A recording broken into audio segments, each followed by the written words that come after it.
The Holy Bible, the King James Version. The first book of Moses, called Genesis. Chapter 1. In the beginning God created the heaven and the earth. And the earth was without form and void, and darkness was upon the face of the deep. And the Spirit of God moved upon the face of the waters. And God said, "Let there be light." And there was light. And God saw the light that it was good. And God divided the light from the darkness. And God called the light day, and the darkness he called night. And the evening and the morning were the first day. And God said, "Let there be a firmament in the midst of the waters, and let it divide the waters from the waters." And God made the firmament, and divided the waters which were under the firmament from the waters which were above the firmament. And it was so. And God called the firmament heaven. And the evening and the morning were the second day. And God said, "Let the waters under the heaven be gathered together unto one place, and let the dry land appear." And it was so. And God called the dry land earth, and the gathering together of the waters called he seas. And God saw that it was good. And God said, "Let the earth bring forth grass, the herb yielding seed, and the fruit tree yielding fruit after his kind, whose seed is in itself upon the earth." And it was so. And the earth brought forth grass, and herb yielding seed after his kind, and the tree yielding fruit, whose seed was in itself after his kind. And God saw that it was good. And the evening and the morning were the third day. And God said, "Let there be lights in the firmament of the heaven to divide the day from the night, and let them be for signs, and for seasons, and for days and years. And let them be for lights in the firmament of the heaven to give light upon the earth." And it was so. And God made two great lights, the greater light to rule the day, and the lesser light to rule the night. He made the stars also. And God set them in the firmament of the heaven to give light upon the earth, and to rule over the day and over the night, and to divide the light from the darkness. And God saw that it was good. And the evening and the morning were the fourth day.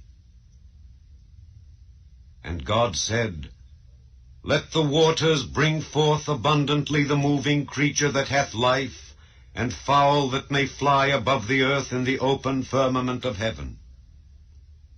And God created great whales, and every living creature that moveth, which the waters brought forth abundantly after their kind, and every winged fowl after his kind. And God saw that it was good.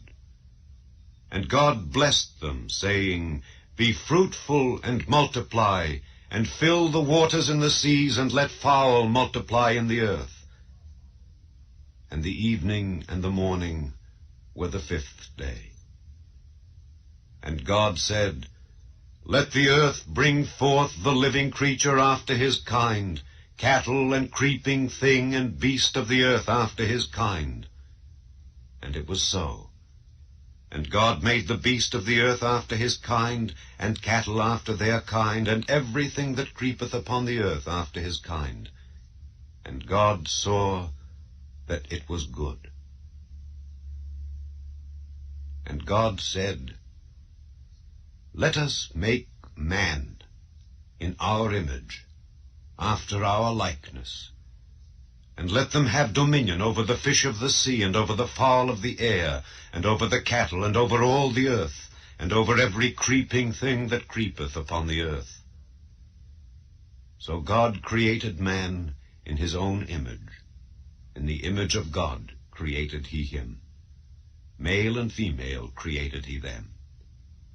And God blessed them, and God said unto them, "Be fruitful and multiply, and replenish the earth, and subdue it, and have dominion over the fish of the sea, and over the fowl of the air, and over every living thing that moveth upon the earth.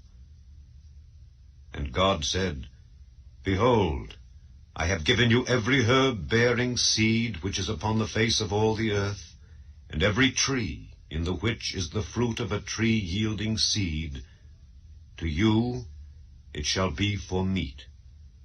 And to every beast of the earth, and to every fowl of the air, and to everything that creepeth upon the earth, wherein there is life, I have given every green herb for meat. And it was so. And God saw everything that he had made, and behold, it was very good. And the evening and the morning were the 6th day. Chapter 2. Thus the heavens and the earth were finished, and all the host of them. And on the 7th day God ended his work which he had made, and he rested on the 7th day from all his work which he had made.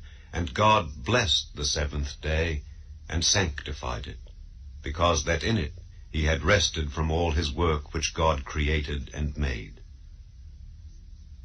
These are the generations of the heavens and of the earth when they were created, in the day that the Lord God made the earth and the heavens, and every plant of the field before it was in the earth, and every herb of the field before it grew. For the Lord God had not caused it to rain upon the earth, and there was not a man to till the ground. But there went up a mist from the earth, and watered the whole face of the ground. And the Lord God formed man of the dust of the ground, and breathed into his nostrils the breath of life. And man became a living soul. And the Lord God planted a garden eastward in Eden, and there he put the man whom he had formed. And out of the ground made the Lord God to grow every tree that is pleasant to the sight and good for food, the tree of life also in the midst of the garden, and the tree of knowledge of good and evil. And a river went out of Eden to water the garden, and from thence it was parted, and became into 4 heads. The name of the first is Pison, that is it which compasseth the whole land of Havilah, where there is gold, and the gold of that land is good. There is bdellium and the onyx stone. And the name of the second river is Gihon, the same is it that compasseth the whole land of Ethiopia. And the name of the third river is Hiddekel, that is it which goeth toward the east of Assyria.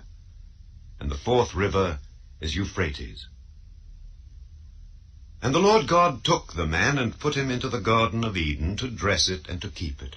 And the Lord God commanded the man, saying, Of every tree of the garden thou mayest freely eat, but of the tree of the knowledge of good and evil thou shalt not eat of it. For in the day that thou eatest thereof thou shalt surely die. And the Lord God said, It is not good that the man should be alone. I will make him an help meet for him. And out of the ground the Lord God formed every beast of the field and every fowl of the air, and brought them unto Adam to see what he would call them. And whatsoever Adam called every living creature, that was the name thereof. And Adam gave names to all cattle, and to the fowl of the air, and to every beast of the field. But for Adam there was not found an help meet for him. And the Lord God caused a deep sleep to fall upon Adam, and he slept. And he took one of his ribs, and closed up the flesh instead thereof, and the rib which the Lord God had taken from man made he a woman, and brought her unto the man. And Adam said, This is now bone of my bones, and flesh of my flesh. She shall be called woman, because she was taken out of man. Therefore shall a man leave his father and his mother, and shall cleave unto his wife, and they shall be one flesh. And they were both naked, the man and his wife, and were not ashamed. Chapter 3. Now the serpent was more subtle than any beast of the field which the Lord God had made. And he said unto the woman, Yea, hath God said, Ye shall not eat of every tree of the garden? And the woman said unto the serpent, We may eat of the fruit of the trees of the garden. But of the fruit of the tree which is in the midst of the garden, God hath said, Ye shall not eat of it, neither shall ye touch it, lest ye die. And the serpent said unto the woman, Ye shall not surely die. For God doth know that in the day ye eat thereof, then your eyes shall be opened, and ye shall be as gods, knowing good and evil. And when the woman saw that the tree was good for food, and that it was pleasant to the eyes, and a tree to be desired to make one wise, she took of the fruit thereof, and did eat, and gave also unto her husband with her, and he did eat. And the eyes of them both were opened, and they knew that they were naked. And they sewed fig leaves together, and made themselves aprons. And they heard the voice of the Lord God walking in the garden in the cool of the day. And Adam and his wife hid themselves from the presence of the Lord God amongst the trees of the garden. And the Lord God called unto Adam, and said unto him, Where art thou? And he said, I heard thy voice in the garden, and I was afraid, because I was naked, and I hid myself. And he said, Who told thee that thou wast naked? Hast thou eaten of the tree whereof I commanded thee that thou shouldest not eat? And the man said, The woman whom thou gavest to be with me, she gave me of the tree, and I did eat. And the Lord God said unto the woman, What is this that thou hast done? And the woman said, The serpent beguiled me, and I did eat. And the Lord God said unto the serpent, Because thou hast done this, thou art cursed above all cattle, and above every beast of the field. Upon thy belly shalt thou go, and dust shalt thou eat all the days of thy life. And I will put enmity between thee and the woman, and between thy seed and her seed. It shall bruise thy head, and thou shalt bruise his heel. Unto the woman he said, I will greatly multiply thy sorrow and thy conception. In sorrow thou shalt bring forth children, and thy desire shall be to thy husband, and he shall rule over thee. And unto Adam he said, Because thou hast hearkened unto the voice of thy wife, and hast eaten of the tree of which I commanded thee, saying, Thou shalt not eat of it, cursed is the ground for thy sake. In sorrow shalt thou eat of it all the days of thy life. Thorns also and thistles shall it bring forth to thee, and thou shalt eat the herb of the field. In the sweat of thy face shalt thou eat bread, till thou return unto the ground. For out of it wast thou taken. For dust thou art, and unto dust shalt thou return. And Adam called his wife's name Eve, because she was the mother of all living. Unto Adam also and to his wife did the Lord God make coats of skins, and clothed them. And the Lord God said, Behold, the man is become as one of us, to know good and evil. And now, lest he put forth his hand and take also of the tree of life, and eat and live forever. Therefore the Lord God sent him forth from the Garden of Eden, to till the ground from whence he was taken. So he drove out the man, and he placed at the east of the Garden of Eden cherubims, and a flaming sword, which turned every way, to keep the way of the tree of life. Chapter 4. And Adam knew Eve his wife, and she conceived, and bare Cain, and said, I have gotten a man from the Lord. And she again bare his brother Abel. And Abel was a keeper of sheep, but Cain was a tiller of the ground. And in process of time it came to pass that Cain brought of the fruit of the ground an offering unto the Lord. And Abel he also brought of the firstlings of his flock, and of the fat thereof. And the Lord had respect unto Abel and to his offering, But unto Cain and to his offering he had not respect. And Cain was very wroth, and his countenance fell. And the Lord said unto Cain, Why art thou wroth? And why is thy countenance fallen? If thou doest well, shalt thou not be accepted? And if thou doest not well, sin lieth at the door. And unto thee shall be his desire, and thou shalt rule over him. And Cain talked with Abel his brother. And it came to pass, when they were in the field, that Cain rose up against Abel his brother, and slew him. And the Lord said unto Cain, Where is Abel thy brother? And he said, I know not, am I my brother's keeper? And he said, What hast thou done? The voice of thy brother's blood crieth unto me from the ground. And now art thou cursed from the earth, which hath opened her mouth to receive thy brother's blood from thy hand. When thou tillest the ground, it shall not henceforth yield unto thee her strength. A fugitive and a vagabond shalt thou be in the earth. And Cain said unto the Lord, My punishment is greater than I can bear. Behold, thou hast driven me out this day from the face of the earth, and from thy face shall I be hid, and I shall be a fugitive and a vagabond in the earth. And it shall come to pass that every one that findeth me shall slay me.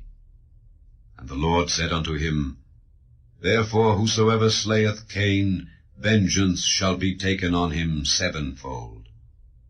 And the Lord set a mark upon Cain, lest any finding him should kill him. And Cain went out from the presence of the Lord, and dwelt in the land of Nod, on the east of Eden. And Cain knew his wife, and she conceived and bare Enoch. And he builded a city, and called the name of the city after the name of his son, Enoch. And unto Enoch was born Irad, and Irad begat Mehujael, and Mehujael begat Methusael, and Methusael begat Lamech. And Lamech took unto him 2 wives, the name of the one was Adah, and the name of the other Zillah. And Adah bare Jabal, he was the father of such as dwell in tents, and of such as have cattle. And his brother's name was Jubal, he was the father of all such as handle the harp and organ. And Zillah, she also bare Tubal-Cain, an instructor of every artificer in brass and iron. And the sister of Tubal-Cain was Naamah. And Lamech said unto his wives Adah and Zillah, Hear my voice, ye wives of Lamech, hearken unto my speech. For I have slain a man to my wounding, and a young man to my hurt. If Cain shall be avenged sevenfold, truly Lamech 70 and sevenfold. And Adam knew his wife again, and she bare a son, and called his name Seth. For God, said she, hath appointed me another seed instead of Abel, whom Cain slew. And to Seth, to him also there was born a son, and he called his name Enos. Then began men to call upon the name of the Lord. Chapter 5. This is the book of the generations of Adam. In the day that God created man, in the likeness of God made he him. Male and female created he them, and blessed them, and called their name Adam in the day when they were created. And Adam lived 130 years, and begat a son in his own likeness, after his image, and called his name Seth. And the days of Adam after he had begotten Seth were 800 years, and he begat sons and daughters. And all the days that Adam lived were 930 years, and he died. And Seth lived 105 years, and begat Enos. And Seth lived after he begat Enos 807 years, and begat sons and daughters. And all the days of Seth were 912 years, and he died. And Enos lived 90 years, and begat Cainan. And Enos lived after he begat Cainan 815 years, and begat sons and daughters. And all the days of Enos were 905 years, and he died. And Cainan lived 70 years, and begat Mahalaleel. And Cainan lived after he begat Mahalaleel 840 years, and begat sons and daughters. And all the days of Cainan were 910 years, and he died. And Mahalaleel lived 65 years, and begat Jared. And Mahalaleel lived after he begat Jared 830 years, and begat sons and daughters. And all the days of Mahalaleel were 895 years, and he died. And Jared lived 162 years, and he begat Enoch. And Jared lived after he begat Enoch 800 years, and begat sons and daughters. And all the days of Jared were 962 years, and he died. And Enoch lived 65 years, and begat Methuselah. And Enoch walked with God after he begat Methuselah 300 years, and begat sons and daughters. And all the days of Enoch were 365 years. And Enoch walked with God, and he was not, for God took him. And Methuselah lived 187 years, and begat Lamech. And Methuselah lived after he begat Lamech 782 years, and begat sons and daughters. And all the days of Methuselah were 969 years, and he died. And Lamech lived 182 years, and begat a son, and he called his name Noah, saying, This same shall comfort us concerning our work and toil of our hands, because of the ground which the Lord hath cursed. And Lamech lived after he begat Noah 595 years, and begat sons and daughters. And all the days of Lamech were 777 years, and he died. And Noah was 500 years old. And Noah begat Shem, Ham, and Japheth. Chapter 6. And it came to pass, when men began to multiply on the face of the earth, and daughters were born unto them, that the sons of God saw the daughters of men, that they were fair, and they took them wives of all which they chose. And the Lord said, My spirit shall not always strive with man, for that he also is flesh, yet his days shall be 120 years. There were giants in the earth in those days, and also after that, when the sons of God came in unto the daughters of men, and they bare children to them, the same became mighty men, which were of old, men of renown. And God saw that the wickedness of man was great in the earth, and that every imagination of the thoughts of his heart was only evil continually. And it repented the Lord that he had made man on the earth, and it grieved him at his heart. And the Lord said, I will destroy man whom I have created from the face of the earth, both man and beast, and the creeping thing, and the fowls of the air, for it repenteth me that I have made them. But Noah found grace in the eyes of the Lord. These are the generations of Noah.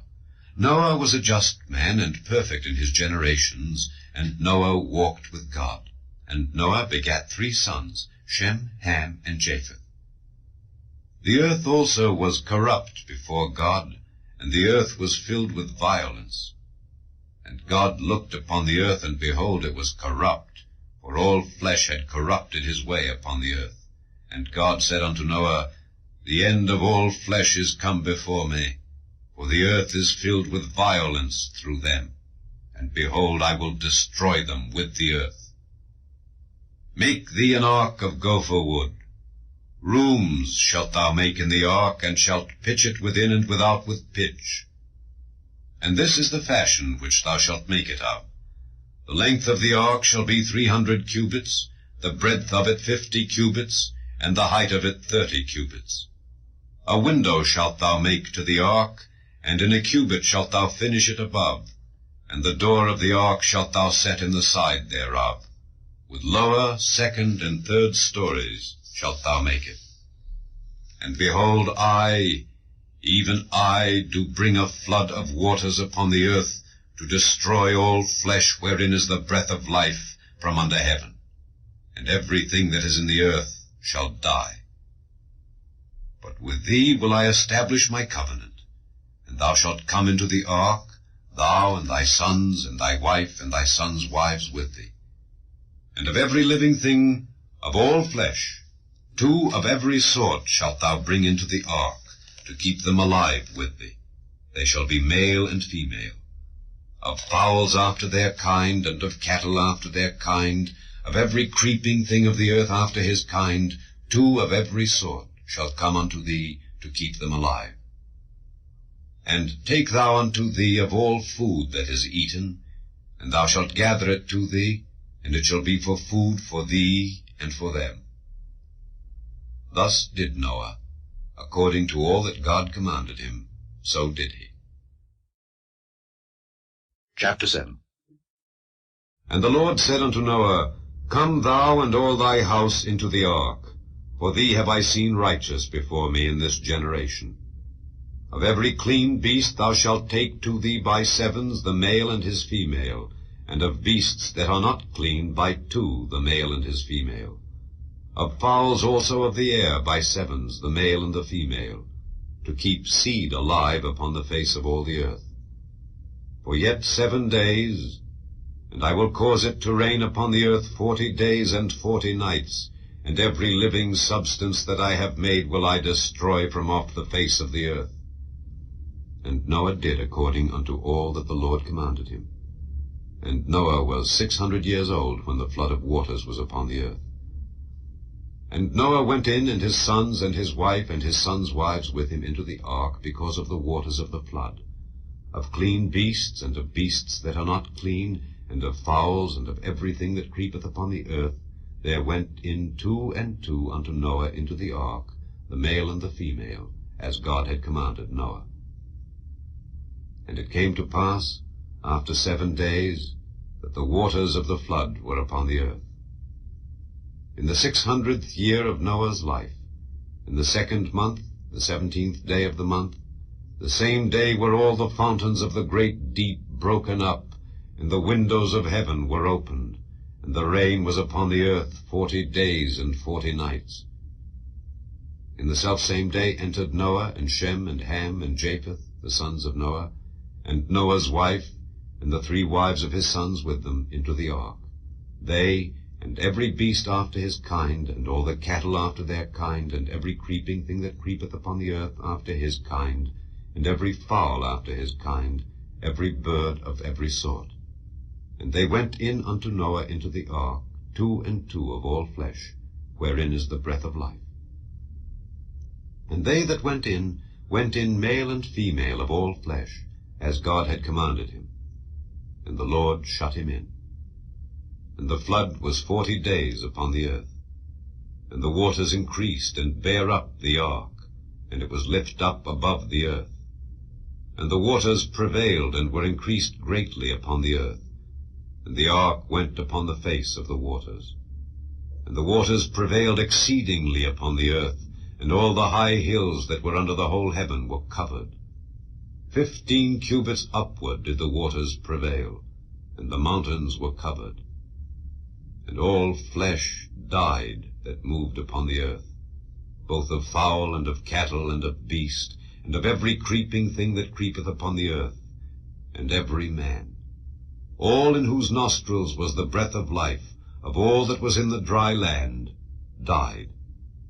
And every living substance was destroyed which was upon the face of the ground, both man and cattle, and the creeping things, and the fowl of the heaven. And they were destroyed from the earth. And Noah only remained alive, and they that were with him in the ark. And the waters prevailed upon the earth 150 days. Chapter 8. And God remembered Noah, and every living thing, and all the cattle that was with him in the ark. And God made a wind to pass over the earth, and the waters assuaged. The fountains also of the deep and the windows of heaven were stopped, and the rain from heaven was restrained. And the waters returned from off the earth continually, and after the end of the 150 days the waters were abated. And the ark rested in the 7th month, on the 17th day of the month, upon the mountains of Ararat. And the waters decreased continually until the 10th month. In the 10th month, on the 1st day of the month, were the tops of the mountains seen.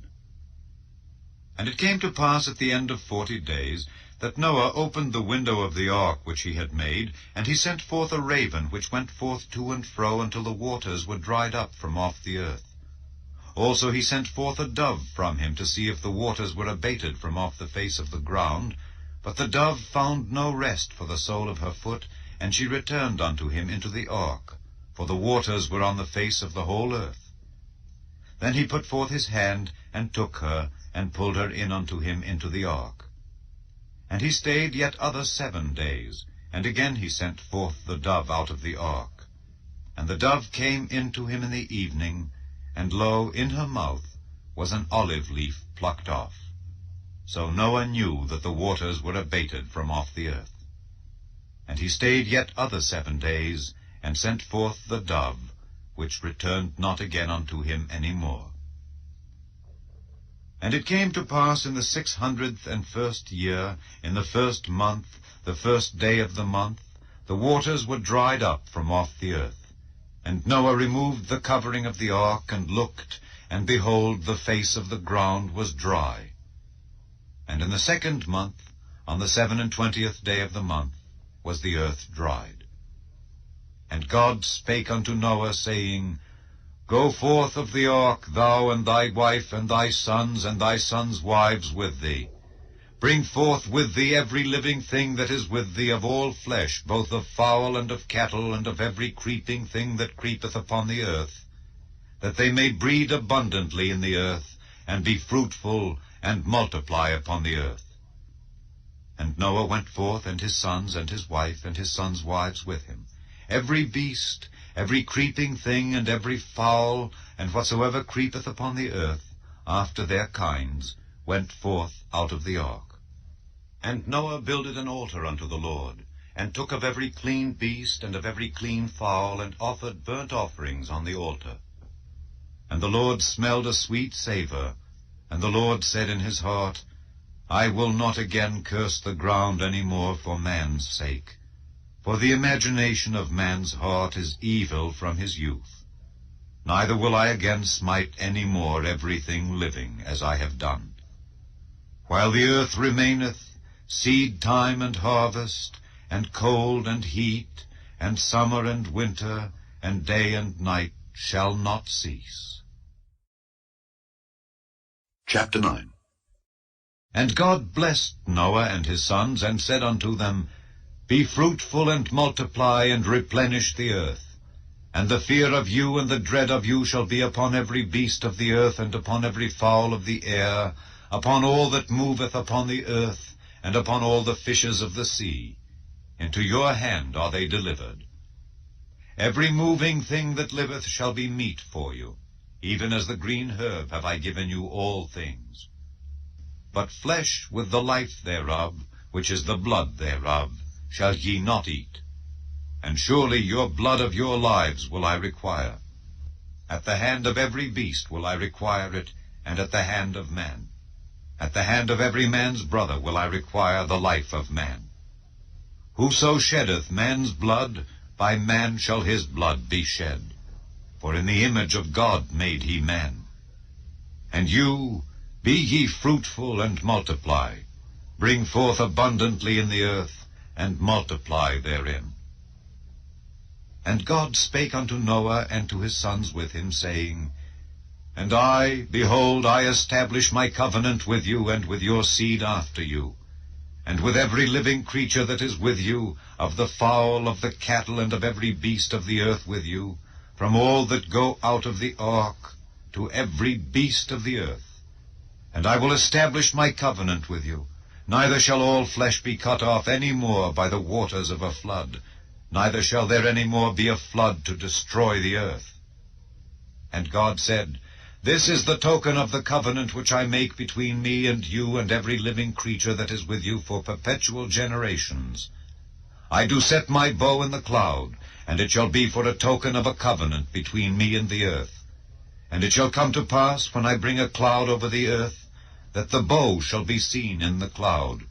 And I will remember my covenant which is between me and you and every living creature of all flesh, and the waters shall no more become a flood to destroy all flesh. And the bow shall be in the cloud, and I will look upon it, that I may remember the everlasting covenant between God and every living creature of all flesh that is upon the earth. And God said unto Noah, This is the token of the covenant which I have established between me and all flesh that is upon the earth. And the sons of Noah that went forth of the ark were Shem and Ham and Japheth, and Ham is the father of Canaan. These are the 3 sons of Noah, and of them was the whole earth overspread. And Noah began to be an husbandman, and he planted a vineyard, and he drank of the wine and was drunken, and he was uncovered within his tent. And Ham, the father of Canaan, saw the nakedness of his father, and told his 2 brethren without. And Shem and Japheth took a garment, and laid it upon both their shoulders, and went backward, and covered the nakedness of their father. And their faces were backward, and they saw not their father's nakedness. And Noah awoke from his wine, and knew what his younger son had done unto him. And he said, Cursed be Canaan, a servant of servants shall he be unto his brethren. And he said, Blessed be the Lord God of Shem, and Canaan shall be his servant. God shall enlarge Japheth, and he shall dwell in the tents of Shem, and Canaan shall be his servant. And Noah lived after the flood 350 years, and all the days of Noah were 950 years, and he died. Chapter 10. Now these are the generations of the sons of Noah, Shem, Ham, and Japheth. And unto them were sons born after the flood. The sons of Japheth, Gomer, and Magog, and Madai, and Javan, and Tubal, and Meshech, and Tyrus. And the sons of Gomer, Ashkenaz, and Riphath, and Togarmah. And the sons of Javan, Elisha, and Tarshish, Kittim, and Dodanim. By these were the isles of the Gentiles divided in their lands, every one after his tongue, after their families, in their nations. And the sons of Ham, Cush, and Mizraim, and Phut, and Canaan. And the sons of Cush, Seba, and Havilah, and Sabta, and Raamah, and Saptika. And the sons of Raamah, Sheba, and Dedan. And Cush begat Nimrod. He began to be a mighty one in the earth. He was a mighty hunter before the Lord. Wherefore it is said, Even as Nimrod the mighty hunter before the Lord. And the beginning of his kingdom was Babel, and Erech, and Akkad, and Calne, in the land of Shinar. Out of that land went forth Asher, and builded Nineveh, and the city Rehoboth, and Calah, and Resen between Nineveh and Calah, the same as a great city. And Mizraim begat Ludim, and Anamim, and Lehabim, and Naphtuhim, and Pathrusim, and Casluhim, out of whom came Philistim, and Caphtorim. And Canaan begat Zidon his firstborn, and Heth, and the Jebusite, and the Amorite, and the Girgasite, and the Hivite, and the Archite, and the Sinite, and the Arvadite, and the Zemarite, and the Hamathite. And afterward were the families of the Canaanites spread abroad. And the border of the Canaanites was from Zidon, as thou comest to Gerar, unto Gaza, as thou goest unto Sodom and Gomorrah, and Admah and Zeboim, even unto Lasha. These are the sons of Ham after their families, after their tongues, in their countries and in their nations. Unto Shem also, the father of all the children of Eber, the brother of Japheth the elder, even to him were children born. The children of Shem, Elam, and Asher, and Arphaxad, and Lud, and Aram. And the children of Aram, Uz, and Hul, and Gether, and Mash. And Arphaxad begat Salah, and Salah begat Eber. And unto Eber were born 2 sons. The name of one was Peleg, for in his days was the earth divided, and his brother's name was Joktan. And Joktan begat Almodad, and Sheleph, and Hazarmaveth, and Jerah, and Hadoram, and Uzal, and Diklah, and Obal, and Abimael, and Sheba, and Ophir, and Havilah, and Jobab. All these were the sons of Joktan. And their dwelling was from Mesha, as thou goest unto Sephar, a mount of the east. These are the sons of Shem after their families, after their tongues, in their lands, after their nations. These are the families of the sons of Noah, after their generations, in their nations. And by these were the nations divided in the earth after the flood. Chapter 11. And the whole earth was of one language and of one speech. And it came to pass, as they journeyed from the east, that they found a plain in the land of Shinar, and they dwelt there. And they said one to another, Go to, let us make brick, and burn them throughly. And they had brick for stone, and slime had they for mortar. And they said, Go to, let us build us a city and a tower, whose top may reach unto heaven, and let us make us a name, lest we be scattered abroad upon the face of the whole earth. And the Lord came down to see the city and the tower which the children of men builded. And the Lord said, Behold, the people is one, and they have all one language, and this they begin to do. And now nothing will be restrained from them which they have imagined to do. Go to, let us go down, and there confound their language, that they may not understand one another's speech.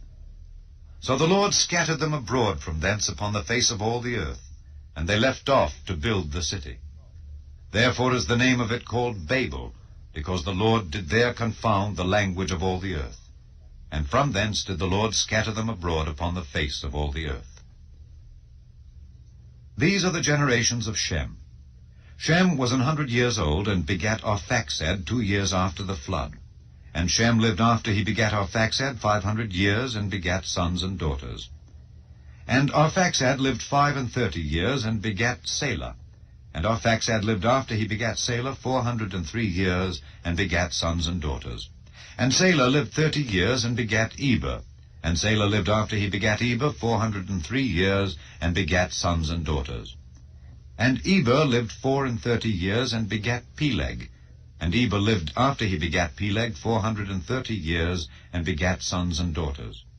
And Peleg lived 30 years, and begat Reu. And Peleg lived after he begat Reu 209 years, and begat sons and daughters. And Reu lived 32 years, and begat Serug. And Reu lived after he begat Serug 207 years, and begat sons and daughters. And Serug lived 30 years, and begat Nahor.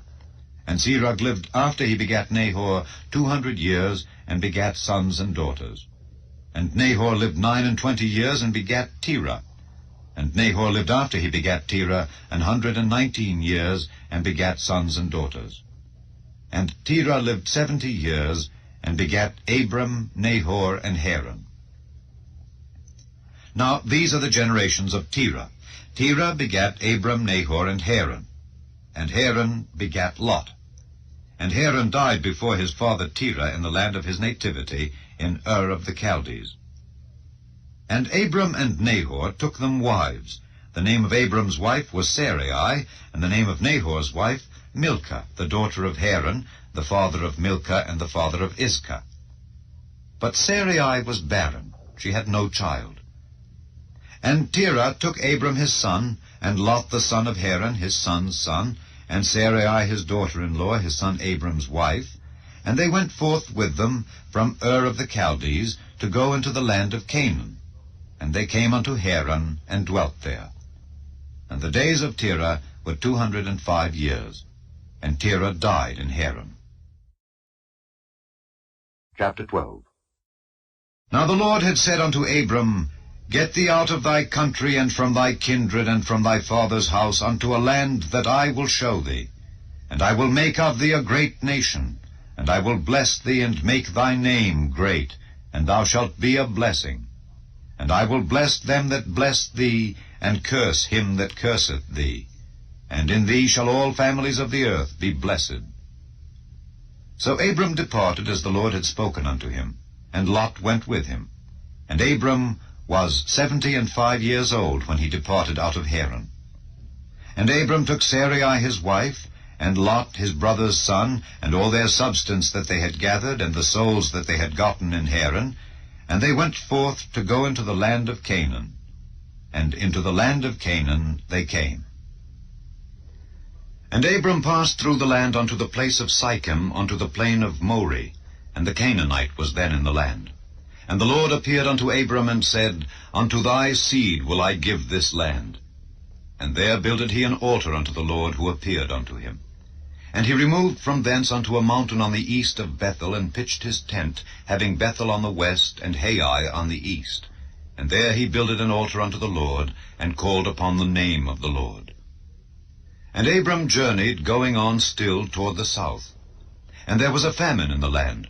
And Abram went down into Egypt to sojourn there, for the famine was grievous in the land. And it came to pass, when he was come near to enter into Egypt, that he said unto Sarai his wife, Behold, now I know that thou art a fair woman to look upon. Therefore it shall come to pass, when the Egyptians shall see thee, that they shall say, This is his wife, and they will kill me, but they will save thee alive. Say, I pray thee, thou art my sister, that it may be well with me for thy sake, and my soul shall live because of thee. And it came to pass that when Abram was come into Egypt, the Egyptians beheld the woman, that she was very fair. The princes also of Pharaoh saw her, and commended her before Pharaoh.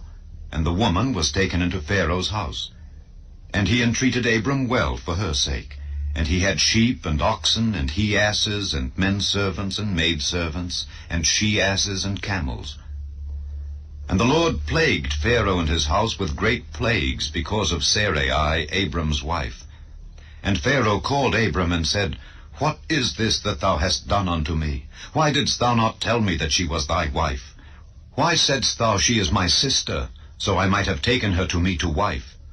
Now therefore, behold thy wife, take her, and go thy way.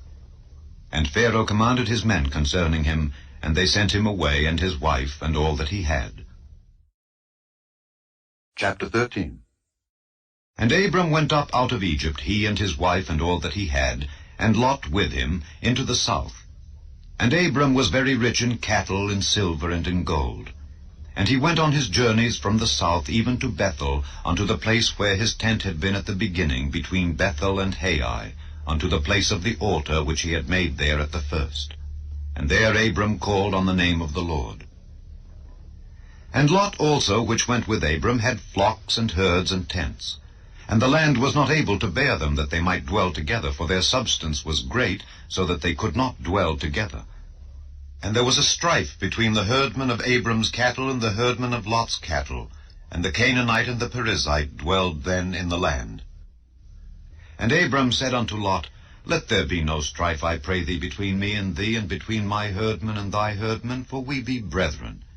Is not the whole land before thee? Separate thyself, I pray thee, from me. If thou wilt take the left hand, then I will go to the right, or if thou depart to the right hand, then I will go to the left. And Lot lifted up his eyes, and beheld all the plain of Jordan, that it was well watered everywhere, before the Lord destroyed Sodom and Gomorrah, even as the garden of the Lord, like the land of Egypt, as thou comest unto Zoar. Then Lot chose him all the plain of Jordan, and Lot journeyed east, and they separated themselves the one from the other. Abram dwelled in the land of Canaan, and Lot dwelled in the cities of the plain, and pitched his tent toward Sodom. But the men of Sodom were wicked and sinners before the Lord exceedingly. And the Lord said unto Abram, after that Lot was separated from him, Lift up now thine eyes, and look from the place where thou art, northward and southward, and eastward and westward. For all the land which thou seest, to thee will I give it, and to thy seed forever. And I will make thy seed as the dust of the earth, so that if a man can number the dust of the earth, then shall thy seed also be numbered. Arise, walk through the land in the length of it and in the breadth of it, for I will give it unto thee. Then Abram removed his tent, and came and dwelt in the plain of Mamre, which is in Hebron, and built there an altar unto the Lord. Chapter 14. And it came to pass in the days of Amraphel king of Shinar, Arioch king of Elasar, Kedorlaomer king of Elam, and Tidal king of nations, that these made war with Bera king of Sodom, and with Bershah king of Gomorrah, Shinab king of Admah, and Shemeba king of Zeboim, and the king of Bela, which is Zoar. All these were joined together in the vale of Siddim, which is the salt sea. 12 years they served Kedorlaomer, and in the 13th year they rebelled. And in the 14th year came Kedorlaomer and the kings that were with him, and smote the Rephaims in Ashtaroth Karnaim, and the Zuzims in Ham, and the Emims in Shavi Kiriathaim, and the Horites in their Mount Seir, unto El-Paran, which is by the wilderness. And they returned, and came to En-Mishpat, which is Kadesh, and smote all the country of the Amalekites, and also the Amorites that dwelt in Hazezon Tamar.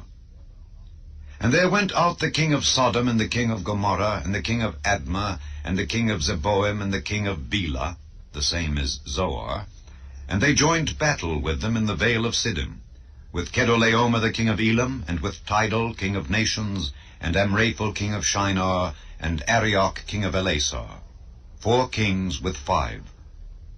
And the vale of Siddim was full of slime pits, and the kings of Sodom and Gomorrah fled and fell there, and they that remained fled to the mountain. And they took all the goods of Sodom and Gomorrah and all their victuals, and went their way.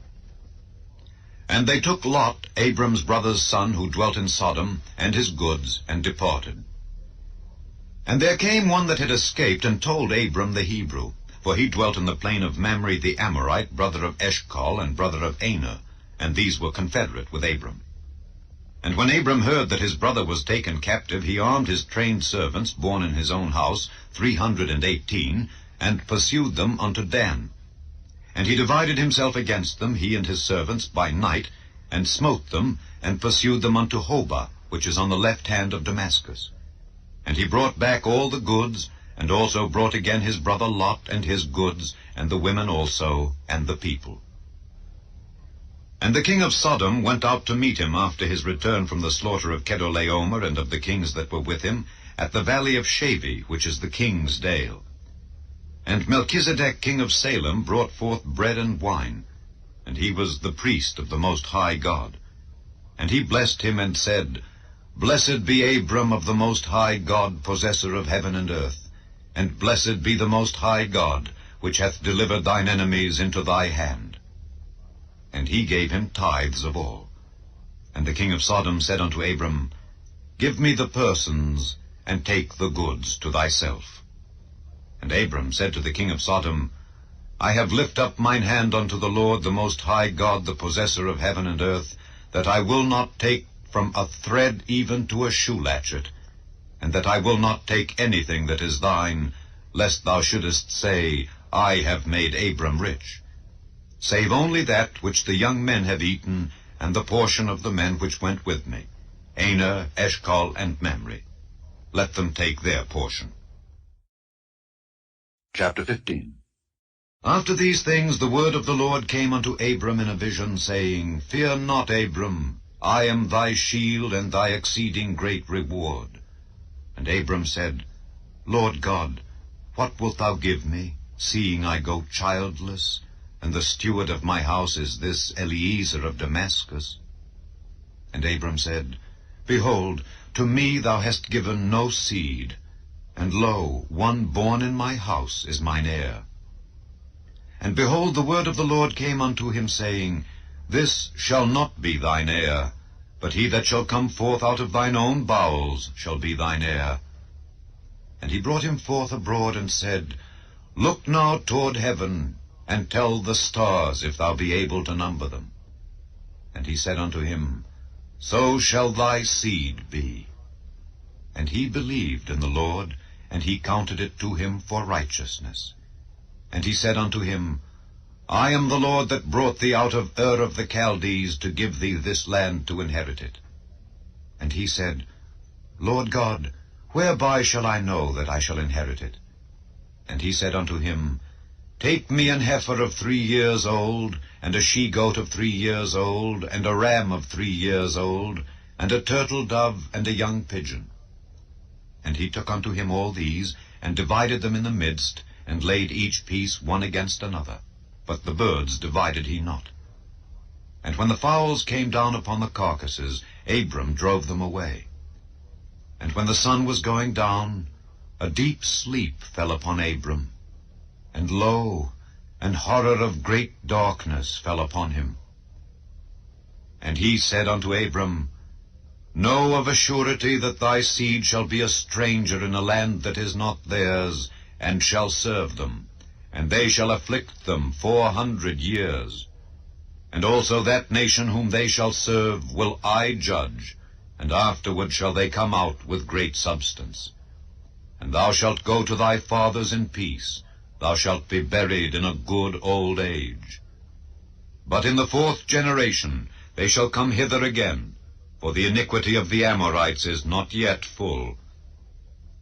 And it came to pass that when the sun went down, and it was dark, behold, a smoking furnace, and a burning lamp that passed between those pieces. In the same day the Lord made a covenant with Abram, saying, Unto thy seed have I given this land, from the river of Egypt unto the great river, the river Euphrates, the Kenites, and the Kenizzites, and the Cadmonites, and the Hittites, and the Perizzites, and the Rephaims, and the Amorites, and the Canaanites, and the Girgashites, and the Jebusites. Chapter 16. Now Sarai, Abram's wife, bare him no children, and she had an handmaid, an Egyptian, whose name was Hagar. And Sarai said unto Abram, Behold, now the Lord hath restrained me from bearing. I pray thee, go in unto my maid. It may be that I may obtain children by her. And Abram hearkened to the voice of Sarai. And Sarai, Abram's wife, took Hagar, her maid, the Egyptian, after Abram had dwelt 10 years in the land of Canaan, and gave her to her husband Abram to be his wife. And he went in unto Hagar, and she conceived. And when she saw that she had conceived, her mistress was despised in her eyes. Then Sarai said unto Abram, My wrong be upon thee. I have given my maid into thy bosom. And when she saw that she had conceived, I was despised in her eyes. The Lord judge between me and thee. But Abram said unto Sarai, Behold, thy maid is in thy hand, do to her as it pleaseth thee. And when Sarai dealt hardly with her, she fled from her face. And the angel of the Lord found her by a fountain of water in the wilderness, by the fountain in the way to Shur. And he said, Hagar, Sarai's maid, whence camest thou, and whither wilt thou go? And she said, I flee from the face of my mistress Sarai. And the angel of the Lord said unto her, Return to thy mistress, and submit thyself under her hands. And the angel of the Lord said unto her, I will multiply thy seed exceedingly, that it shall not be numbered for multitude. And the angel of the Lord said unto her, Behold, thou art with child, and shalt bear a son, and shalt call his name Ishmael, because the Lord hath heard thy affliction. And he will be a wild man, his hand will be against every man, and every man's hand against him, and he shall dwell in the presence of all his brethren. And she called the name of the Lord that spake unto her, Thou, God, seest me. For she said, Have I also here looked after him that seeth me? Wherefore the well was called Beer-lahai-roi. Behold, it is between Kadesh and Bered. And Hagar bare Abram a son, and Abram called his son's name, which Hagar bare, Ishmael. And Abram was 86 years old, when Hagar bare Ishmael to Abram. Chapter 17. And when Abram was 90 years old and 9, the Lord appeared to Abram, and said unto him, I am the Almighty God. Walk before me, and be thou perfect. And I will make my covenant between me and thee, and will multiply thee exceedingly. And Abram fell on his face, and God talked with him, saying, As for me, behold, my covenant is with thee, and thou shalt be a father of many nations. Neither shall thy name any more be called Abram, but thy name shall be Abraham, for a father of many nations have I made thee. And I will make thee exceeding fruitful, and I will make nations of thee, and kings shall come out of thee. And I will establish my covenant between me and thee and thy seed after thee in their generations, for an everlasting covenant, to be a God unto thee, and to thy seed after thee. And I will give unto thee and to thy seed after thee the land wherein thou art a stranger, all the land of Canaan, for an everlasting possession. And I will be their God. And God said unto Abraham, Thou shalt keep my covenant, therefore, thou and thy seed after thee in their generations. This is my covenant which ye shall keep between me and you and thy seed after thee. Every man-child among you shall be circumcised, and ye shall circumcise the flesh of your foreskin, and it shall be a token of the covenant betwixt me and you. And he that is 8 days old shall be circumcised among you, every man-child in your generations, he that is born in the house, or bought with money of any stranger, which is not of thy seed. He that is born in thy house, and he that is bought with thy money, must needs be circumcised. And my covenant shall be in your flesh for an everlasting covenant. And the uncircumcised man-child, whose flesh of his foreskin is not circumcised, that soul shall be cut off from his people. He hath broken my covenant. And God said unto Abraham, As for Sarai thy wife, thou shalt not call her name Sarai, but Sarah shall her name be. And I will bless her, and give thee a son also of her.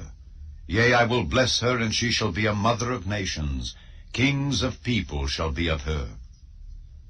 Then Abraham fell upon his face, and laughed, and said in his heart, Shall a child be born unto him that is 100 years old? And shall Sarah that is 90 years old bear? And Abraham said unto God, O that Ishmael might live before thee. And God said, Sarah thy wife shall bear thee a son indeed, and thou shalt call his name Isaac, and I will establish my covenant with him for an everlasting covenant, and with his seed after him. And as for Ishmael, I have heard thee. Behold, I have blessed him, and will make him fruitful, and will multiply him exceedingly. 12 princes shall he beget, and I will make him a great nation. But my covenant will I establish with Isaac, which Sarah shall bear unto thee at this set time in the next year.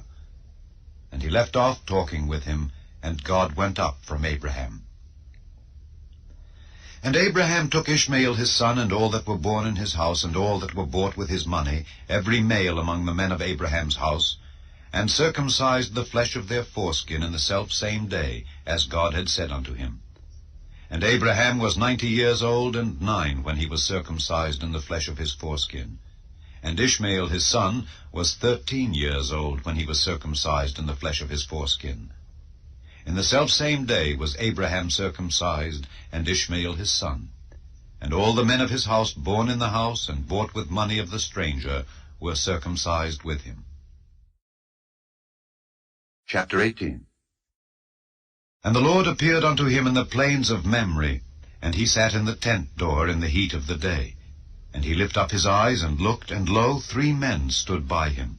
And when he saw them, he ran to meet them from the tent door, and bowed himself toward the ground, and said, My Lord, if now I have found favor in thy sight, pass not away, I pray thee, from thy servant. Let a little water, I pray you, be fetched, and wash your feet, and rest yourselves under the tree. And I will fetch a morsel of bread, and comfort ye your hearts. After that ye shall pass on, for therefore are ye come to your servant. And they said, So do as thou hast said. And Abraham hastened into the tent unto Sarah, and said, Make ready quickly 3 measures of fine meal, knead it, and make cakes upon the hearth. And Abraham ran unto the herd, and fetched a calf tender and good, and gave it unto a young man, and he hasted to dress it. And he took butter and milk, and the calf which he had dressed, and set it before them. And he stood by them under the tree, and they did eat. And they said unto him, Where is Sarah thy wife? And he said, Behold, in the tent. And he said, I will certainly return unto thee according to the time of life. And lo, Sarah thy wife shall have a son. And Sarah heard it in the tent door which was behind him. Now Abraham and Sarah were old and well stricken in age, and it ceased to be with Sarah after the manner of women. Therefore Sarah laughed within herself, saying, After I am waxed old shall I have pleasure, my Lord being old also? And the Lord said unto Abraham, Wherefore did Sarah laugh, saying, Shall I of a surety bear a child which am old? Is anything too hard for the Lord? At the time appointed I will return unto thee, according to the time of life, and Sarah shall have a son. Then Sarah denied, saying, I laughed not, for she was afraid. And he said, Nay, but thou didst laugh. And the men rose up from thence, and looked toward Sodom. And Abraham went with them to bring them on the way. And the Lord said, Shall I hide from Abraham that thing which I do, seeing that Abraham shall surely become a great and mighty nation, and all the nations of the earth shall be blessed in him? For I know him, that he will command his children and his household after him, and they shall keep the way of the Lord, to do justice and judgment, that the Lord may bring upon Abraham that which he hath spoken of him. And the Lord said, Because the cry of Sodom and Gomorrah is great, and because their sin is very grievous, I will go down now and see whether they have done altogether according to the cry of it which is come unto me. And if not, I will know. And the men turned their faces from thence, and went toward Sodom. But Abraham stood yet before the Lord. And Abraham drew near, and said, Wilt thou also destroy the righteous with the wicked? Peradventure there be 50 righteous within the city. Wilt thou also destroy, and not spare the place, for the 50 righteous that are therein? That be far from thee to do after this manner, to slay the righteous with the wicked, and that the righteous should be as the wicked that be far from thee. Shall not the judge of all the earth do right? And the Lord said, If I find in Sodom 50 righteous within the city, then I will spare all the place for their sakes. And Abraham answered and said, Behold, now I have taken upon me to speak unto the Lord, which am but dust and ashes. Peradventure there shall lack 5 of the 50 righteous. Wilt thou destroy all the city for lack of 5? And he said, If I find there 45, I will not destroy it. And he spake unto him yet again, and said, Peradventure there shall be 40 found there. And he said, I will not do it for 40's sake. And he said unto him, O let not the Lord be angry, and I will speak. Peradventure there shall 30 be found there. And he said, I will not do it, if I find 30 there. And he said, Behold, now I have taken upon me to speak unto the Lord. Peradventure there shall be 20 found there. And he said, I will not destroy it for 20's sake. And he said, O let not the Lord be angry, and I will speak yet but this once. Peradventure 10 shall be found there. And he said, I will not destroy it for 10's sake. And the Lord went his way as soon as he had left communing with Abraham, and Abraham returned unto his place. Chapter 19. And there came 2 angels to Sodom at even, and Lot sat in the gate of Sodom. And Lot, seeing them, rose up to meet them, and he bowed himself with his face toward the ground, and he said, Behold now, my lords, turn in, I pray you, into your servant's house, and tarry all night, and wash your feet, and ye shall rise up early, and go on your ways. And they said, Nay, but we will abide in the street all night. And he pressed upon them greatly, and they turned in unto him, and entered into his house. And he made them a feast, and did bake unleavened bread, and they did eat. But before they lay down, the men of the city, even the men of Sodom, compassed the house round, both old and young, all the people from every quarter. And they called unto Lot, and said unto him, Where are the men which came into thee this night? Bring them out unto us, that we may know them. And Lot went out at the door unto them, and shut the door after him, and said, I pray you, brethren, do not so wickedly. Behold now, I have 2 daughters which have not known man. Let me, I pray you, bring them out unto you, and do ye to them as is good in your eyes. Only unto these men do nothing, for therefore came they under the shadow of my roof. And they said, Stand back. And they said again, This one fellow came in to sojourn, and he will needs be a judge. Now will we deal worse with thee than with them. And they pressed sore upon the men, even Lot, and came near to break the door. But the men put forth their hand, and pulled Lot into the house to them, and shut to the door. And they smote the men that were at the door of the house with blindness, both small and great, so that they wearied themselves to find the door. And the men said unto Lot, Hast thou here any besides? Son-in-law, and thy sons, and thy daughters, and whatsoever thou hast in the city, bring them out of this place, for we will destroy this place, because the cry of them is waxen great before the face of the Lord, and the Lord hath sent us to destroy it. And Lot went out, and spake unto his sons-in-law, which married his daughters, and said, Up, get you out of this place, for the Lord will destroy this city. but he seemed as one that mocked unto his sons-in-law. And when the morning arose, then the angels hastened Lot, saying, Arise, take thy wife and thy 2 daughters, which are here, lest thou be consumed in the iniquity of the city. And while he lingered, the men laid hold upon his hand, and upon the hand of his wife, and upon the hand of his 2 daughters, the Lord being merciful unto him, and they brought him forth, and set him without the city.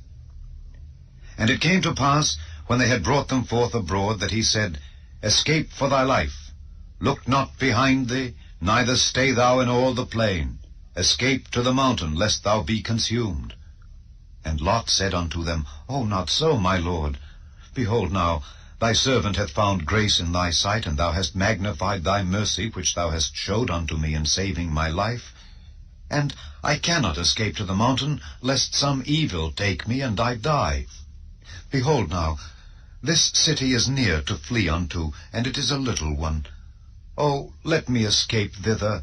Is it not a little one? And my soul shall live. And he said unto him, See, I have accepted thee concerning this thing also, that I will not overthrow this city for the which thou hast spoken. Haste thee, escape thither, for I cannot do anything till thou be come thither. Therefore the name of the city was called Zoar. The sun was risen upon the earth when Lot entered into Zoar.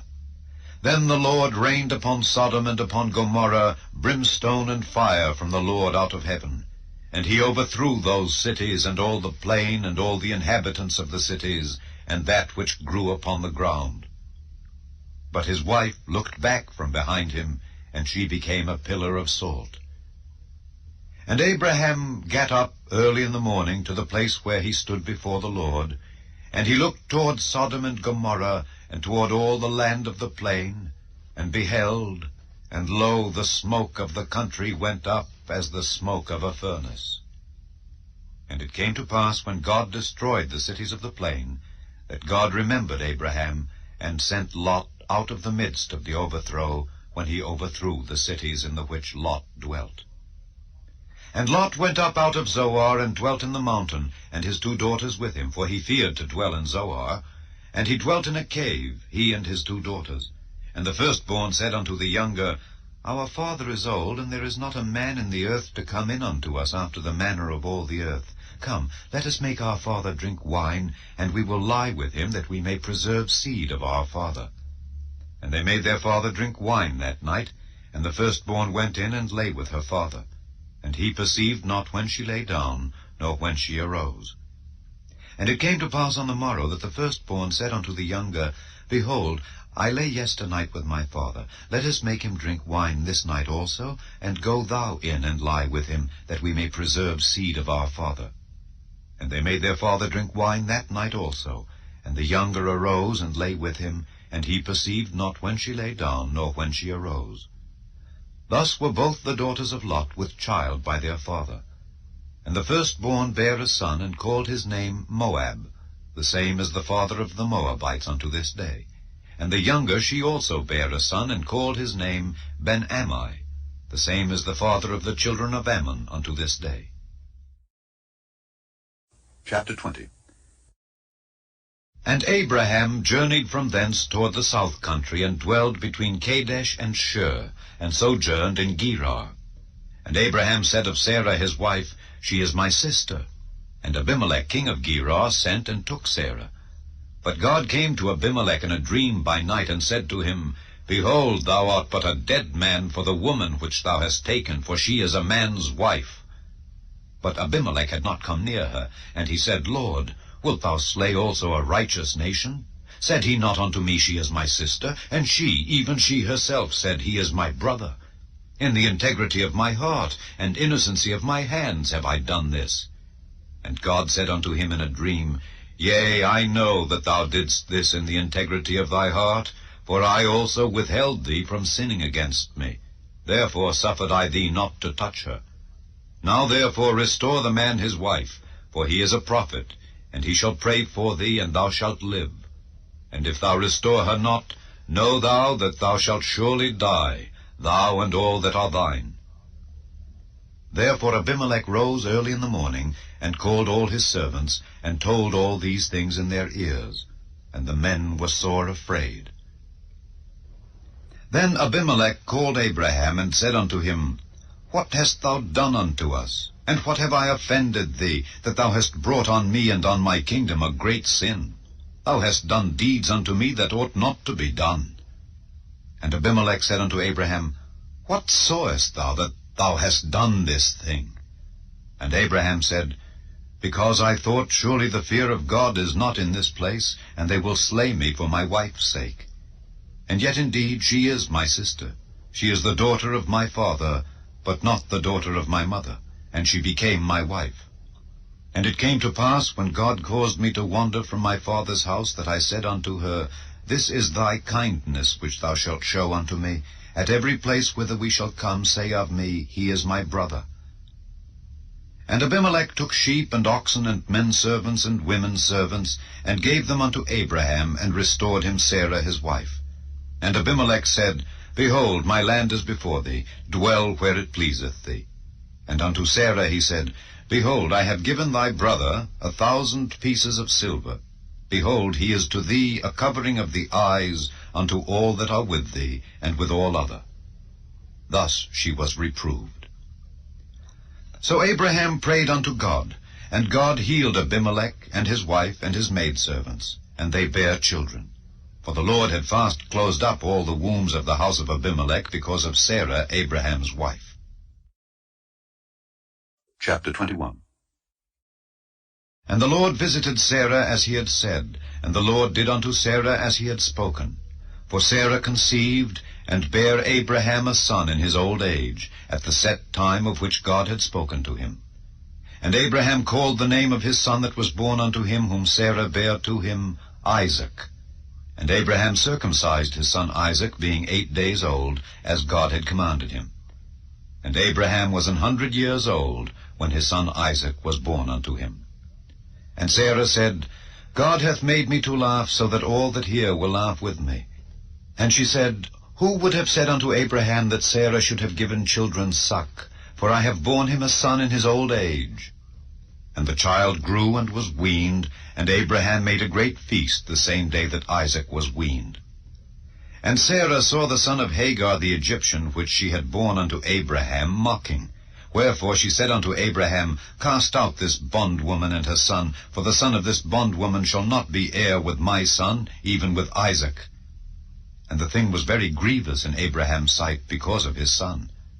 And God said unto Abraham, Let it not be grievous in thy sight because of the lad and because of thy bondwoman.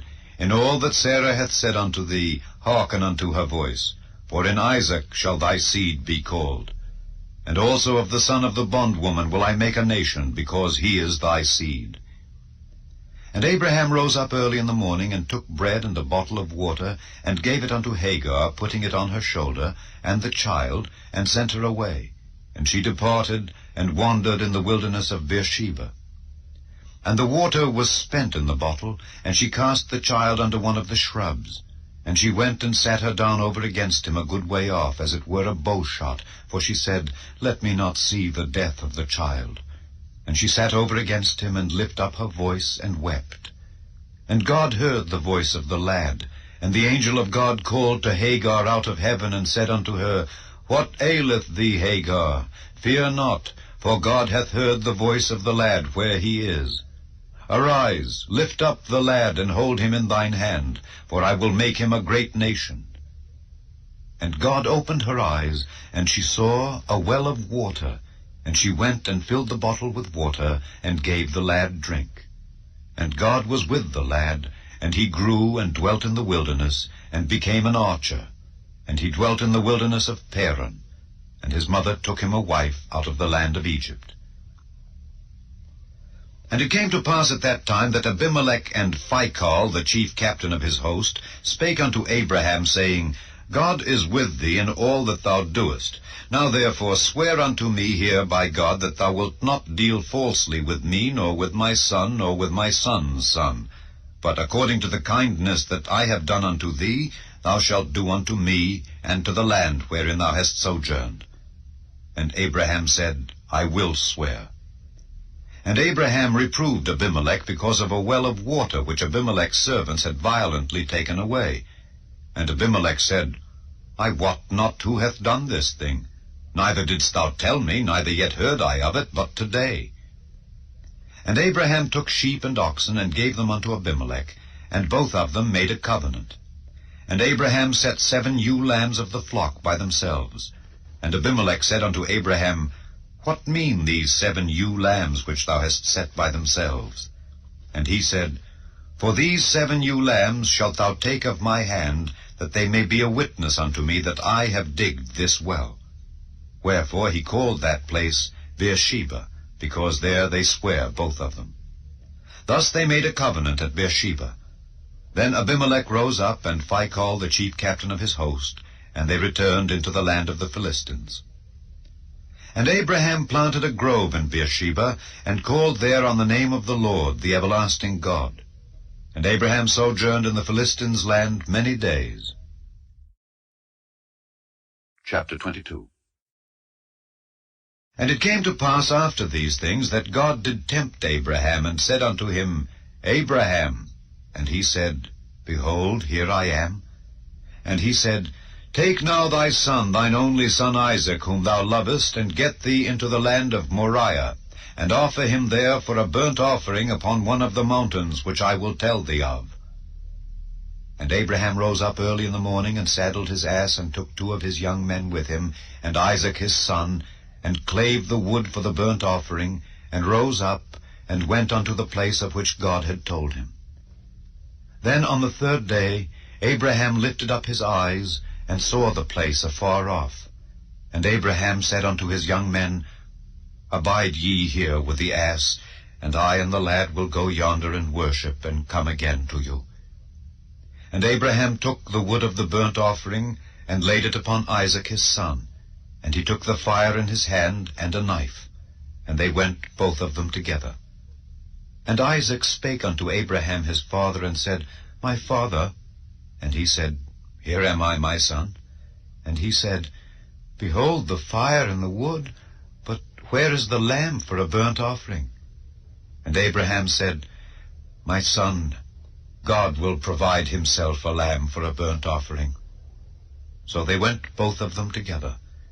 And they came to the place which God had told him of. And Abraham built an altar there, and laid the wood in order, and bound Isaac his son, and laid him on the altar upon the wood. And Abraham stretched forth his hand, and took the knife to slay his son. And the angel of the Lord called unto him out of heaven, and said, Abraham, Abraham. And he said, Here am I.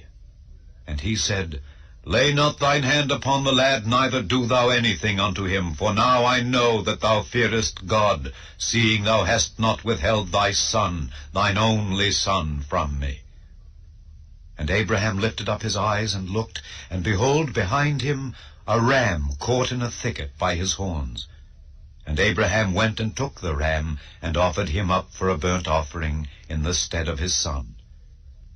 And Abraham called the name of that place Jehovah-Jireh, as it is said to this day, In the mount of the Lord it shall be seen.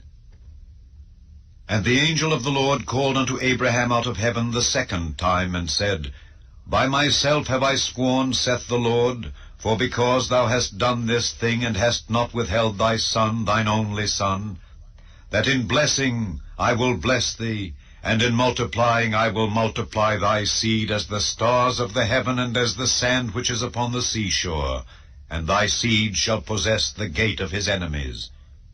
And in thy seed shall all the nations of the earth be blessed, because thou hast obeyed my voice.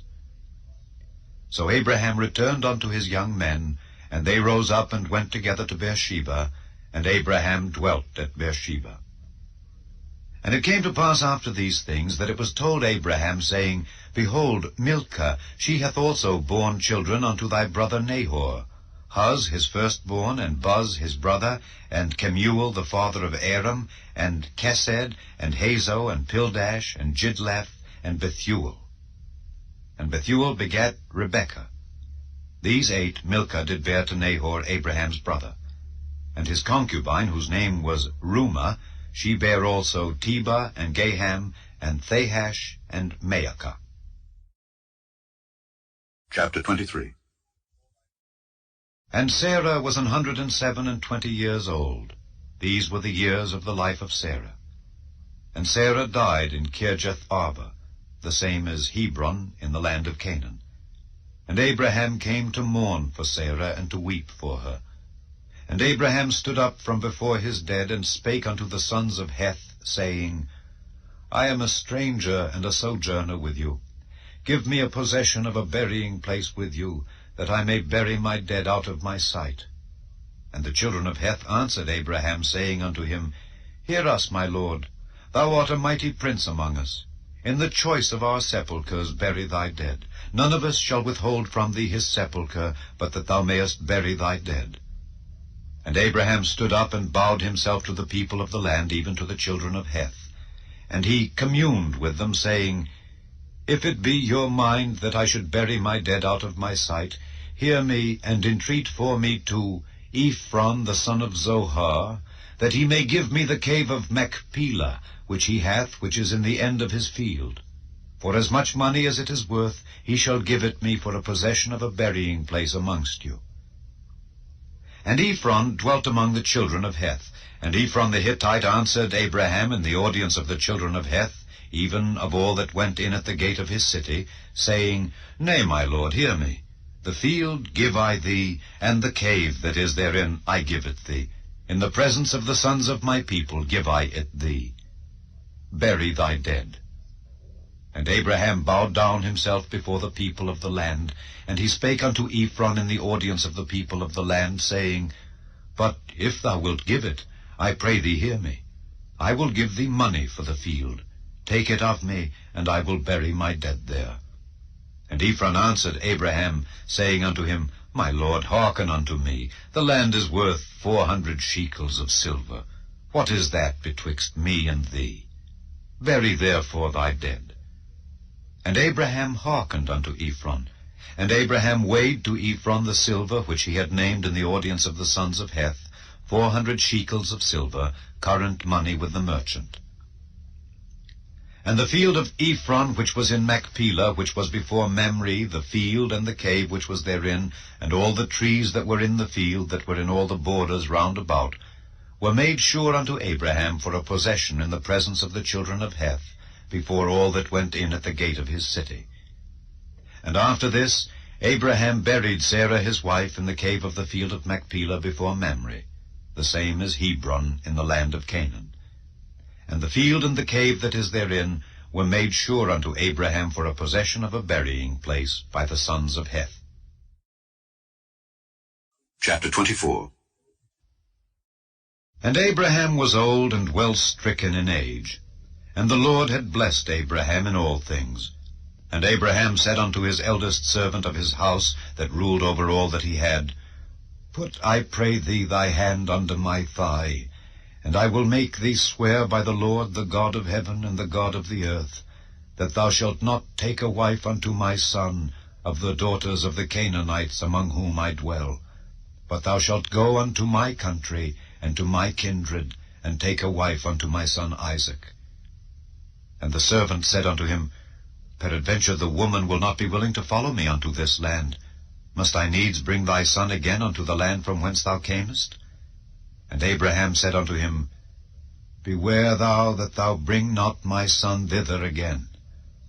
The Lord God of heaven, which took me from my father's house, and from the land of my kindred, and which spake unto me, and that sware unto me, saying, Unto thy seed will I give this land, he shall send his angel before thee, and thou shalt take a wife unto my son from thence. And if the woman will not be willing to follow thee, then thou shalt be clear from this my oath. Only bring not my son thither again. And the servant put his hand under the thigh of Abraham his master, and sware to him concerning that matter. And the servant took 10 camels of the camels of his master, and departed, for all the goods of his master were in his hand. And he arose, and went to Mesopotamia, unto the city of Nahor. And he made his camels to kneel down without the city by a well of water at the time of the evening, even the time that women go out to draw water.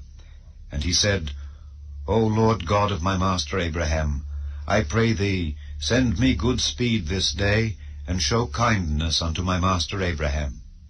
Behold, I stand here by the well of water, and the daughters of the men of the city come out to draw water. And let it come to pass, that the damsel to whom I shall say, Let down thy pitcher, I pray thee, that I may drink, and she shall say, Drink, and I will give thy camels drink also, let the same be she that thou hast appointed for thy servant Isaac. And thereby shall I know that thou hast showed kindness unto my master. And it came to pass, before he had done speaking, that behold, Rebekah came out, who was born to Bethuel, son of Milcah, the wife of Nahor, Abraham's brother, with her pitcher upon her shoulder. And the damsel was very fair to look upon, a virgin, neither had any man known her. And she went down to the well, and filled her pitcher, and came up. And the servant ran to meet her, and said, Let me, I pray thee, drink a little water of thy pitcher. And she said, Drink, my lord. And she hasted, and let down her pitcher upon her hand, and gave him drink. And when she had done giving him drink, she said, I will draw water for thy camels also, until they have done drinking. And she hasted, and emptied her pitcher into the trough, and ran again unto the well to draw water, and drew for all his camels. And the man, wondering at her, held his peace, to wit whether the Lord had made his journey prosperous or not. And it came to pass, as the camels had done drinking, that the man took a golden earring of 1/2 shekel weight, and 2 bracelets for her hands of 10 shekels weight of gold, and said, Whose daughter art thou? Tell me, I pray thee. Is there room in thy father's house for us to lodge in? And she said unto him, I am the daughter of Bethuel, the son of Milcah, which she bare unto Nahor. She said moreover unto him, We have both straw and provender enough, and room to lodge in. And the man bowed down his head, and worshipped the Lord. And he said, Blessed be the Lord God of my master Abraham, who hath not left destitute my master of his mercy and his truth. I being in the way, the Lord led me to the house of my master's brethren. And the damsel ran, and told them of her mother's house these things. And Rebekah had a brother, and his name was Laban. And Laban ran out unto the man unto the well. And it came to pass, when he saw the earring and bracelets upon his sister's hands, and when he heard the words of Rebekah his sister, saying, Thus spake the man unto me, that he came unto the man, and behold, he stood by the camels at the well. And he said, Come in, thou blessed of the Lord. Wherefore standest thou without? For I have prepared the house and room for the camels. And the man came into the house, and he ungirded his camels, and gave straw and provender for the camels, and water to wash his feet, and the men's feet that were with him. And there was set meat before him to eat. But he said, I will not eat, until I have told mine errand. And he said, Speak on. And he said, I am Abraham's servant, and the Lord hath blessed my master greatly, and he is become great. And he hath given him flocks and herds, and silver and gold, and menservants, and maidservants, and camels, and asses. And Sarah, my master's wife, bare a son to my master when she was old, and unto him hath he given all that he hath. And my master made me swear, saying, Thou shalt not take a wife to my son of the daughters of the Canaanites, in whose land I dwell, but thou shalt go unto my father's house, and to my kindred, and take a wife unto my son. And I said unto my master, Peradventure the woman will not follow me. And he said unto me, The Lord, before whom I walk, will send his angel with thee, and prosper thy way, and thou shalt take a wife for my son of my kindred, and of my father's house. Then shalt thou be clear from this my oath, when thou comest to my kindred. And if they give not thee one, thou shalt be clear from my oath. And I came this day unto the well, and said, O Lord God of my master Abraham, if now thou do prosper my way which I go, behold, I stand by the well of water, and it shall come to pass, that when the virgin cometh forth to draw water, and I say to her, Give me, I pray thee, a little water of thy pitcher to drink, and she say to me, Both drink thou, and I will also draw for thy camels, let the same be the woman whom the Lord hath appointed out for my master's son.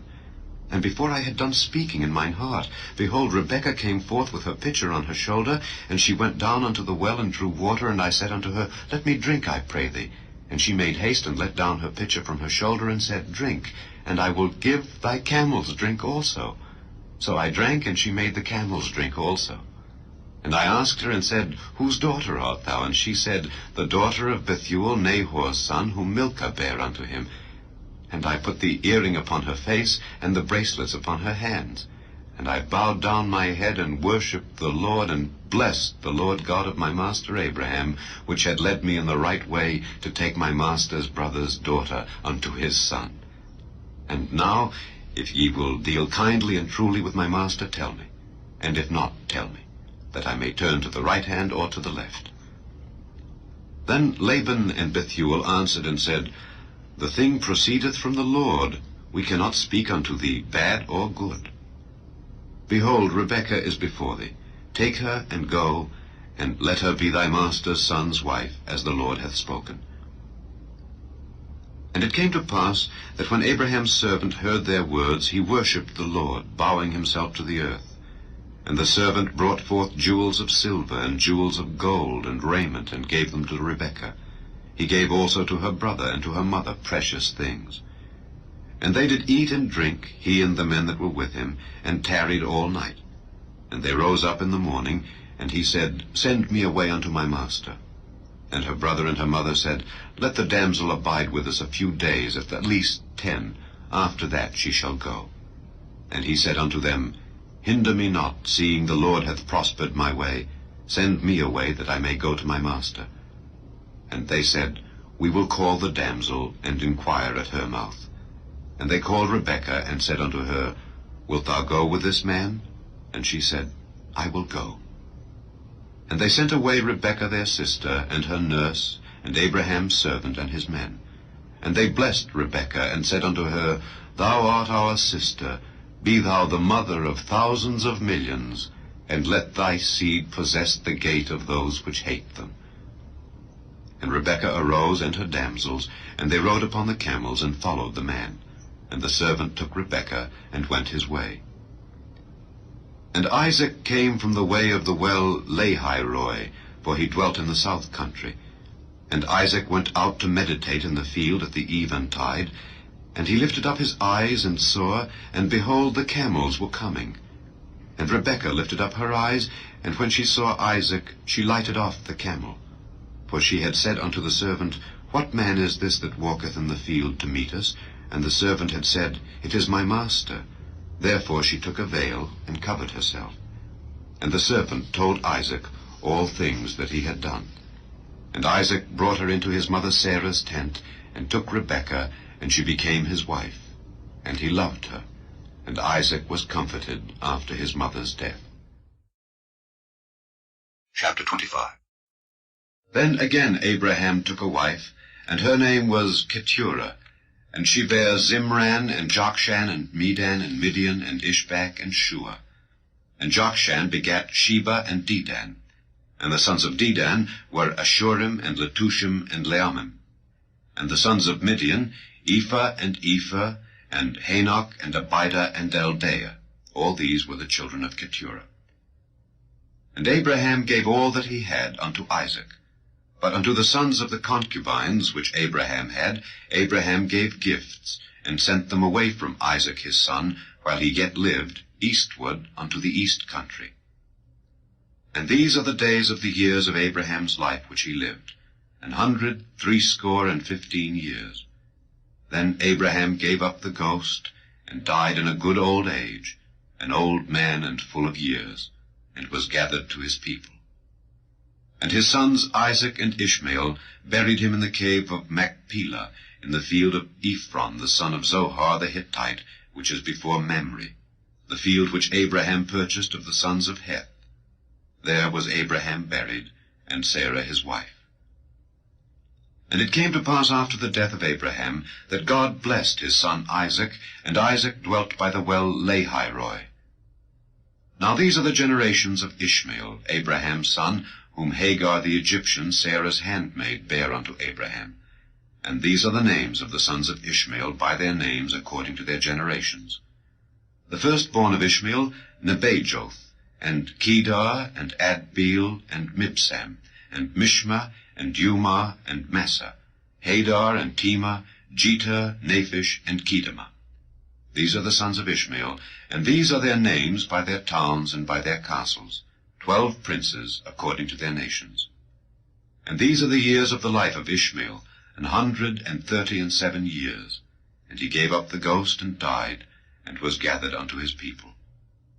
And they dwelt from Havilah unto Shur, that is before Egypt, as thou goest toward Assyria. And he died in the presence of all his brethren. And these are the generations of Isaac, Abraham's son. Abraham begat Isaac. And Isaac was 40 years old when he took Rebekah to wife, the daughter of Bethuel the Syrian of Padan Aram, the sister to Laban the Syrian. And Isaac entreated the Lord for his wife, because she was barren. And the Lord was entreated of him, and Rebekah his wife conceived. And the children struggled together within her, and she said, If it be so, why am I thus? And she went to inquire of the Lord. And the Lord said unto her, 2 nations are in thy womb, and 2 manner of people shall be separated from thy bowels, and the one people shall be stronger than the other people, and the elder shall serve the younger. And when her days to be delivered were fulfilled, behold, there were twins in her womb. And the first came out red, all over like an hairy garment, and they called his name Esau. And after that came his brother out, and his hand took hold on Esau's heel, and his name was called Jacob. And Isaac was 80 years old when she bare them. And the boys grew, and Esau was a cunning hunter, a man of the field, and Jacob was a plain man, dwelling in tents.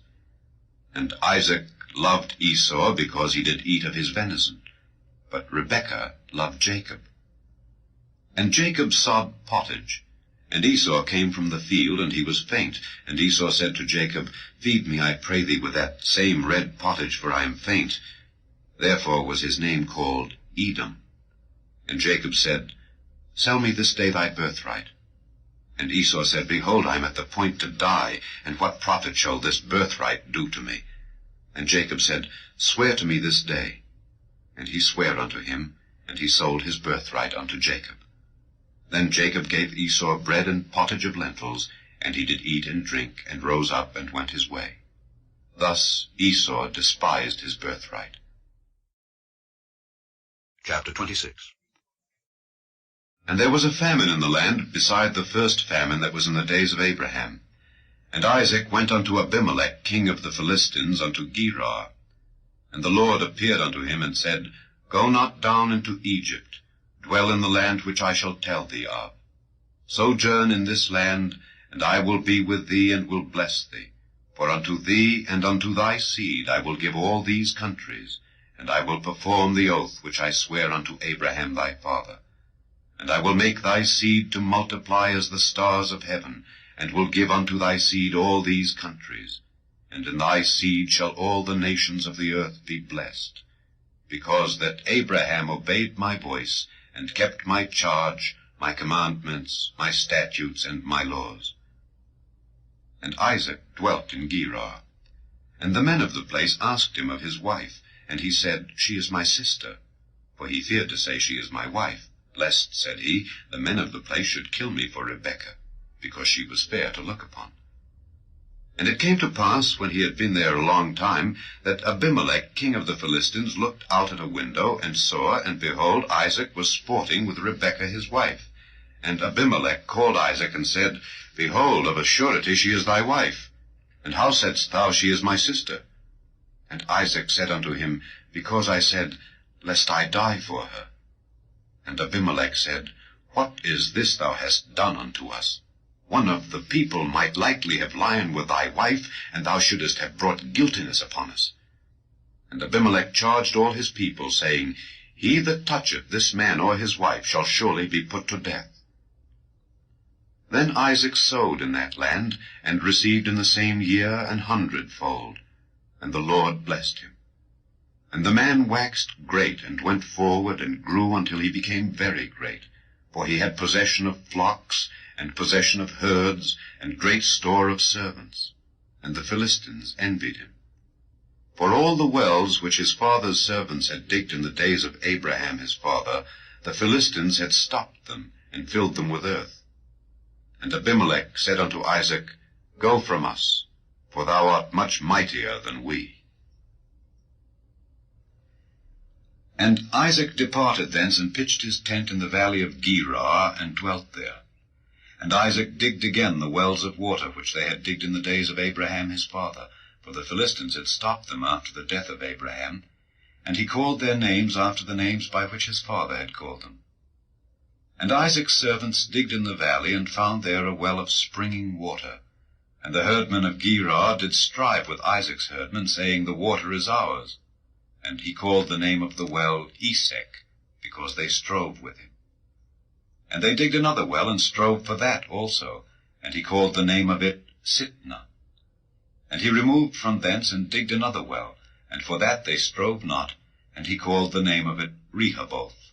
And he said, For now the Lord hath made room for us, and we shall be fruitful in the land. And he went up from thence to Beersheba.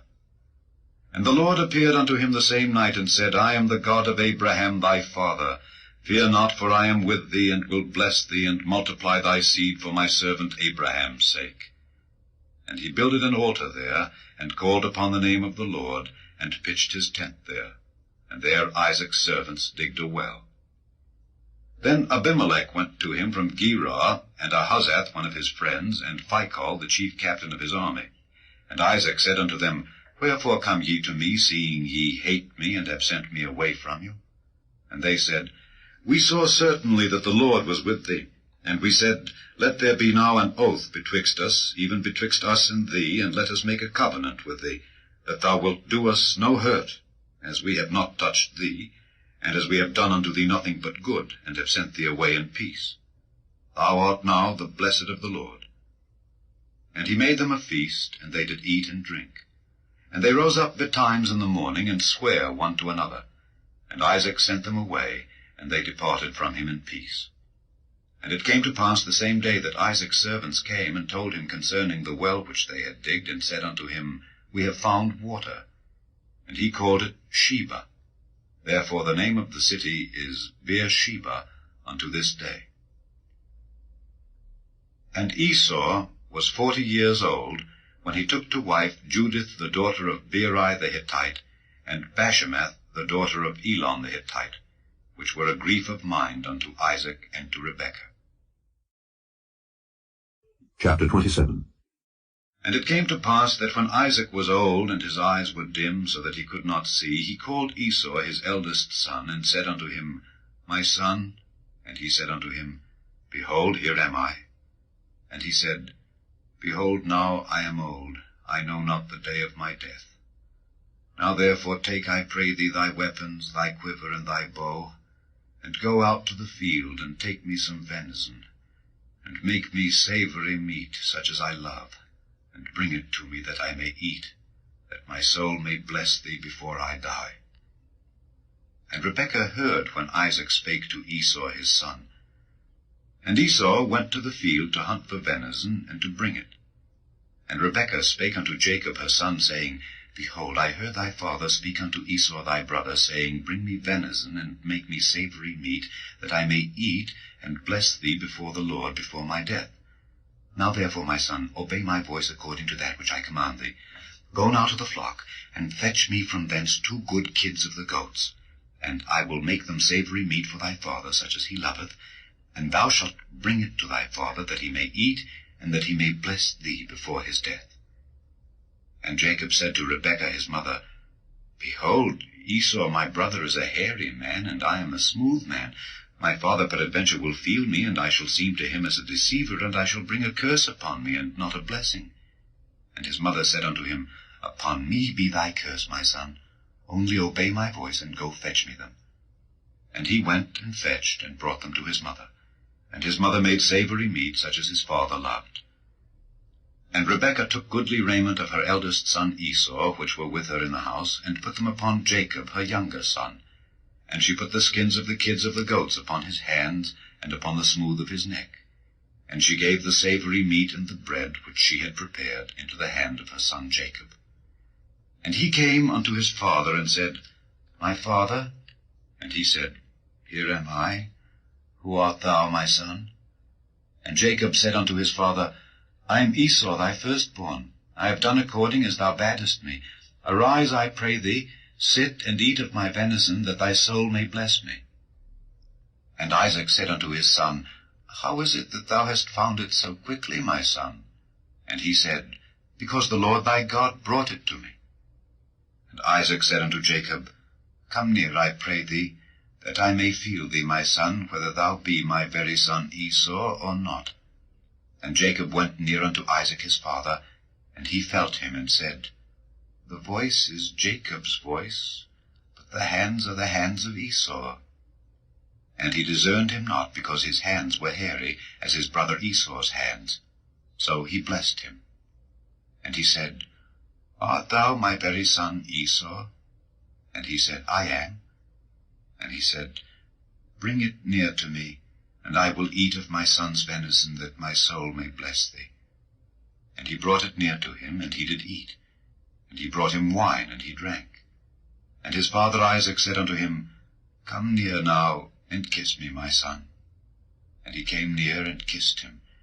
And he smelled the smell of his raiment, and blessed him, and said, See, the smell of my son is as the smell of a field which the Lord hath blessed. Therefore God give thee of the dew of heaven, and the fatness of the earth, and plenty of corn and wine. Let peoples serve thee, and nations bow down to thee. Be Lord over thy brethren, and let thy mother's sons bow down to thee. Cursed be every one that curseth thee, and blessed be he that blesseth thee. And it came to pass, as soon as Isaac had made an end of blessing Jacob, and Jacob was yet scarce gone out from the presence of Isaac his father, that Esau his brother came in from his hunting. And he also had made savory meat, and brought it unto his father, and said unto his father, Let my father arise, and eat of his son's venison, that thy soul may bless me. And Isaac his father said unto him, Who art thou?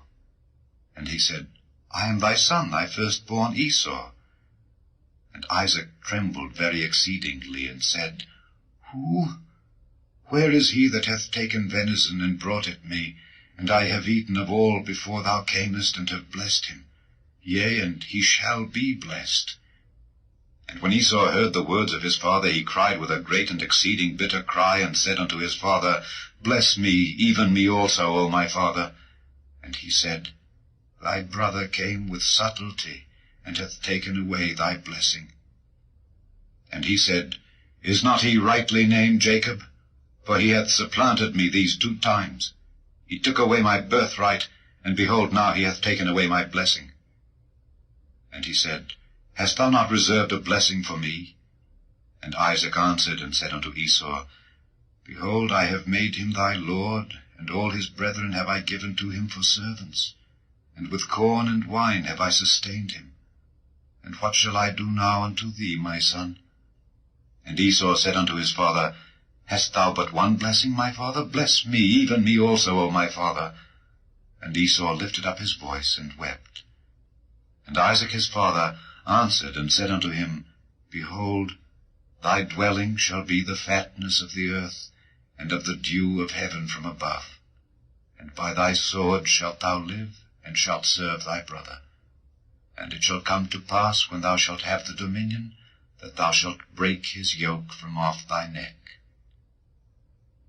And Esau hated Jacob because of the blessing wherewith his father blessed him. And Esau said in his heart, The days of mourning for my father are at hand. Then will I slay my brother Jacob. And these words of Esau her elder son were told to Rebekah. And she sent and called Jacob her younger son, and said unto him, Behold, thy brother Esau, as touching thee, doth comfort himself, purposing to kill thee.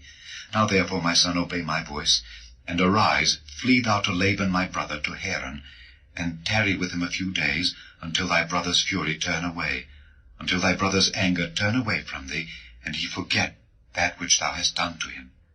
Then I will send, and fetch thee from thence. Why should I be deprived also of you both in one day? And Rebekah said to Isaac, I am weary of my life because of the daughters of Heth. If Jacob take a wife of the daughters of Heth, such as these which are of the daughters of the land, what good shall my life do me? Chapter 28. And Isaac called Jacob, and blessed him, and charged him, and said unto him, Thou shalt not take a wife of the daughters of Canaan. Arise, go to Padan Aram, to the house of Bethuel thy mother's father, and take thee a wife from thence of the daughters of Laban thy mother's brother. And God Almighty bless thee, and make thee fruitful, and multiply thee, that thou mayest be a multitude of people.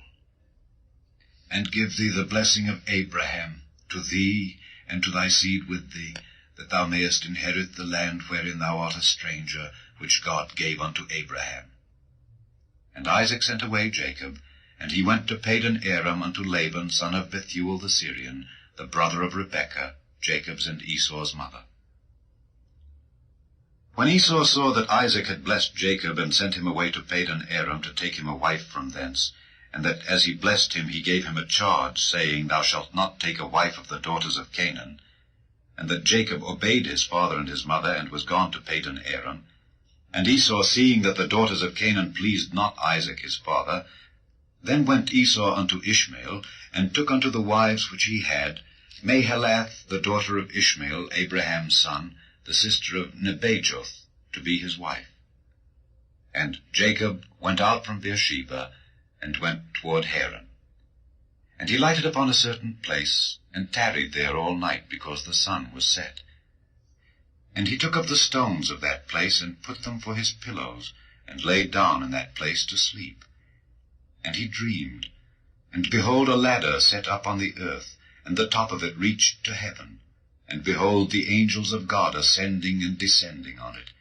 And behold, the Lord stood above it, and said, I am the Lord God of Abraham thy father, and the God of Isaac. The land whereon thou liest, to thee will I give it, and to thy seed. And thy seed shall be as the dust of the earth, and thou shalt spread abroad to the west, and to the east, and to the north, and to the south.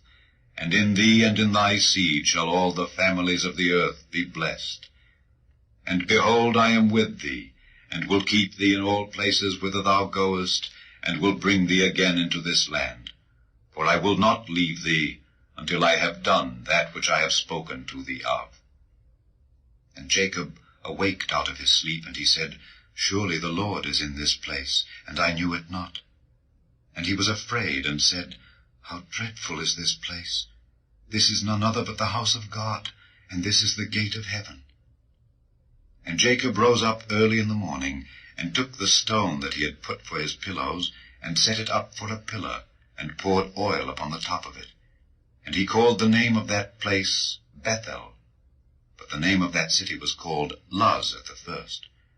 And Jacob vowed a vow, saying, If God will be with me, and will keep me in this way that I go, and will give me bread to eat, and raiment to put on, so that I come again to my father's house in peace, then shall the Lord be my God, and this stone which I have set for a pillar shall be God's house, and of all that thou shalt give me, I will surely give the 10th unto thee.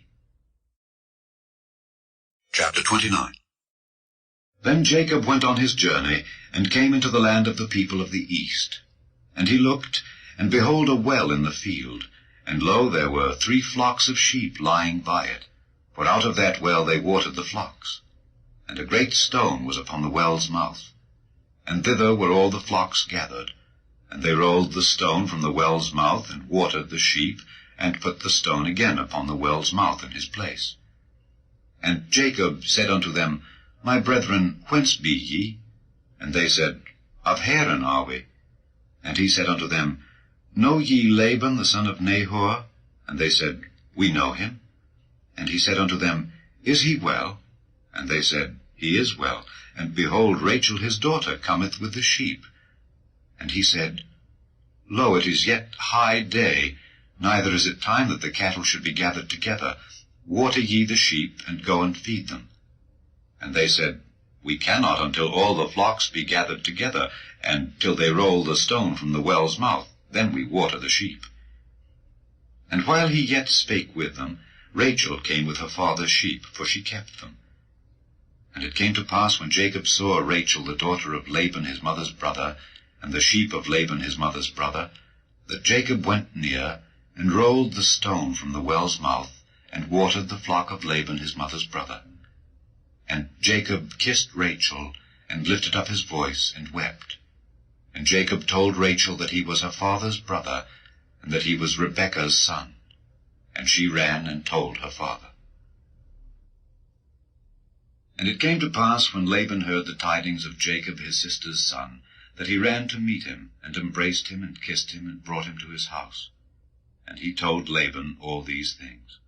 And Laban said to him, Surely thou art my bone and my flesh. And he abode with him the space of a month. And Laban said unto Jacob, Because thou art my brother, shouldest thou therefore serve me for naught? Tell me, what shall thy wages be? And Laban had 2 daughters. The name of the elder was Leah, and the name of the younger was Rachel. Leah was tender-eyed, but Rachel was beautiful and well-favored. And Jacob loved Rachel, and said, I will serve thee 7 years for Rachel thy younger daughter. And Laban said, It is better that I give her to thee than that I should give her to another man. Abide with me. And Jacob served 7 years for Rachel, and they seemed unto him but a few days for the love he had to her. And Jacob said unto Laban, Give me my wife, for my days are fulfilled, that I may go in unto her. And Laban gathered together all the men of the place, and made a feast. And it came to pass in the evening, that he took Leah his daughter, and brought her to him, and he went in unto her. And Laban gave unto his daughter Leah Zilpah his maid for an handmaid. And it came to pass that in the morning, behold, it was Leah. And he said to Laban, What is this thou hast done unto me? Did not I serve with thee for Rachel? Wherefore then hast thou beguiled me? And Laban said, It must not be so done in our country, to give the younger before the firstborn. Fulfill her week, and we will give thee this also for the service which thou shalt serve with me yet 7 other years. And Jacob did so, and fulfilled her week, and he gave him Rachel his daughter to wife also. And Laban gave to Rachel his daughter Bilhah his handmaid to be her maid. And he went in also unto Rachel, and he loved also Rachel more than Leah, and served with him yet 7 other years. And when the Lord saw that Leah was hated, he opened her womb, but Rachel was barren. And Leah conceived, and bare a son, and she called his name Reuben. For she said, Surely the Lord hath looked upon my affliction, now therefore my husband will love me. And she conceived again, and bare a son, and said, Because the Lord hath heard that I was hated, he hath therefore given me this son also. And she called his name Simeon. And she conceived again, and bare a son, and said, Now this time will my husband be joined unto me, because I have borne him 3 sons. Therefore was his name called Levi. And she conceived again, and bare a son, and she said, Now will I praise the Lord. Therefore she called his name Judah, and left bearing. Chapter 30. And when Rachel saw that she bare Jacob no children, Rachel envied her sister, and said unto Jacob, Give me children, or else I die. And Jacob's anger was kindled against Rachel, and he said, Am I in God's stead, who hath withheld from thee the fruit of the womb? And she said, Behold my maid Bilhah, go in unto her, and she shall bear upon my knees, that I may also have children by her. And she gave him Bilhah her handmaid to wife, and Jacob went in unto her. And Bilhah conceived, and bare Jacob a son. And Rachel said, God hath judged me, and hath also heard my voice, and hath given me a son. Therefore called she his name Dan. And Bilhah Rachel's maid conceived again, and bare Jacob a second son. And Rachel said, With great wrestlings have I wrestled with my sister, and I have prevailed. And she called his name Naphtali. When Leah saw that she had left bearing, she took Zilpah her maid, and gave her Jacob to wife. And Zilpah, Leah's maid, bare Jacob a son. And Leah said, A troop cometh. And she called his name Gad. And Zilpah, Leah's maid, bare Jacob a second son. And Leah said, Happy am I, for the daughters will call me blessed. And she called his name Asher. And Reuben went in the days of wheat harvest, and found mandrakes in the field, and brought them unto his mother Leah. Then Rachel said to Leah, Give me, I pray thee, of thy son's mandrakes. And she said unto her, Is it a small matter that thou hast taken my husband? And wouldest thou take away my son's mandrakes also? And Rachel said, Therefore he shall lie with thee tonight for thy son's mandrakes. And Jacob came out of the field in the evening, and Leah went out to meet him, and said, Thou must come in unto me, for surely I have hired thee with my son's mandrakes. And he lay with her that night. And God hearkened unto Leah, and she conceived and bare Jacob the 5th son. And Leah said, God hath given me my hire, because I have given my maiden to my husband. And she called his name Issachar. And Leah conceived again, and bare Jacob the 6th son. And Leah said, God hath endued me with a good dowry. Now will my husband dwell with me, because I have borne him 6 sons. And she called his name Zebulun. And afterward she bare a daughter, and called her name Dinah. And God remembered Rachel, and God hearkened to her, and opened her womb. And she conceived and bare a son, and said, God hath taken away my reproach. And she called his name Joseph, and said, The Lord shall add to me another son. And it came to pass, when Rachel had borne Joseph, that Jacob said unto Laban, Send me away, that I may go unto mine own place and to my country. Give me my wives and my children, for whom I have served thee, and let me go, for thou knowest my service which I have done thee. And Laban said unto him, I pray thee, if I have found favor in thine eyes, tarry, for I have learned by experience that the Lord hath blessed me for thy sake. And he said, Appoint me thy wages, and I will give it. And he said unto him, Thou knowest how I have served thee, and how thy cattle was with me. For it was little which thou hadst before I came, and it is now increased unto a multitude. And the Lord hath blessed thee since my coming, and now when shall I provide for mine own house also? And he said, What shall I give thee? And Jacob said, Thou shalt not give me anything. If thou wilt do this thing for me, I will again feed and keep thy flock. I will pass through all thy flock today, removing from thence all the speckled and spotted cattle, and all the brown cattle among the sheep, and the spotted and speckled among the goats, and of such shall be my hire. So shall my righteousness answer for me in time to come, when it shall come for my hire before thy face. Every one that is not speckled and spotted among the goats, and brown among the sheep, that shall be counted stolen with me. And Laban said, Behold, I would it might be according to thy word. And he removed that day the he-goats that were ring-straked and spotted, and all the she-goats that were speckled and spotted, and every one that had some white in it, and all the brown among the sheep, and gave them into the hand of his sons. And he set 3 days' journey betwixt himself and Jacob fed the rest of Laban's flocks. And Jacob took him rods of green poplar, and of the hazel and chestnut tree, and pilled white strakes in them, and made the white appear which was in the rods. And he set the rods which he had pilled before the flocks in the gutters and the watering troughs when the flocks came to drink, that they should conceive when they came to drink. And the flocks conceived before the rods, and brought forth cattle ring-straked, speckled, and spotted. And Jacob did separate the lambs, and set the faces of the flocks toward the ring-straked, and all the brown in the flock of Laban. And he put his own flocks by themselves, and put them not unto Laban's cattle. And it came to pass, whensoever the stronger cattle did conceive, that Jacob laid the rods before the eyes of the cattle in the gutters, that they might conceive among the rods. But when the cattle were feeble, he put them not in. So the feebler were Laban's, and the stronger Jacob's. And the man increased exceedingly, and had much cattle, and maidservants and menservants, and camels and asses. Chapter 31. And he heard the words of Laban's sons, saying, Jacob hath taken away all that was our father's, and of that which was our father's hath he gotten all this glory. And Jacob beheld the countenance of Laban, and behold, it was not toward him as before. And the Lord said unto Jacob, Return unto the land of thy fathers, and to thy kindred, and I will be with thee.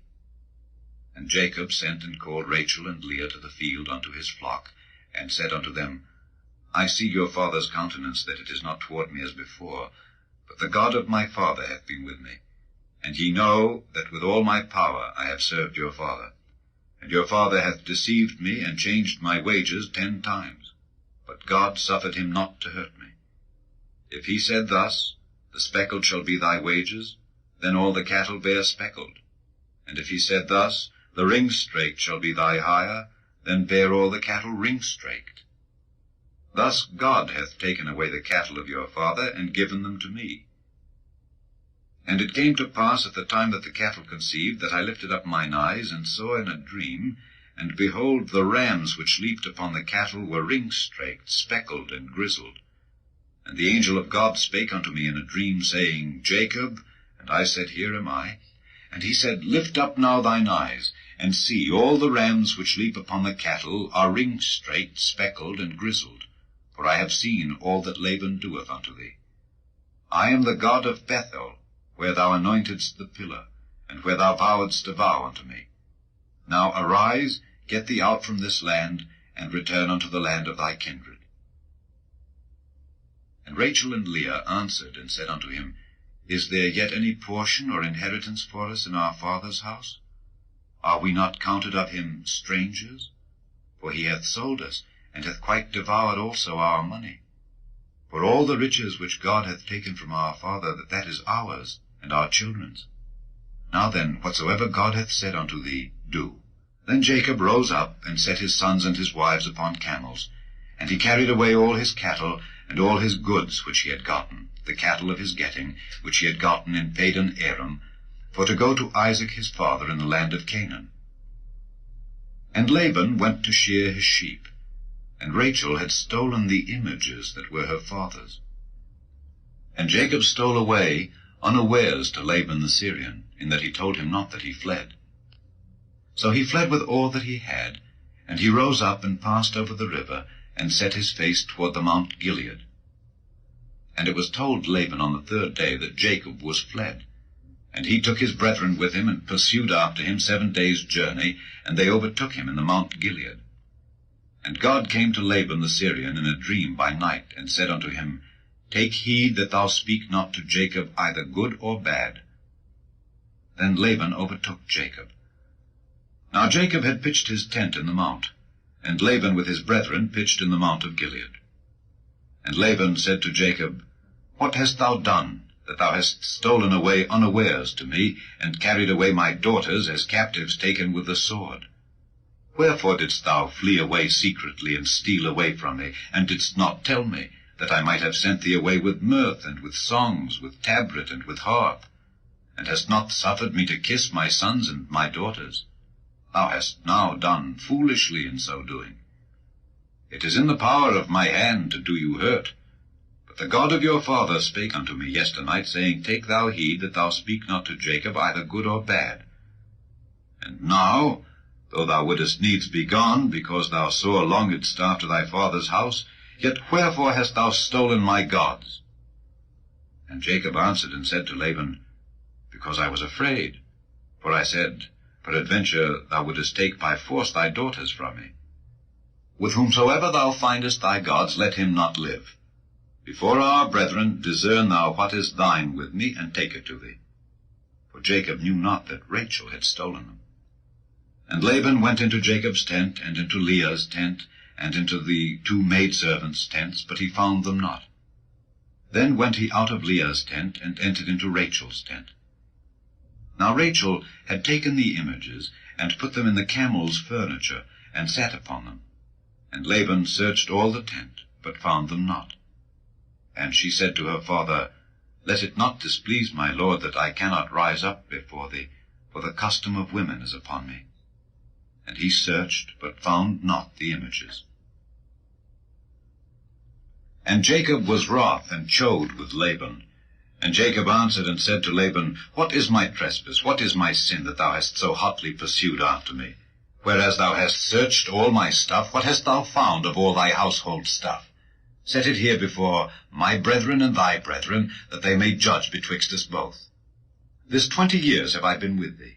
Thy ewes and thy she-goats have not cast their young, and the rams of thy flock have I not eaten. That which was torn of beasts I brought not unto thee, I bear the loss of it. Of my hand didst thou require it, whether stolen by day or stolen by night. Thus I was. In the day the drought consumed me, and the frost by night, and my sleep departed from mine eyes. Thus have I been 20 years in thy house. I served thee 14 years for thy 2 daughters, and 6 years for thy cattle, and thou hast changed my wages 10 times. Except the God of my father, the God of Abraham, and the fear of Isaac, had been with me, surely thou hadst sent me away now empty. God hath seen mine affliction, and the labor of my hands, and rebuked thee yesternight. And Laban answered and said unto Jacob, These daughters are my daughters, and these children are my children, and these cattle are my cattle, and all that thou seest is mine. And what can I do this day unto these my daughters, or unto their children which they have borne?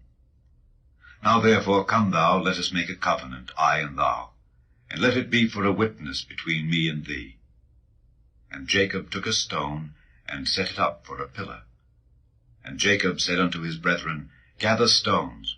And they took stones, and made an heap, and they did eat there upon the heap. And Laban called it Jegar-sahadutha, but Jacob called it Galeed. And Laban said, This heap is a witness between me and thee this day. Therefore was the name of it called Galeed. And Mizpah, for he said, The Lord watch between me and thee, when we are absent one from another. If thou shalt afflict my daughters, or if thou shalt take other wives beside my daughters, no man is with us. See, God is witness betwixt me and thee. And Laban said to Jacob, Behold this heap, and behold this pillar, which I have cast betwixt me and thee. This heap be witness, and this pillar be witness, that I will not pass over this heap to thee, and that thou shalt not pass over this heap and this pillar unto me for harm. The God of Abraham and the God of Nahor, the God of their father, judge betwixt us. And Jacob sware by the fear of his father Isaac. Then Jacob offered sacrifice upon the mount, and called his brethren to eat bread. And they did eat bread, and tarried all night in the mount. And early in the morning Laban rose up, and kissed his sons and his daughters, and blessed them. And Laban departed, and returned unto his place. Chapter 32. And Jacob went on his way, and the angels of God met him. And when Jacob saw them, he said, This is God's host. And he called the name of that place Mahanaim. And Jacob sent messengers before him to Esau his brother unto the land of Seir, the country of Edom. And he commanded them, saying, Thus shall ye speak unto my lord Esau. Thy servant Jacob saith thus, I have sojourned with Laban, and stayed there until now. And I have oxen and asses, flocks, and men servants and women servants. And I have sent to tell my lord, that I may find grace in thy sight. And the messengers returned to Jacob, saying, We came to thy brother Esau, and also he cometh to meet thee, and 400 men with him. Then Jacob was greatly afraid and distressed, and he divided the people that was with him, and the flocks and herds and the camels, into 2 bands, and said, If Esau come to the one company and smite it, then the other company which is left shall escape. And Jacob said, O God of my father Abraham, and God of my father Isaac, the Lord which saidst unto me, Return unto thy country and to thy kindred, and I will deal well with thee. I am not worthy of the least of all the mercies and of all the truth which thou hast showed unto thy servant. For with my staff I passed over this Jordan, and now I am become 2 bands. Deliver me, I pray thee, from the hand of my brother, from the hand of Esau, for I fear him, lest he will come and smite me and the mother with the children. And thou saidst, I will surely do thee good, and make thy seed as the sand of the sea, which cannot be numbered for multitude. And he lodged there that same night, and took of that which came to his hand a present for Esau his brother, 200 she-goats and 20 he-goats, 200 ewes and 20 rams, 30 milch camels with their colts, 40 kine, and 10 bulls, 20 she-asses, and 10 foals. And he delivered them into the hand of his servants, every drove by themselves, and said unto his servants, Pass over before me, and put a space betwixt drove and drove. And he commanded the foremost, saying, When Esau my brother meeteth thee, and asketh thee, saying, Whose art thou, and whither goest thou, and whose are these before thee? Then thou shalt say, They be thy servant Jacob's. It is a present sent unto my lord Esau. And behold, also he is behind us. And so commanded he the second and the third, and all that followed the drove, saying, On this manner shall ye speak unto Esau when ye find him. And say ye moreover, Behold, thy servant Jacob is behind us. For he said, I will appease him with the present that goeth before me, and afterward I will see his face. Peradventure he will accept of me. So went the present over before him, and himself lodged that night in the company. And he rose up that night, and took his 2 wives, and his 2 women servants, and his 11 sons, and passed over the ford Jabbok. And he took them, and sent them over the brook, and sent over that he had. And Jacob was left alone, and there wrestled a man with him until the breaking of the day. And when he saw that he prevailed not against him, he touched the hollow of his thigh, and the hollow of Jacob's thigh was out of joint as he wrestled with him. And he said, Let me go, for the day breaketh. And he said, I will not let thee go, except thou bless me. And he said unto him, What is thy name? And he said, Jacob. And he said, Thy name shall be called no more Jacob, but Israel. For as a prince hast thou power with God and with men, and hast prevailed. And Jacob asked him, and said, Tell me, I pray thee, thy name. And he said, Wherefore is it that thou dost ask after my name? And he blessed him there. And Jacob called the name of the place Peniel, for I have seen God face to face, and my life is preserved. And as he passed over Penuel, the sun rose upon him, and he halted upon his thigh. Therefore the children of Israel eat not of the sinew which shrank, which is upon the hollow of the thigh, unto this day, because he touched the hollow of Jacob's thigh in the sinew that shrank. Chapter 33. And Jacob lifted up his eyes and looked, and behold, Esau came, and with him 400 men. And he divided the children unto Leah and unto Rachel, and unto the 2 handmaids. And he put the handmaids and their children foremost, and Leah and her children after, and Rachel and Joseph hindermost. And he passed over before them, and bowed himself to the ground 7 times, until he came near to his brother.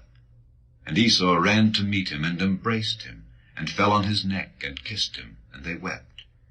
And he lifted up his eyes, and saw the women and the children, and said, Who are those with thee? And he said, The children which God hath graciously given thy servant. Then the handmaidens came near, they and their children, and they bowed themselves. And Leah also with her children came near, and bowed themselves. And after came Joseph near, and Rachel, and they bowed themselves. And he said, What meanest thou by all this drove which I met?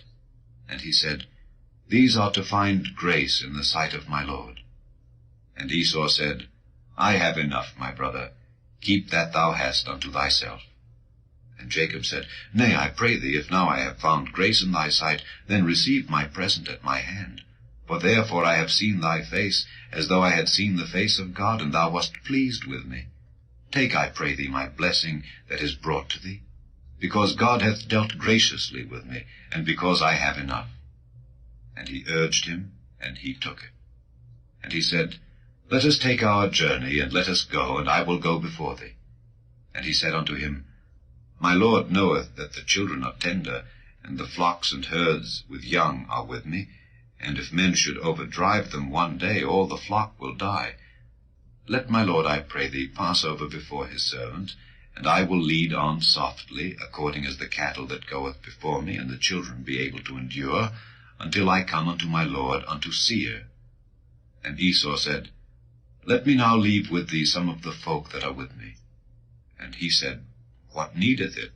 Let me find grace in the sight of my Lord. So Esau returned that day on his way unto Seir. And Jacob journeyed to Succoth, and built him an house, and made booths for his cattle. Therefore the name of the place is called Succoth. And Jacob came to Shalem, a city of Shechem, which is in the land of Canaan, when he came from Padan Aram, and pitched his tent before the city. And he bought a parcel of a field, where he had spread his tent, at the hand of the children of Hamor, Shechem's father, for 100 pieces of money. And he erected there an altar, and called it El Elohi Israel. Chapter 34. And Dinah the daughter of Leah, which she bare unto Jacob, went out to see the daughters of the land. And when Shechem the son of Hamor the Hivite, prince of the country, saw her, he took her, and lay with her, and defiled her. And his soul clave unto Dinah the daughter of Jacob, and he loved the damsel, and spake kindly unto the damsel.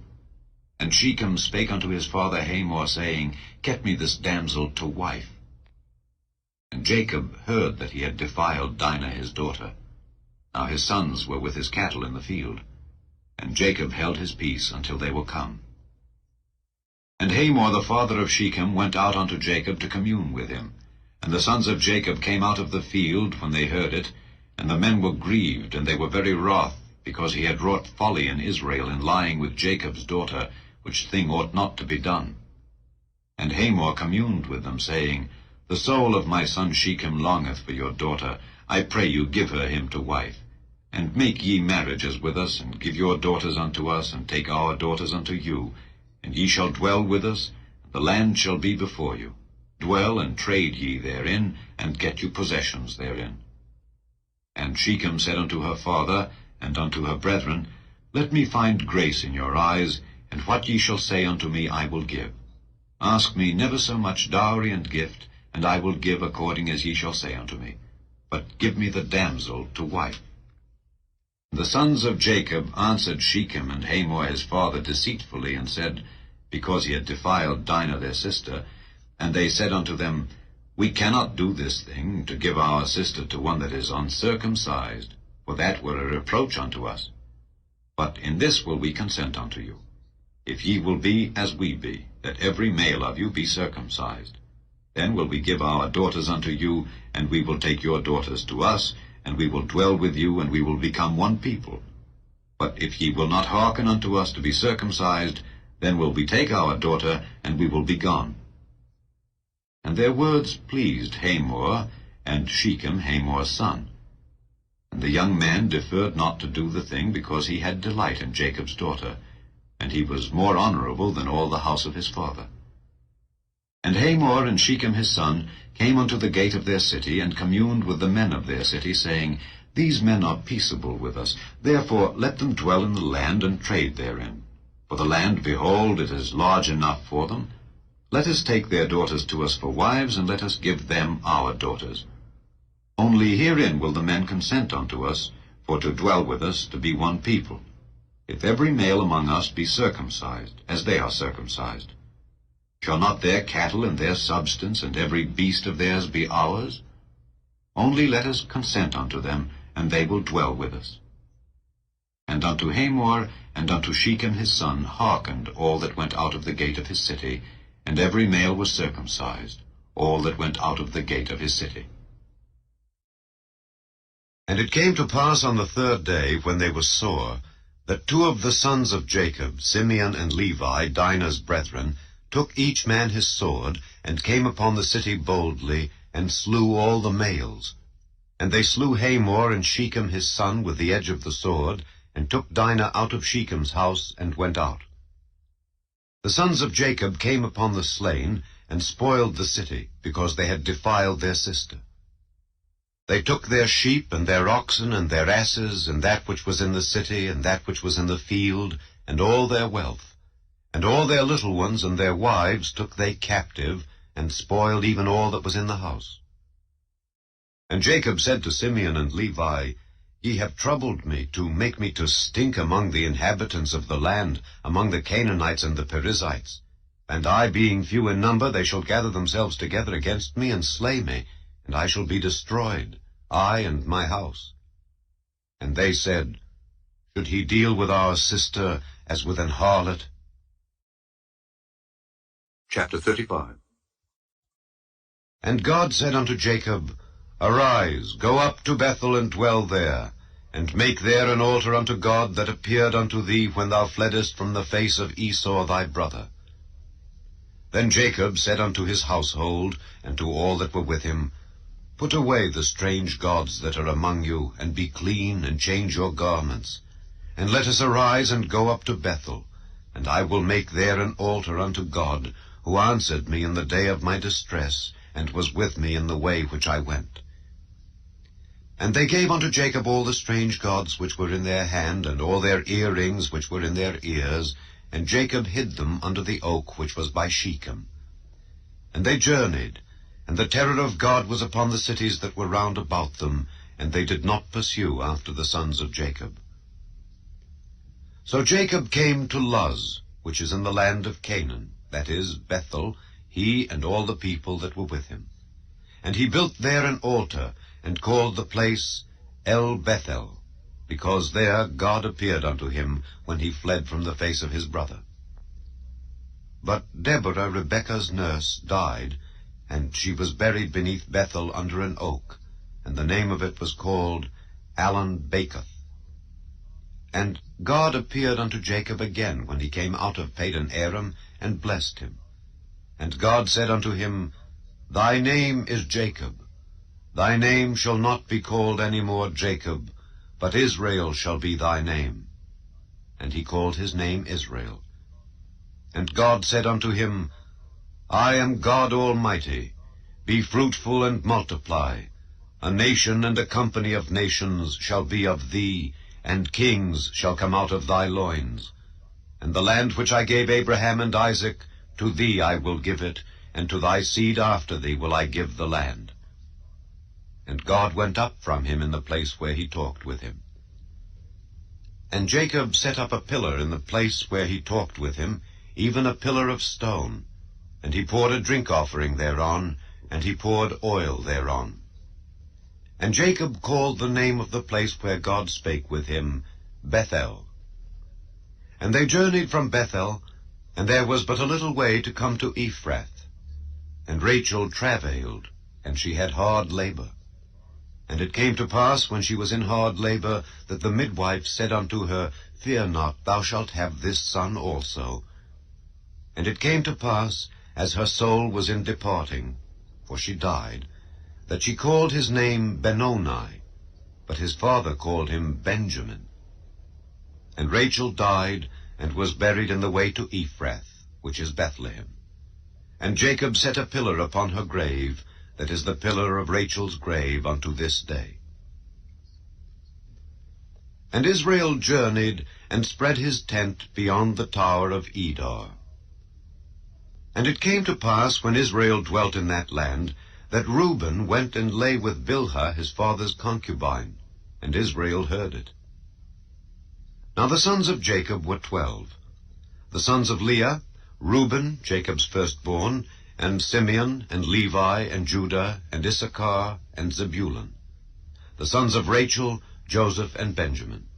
And the sons of Bilhah, Rachel's handmaid, Dan and Naphtali. And the sons of Zilpah, Leah's handmaid, Gad and Asher. These are the sons of Jacob, which were born to him in Padan Aram. And Jacob came unto Isaac his father, unto Mamre, unto the city of Arba, which is Hebron, where Abraham and Isaac sojourned, and the days of Isaac were 180 years. And Isaac gave up the ghost, and died, and was gathered unto his people, being old and full of days. And his sons Esau and Jacob buried him. Chapter 36. Now these are the generations of Esau, who is Edom. Esau took his wives of the daughters of Canaan, Adah the daughter of Elon the Hittite, and Aholibamah the daughter of Anah the daughter of Zibeon the Hivite, and Bashemath, Ishmael's daughter, sister of Nebajoth. And Adah bare to Esau Eliphaz, and Bashemath bare Reuel, and Aholibamah bare Jeush, and Jaalam, and Korah. These are the sons of Esau, which were born unto him in the land of Canaan. And Esau took his wives, and his sons, and his daughters, and all the persons of his house, and his cattle, and all his beasts, and all his substance, which he had got in the land of Canaan, and went into the country from the face of his brother Jacob. For their riches were more than that they might dwell together, and the land wherein they were strangers could not bear them because of their cattle. Thus dwelt Esau in Mount Seir. Esau is Edom. And these are the generations of Esau the father of the Edomites in Mount Seir. These are the names of Esau's sons: Eliphaz the son of Adah the wife of Esau, Reuel the son of Bashemath the wife of Esau. And the sons of Eliphaz were Teman, Omar, Zepho, and Gatam, and Kenaz. And Timnah was concubine to Eliphaz Esau's son, and she bare to Eliphaz Amalek. These were the sons of Adah Esau's wife. And these are the sons of Reuel: Nahath, and Zerah, Shammah, and Mizah. These were the sons of Bashemath Esau's wife. And these were the sons of Aholibamah, the daughter of Anah, the daughter of Zibeon, Esau's wife. And she bare to Esau Jeush, and Jaalam, and Korah. These were dukes of the sons of Esau: the sons of Eliphaz, the firstborn son of Esau, Duke Teman, Duke Omar, Duke Zepho, Duke Kenaz, Duke Korah, Duke Gatam, and Duke Amalek. These are the dukes that came of Eliphaz in the land of Edom.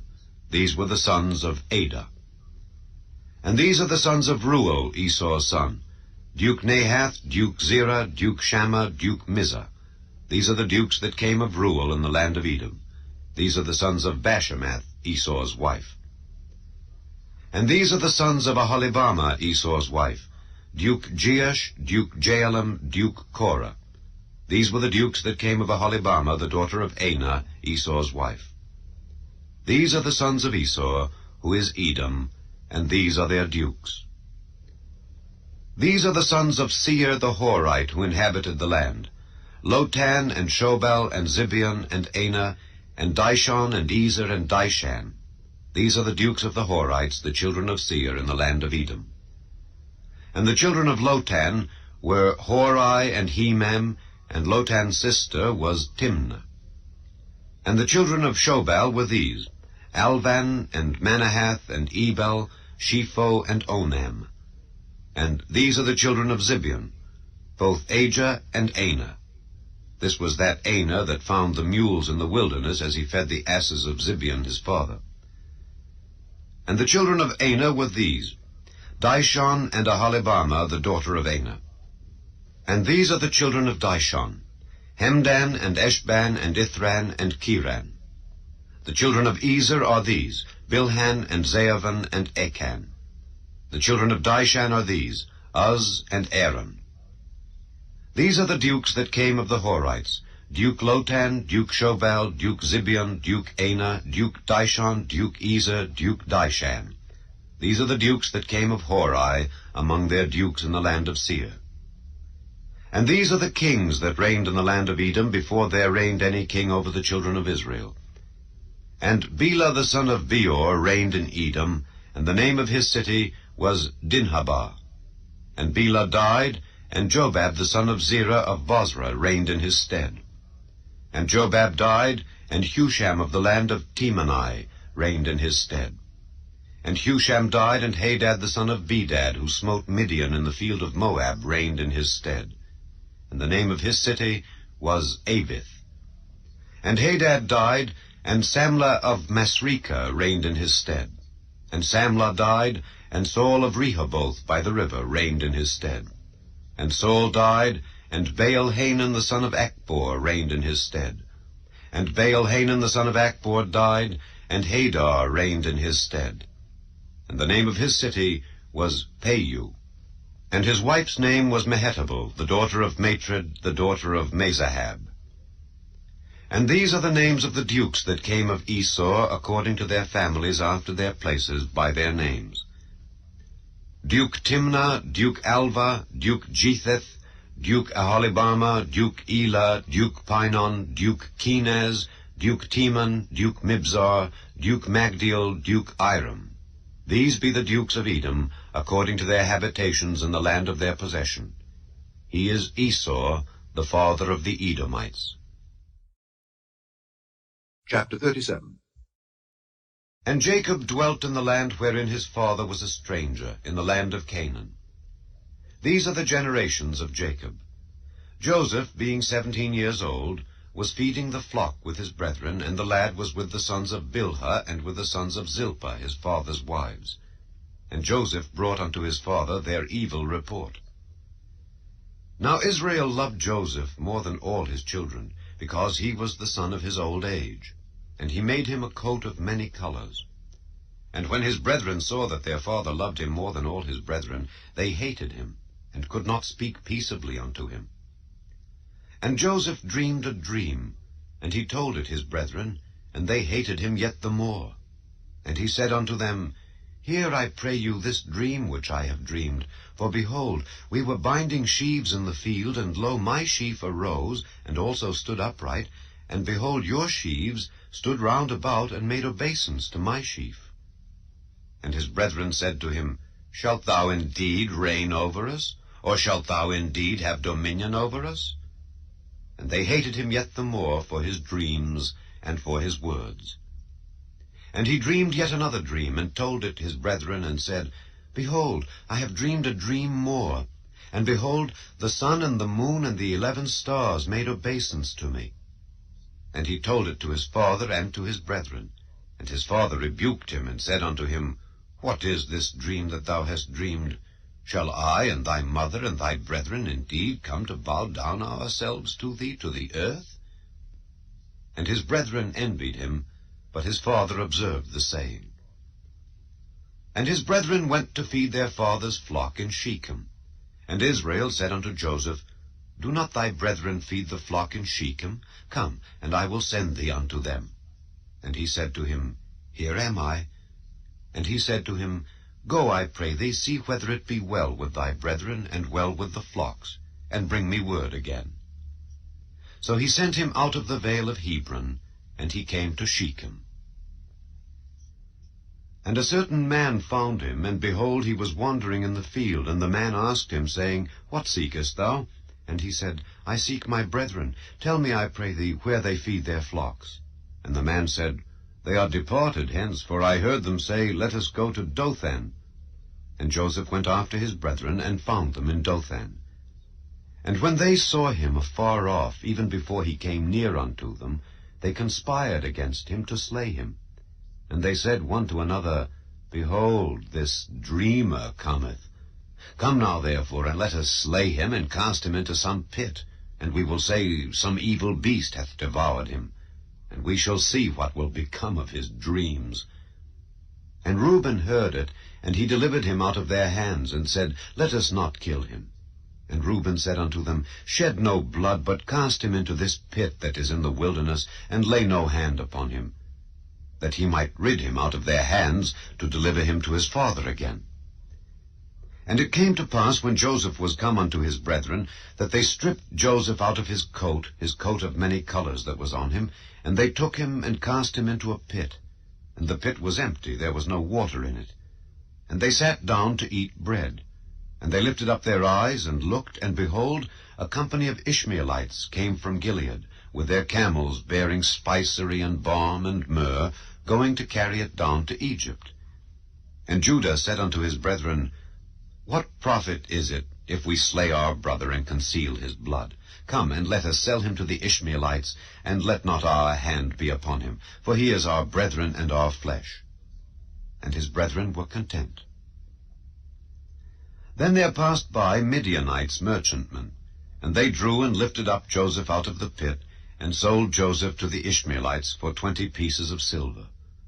And they brought Joseph into Egypt.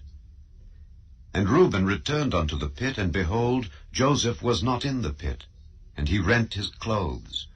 And he returned unto his brethren, and said, The child is not, and I, whither shall I go? And they took Joseph's coat, and killed a kid of the goats, and dipped the coat in the blood. And they sent the coat of many colors, and they brought it to their father, and said, This have we found. Know now whether it be thy son's coat or no. And he knew it, and said, It is my son's coat. An evil beast hath devoured him. Joseph is without doubt rent in pieces. And Jacob rent his clothes, and put sackcloth upon his loins, and mourned for his son many days. And all his sons and all his daughters rose up to comfort him, but he refused to be comforted, and he said, For I will go down into the grave unto my son mourning. Thus his father wept for him. And the Midianites sold him into Egypt unto Potiphar, an officer of Pharaoh's, and captain of the guard. Chapter 38. And it came to pass at that time that Judah went down from his brethren, and turned into a certain Adullamite, whose name was Hira. And Judah saw there a daughter of a certain Canaanite, whose name was Shua. And he took her, and went in unto her. And she conceived, and bare a son, and he called his name And she conceived again, and bare a son, and she called his name Onan. And she yet again conceived, and bare a son, and called his name Shelah. And he was at Chezib when she bare him. And Judah took a wife for his firstborn, whose name was Tamar. And Judah's firstborn, was wicked in the sight of the Lord, and the Lord slew him. And Judah said unto Onan, Go in unto thy brother's wife, and marry her, and raise up seed to thy brother. And Onan knew that the seed should not be his. And it came to pass, when he went in unto his brother's wife, that he spilled it on the ground, lest that he should give seed to his brother. And the thing which he did displeased the Lord, wherefore he slew him also. Then said Judah to Tamar his daughter-in-law, Remain a widow at thy father's house, till Shelah my son be grown. For he said, Lest peradventure he die also as his brethren did. And Tamar went and dwelt in her father's house. And in process of time, the daughter of Shua, Judah's wife, died. And Judah was comforted, and went up unto his sheep-shearers to Timnath, he and his friend Hira the Adullamite. And it was told Tamar, saying, Behold, thy father-in-law goeth up to Timnath to shear his sheep. And she put her widow's garments off from her, and covered her with a veil, and wrapped herself, and sat in an open place which is by the way to Timnath. For she saw that Shelah was grown, and she was not given unto him to wife. When Judah saw her, he thought her to be an harlot, because she had covered her face. And he turned unto her by the way, and said, Go to, I pray thee, let me come in unto thee. For he knew not that she was his daughter-in-law. And she said, What wilt thou give me, that thou mayest come in unto me? And he said, I will send thee a kid from the flock. And she said, Wilt thou give me a pledge till thou send it? And he said, What pledge shall I give thee? And she said, Thy signet, and thy bracelets, and thy staff that is in thine hand. And he gave it her, and came in unto her, and she conceived by him. And she arose and went away, and laid by her veil from her, and put on the garments of her widowhood. And Judah sent the kid by the hand of his friend the Adullamite, to receive his pledge from the woman's hand, but he found her not. Then he asked the men of that place, saying, Where is the harlot that was openly by the wayside? And they said, There was no harlot in this place. And he returned to Judah, and said, I cannot find her. And also the men of the place said that there was no harlot in this place. And Judah said, Let her take it to her, lest we be shamed. Behold, I sent this kid, and thou hast not found her. And it came to pass about 3 months after, that it was told Judah, saying, Tamar thy daughter-in-law hath played the harlot, and also, behold, she is with child by whoredom. And Judah said, Bring her forth, and let her be burnt. When she was brought forth, she sent to her father-in-law, saying, By the man whose these are am I with child. And she said, Discern, I pray thee, whose are these, the signet and bracelets and staff? And Judah acknowledged them, and said, She hath been more righteous than I, because that I gave her not to Shelah my son. And he knew her again no more. And it came to pass in the time of her travail, that, behold, twins were in her womb.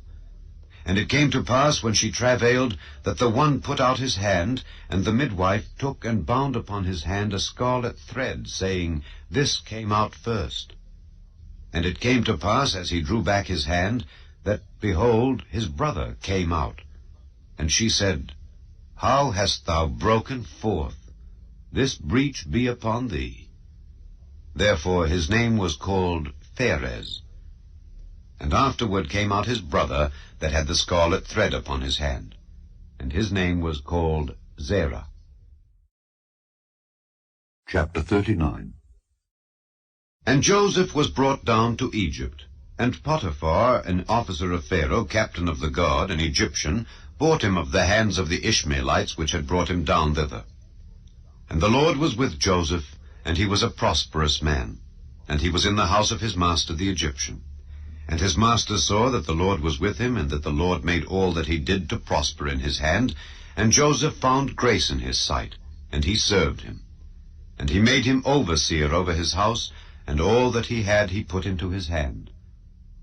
And it came to pass from the time that he had made him overseer in his house, and over all that he had, that the Lord blessed the Egyptian's house for Joseph's sake. And the blessing of the Lord was upon all that he had in the house and in the field. And he left all that he had in Joseph's hand, and he knew not aught he had, save the bread which he did eat. And Joseph was a goodly person, and well-favored. And it came to pass after these things, that his master's wife cast her eyes upon Joseph, and she said, Lie with me. But he refused, and said unto his master's wife, Behold, my master wotteth not what is with me in the house, and he hath committed all that he hath to my hand. There is none greater in this house than I. Neither hath he kept back anything from me but thee, because thou art his wife. How then can I do this great wickedness, and sin against God? And it came to pass, as she spake to Joseph day by day, that he hearkened not unto her to lie by her, or to be with her. And it came to pass about this time, that Joseph went into the house to do his business, and there was none of the men of the house there within. And she caught him by his garment, saying, Lie with me. And he left his garment in her hand, and fled, and got him out. And it came to pass, when she saw that he had left his garment in her hand, and was fled forth, that she called unto the men of her house, and spake unto them, saying, See, he hath brought in an Hebrew unto us to mock us. He came in unto me to lie with me, and I cried with a loud voice. And it came to pass, when he heard that I lifted up my voice and cried, that he left his garment with me, and fled, and got him out. And she laid up his garment by her, until his lord came home. And she spake unto him according to these words, saying, The Hebrew servant which thou hast brought unto us came in unto me to mock me. And it came to pass, as I lifted up my voice and cried, that he left his garment with me, and fled out. And it came to pass, when his master heard the words of his wife, which she spake unto him, saying, After this manner did thy servant to me, that his wrath was kindled. And Joseph's master took him, and put him into the prison, a place where the king's prisoners were bound, and he was there in the prison. But the Lord was with Joseph, and showed him mercy, and gave him favor in the sight of the keeper of the prison. And the keeper of the prison committed to Joseph's hand all the prisoners that were in the prison, and whatsoever they did there, he was the doer of it. The keeper of the prison looked not to anything that was under his hand, because the Lord was with him, and that which he did, the Lord made it to prosper. Chapter 40. And it came to pass after these things, that the butler of the king of Egypt and his baker had offended their lord the king of Egypt. And Pharaoh was wroth against two of his officers, against the chief of the butlers, and against the chief of the bakers. And he put them in ward in the house of the captain of the guard, into the prison, the place where Joseph was bound. And the captain of the guard charged Joseph with them, and he served them. And they continued a season in ward. And they dreamed a dream, both of them, each man his dream in one night, each man according to the interpretation of his dream, the butler and the baker of the king of Egypt, which were bound in the prison. And Joseph came in unto them in the morning, and looked upon them, and behold, they were sad. And he asked Pharaoh's officers that were with him in the ward of his lord's house, saying, Wherefore look ye so sadly today? And they said unto him, We have dreamed a dream, and there is no interpreter of it. And Joseph said unto them, Do not interpretations belong to God? Tell me them, I pray you. And the chief butler told his dream to Joseph, and said to him, In my dream, behold, a vine was before me, and in the vine were 3 branches, and it was as though it budded, and her blossom shot forth, and the clusters thereof brought forth ripe grapes. And Pharaoh's cup was in my hand, and I took the grapes, and pressed them into Pharaoh's cup, and I gave the cup into Pharaoh's hand. And Joseph said unto him, This is the interpretation of it. The 3 branches are 3 days. Yet within 3 days shall Pharaoh lift up thine head, and restore thee unto thy place. And thou shalt deliver Pharaoh's cup into his hand, after the former manner when thou wast his butler. But think on me when it shall be well with thee, and show kindness, I pray thee, unto me, and make mention of me unto Pharaoh, and bring me out of this house. For indeed I was stolen away out of the land of the Hebrews, and here also have I done nothing that they should put me into the dungeon. When the chief baker saw that the interpretation was good, he said unto Joseph, I also was in my dream, and behold, I had 3 white baskets on my head, and in the uppermost basket there was of all manner of bake meats for Pharaoh, and the birds did eat them out of the basket upon my head. And Joseph answered and said, This is the interpretation thereof. The 3 baskets are 3 days. Yet within 3 days shall Pharaoh lift up thy head from off thee, and shall hang thee on a tree, and the birds shall eat thy flesh from off thee. And it came to pass the 3rd day, which was Pharaoh's birthday, that he made a feast unto all his servants. And he lifted up the head of the chief butler and of the chief baker among his servants. And he restored the chief butler unto his butlership again, and he gave the cup into Pharaoh's hand. But he hanged the chief baker, as Joseph had interpreted to them. Yet did not the chief butler remember Joseph, but forgat him.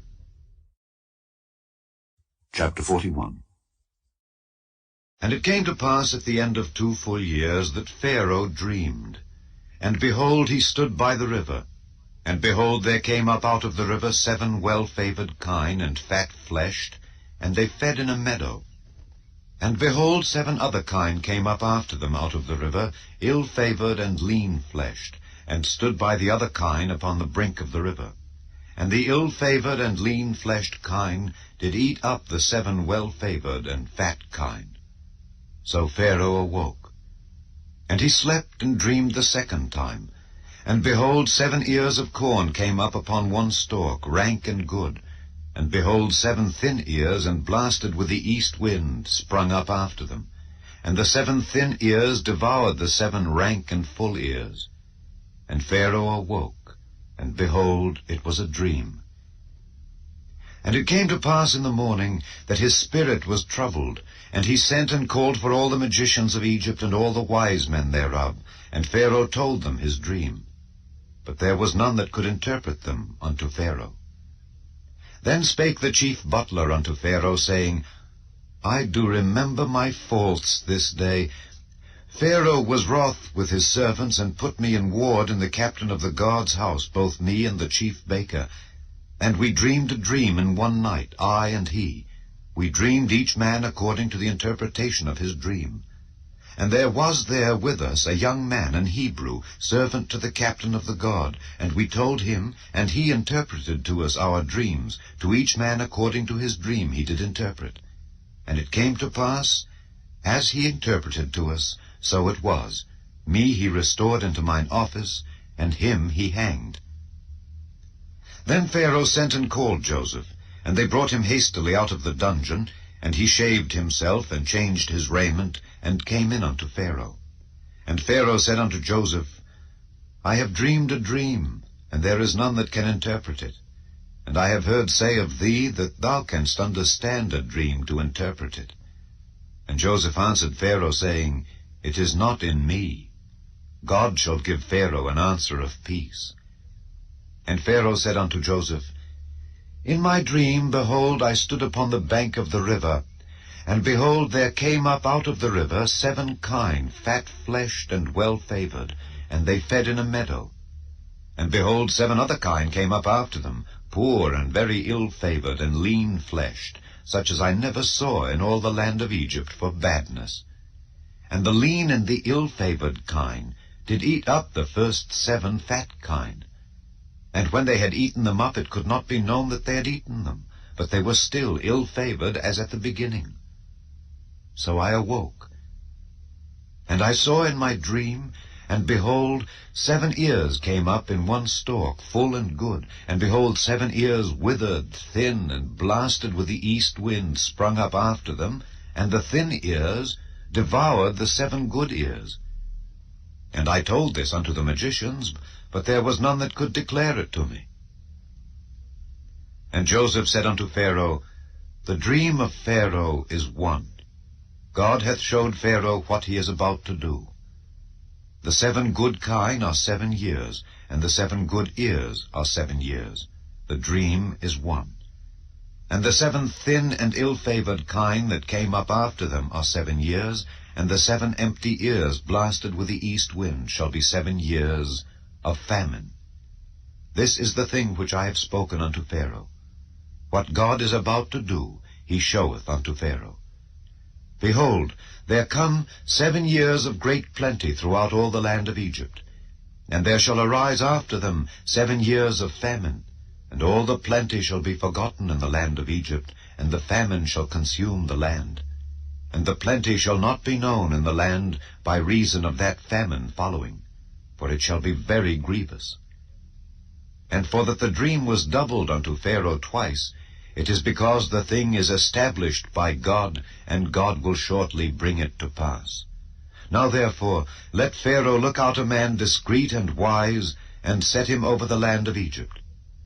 Let Pharaoh do this, and let him appoint officers over the land, and take up the 5th part of the land of Egypt in the 7 plenteous years, and let them gather all the food of those good years that come, and lay up corn under the hand of Pharaoh, and let them keep food in the cities.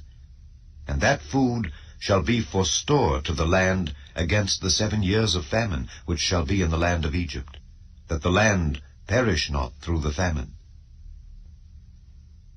And the thing was good in the eyes of Pharaoh, and in the eyes of all his servants.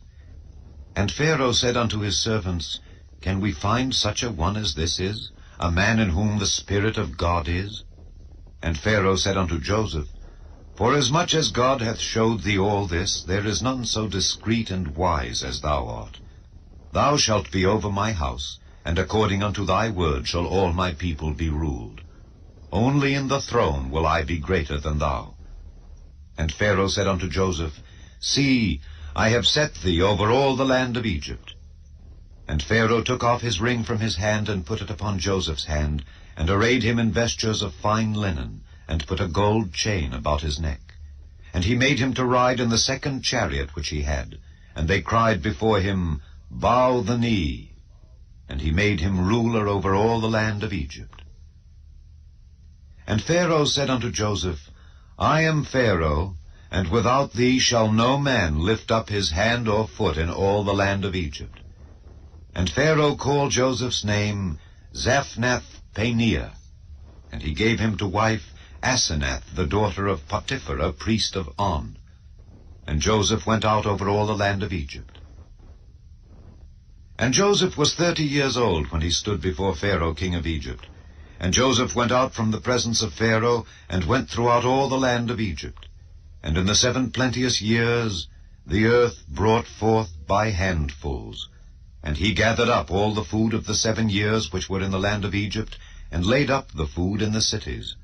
The food of the field which was round about every city laid he up in the same. And Joseph gathered corn as the sand of the sea, very much, until he left numbering, for it was without number. And unto Joseph were born 2 sons before the years of famine came, which Asenath, the daughter of Potiphera, priest of On, bare unto him. And Joseph called the name of the firstborn Manasseh. For God, said he, hath made me forget all my toil and all my father's house. And the name of the second called he Ephraim, for God hath caused me to be fruitful in the land of my affliction. And the 7 years of plenteousness that was in the land of Egypt were ended. And the 7 years of dearth began to come, according as Joseph had said. And the dearth was in all lands, but in all the land of Egypt there was bread. And when all the land of Egypt was famished, the people cried to Pharaoh for bread. And Pharaoh said unto all the Egyptians, Go unto Joseph, what he saith to you do. And the famine was over all the face of the earth. And Joseph opened all the storehouses, and sold unto the Egyptians. And the famine waxed sore in the land of Egypt.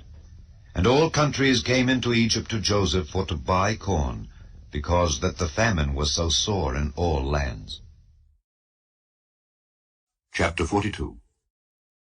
Now when Jacob saw that there was corn in Egypt, Jacob said unto his sons, Why do ye look one upon another?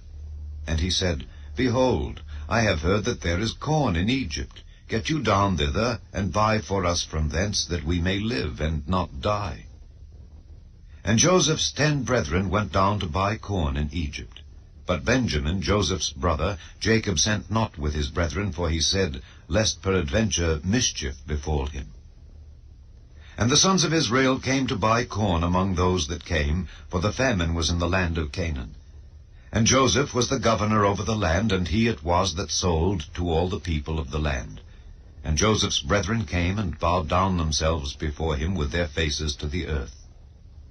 And Joseph saw his brethren, and he knew them, but made himself strange unto them, and spake roughly unto them. And he said unto them, Whence come ye?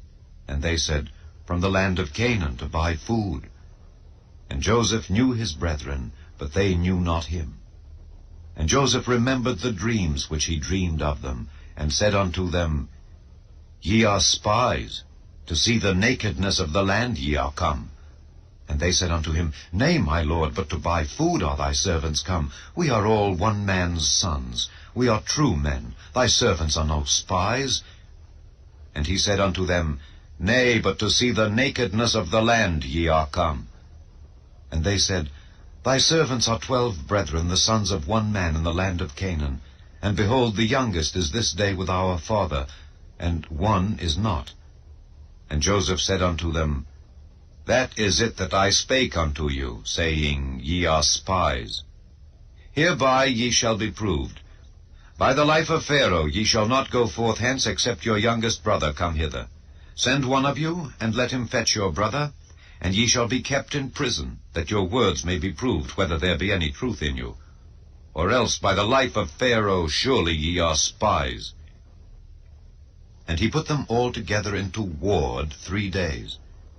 And Joseph said unto them the 3rd day, This do and live, for I fear God. If ye be true men, let one of your brethren be bound in the house of your prison. Go ye, carry corn for the famine of your houses, but bring your youngest brother unto me. So shall your words be verified, and ye shall not die. And they did so. And they said one to another, We are verily guilty concerning our brother, in that we saw the anguish of his soul when he besought us, and we would not hear. Therefore is this distress come upon us. And Reuben answered them, saying, Spake I not unto you, saying, Do not sin against the child, and ye would not hear? Therefore, behold, also his blood is required. And they knew not that Joseph understood them, for he spake unto them by an interpreter. And he turned himself about from them, and wept, and returned to them again, and communed with them, and took from them Simeon, and bound him before their eyes. Then Joseph commanded to fill their sacks with corn, and to restore every man's money into his sack, and to give them provision for the way. And thus did he unto them. And they laded their asses with the corn, and departed thence. And as one of them opened his sack to give his ass provender in the inn, he espied his money, for behold, it was in his sack's mouth. And he said unto his brethren, My money is restored, and lo, it is even in my sack. And their heart failed them, and they were afraid, saying one to another, What is this that God hath done unto us? And they came unto Jacob their father unto the land of Canaan, and told him all that befell unto them, saying, The man who is the lord of the land spake roughly to us, and took us for spies of the country. And we said unto him, We are true men, we are no spies. We be 12 brethren, sons of our father. One is not, and the youngest is this day with our father in the land of Canaan. And the man, the lord of the country, said unto us, Hereby shall I know that ye are true men. Leave one of your brethren here with me, and take food for the famine of your households, and be gone. And bring your youngest brother unto me. Then shall I know that ye are no spies, but that ye are true men. So will I deliver you your brother, and ye shall traffic in the land. And it came to pass, as they emptied their sacks, that behold, every man's bundle of money was in his sack. And when both they and their father saw the bundles of money, they were afraid. And Jacob their father said unto them, Me have ye bereaved of my children.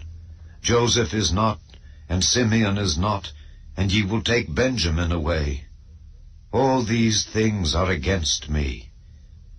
And Reuben spake unto his father, saying, Slay my 2 sons, if I bring him not to thee. Deliver him into my hand, and I will bring him to thee again. And he said, My son shall not go down with you, for his brother is dead, and he is left alone. If mischief befall him by the way in the which ye go, then shall ye bring down my gray hairs with sorrow to the grave. Chapter 43. And the famine was sore in the land. And it came to pass, when they had eaten up the corn which they had brought out of Egypt, their father said unto them, Go again, buy us a little food.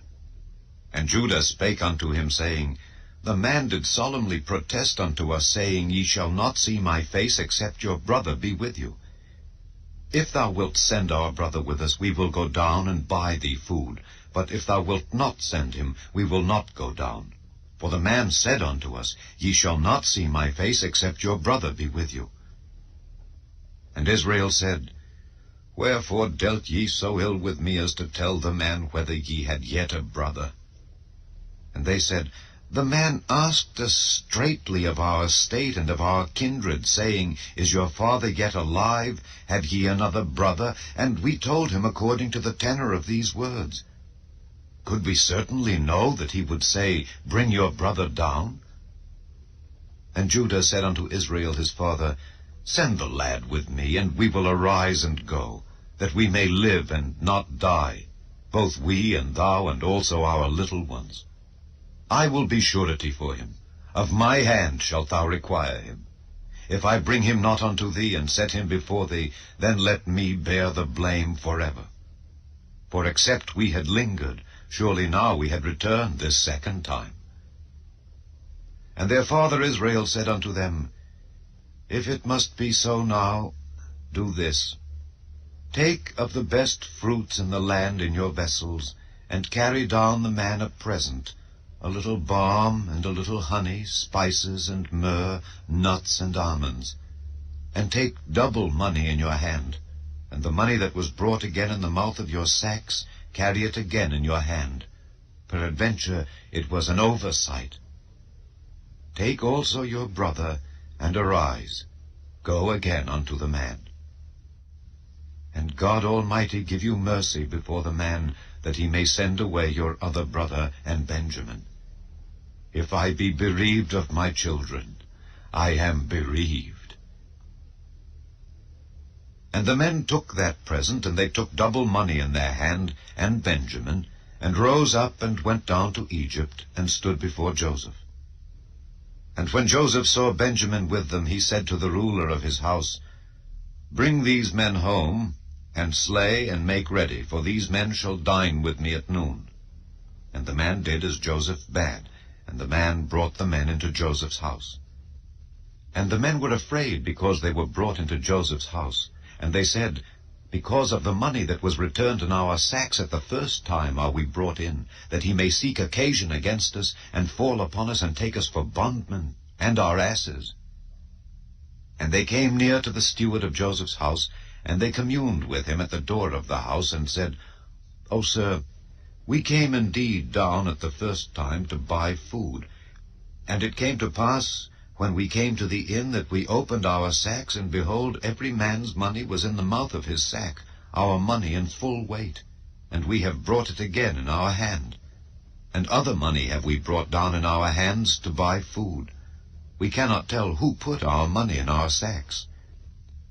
And he said, Peace be to you, fear not. Your God and the God of your father hath given you treasure in your sacks. I had your money. And he brought Simeon out unto them. And the man brought the men into Joseph's house, and gave them water, and they washed their feet, and he gave their asses provender. And they made ready the present against Joseph came at noon, for they heard that they should eat bread there. And when Joseph came home, they brought him the present which was in their hand into the house, and bowed themselves to him to the earth. And he asked them of their welfare, and said, Is your father well, the old man of whom ye spake? Is he yet alive? And they answered, Thy servant our father is in good health, he is yet alive. And they bowed down their heads and made obeisance. And he lifted up his eyes, and saw his brother Benjamin, his mother's son, and said, Is this your younger brother, of whom ye spake unto me? And he said, God be gracious unto thee, my son. And Joseph made haste, for his bowels did yearn upon his brother, and he sought where to weep, and he entered into his chamber, and wept there. And he washed his face, and went out, and refrained himself, and said, Set on bread. And they set on for him by himself, and for them by themselves, and for the Egyptians which did eat with him by themselves, because the Egyptians might not eat bread with the Hebrews, for that is an abomination unto the Egyptians. And they sat before him, the firstborn according to his birthright, and the youngest according to his youth. And the men marveled one at another. And he took and sent messes unto them from before him. But Benjamin's mess was 5 times so much as any of theirs. And they drank and were merry with him. Chapter 44. And he commanded the steward of his house, saying, Fill the men's sacks with food, as much as they can carry, and put every man's money in his sack's mouth. And put my cup, the silver cup, in the sack's mouth of the youngest, and his corn money. And he did according to the word that Joseph had spoken. As soon as the morning was light, the men were sent away, they and their asses. And when they were gone out of the city, and not yet far off, Joseph said unto his steward, Up, follow after the men. And when thou dost overtake them, say unto them, Wherefore have ye rewarded evil for good? Is not this it in which my Lord drinketh, and whereby indeed he divineth? Ye have done evil in so doing. And he overtook them, and he spake unto them these same words. And they said unto him, Wherefore saith my Lord these words? God forbid that thy servants should do according to this thing. Behold, the money which we found in our sacks' mouths we brought again unto thee out of the land of Canaan. How then should we steal out of thy Lord's house silver or gold? With whomsoever of thy servants it be found, both let him die, and we also will be my Lord's bondmen. And he said, Now also let it be according unto your words. He with whom it is found shall be my servant, and ye shall be blameless. Then they speedily took down every man his sack to the ground, and opened every man his sack. And he searched, and began at the eldest, and left at the youngest. And the cup was found in Benjamin's sack. Then they rent their clothes, and laded every man his ass, and returned to the city. And Judah and his brethren came to Joseph's house, for he was yet there, and they fell before him on the ground. And Joseph said unto them, What deed is this that ye have done? Wot ye not that such a man as I can certainly divine? And Judah said, What shall we say unto my lord? What shall we speak? Or how shall we clear ourselves? God hath found out the iniquity of thy servants. Behold, we are my lord's servants, both we, and he also with whom the cup is found. And he said, God forbid that I should do so. But the man in whose hand the cup is found, he shall be my servant. And as for you, get you up in peace unto your father. Then Judah came near unto him, and said, O my lord, let thy servant, I pray thee, speak a word in my lord's ears, and let not thine anger burn against thy servant, for thou art even as Pharaoh. My lord asked his servants, saying, Have ye a father or a brother? And we said unto my lord, We have a father, an old man, and a child of his old age, a little one. And his brother is dead, and he alone is left of his mother, and his father loveth him. And thou saidst unto thy servants, Bring him down unto me, that I may set mine eyes upon him. And we said unto my lord, The lad cannot leave his father, for if he should leave his father would die. And thou saidst unto thy servants, Except your youngest brother come down with you, ye shall see my face no more. And it came to pass, when we came up unto thy servant my father, we told him the words of my lord. And our father said, Go again, and buy us a little food. And we said, We cannot go down. If our youngest brother be with us, then will we go down, for we may not see the man's face, except our youngest brother be with us. And thy servant my father said unto us, Ye know that my wife bare me 2 sons, and the one went out from me, and I said, Surely he is torn in pieces, and I saw him not since. And if ye take this also from me, and mischief befall him, ye shall bring down my gray hairs with sorrow to the grave. Now therefore, when I come to thy servant my father, and the lad be not with us, seeing that his life is bound up in the lad's life, it shall come to pass, when he seeth that the lad is not with us, that he will die. And thy servants shall bring down the gray hairs of thy servant our father with sorrow to the grave. For thy servant became surety for the lad unto my father, saying, If I bring him not unto thee, then I shall bear the blame to my father forever. Now therefore I pray thee, let thy servant abide instead of the lad, a bondman to my lord, and let the lad go up with his brethren. For how shall I go up to my father, and the lad be not with me, lest peradventure I see the evil that shall come on my father? Chapter 45. Then Joseph could not refrain himself before all them that stood by him, and he cried, Cause every man to go out from me. And there stood no man with him, while Joseph made himself known unto his brethren. And he wept aloud, and the Egyptians in the house of Pharaoh heard. And Joseph said unto his brethren, I am Joseph. Doth my father yet live? And his brethren could not answer him, for they were troubled at his presence. And Joseph said unto his brethren, Come near to me, I pray you. And they came near, and he said, I am Joseph your brother, whom ye sold into Egypt. Now therefore be not grieved, nor angry with yourselves that ye sold me hither, for God did send me before you to preserve life. For these 2 years hath the famine been in the land, and yet there are 5 years, in the which there shall neither be earing nor harvest. And God sent me before you to preserve you a posterity in the earth, and to save your lives by a great deliverance. So now it was not you that sent me hither, but God. And he hath made me a father to Pharaoh, and lord of all his house, and a ruler throughout all the land of Egypt.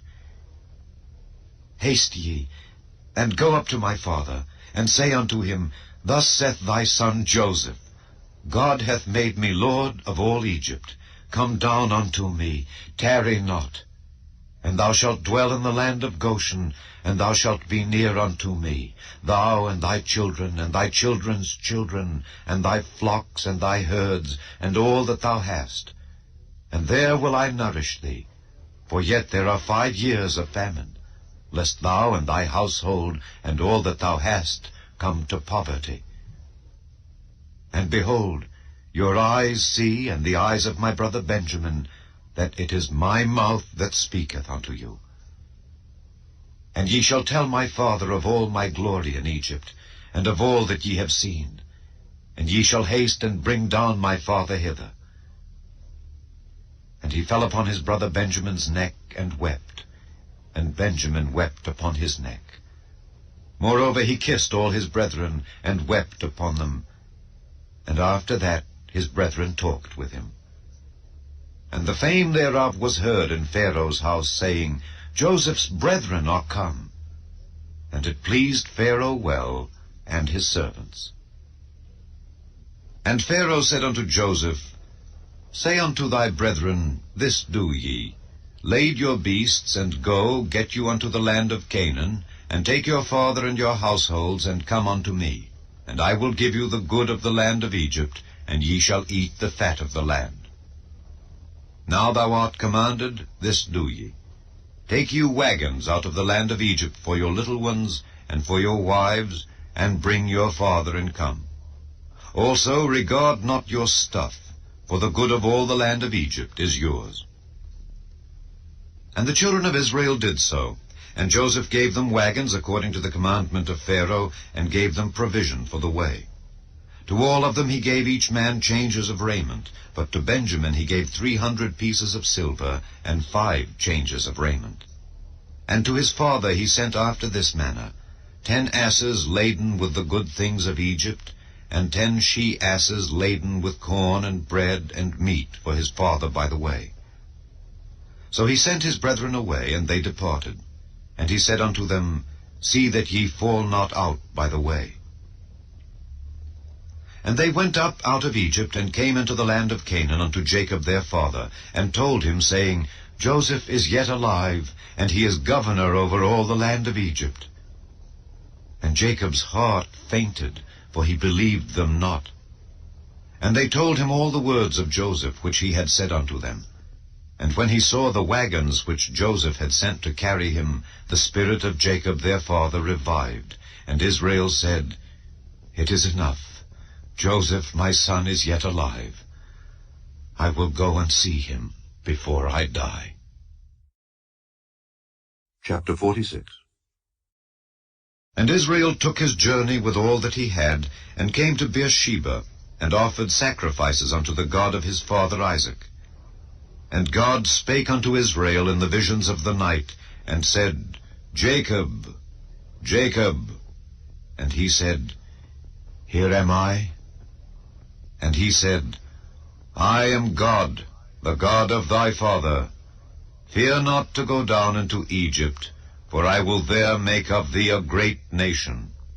I will go down with thee into Egypt, and I will also surely bring thee up again, and Joseph shall put his hand upon thine eyes. And Jacob rose up from Beersheba, and the sons of Israel carried Jacob their father and their little ones and their wives in the wagons which Pharaoh had sent to carry him. And they took their cattle and their goods which they had gotten in the land of Canaan, and came into Egypt, Jacob and all his seed with him. His sons and his sons' sons with him, his daughters and his sons' daughters, and all his seed brought he with him into Egypt. And these are the names of the children of Israel which came into Egypt: Jacob and his sons, Reuben Jacob's firstborn, and the sons of Reuben, Hanok and Phallu and Hezron and Carmi. And the sons of Simeon, Jemuel and Jamin and Ohad and Jachin and Zohar, and Shael the son of a Canaanitish woman. And the sons of Levi, Gershon, Kohath, and Merari. And the sons of Judah, and Onan and Shelah and Pharez and Zerah. But and Onan died in the land of Canaan. And the sons of Pharez were Hezron and Hamel.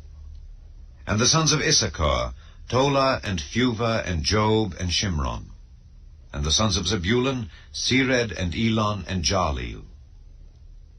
These be the sons of Leah, which she bare unto Jacob in Padan Aram with his daughter Dinah. All the souls of his sons and his daughters were 33. And the sons of Gad, Ziphion, and Haggai, Shunai, and Esbon, Eri, and Arodi, and Areli. And the sons of Asher, Jimnah, and Ishua, and Isui, and Beriah, and Serah their sister. And the sons of Beriah, Heber, and Malchiel. These are the sons of Zilpah, whom Laban gave to Leah his daughter, and these she bare unto Jacob, even 16 souls. The sons of Rachel, Jacob's wife, Joseph and Benjamin. And unto Joseph in the land of Egypt were born Manasseh and Ephraim, which Asenath the daughter of Potipherah priest of On bare unto him. And the sons of Benjamin were Bela and Becher and Ashbel, Gera and Naaman, Ehi and Rosh, Muppim and Huppim and Ard. These are the sons of Rachel, which were born to Jacob. All the souls were 14. And the sons of Dan, Hushim. And the sons of Naphtali, Jahzeel and Guni and Jezer and Shillem. These are the sons of Bilhah, which Laban gave unto Rachel his daughter, and she bare these unto Jacob. All the souls were 7. All the souls that came with Jacob into Egypt, which came out of his loins, besides Jacob's sons' wives, all the souls were 66. And the sons of Joseph, which were born him in Egypt, were 2 souls. All the souls of the house of Jacob, which came into Egypt, were 70. And he sent Judah before him unto Joseph, to direct his face unto Goshen. And they came into the land of Goshen. And Joseph made ready his chariot, and went up to meet Israel his father to Goshen, and presented himself unto him. And he fell on his neck, and wept on his neck a good while. And Israel said unto Joseph, Now let me die, since I have seen thy face, because thou art yet alive. And Joseph said unto his brethren, and unto his father's house, I will go up and show Pharaoh, and say unto him, My brethren and my father's house, which were in the land of Canaan, are come unto me. And the men are shepherds, for their trade hath been to feed cattle. And they have brought their flocks and their herds, and all that they have. And it shall come to pass, when Pharaoh shall call you, and shall say, What is your occupation? That ye shall say, Thy servant's trade hath been about cattle from our youth even until now, both we and also our fathers. That ye may dwell in the land of Goshen, for every shepherd is an abomination unto the Egyptians. Chapter 47. Then Joseph came and told Pharaoh, and said, My father and my brethren and their flocks and their herds and all that they have are come out of the land of Canaan, and behold, they are in the land of Goshen. And he took some of his brethren, even 5 men, and presented them unto Pharaoh. And Pharaoh said unto his brethren, What is your occupation? And they said unto Pharaoh, Thy servants are shepherds, both we and also our fathers. They said moreover unto Pharaoh, For to sojourn in the land are we come. For thy servants have no pasture for their flocks, for the famine is sore in the land of Canaan. Now therefore, we pray thee, let thy servants dwell in the land of Goshen. And Pharaoh spake unto Joseph, saying, Thy father and thy brethren are come unto thee. The land of Egypt is before thee. In the best of the land make thy father and brethren to dwell. In the land of Goshen let them dwell.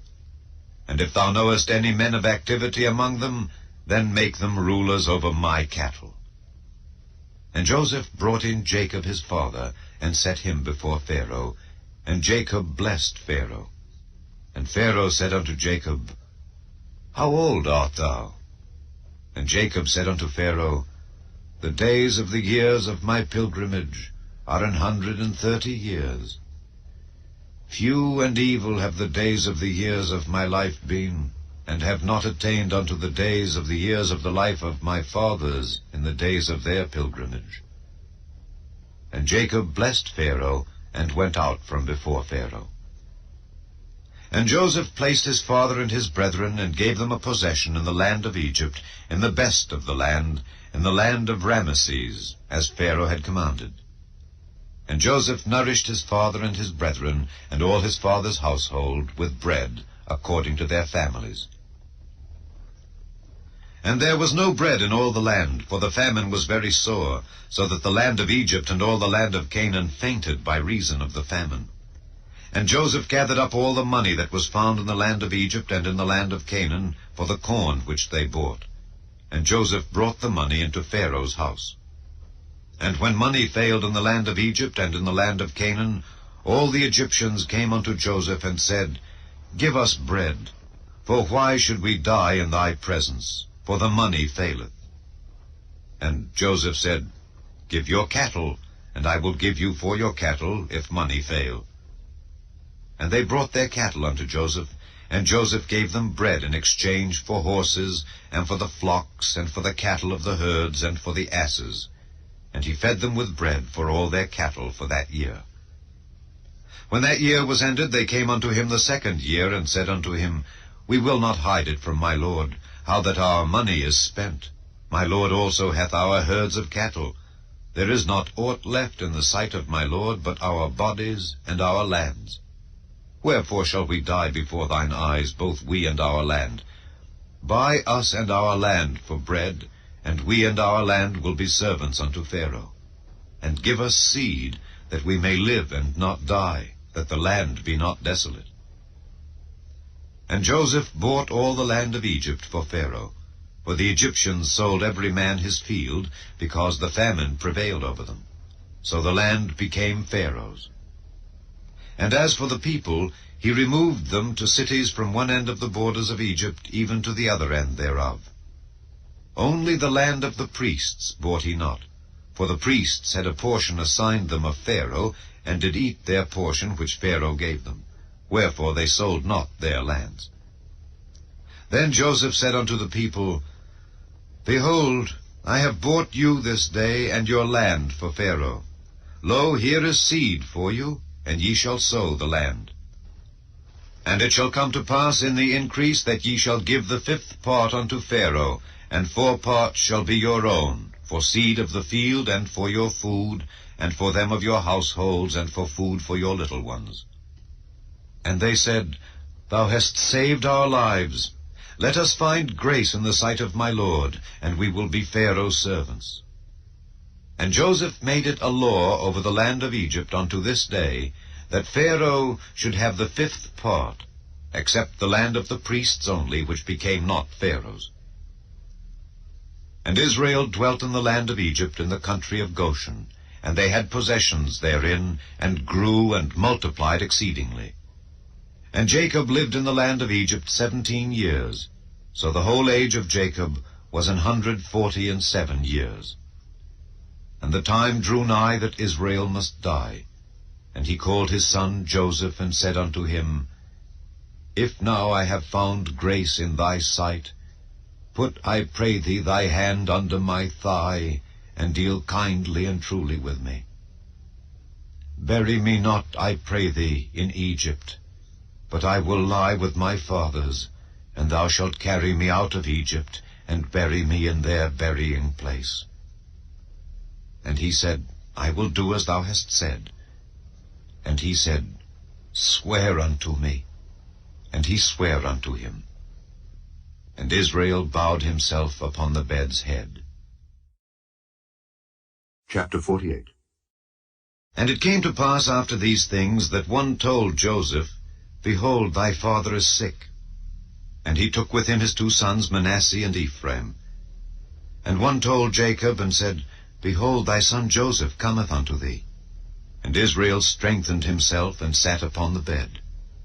And Jacob said unto Joseph, God Almighty appeared unto me at Luz in the land of Canaan, and blessed me, and said unto me, Behold, I will make thee fruitful, and multiply thee, and I will make of thee a multitude of people, and will give this land to thy seed after thee for an everlasting possession.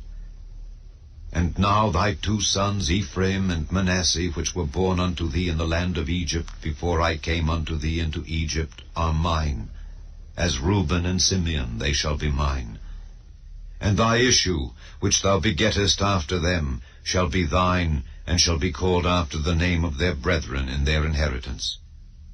And as for me, when I came from Padan, Rachel died by me in the land of Canaan in the way, when yet there was but a little way to come unto Ephrath. And I buried her there in the way of Ephrath, the same as Bethlehem. And Israel beheld Joseph's sons, and said, Who are these? And Joseph said unto his father, They are my sons, whom God hath given me in this place. And he said, Bring them, I pray thee, unto me, and I will bless them. Now the eyes of Israel were dim for age, so that he could not see. And he brought them near unto him, and he kissed them and embraced them. And Israel said unto Joseph, I had not thought to see thy face, and lo, God hath showed me also thy seed.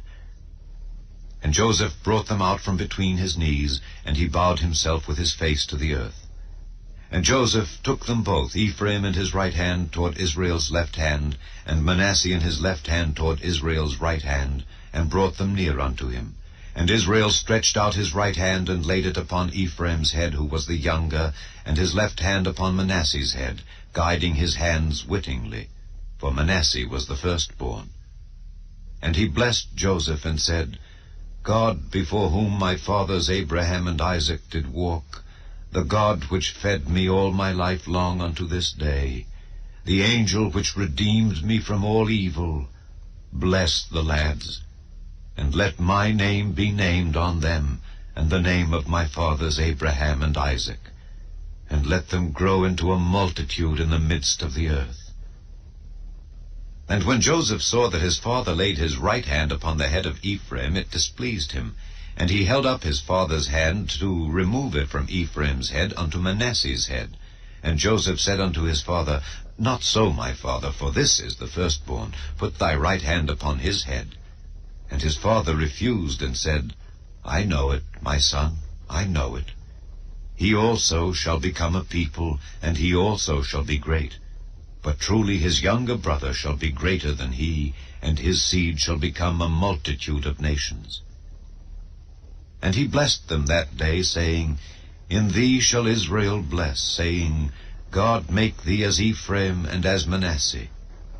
And he set Ephraim before Manasseh. And Israel said unto Joseph, Behold, I die, but God shall be with you, and bring you again unto the land of your fathers. Moreover, I have given to thee one portion above thy brethren, which I took out of the hand of the Amorite with my sword and with my bow. Chapter 49. And Jacob called unto his sons, and said, Gather yourselves together, that I may tell you that which shall befall you in the last days.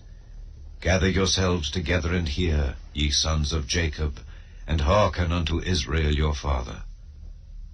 Reuben, thou art my firstborn, my might, and the beginning of my strength, the excellency of dignity, and the excellency of power.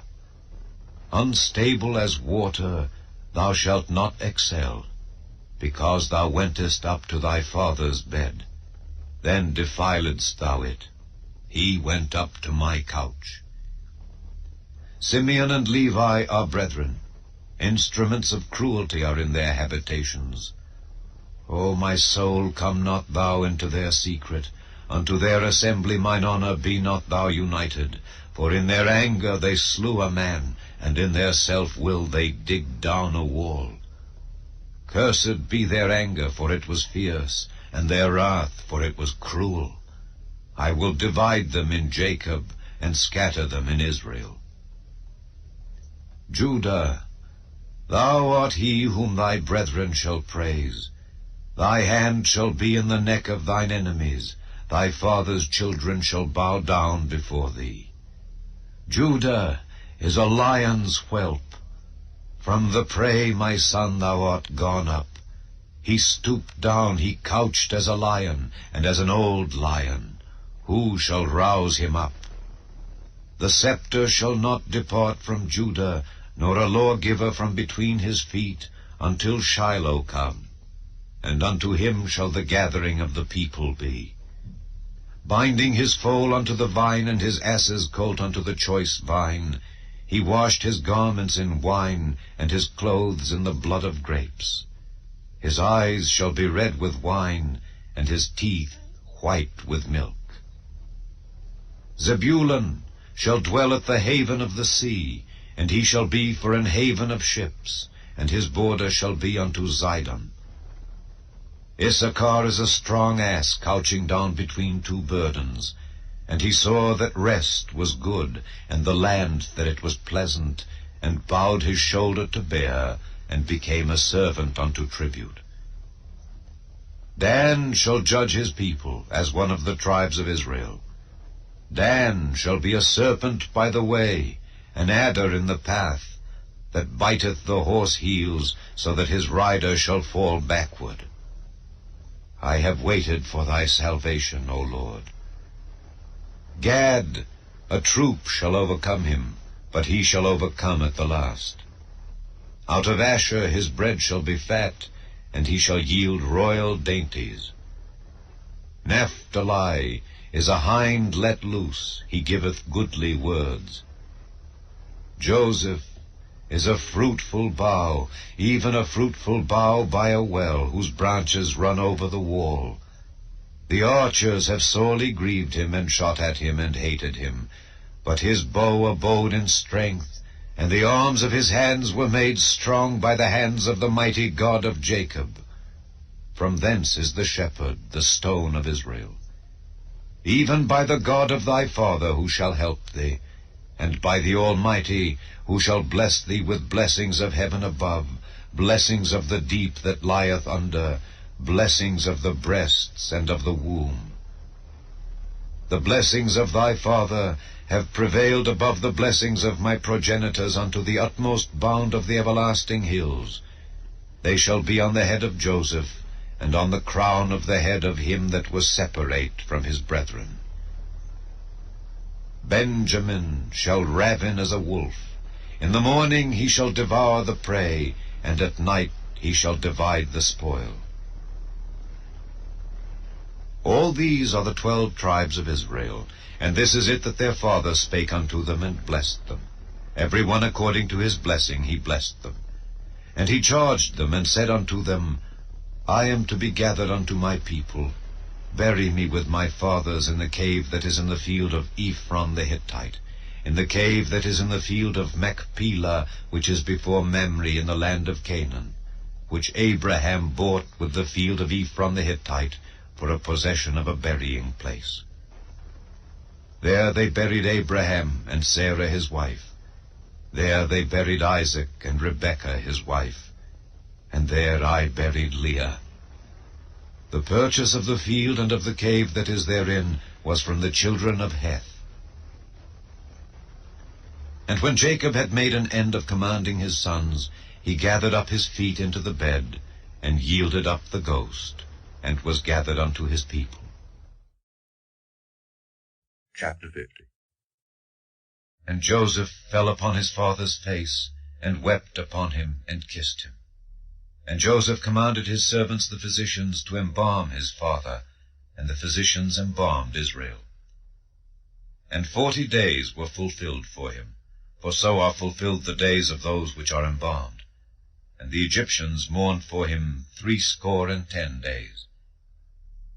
And when the days of his mourning were past, Joseph spake unto the house of Pharaoh, saying, If now I have found grace in your eyes, speak, I pray you, in the ears of Pharaoh, saying, My father made me swear, saying, Lo, I die.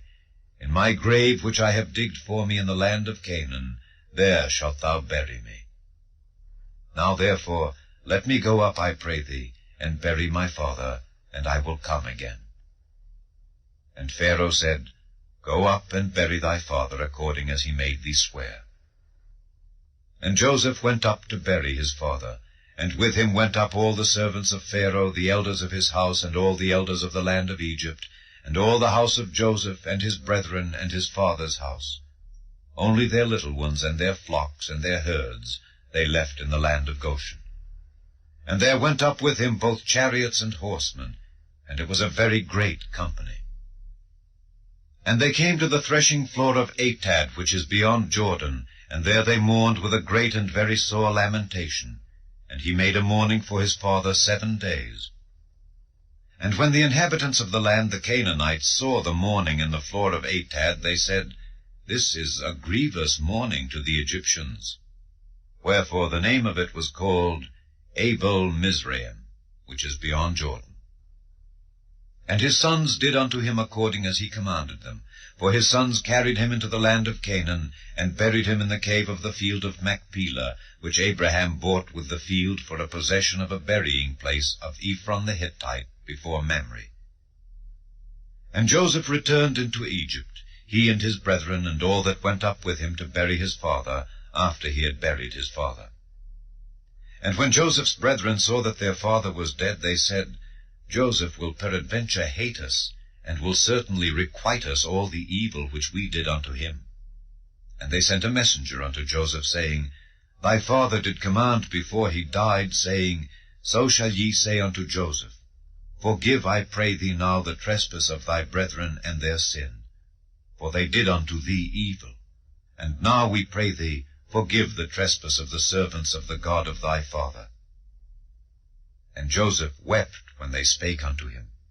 And his brethren also went and fell down before his face, and they said, Behold, we be thy servants. And Joseph said unto them, Fear not, for am I in the place of God? But as for you, ye thought evil against me, but God meant it unto good, to bring to pass, as it is this day, to save much people alive. Now therefore fear ye not. I will nourish you and your little ones. And he comforted them, and spake kindly unto them. And Joseph dwelt in Egypt, he and his father's house. And Joseph lived 110 years. And Joseph saw Ephraim's children of the 3rd generation. The children also of Machir the son of Manasseh were brought up upon Joseph's knees. And Joseph said unto his brethren, I die, and God will surely visit you, and bring you out of this land unto the land which he sware to Abraham, to Isaac, and to Jacob. And Joseph took an oath of the children of Israel, saying, God will surely visit you, and ye shall carry up my bones from hence. So Joseph died, being 110 years old, and they embalmed him, and he was put in a coffin in Egypt. The second book of Moses, called Exodus. Chapter 1. Now these are the names of the children of Israel which came into Egypt. Every man and his household came with Jacob.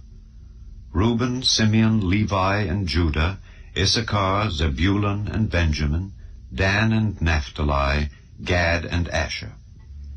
And all the souls that came out of the loins of Jacob were 70 souls, for Joseph was in Egypt already. And Joseph died, and all his brethren, and all that generation. And the children of Israel were fruitful, and increased abundantly, and multiplied, and waxed exceeding mighty, and the land was filled with them. Now there arose up a new king over Egypt, which knew not Joseph. And he said unto his people, Behold, the people of the children of Israel are more and mightier than we. Come on, let us deal wisely with them, lest they multiply, and it come to pass that when there falleth out any war, they join also unto our enemies, and fight against us, and so get them up out of the land. Therefore they did set over them taskmasters, to afflict them with their burdens. And they built for Pharaoh treasure cities, Pithom and Raamses. But the more they afflicted them, the more they multiplied and grew. And they were grieved because of the children of Israel. And the Egyptians made the children of Israel to serve with rigor, and they made their lives bitter with hard bondage, in mortar and in brick, and in all manner of service in the field. All their service wherein they made them serve was with rigor. And the king of Egypt spake to the Hebrew midwives, of which the name of the one was Shiphrah, and the name of the other Pua. And he said, When ye do the office of a midwife to the Hebrew women, and see them upon the stools, if it be a son, then ye shall kill him. But if it be a daughter, then she shall live. But the midwives feared God, and did not as the king of Egypt commanded them, but saved the men-children alive. And the king of Egypt called for the midwives, and said unto them, Why have ye done this thing, and have saved the men-children alive? And the midwives said unto Pharaoh, Because the Hebrew women are not as the Egyptian women, for they are lively, and are delivered ere the midwives come in unto them. Therefore God dealt well with the midwives, and the people multiplied and waxed very mighty. And it came to pass, because the midwives feared God, that he made them houses. And Pharaoh charged all his people, saying, Every son that is born ye shall cast into the river, and every daughter ye shall save alive. Chapter 2. And there went a man of the house of Levi, and took to wife a daughter of Levi. And the woman conceived, and bare a son. And when she saw him that he was a goodly child, she hid him 3 months. And when she could not longer hide him, she took for him an ark of bulrushes, and daubed it with slime and with pitch, and put the child therein. And she laid it in the flags by the river's brink. And his sister stood afar off, to wit what would be done to him. And the daughter of Pharaoh came down to wash herself at the river, and her maidens walked along by the river's side. And when she saw the ark among the flags, she sent her maid to fetch it. And when she had opened it, she saw the child. And behold, the babe wept. And she had compassion on him, and said, This is one of the Hebrews' children. Then said his sister to Pharaoh's daughter, Shall I go and call to thee a nurse of the Hebrew women, that she may nurse the child for thee? And Pharaoh's daughter said to her, Go. And the maid went and called the child's mother. And Pharaoh's daughter said unto her, Take this child away and nurse it for me, and I will give thee thy wages. And the woman took the child and nursed it. And the child grew, and she brought him unto Pharaoh's daughter, and he became her son. And she called his name Moses. And she said, Because I drew him out of the water. And it came to pass in those days, when Moses was grown, that he went out unto his brethren, and looked on their burdens. And he spied an Egyptian smiting an Hebrew, one of his brethren. And he looked this way and that way, and when he saw that there was no man, he slew the Egyptian, and hid him in the sand. And when he went out the second day, behold, 2 men of the Hebrews strove together. And he said to him that did the wrong, Wherefore smitest thou thy fellow? And he said, Who made thee a prince and a judge over us? Intendest thou to kill me as thou killedst the Egyptian? And Moses feared, and said, Surely this thing is known. Now when Pharaoh heard this thing, he sought to slay Moses. But Moses fled from the face of Pharaoh, and dwelt in the land of Midian. And he sat down by a well. Now the priest of Midian had 7 daughters, and they came and drew water, and filled the troughs to water their father's flock. And the shepherds came and drove them away.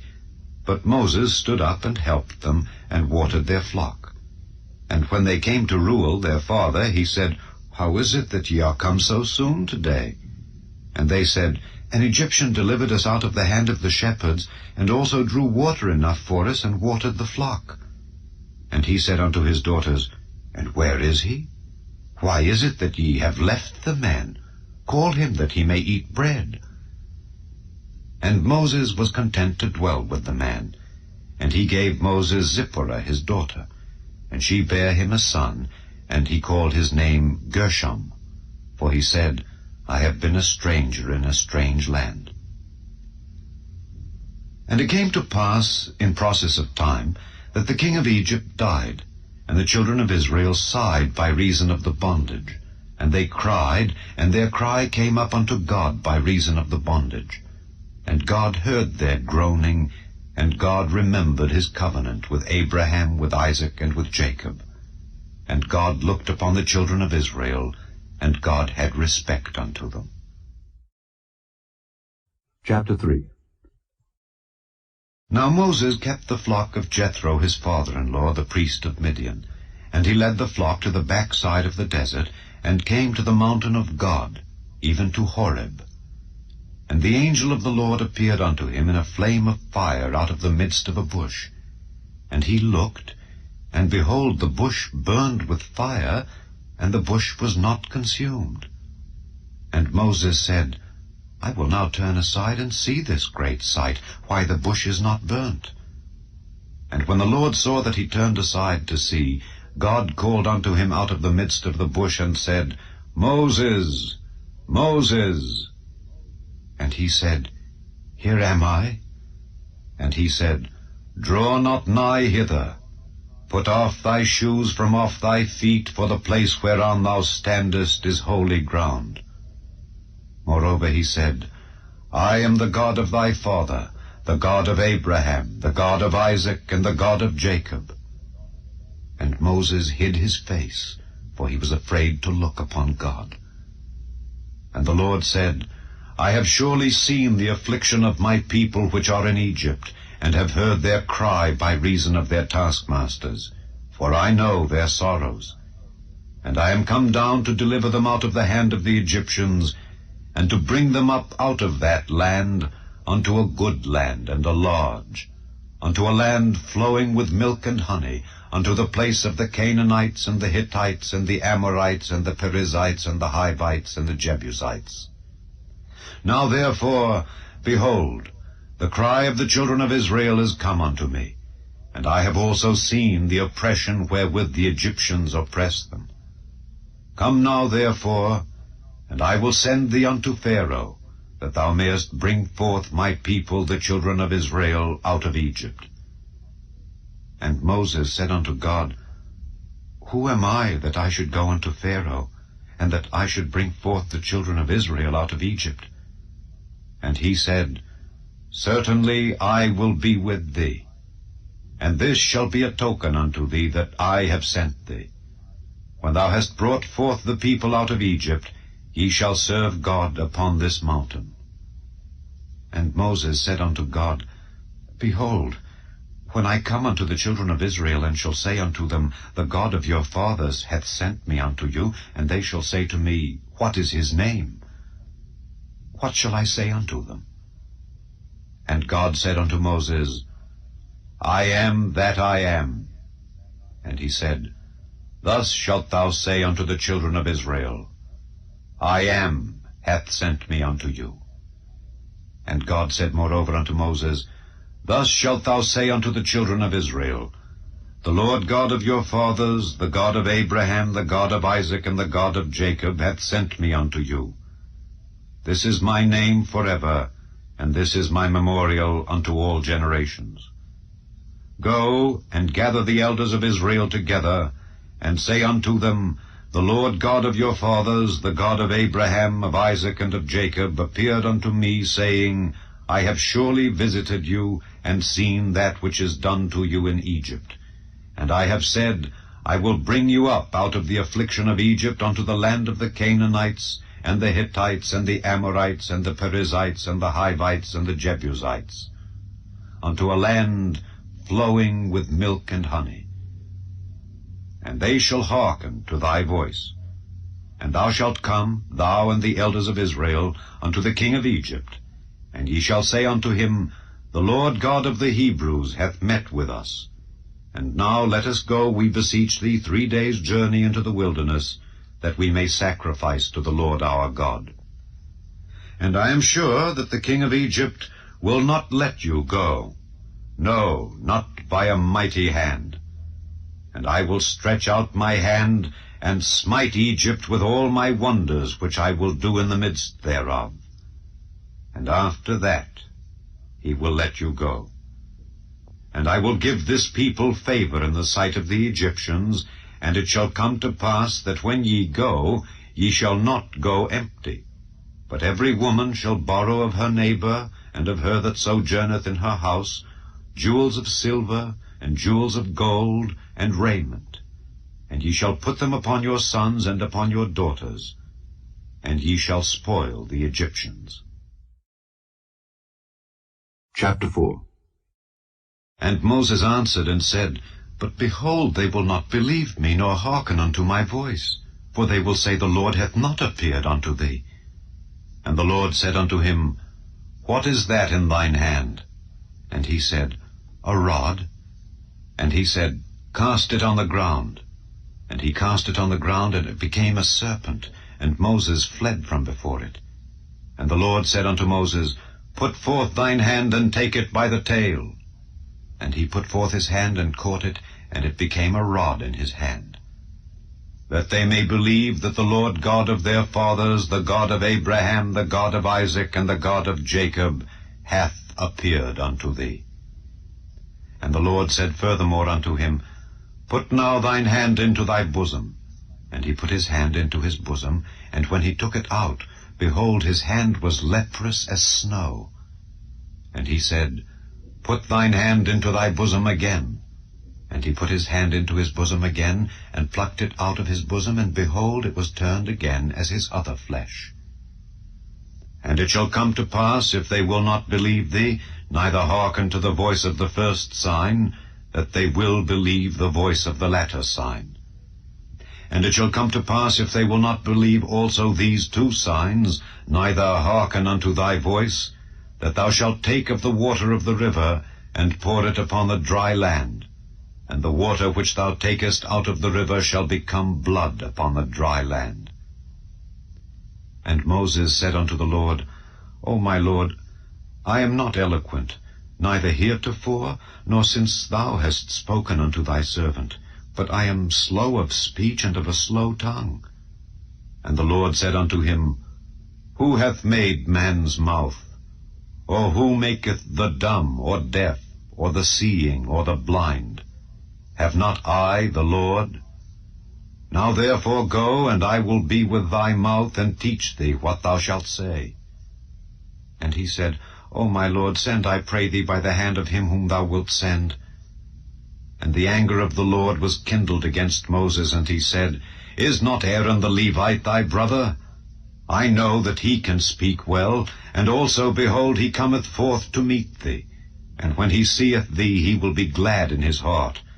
And thou shalt speak unto him, and put words in his mouth, and I will be with thy mouth, and with his mouth, and will teach you what ye shall do. And he shall be thy spokesman unto the people, and he shall be, even he shall be to thee instead of a mouth, and thou shalt be to him instead of God. And thou shalt take this rod in thine hand, wherewith thou shalt do signs.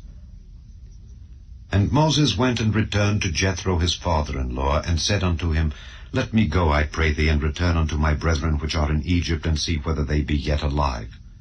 And Jethro said to Moses, Go in peace. And the Lord said unto Moses in Midian, Go, return into Egypt, for all the men are dead which sought thy life. And Moses took his wife and his sons, and set them upon an ass, and he returned to the land of Egypt. And Moses took the rod of God in his hand. And the Lord said unto Moses, When thou goest to return into Egypt, see that thou do all those wonders before Pharaoh which I have put in thine hand. But I will harden his heart, that he shall not let the people go. And thou shalt say unto Pharaoh, Thus saith the Lord, Israel is my son, even my firstborn. And I say unto thee, Let my son go, that he may serve me. And if thou refuse to let him go, behold, I will slay thy son, even thy firstborn. And it came to pass by the way in the inn, that the Lord met him, and sought to kill him. Then Zipporah took a sharp stone, and cut off the foreskin of her son, and cast it at his feet, and said, Surely a bloody husband art thou to me. So he let him go. Then she said, A bloody husband thou art because of the circumcision. And the Lord said to Aaron, Go into the wilderness to meet Moses. And he went and met him in the mount of God, and kissed him. And Moses told Aaron all the words of the Lord who had sent him, and all the signs which he had commanded him. And Moses and Aaron went and gathered together all the elders of the children of Israel. And Aaron spake all the words which the Lord had spoken unto Moses, and did the signs in the sight of the people. And the people believed.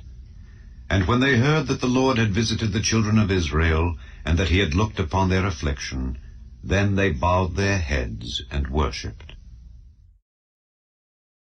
Chapter 5. And afterward Moses and Aaron went in and told Pharaoh, Thus saith the Lord God of Israel, Let my people go, that they may hold a feast unto me in the wilderness. And Pharaoh said, Who is the Lord, that I should obey his voice to let Israel go?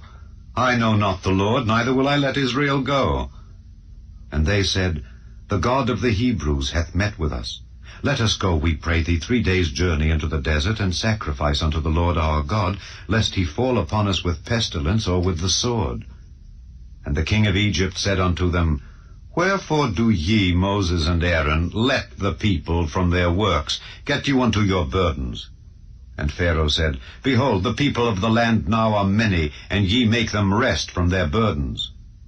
And Pharaoh commanded the same day the taskmasters of the people and their officers, saying, Ye shall no more give the people straw to make brick as heretofore. Let them go and gather straw for themselves. And the tale of the bricks which they did make heretofore ye shall lay upon them. Ye shall not diminish aught thereof. For they be idle. Therefore they cry, saying, Let us go and sacrifice to our God. Let their more work be laid upon the men, that they may labor therein, and let them not regard vain words. And the taskmasters of the people went out, and their officers, and they spake to the people, saying, Thus saith Pharaoh, I will not give you straw. Go ye, get you straw where ye can find it, yet not aught of your work shall be diminished. So the people were scattered abroad throughout all the land of Egypt to gather stubble instead of straw. And the taskmasters hasted them, saying, Fulfill your works, your daily tasks, as when there was straw. And the officers of the children of Israel, which Pharaoh's taskmasters had set over them, were beaten, and demanded, Wherefore have ye not fulfilled your task in making brick both yesterday and today as heretofore? Then the officers of the children of Israel came and cried unto Pharaoh, saying, Wherefore dealest thou thus with thy servants? There is no straw given unto thy servants, and they say to us, Make brick. And behold, thy servants are beaten. But the fault is in thine own people. But he said, Ye are idle, ye are idle. Therefore ye say, Let us go and do sacrifice to the Lord. Go therefore now and work. For there shall no straw be given you, yet shall ye deliver the tale of bricks. And the officers of the children of Israel did see that they were in evil case, after it was said, Ye shall not minish aught from your bricks of your daily task. And they met Moses and Aaron, who stood in the way, as they came forth from Pharaoh, and they said unto them, The Lord look upon you and judge. Because ye have made our savor to be abhorred in the eyes of Pharaoh and in the eyes of his servants, to put a sword in their hand to slay us. And Moses returned unto the Lord and said, Lord, wherefore hast thou so evil entreated this people? Why is it that thou hast sent me? For since I came to Pharaoh to speak in thy name, he hath done evil to this people. Neither hast thou delivered thy people at all. Chapter 6. Then the Lord said unto Moses, Now shalt thou see what I will do to Pharaoh. For with a strong hand shall he let them go, and with a strong hand shall he drive them out of his land. And God spake unto Moses, and said unto him, I am the Lord, and I appeared unto Abraham, unto Isaac, and unto Jacob by the name of God Almighty. But by my name Jehovah was I not known to them. And I have also established my covenant with them, to give them the land of Canaan, the land of their pilgrimage, wherein they were strangers. And I have also heard the groaning of the children of Israel, whom the Egyptians keep in bondage, and I have remembered my covenant. Wherefore say unto the children of Israel, I am the Lord, and I will bring you out from under the burdens of the Egyptians, and I will rid you out of their bondage, and I will redeem you with a stretched out arm, and with great judgments. And I will take you to me for a people, and I will be to you a God. And ye shall know that I am the Lord your God, which bringeth you out from under the burdens of the Egyptians. And I will bring you in unto the land concerning the which I did swear to give it to Abraham, to Isaac, and to Jacob. And I will give it you for an heritage. I am the Lord. And Moses spake so unto the children of Israel, but they hearkened not unto Moses for anguish of spirit and for cruel bondage. And the Lord spake unto Moses, saying, Go in, speak unto Pharaoh king of Egypt, that he let the children of Israel go out of his land. And Moses spake before the Lord, saying, Behold, the children of Israel have not hearkened unto me. How then shall Pharaoh hear me, who am of uncircumcised lips? And the Lord spake unto Moses and unto Aaron, and gave them a charge unto the children of Israel and unto Pharaoh king of Egypt, to bring the children of Israel out of the land of Egypt. These be the heads of their fathers' houses. The sons of Reuben, the firstborn of Israel, Hanok, and Palu, Hezron, and Carmi. These be the families of Reuben.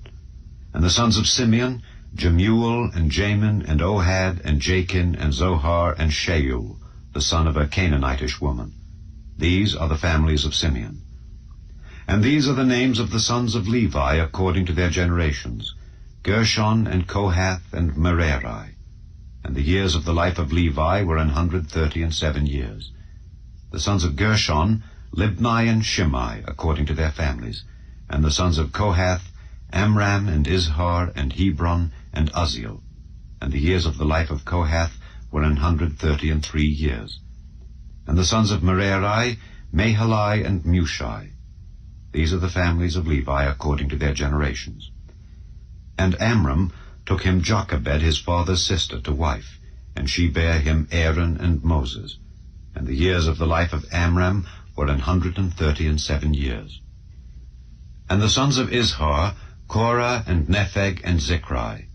And the sons of Uzziel, Mishael, and Elzaphan, and Zithri. And Aaron took him Elisheba, daughter of Aminadab, sister of Naashon, to wife, and she bare him Nadab, and Abihu, Eleazar, and Ithamar.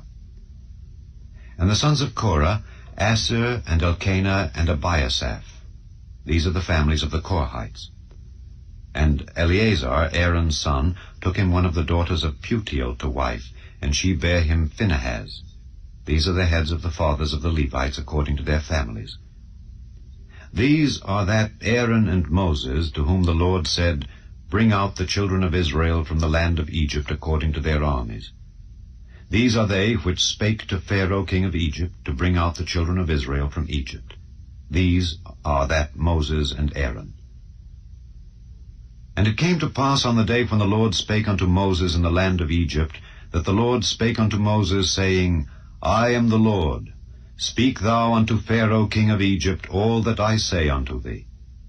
And Moses said before the Lord, Behold, I am of uncircumcised lips, and how shall Pharaoh hearken unto me? Chapter 7. And the Lord said unto Moses, See, I have made thee a god to Pharaoh, and Aaron thy brother shall be thy prophet. Thou shalt speak all that I command thee, and Aaron thy brother shall speak unto Pharaoh, that he send the children of Israel out of his land. And I will harden Pharaoh's heart, and multiply my signs and my wonders in the land of Egypt. But Pharaoh shall not hearken unto you, that I may lay my hand upon Egypt, and bring forth mine armies and my people, the children of Israel, out of the land of Egypt, by great judgments. And the Egyptians shall know that I am the Lord, when I stretch forth mine hand upon Egypt, and bring out the children of Israel from among them. And Moses and Aaron did as the Lord commanded them. So did they. And Moses was 80 years old, and Aaron 83 years old, when they spake unto Pharaoh. And the Lord spake unto Moses and unto Aaron, saying, When Pharaoh shall speak unto you, saying, Show a miracle for you, then thou shalt say unto Aaron, Take thy rod, and cast it before Pharaoh, and it shall become a serpent.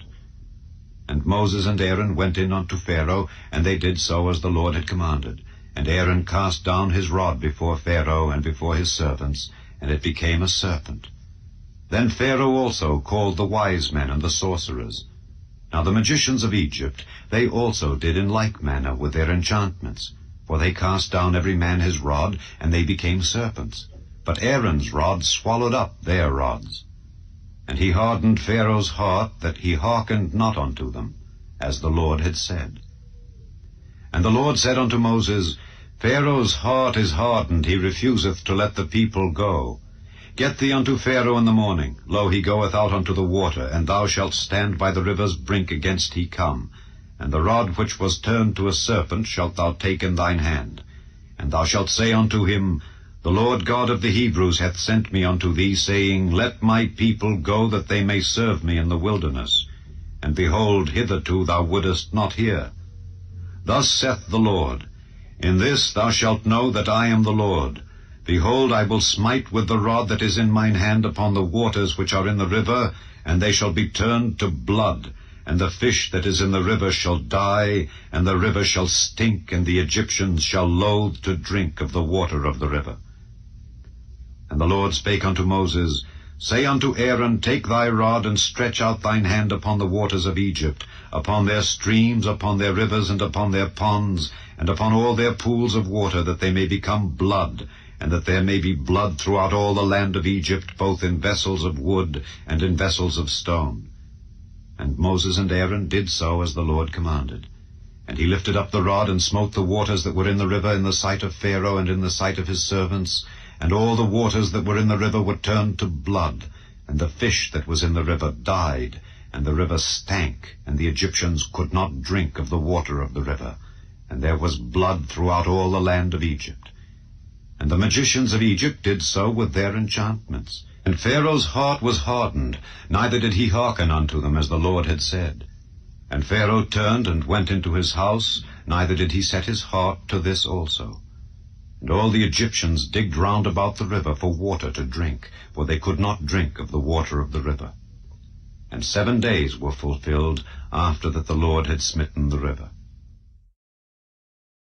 Chapter 8. And the Lord spake unto Moses, Go unto Pharaoh, and say unto him, Thus saith the Lord, Let my people go, that they may serve me. And if thou refuse to let them go, behold, I will smite all thy borders with frogs, and the river shall bring forth frogs abundantly, which shall go up and come into thine house, and into thy bedchamber, and upon thy bed, and into the house of thy servants, and upon thy people, and into thine ovens, and into thy kneading troughs. And the frogs shall come up both on thee, and upon thy people, and upon all thy servants. And the Lord spake unto Moses, Say unto Aaron, Stretch forth thine hand with thy rod over the streams, over the rivers, and over the ponds, and cause frogs to come up upon the land of Egypt.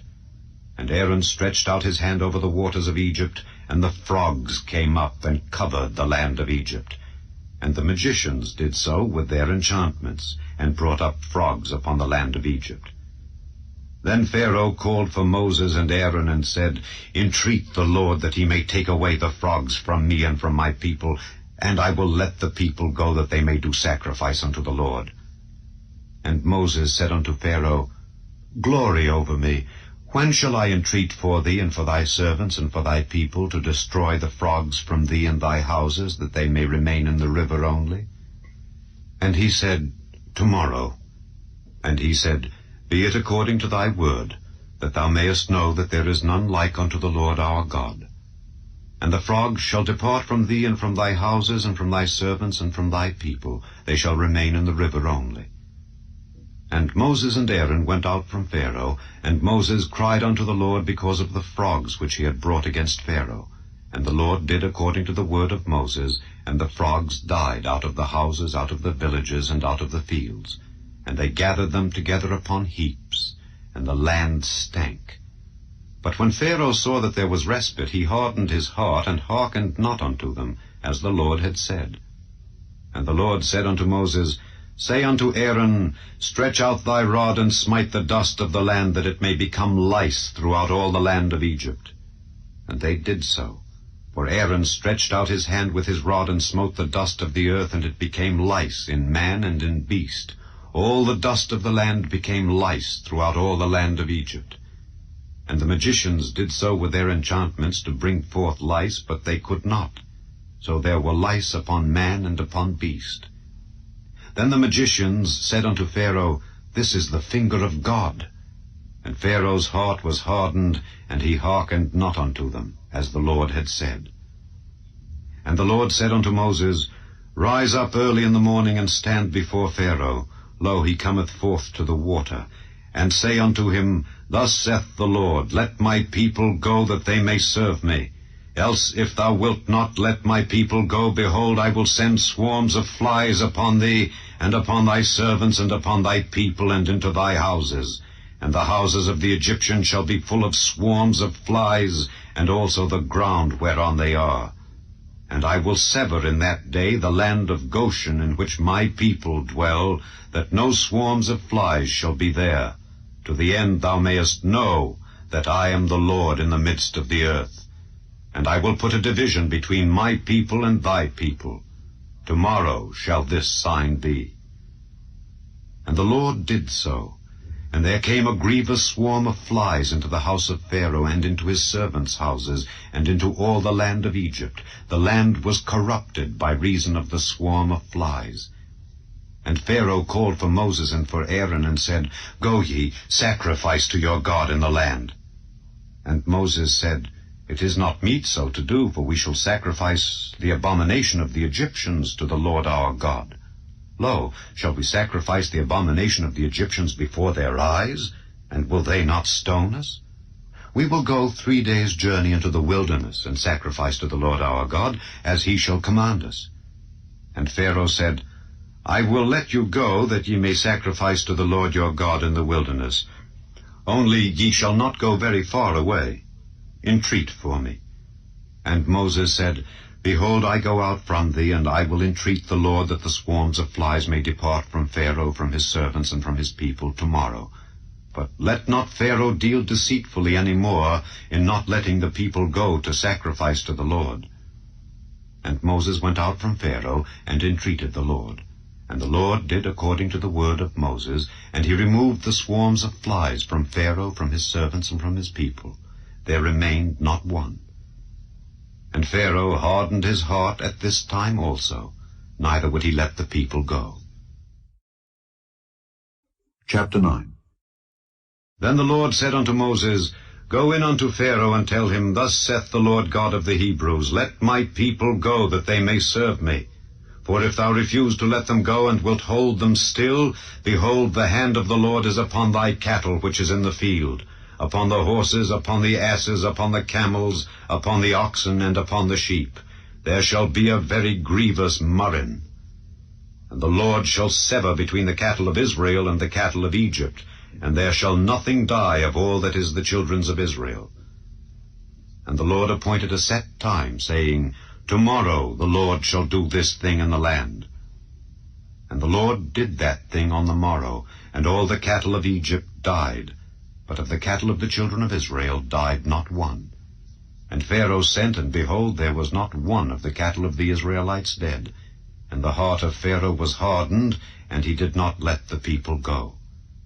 And the Lord said unto Moses and unto Aaron, Take to you handfuls of ashes of the furnace, and let Moses sprinkle it toward the heaven in the sight of Pharaoh. And it shall become small dust in all the land of Egypt, and shall be a boil breaking forth with blains upon man and upon beast throughout all the land of Egypt. And they took ashes of the furnace, and stood before Pharaoh, and Moses sprinkled it up toward heaven, and it became a boil breaking forth with blains upon man and upon beast. And the magicians could not stand before Moses because of the boils, for the boil was upon the magicians and upon all the Egyptians. And the Lord hardened the heart of Pharaoh, and he hearkened not unto them, as the Lord had spoken unto Moses.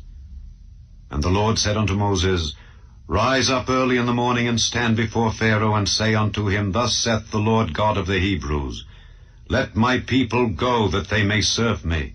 For I will at this time send all my plagues upon thine heart, and upon thy servants, and upon thy people, that thou mayest know that there is none like me in all the earth. For now I will stretch out my hand, that I may smite thee and thy people with pestilence, and thou shalt be cut off from the earth. And in very deed, for this cause have I raised thee up, for to show in thee my power, and that my name may be declared throughout all the earth. As yet exaltest thou thyself against my people, that thou wilt not let them go? Behold, tomorrow about this time I will cause it to rain a very grievous hail, such as hath not been in Egypt since the foundation thereof even until now. Send therefore now and gather thy cattle and all that thou hast in the field, for upon every man and beast which shall be found in the field and shall not be brought home, the hail shall come down upon them, and they shall die. He that feared the word of the Lord among the servants of Pharaoh made his servants and his cattle flee into the houses, and he that regarded not the word of the Lord left his servants and his cattle in the field. And the Lord said unto Moses, Stretch forth thine hand toward heaven, that there may be hail in all the land of Egypt, upon man and upon beast, and upon every herb of the field throughout the land of Egypt. And Moses stretched forth his rod toward heaven, and the Lord sent thunder and hail, and the fire ran along upon the ground, and the Lord rained hail upon the land of Egypt. So there was hail and fire mingled with the hail, very grievous, such as there was none like it in all the land of Egypt since it became a nation. And the hail smote throughout all the land of Egypt all that was in the field, both man and beast. And the hail smote every herb of the field, and brake every tree of the field. Only in the land of Goshen, where the children of Israel were, was there no hail. And Pharaoh sent and called for Moses and Aaron, and said unto them, I have sinned this time. The Lord is righteous, and I and my people are wicked. Entreat the Lord, for it is enough, that there be no more mighty thunderings and hail, and I will let you go, and ye shall stay no longer. And Moses said unto him, As soon as I am gone out of the city, I will spread abroad my hands unto the Lord, and the thunder shall cease, neither shall there be any more hail, that thou mayest know how that the earth is the Lord's. But as for thee and thy servants, I know that ye will not yet fear the Lord God. And the flax and the barley was smitten, for the barley was in the ear, and the flax was bold. But the wheat and the rye were not smitten, for they were not grown up. And Moses went out of the city from Pharaoh, and spread abroad his hands unto the Lord, and the thunders and hail ceased, and the rain was not poured upon the earth. And when Pharaoh saw that the rain and the hail and the thunders were ceased, he sinned yet more, and hardened his heart, he and his servants. And the heart of Pharaoh was hardened, neither would he let the children of Israel go, as the Lord had spoken by Moses. Chapter 10. And the Lord said unto Moses, Go in unto Pharaoh, for I have hardened his heart and the heart of his servants, that I might show these my signs before him, and that thou mayest tell in the ears of thy son and of thy son's son what things I have wrought in Egypt, and my signs which I have done among them, that ye may know how that I am the Lord. And Moses and Aaron came in unto Pharaoh, and said unto him, Thus saith the Lord God of the Hebrews, How long wilt thou refuse to humble thyself before me? Let my people go, that they may serve me.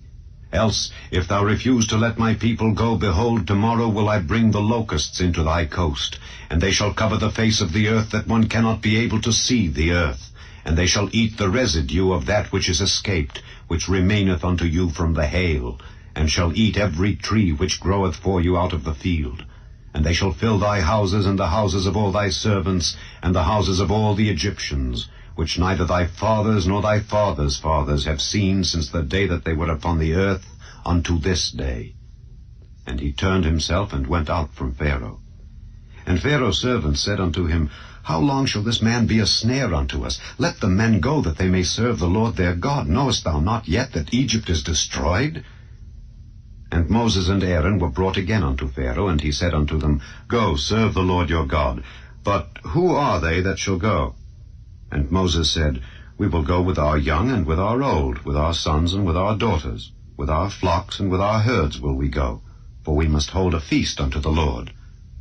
And he said unto them, Let the Lord be so with you as I will let you go and your little ones. Look to it, for evil is before you. Not so. Go now, ye that are men, and serve the Lord, for that ye did desire. And they were driven out from Pharaoh's presence. And the Lord said unto Moses, Stretch out thine hand over the land of Egypt for the locusts, that they may come up upon the land of Egypt, and eat every herb of the land, even all that the hail hath left. And Moses stretched forth his rod over the land of Egypt, and the Lord brought an east wind upon the land all that day and all that night. And when it was morning, the east wind brought the locusts. And the locusts went up over all the land of Egypt, and rested in all the coasts of Egypt. Very grievous were they. Before them there were no such locusts as they, neither after them shall be such. For they covered the face of the whole earth, so that the land was darkened. And they did eat every herb of the land, and all the fruit of the trees which the hail had left. And there remained not any green thing in the trees, or in the herbs of the field, through all the land of Egypt. Then Pharaoh called for Moses and Aaron in haste, and he said, I have sinned against the Lord your God and against you. Now therefore forgive, I pray thee, my sin only this once, and entreat the Lord your God that he may take away from me this death only. And he went out from Pharaoh and entreated the Lord. And the Lord turned a mighty strong west wind, which took away the locusts and cast them into the Red Sea. There remained not one locust in all the coasts of Egypt. But the Lord hardened Pharaoh's heart, so that he would not let the children of Israel go. And the Lord said unto Moses, Stretch out thine hand toward heaven, that there may be darkness over the land of Egypt, even darkness which may be felt. And Moses stretched forth his hand toward heaven, and there was a thick darkness in all the land of Egypt 3 days. They saw not one another, neither rose any from his place for 3 days. But all the children of Israel had light in their dwellings. And Pharaoh called unto Moses and said, Go ye, serve the Lord, only let your flocks and your herds be stayed. Let your little ones also go with you. And Moses said, Thou must give us also sacrifices and burnt offerings, that we may sacrifice unto the Lord our God. Our cattle also shall go with us.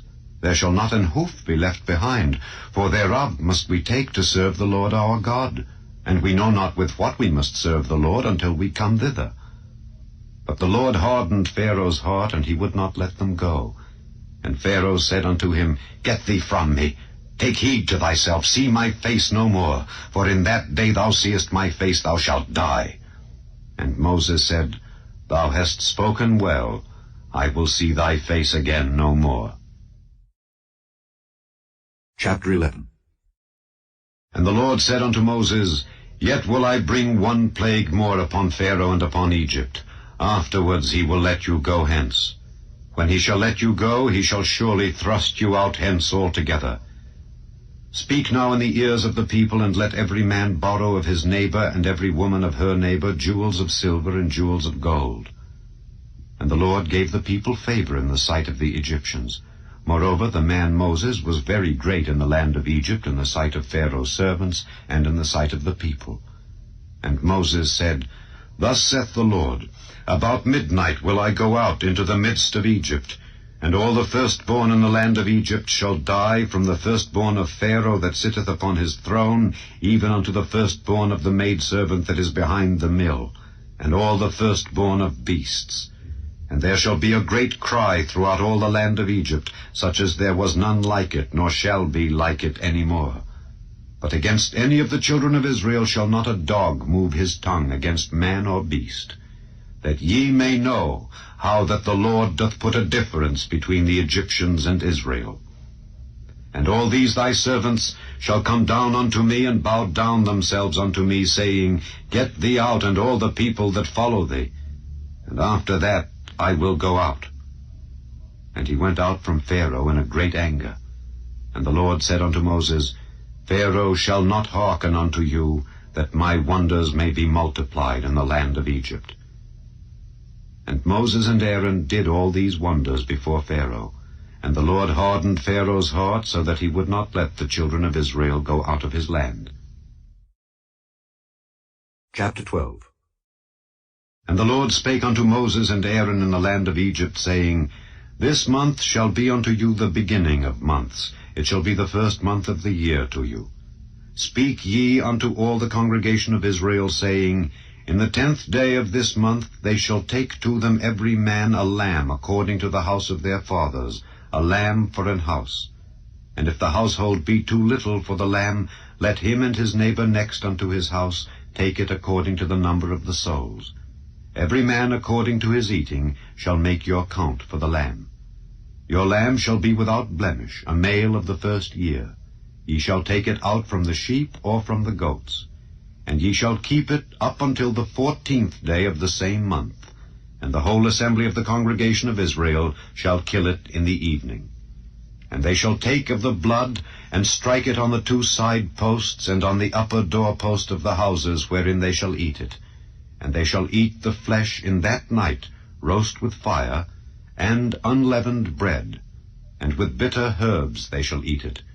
Eat not of it raw, nor sodden at all with water, but roast with fire, his head with his legs, and with the purtenance thereof. And ye shall let nothing of it remain until the morning, and that which remaineth of it until the morning ye shall burn with fire. And thus shall ye eat it, with your loins girded, your shoes on your feet, and your staff in your hand, and ye shall eat it in haste. It is the Lord's Passover. For I will pass through the land of Egypt this night, and will smite all the firstborn in the land of Egypt, both man and beast. And against all the gods of Egypt I will execute judgment. I am the Lord. And the blood shall be to you for a token upon the houses where ye are. And when I see the blood, I will pass over you, and the plague shall not be upon you to destroy you when I smite the land of Egypt.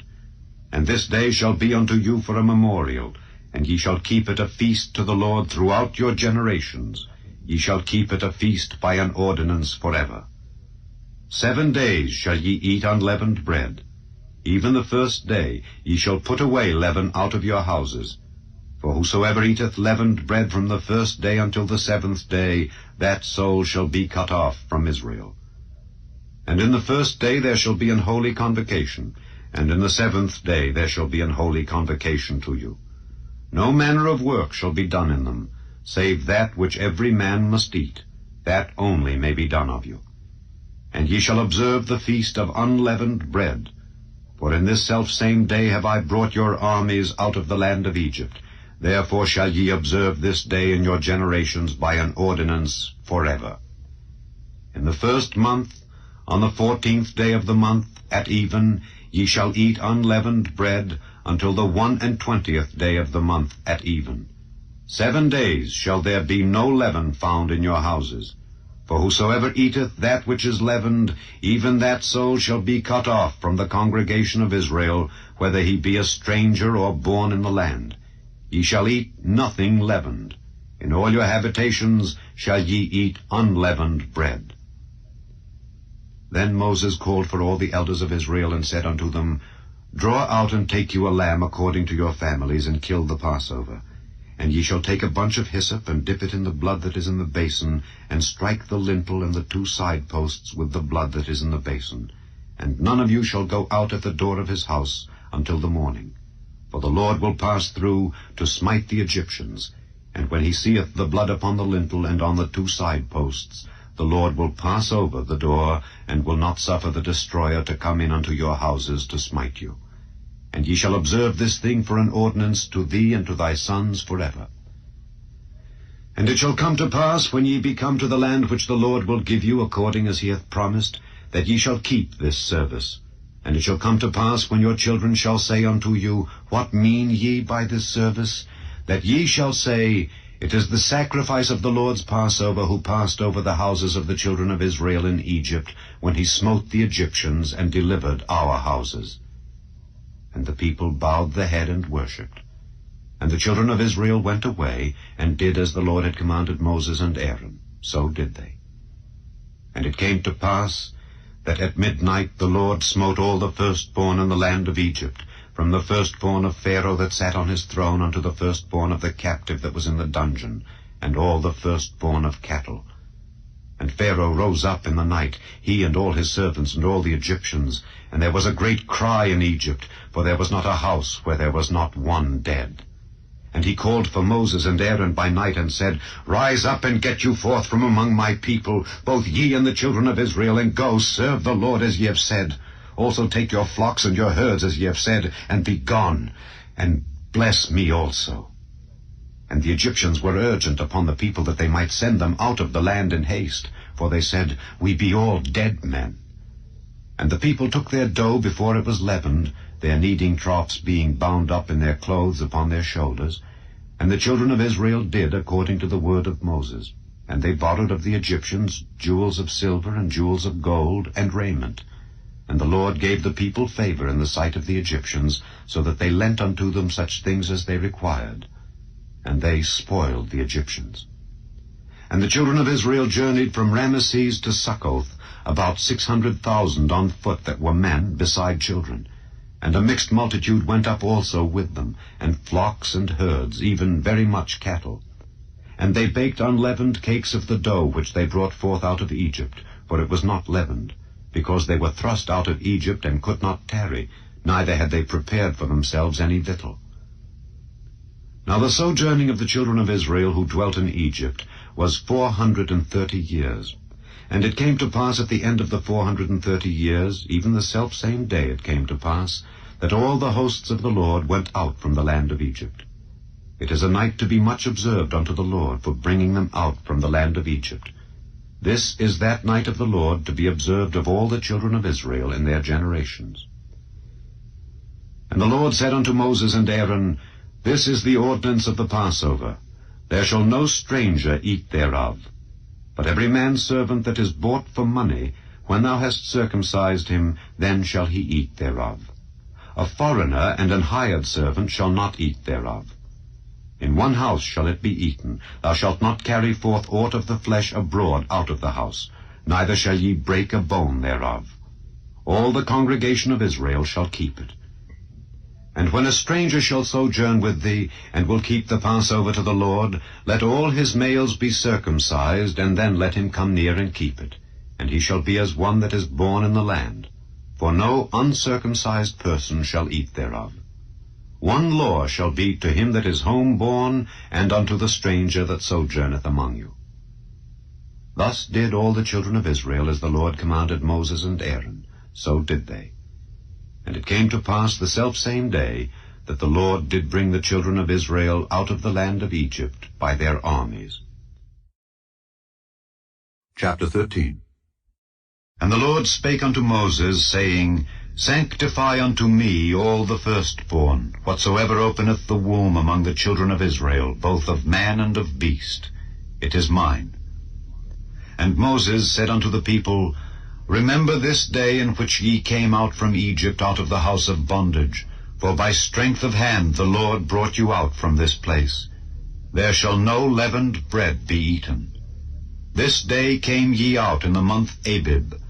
And it shall be, when the Lord shall bring thee into the land of the Canaanites, and the Hittites, and the Amorites, and the Hivites, and the Jebusites, which he sware unto thy fathers to give thee, a land flowing with milk and honey, that thou shalt keep this service in this month. 7 days thou shalt eat unleavened bread, and in the 7th day shall be a feast to the Lord. Unleavened bread shall be eaten 7 days, and there shall no leavened bread be seen with thee, neither shall there be leaven seen with thee in all thy quarters. And thou shalt show thy son in that day, saying, This is done because of that which the Lord did unto me when I came forth out of Egypt. And it shall be for a sign unto thee upon thine hand, and for a memorial between thine eyes, that the Lord's law may be in thy mouth. For with a strong hand hath the Lord brought thee out of Egypt. Thou shalt therefore keep this ordinance in his season from year to year. And it shall be, when the Lord shall bring thee into the land of the Canaanites, as he sware unto thee and to thy fathers, and shall give it thee, that thou shalt set apart unto the Lord all that openeth the matrix, and every firstling that cometh of a beast which thou hast. The males shall be the Lord's. And every firstling of an ass thou shalt redeem with a lamb, and if thou wilt not redeem it, then thou shalt break his neck. And all the firstborn of man among thy children shalt thou redeem. And it shall be, when thy son asketh thee in time to come, saying, What is this? That thou shalt say unto him, By strength of hand the Lord brought us out from Egypt, from the house of bondage. And it came to pass, when Pharaoh would hardly let us go, that the Lord slew all the firstborn in the land of Egypt, both the firstborn of man and the firstborn of beast. Therefore I sacrifice to the Lord all that openeth the matrix, being males. But all the firstborn of my children I redeem. And it shall be for a token upon thine hand, and for frontlets between thine eyes. For by strength of hand the Lord brought us forth out of Egypt. And it came to pass, when Pharaoh had let the people go, that God led them not through the way of the land of the Philistines, although that was near. For God said, lest peradventure the people repent when they see war, and they return to Egypt. But God led the people about through the way of the wilderness of the Red Sea. And the children of Israel went up harnessed out of the land of Egypt. And Moses took the bones of Joseph with him, for he had straitly sworn the children of Israel, saying, God will surely visit you, and ye shall carry up my bones away hence with you. And they took their journey from Succoth, and encamped in Etham, in the edge of the wilderness. And the Lord went before them by day in a pillar of a cloud to lead them the way, and by night in a pillar of fire to give them light, to go by day and night. He took not away the pillar of the cloud by day, nor the pillar of fire by night from before the people. Chapter 14. And the Lord spake unto Moses, saying, Speak unto the children of Israel, that they turn and encamp before Pi-hahiroth, between Migdol and the sea, over against Baal-zephon. Before it shall ye encamp by the sea.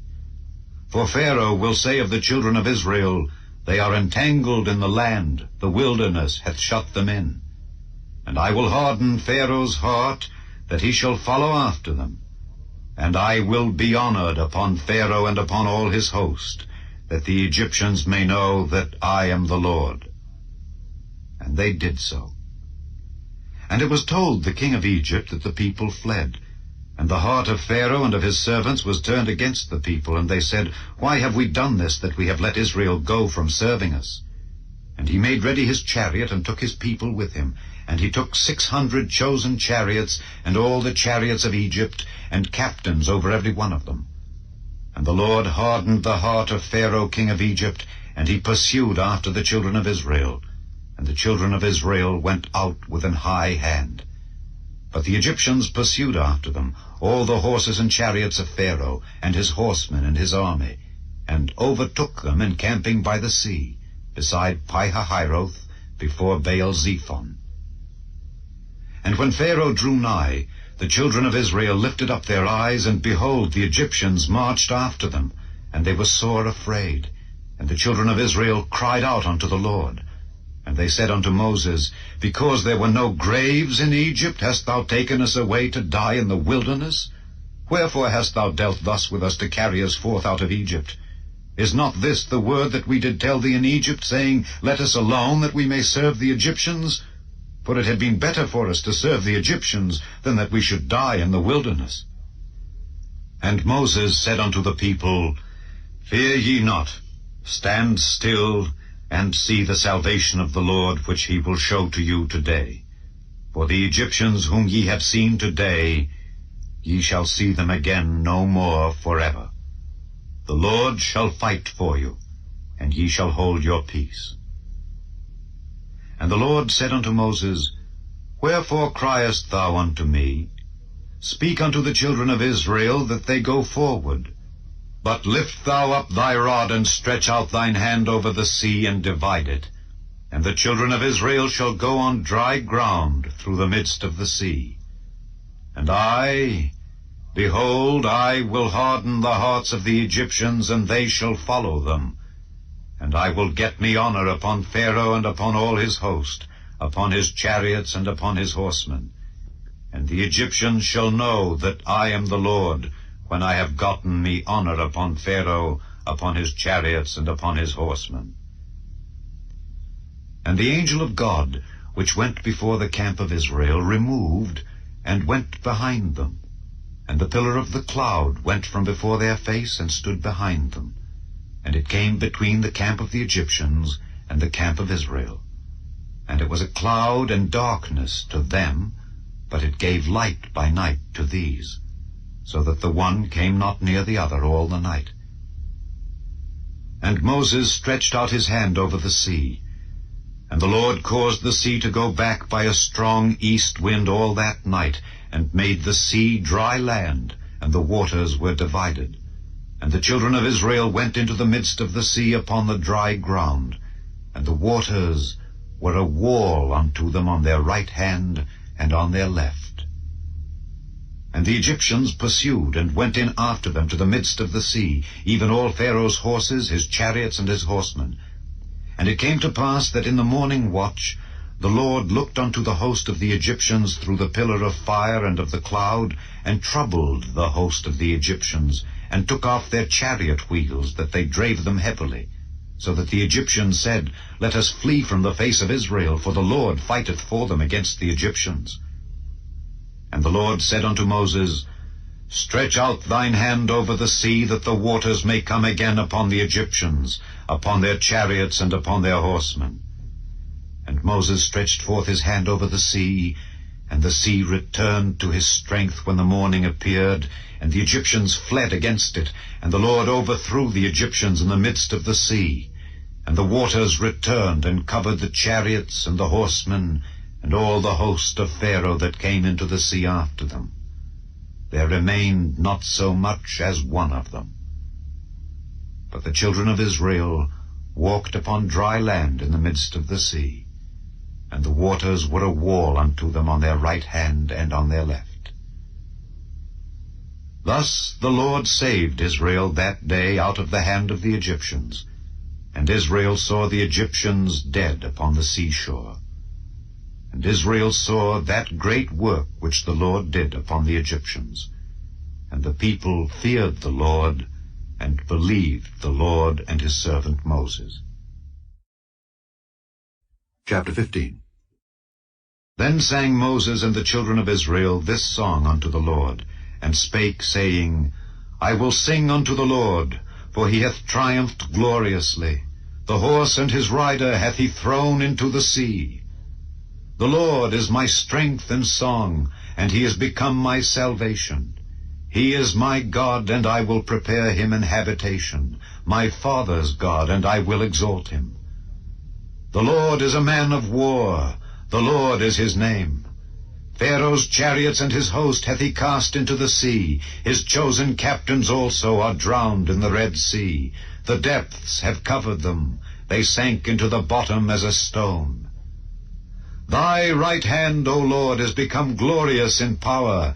Thy right hand, O Lord, hath dashed in pieces the enemy. And in the greatness of thine excellency thou hast overthrown them that rose up against thee. Thou sentest forth thy wrath, which consumed them as stubble. And with the blast of thy nostrils the waters were gathered together, the floods stood upright as an heap, and the depths were congealed in the heart of the sea. The enemy said, I will pursue, I will overtake, I will divide the spoil. My lust shall be satisfied upon them. I will draw my sword, my hand shall destroy them. Thou didst blow with thy wind, the sea covered them. They sank as lead in the mighty waters. Who is like unto thee, O Lord, among the gods? Who is like thee, glorious in holiness, fearful in praises, doing wonders? Thou stretchedst out thy right hand, the earth swallowed them. Thou in thy mercy hast led forth the people which thou hast redeemed. Thou hast guided them in thy strength unto thy holy habitation. The people shall hear and be afraid. Sorrow shall take hold on the inhabitants of Palestina. Then the dukes of Edom shall be amazed. The mighty men of Moab trembling shall take hold upon them. All the inhabitants of Canaan shall melt away. Fear and dread shall fall upon them. By the greatness of thine arm they shall be as still as a stone, till thy people pass over, O Lord, till the people pass over which thou hast purchased. Thou shalt bring them in, and plant them in the mountain of thine inheritance. In the place, O Lord, which thou hast made for thee to dwell in the sanctuary, O Lord, which thy hands have established. The Lord shall reign forever and ever. For the horse of Pharaoh went in with his chariots and with his horsemen into the sea, and the Lord brought again the waters of the sea upon them. But the children of Israel went on dry land in the midst of the sea. And Miriam, the prophetess, the sister of Aaron, took a timbrel in her hand, and all the women went out after her with timbrels and with dances. And Miriam answered them, Sing ye to the Lord, for he hath triumphed gloriously. The horse and his rider hath he thrown into the sea. So Moses brought Israel from the Red Sea, and they went out into the wilderness of Shur. And they went 3 days in the wilderness, and found no water. And when they came to Marah, they could not drink of the waters of Marah, for they were bitter. Therefore the name of it was called Marah. And the people murmured against Moses, saying, What shall we drink? And he cried unto the Lord, and the Lord showed him a tree, which when he had cast into the waters were made sweet. There he made for them a statute and an ordinance, and there he proved them, and said, If thou wilt diligently hearken to the voice of the Lord thy God, and wilt do that which is right in his sight, and wilt give ear to his commandments, and keep all his statutes, I will put none of these diseases upon thee, which I have brought upon the Egyptians. For I am the Lord that healeth thee. And they came to Elim, where were 12 wells of water, and 70 palm trees. And they encamped there by the waters. Chapter 16. And they took their journey from Elim, and all the congregation of the children of Israel came unto the wilderness of Sin, which is between Elim and Sinai, on the 15th day of the 2nd month after their departing out of the land of Egypt. And the whole congregation of the children of Israel murmured against Moses and Aaron in the wilderness. And the children of Israel said unto them, Would to God we had died by the hand of the Lord in the land of Egypt, when we sat by the flesh pots, and when we did eat bread to the full. For ye have brought us forth into this wilderness to kill this whole assembly with hunger.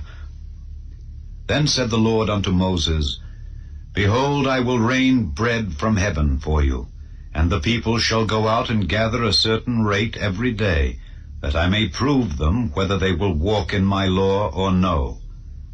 And it shall come to pass that on the 6th day they shall prepare that which they bring in, and it shall be twice as much as they gather daily. And Moses and Aaron said unto all the children of Israel, At even then ye shall know that the Lord hath brought you out from the land of Egypt. And in the morning then ye shall see the glory of the Lord, for that he heareth your murmurings against the Lord. And what are we that ye murmur against us? And Moses said, This shall be, when the Lord shall give you in the evening flesh to eat, and in the morning bread to the full, for that the Lord heareth your murmurings which ye murmur against him. And what are we? Your murmurings are not against us, but against the Lord. And Moses spake unto Aaron, Say unto all the congregation of the children of Israel, Come near before the Lord, for he hath heard your murmurings. And it came to pass, as Aaron spake unto the whole congregation of the children of Israel, that they looked toward the wilderness, and behold, the glory of the Lord appeared in the cloud. And the Lord spake unto Moses, saying, I have heard the murmurings of the children of Israel. Speak unto them, saying, At even ye shall eat flesh, and in the morning ye shall be filled with bread, and ye shall know that I am the Lord your God. And it came to pass that at even the quails came up and covered the camp. And in the morning the dew lay round about the host. And when the dew that lay was gone up, behold, upon the face of the wilderness there lay a small round thing, as small as the hoarfrost on the ground. And when the children of Israel saw it, they said one to another, It is manna, for they wist not what it was. And Moses said unto them, This is the bread which the Lord hath given you to eat. This is the thing which the Lord hath commanded. Gather of it every man according to his eating, an omer for every man, according to the number of your persons. Take ye every man for them which are in his tents. And the children of Israel did so, and gathered, some more, some less. And when they did meet it with an omer, he that gathered much had nothing over, and he that gathered little had no lack. They gathered every man according to his eating. And Moses said, Let no man leave of it till the morning. Notwithstanding, they hearkened not unto Moses, but some of them left of it until the morning, and it bred worms and stank. And Moses was wroth with them. And they gathered it every morning, every man according to his eating. And when the sun waxed hot, it melted. And it came to pass that on the 6th day they gathered twice as much bread, 2 omers for one man. And all the rulers of the congregation came and told Moses. And he said unto them, This is that which the Lord hath said. Tomorrow is the rest of the holy Sabbath unto the Lord. Bake that which ye will bake today, and seethe that ye will seethe, and that which remaineth over lay up for you to be kept until the morning. And they laid it up till the morning, as Moses bade, and it did not stink, neither was there any worm therein. And Moses said, Eat that today, for today is a Sabbath unto the Lord. Today ye shall not find it in the field. 6 days ye shall gather it, but on the 7th day, which is the Sabbath, in it there shall be none. And it came to pass that there went out some of the people on the 7th day for to gather, and they found none. And the Lord said unto Moses, How long refuse ye to keep my commandments and my laws? See, for that the Lord hath given you the Sabbath, therefore he giveth you on the 6th day the bread of 2 days. Abide ye every man in his place, let no man go out of his place on the 7th day. So the people rested on the 7th day. And the house of Israel called the name thereof manna, and it was like coriander seed, white, and the taste of it was like wafers made with honey. And Moses said, This is the thing which the Lord commandeth. Fill an omer of it, to be kept for your generations, that they may see the bread wherewith I have fed you in the wilderness, when I brought you forth from the land of Egypt. And Moses said unto Aaron, Take a pot, and put an omer full of manna therein, and lay it up before the Lord, to be kept for your generations. As the Lord commanded Moses, so Aaron laid it up before the testimony, to be kept. And the children of Israel did eat manna 40 years, until they came to a land inhabited. They did eat manna until they came unto the borders of the land of Canaan. Now an omer is the 10th part of an ephah. Chapter 17. And all the congregation of the children of Israel journeyed from the wilderness of Sin after their journeys according to the commandment of the Lord, and pitched in Rephidim. And there was no water for the people to drink. Wherefore the people did chide with Moses, and said, Give us water, that we may drink. And Moses said unto them, Why chide ye with me? Wherefore do ye tempt the Lord? And the people thirsted there for water, and the people murmured against Moses, and said, Wherefore is this that thou hast brought us up out of Egypt, to kill us and our children and our cattle with thirst? And Moses cried unto the Lord, saying, What shall I do unto this people? They be almost ready to stone me. And the Lord said unto Moses, Go on before the people, and take with thee of the elders of Israel. And thy rod, wherewith thou smotest the river, take in thine hand, and go. Behold, I will stand before thee there upon the rock in Horeb. And thou shalt smite the rock, and there shall come water out of it, that the people may drink. And Moses did so in the sight of the elders of Israel. And he called the name of the place Massah, and Meribah, because of the chiding of the children of Israel, and because they tempted the Lord, saying, Is the Lord among us or not? Then came Amalek, and fought with Israel in Rephidim. And Moses said unto Joshua, Choose us out men, and go out, fight with Amalek. Tomorrow I will stand on the top of the hill with the rod of God in mine hand. So Joshua did as Moses had said to him, and fought with Amalek. And Moses, Aaron, and Hur went up to the top of the hill. And it came to pass, when Moses held up his hand, that Israel prevailed. And when he let down his hand, Amalek prevailed. But Moses' hands were heavy. And they took a stone, and put it under him, and he sat thereon. And Aaron and Hur stayed up his hands, the one on the one side and the other on the other side. And his hands were steady until the going down of the sun. And Joshua discomfited Amalek and his people with the edge of the sword. And the Lord said unto Moses, Write this for a memorial in a book, and rehearse it in the ears of Joshua. For I will utterly put out the remembrance of Amalek from under heaven. And Moses built an altar, and called the name of it Jehovah Nissi. For he said, Because the Lord hath sworn that the Lord will have war with Amalek from generation to generation. Chapter 18. When Jethro, the priest of Midian, Moses' father-in-law, heard of all that God had done for Moses and for Israel his people, and that the Lord had brought Israel out of Egypt, then Jethro, Moses' father-in-law, took Zipporah, Moses' wife, after he had sent her back, and her 2 sons, of which the name of the one was Gershom, for he said, I have been an alien in a strange land, and the name of the other was Eliezer, for the God of my father, said he, was mine help, and delivered me from the sword of Pharaoh.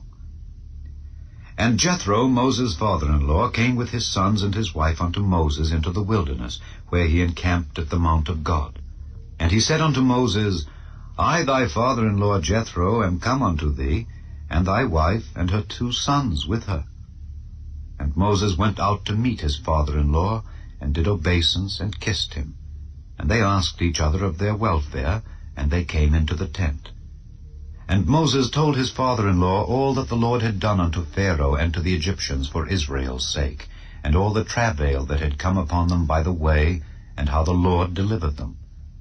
And Jethro rejoiced for all the goodness which the Lord had done to Israel, whom he had delivered out of the hand of the Egyptians. And Jethro said, Blessed be the Lord, who hath delivered you out of the hand of the Egyptians and out of the hand of Pharaoh, who hath delivered the people from under the hand of the Egyptians. Now I know that the Lord is greater than all gods, for in the thing wherein they dealt proudly, he was above them. And Jethro, Moses' father-in-law, took a burnt offering and sacrifices for God. And Aaron came, and all the elders of Israel, to eat bread with Moses' father-in-law before God. And it came to pass on the morrow that Moses sat to judge the people. And the people stood by Moses from the morning unto the evening. And when Moses' father-in-law saw all that he did to the people, he said, What is this thing that thou doest to the people? Why sittest thou thyself alone, and all the people stand by thee from morning unto even? And Moses said unto his father-in-law, Because the people come unto me to inquire of God. When they have a matter, they come unto me, and I judge between one and another, and I do make them know the statutes of God and his laws. And Moses' father-in-law said unto him, The thing that thou doest is not good. Thou wilt surely wear away, both thou and this people that is with thee, for this thing is too heavy for thee. Thou art not able to perform it thyself alone. Hearken now unto my voice. I will give thee counsel, and God shall be with thee. Be thou for the people to Godward, that thou mayest bring the causes unto God.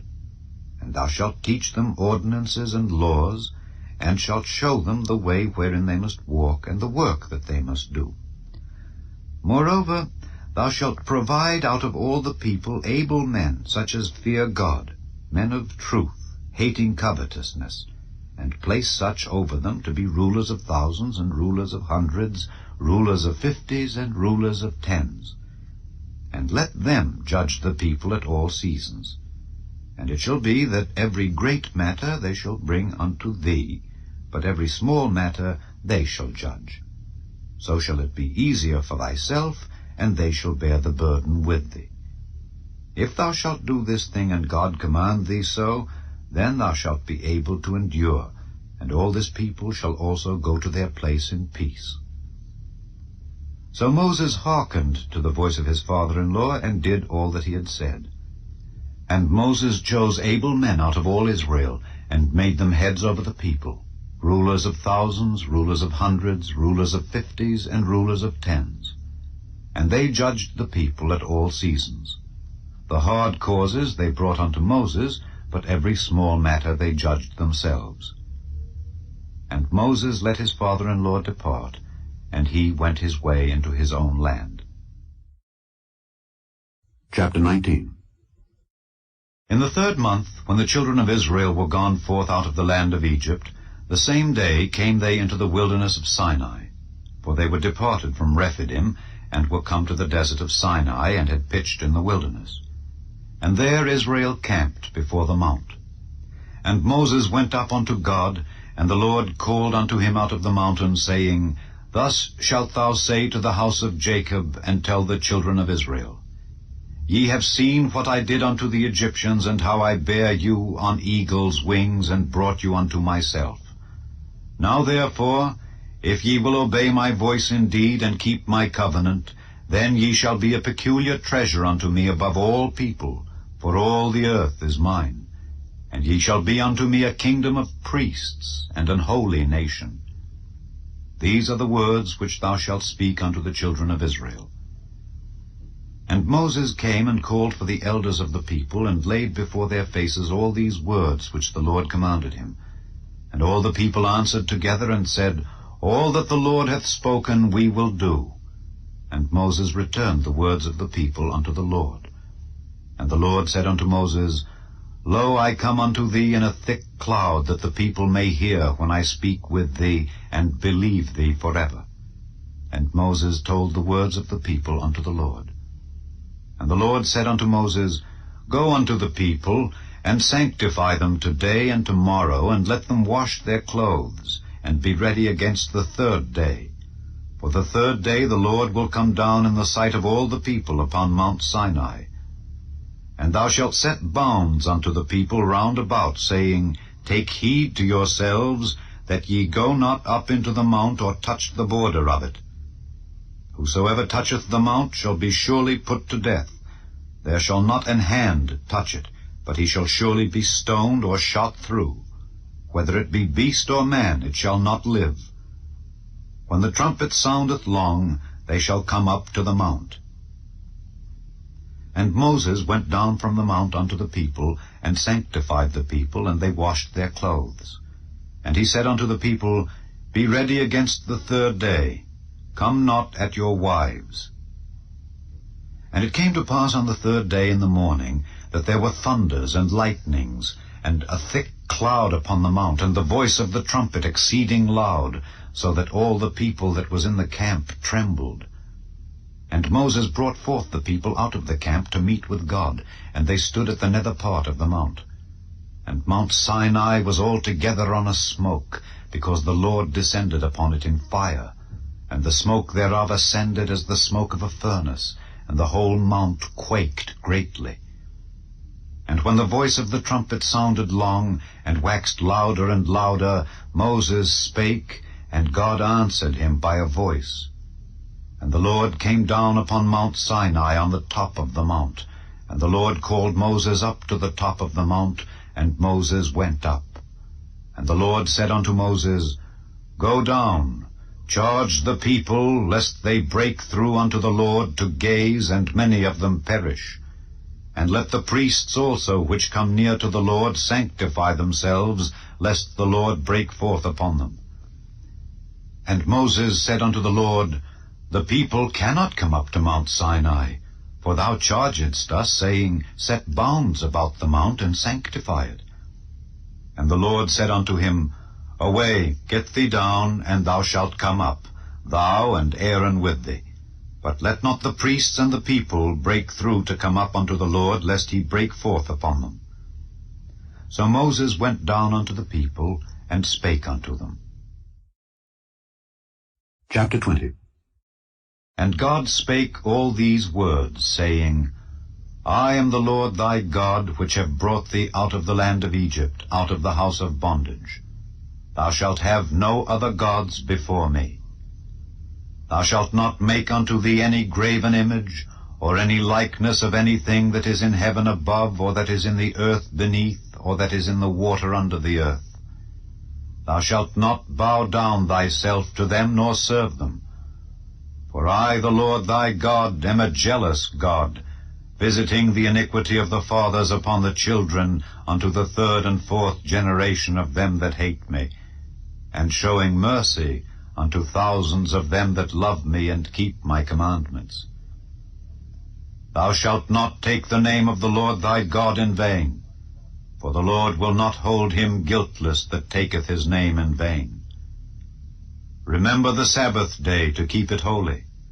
6 days shalt thou labor and do all thy work, but the 7th day is the Sabbath of the Lord thy God.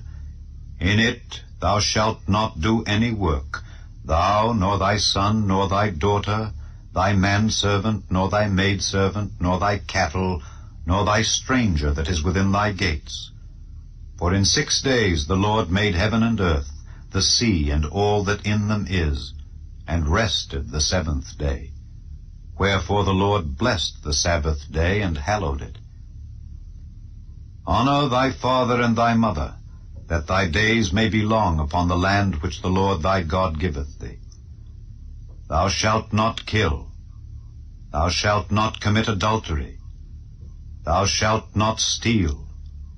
Thou shalt not bear false witness against thy neighbor. Thou shalt not covet thy neighbor's house. Thou shalt not covet thy neighbor's wife, nor his manservant, nor his maidservant, nor his ox, nor his ass, nor anything that is thy neighbor's. And all the people saw the thunderings and the lightnings, and the noise of the trumpet, and the mountain smoking. And when the people saw it, they removed and stood afar off. And they said unto Moses, Speak thou with us, and we will hear, but let not God speak with us, lest we die. And Moses said unto the people, Fear not, for God is come to prove you, and that his fear may be before your faces, that ye sin not.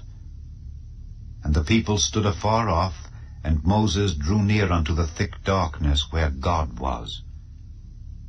And the Lord said unto Moses, Thus thou shalt say unto the children of Israel, Ye have seen that I have talked with you from heaven.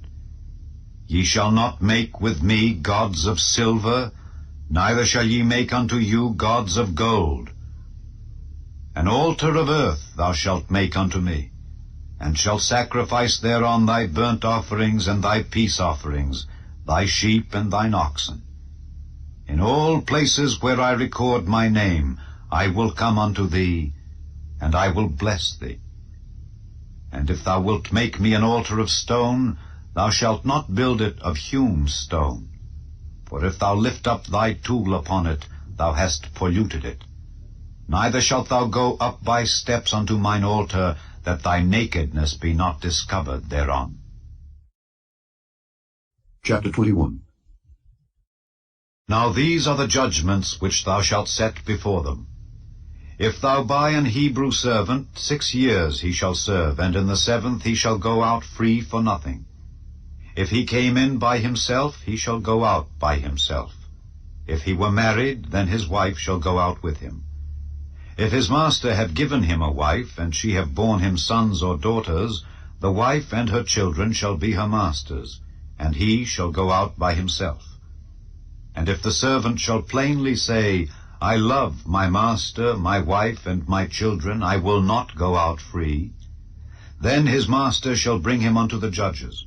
He shall also bring him to the door, or unto the door post, and his master shall bore his ear through with an awl, and he shall serve him forever. And if a man sell his daughter to be a maidservant, she shall not go out as the menservants do. If she please not her master, who hath betrothed her to himself, then shall he let her be redeemed. To sell her unto a strange nation he shall have no power, seeing he hath dealt deceitfully with her. And if he have betrothed her unto his son, he shall deal with her after the manner of daughters. If he take him another wife, Her food, her raiment, and her duty of marriage shall he not diminish. And if he do not these three unto her, then shall she go out free without money. He that smiteth a man so that he die shall be surely put to death. And if a man lie not in wait, but God deliver him into his hand, then I will appoint thee a place whither he shall flee. But if a man come presumptuously upon his neighbor to slay him with guile, thou shalt take him from mine altar, that he may die. And he that smiteth his father or his mother shall be surely put to death. And he that stealeth a man and selleth him, or if he be found in his hand, he shall surely be put to death. And he that curseth his father or his mother shall surely be put to death. And if men strive together, and one smite another with a stone or with his fist, and he die not, but keepeth his bed, if he rise again, and walk abroad upon his staff, then shall he that smote him be quit. Only he shall pay for the loss of his time, and shall cause him to be thoroughly healed. And if a man smite his servant or his maid with a rod, and he die under his hand, he shall be surely punished. Notwithstanding, if he continue a day or two, he shall not be punished, for he is his money. If men strive and hurt a woman with child, so that her fruit depart from her, and yet no mischief follow, he shall be surely punished according as the woman's husband will lay upon him, and he shall pay as the judges determine.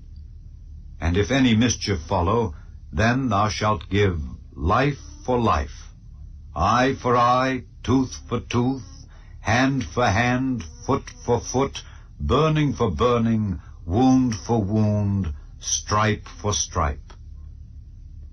And if a man smite the eye of his servant, or the eye of his maid, that it perish, he shall let him go free for his eye's sake. And if he smite out his manservant's tooth, or his maidservant's tooth, he shall let him go free for his tooth's sake. If an ox gore a man or a woman, that they die, then the ox shall be surely stoned, and his flesh shall not be eaten, but the owner of the ox shall be quit.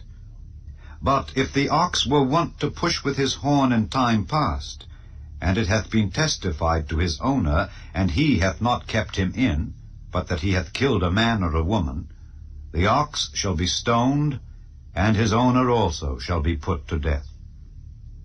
If there be laid on him a sum of money, then he shall give for the ransom of his life whatsoever is laid upon him. Whether he have gored a son or have gored a daughter, according to this judgment shall it be done unto him. If the ox shall push a manservant or a maidservant, he shall give unto their master 30 shekels of silver, and the ox shall be stoned.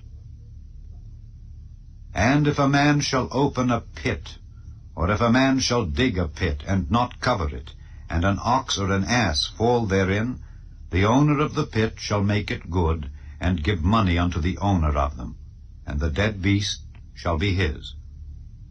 And if one man's ox hurt another's, that he die, then they shall sell the live ox, and divide the money of it, and the dead ox also they shall divide. Or if it be known that the ox hath used to push in time past, and his owner hath not kept him in, he shall surely pay ox for ox, and the dead shall be his own. Chapter 22. If a man shall steal an ox or a sheep, and kill it or sell it, he shall restore 5 oxen for an ox, and 4 sheep for a sheep. If a thief be found breaking up, and be smitten that he die, there shall no blood be shed for him. If the sun be risen upon him, there shall be blood shed for him, for he should make full restitution. If he have nothing, then he shall be sold for his theft. If the theft be certainly found in his hand alive, whether it be ox or ass or sheep, he shall restore double. If a man shall cause a field or vineyard to be eaten, and shall put in his beast, and shall feed in another man's field, of the best of his own field and of the best of his own vineyard shall he make restitution. If fire break out and catch in thorns, so that the stacks of corn or the standing corn or the field be consumed therewith, he that kindled the fire shall surely make restitution. If a man shall deliver unto his neighbor money or stuff to keep, and it be stolen out of the man's house, if the thief be found, let him pay double. If the thief be not found, then the master of the house shall be brought unto the judges to see whether he have put his hand unto his neighbor's goods. For all manner of trespass, whether it be for ox, for ass, for sheep, for raiment, or for any manner of lost thing which another challengeth to be his, the cause of both parties shall come before the judges, and whom the judges shall condemn, he shall pay double unto his neighbor. If a man deliver unto his neighbor an ass, or an ox, or a sheep, or any beast to keep, and it die, or be hurt, or driven away, no man seeing it, then shall an oath of the Lord be between them both, that he hath not put his hand unto his neighbor's goods, and the owner of it shall accept thereof, and he shall not make it good. And if it be stolen from him, he shall make restitution unto the owner thereof. If it be torn in pieces, then let him bring it for witness, and he shall not make good that which was torn. And if a man borrow aught of his neighbor, and it be hurt or die, the owner thereof being not with it, he shall surely make it good. But if the owner thereof be with it, he shall not make it good. If it be an hired thing, it came for his hire. And if a man entice a maid that is not betrothed, and lie with her, he shall surely endow her to be his wife. If her father utterly refuse to give her unto him, he shall pay money according to the dowry of virgins. Thou shalt not suffer a witch to live. Whosoever lieth with a beast shall surely be put to death. He that sacrificeth unto any god save unto the Lord only, he shall be utterly destroyed. Thou shalt neither vex a stranger nor oppress him, for ye were strangers in the land of Egypt.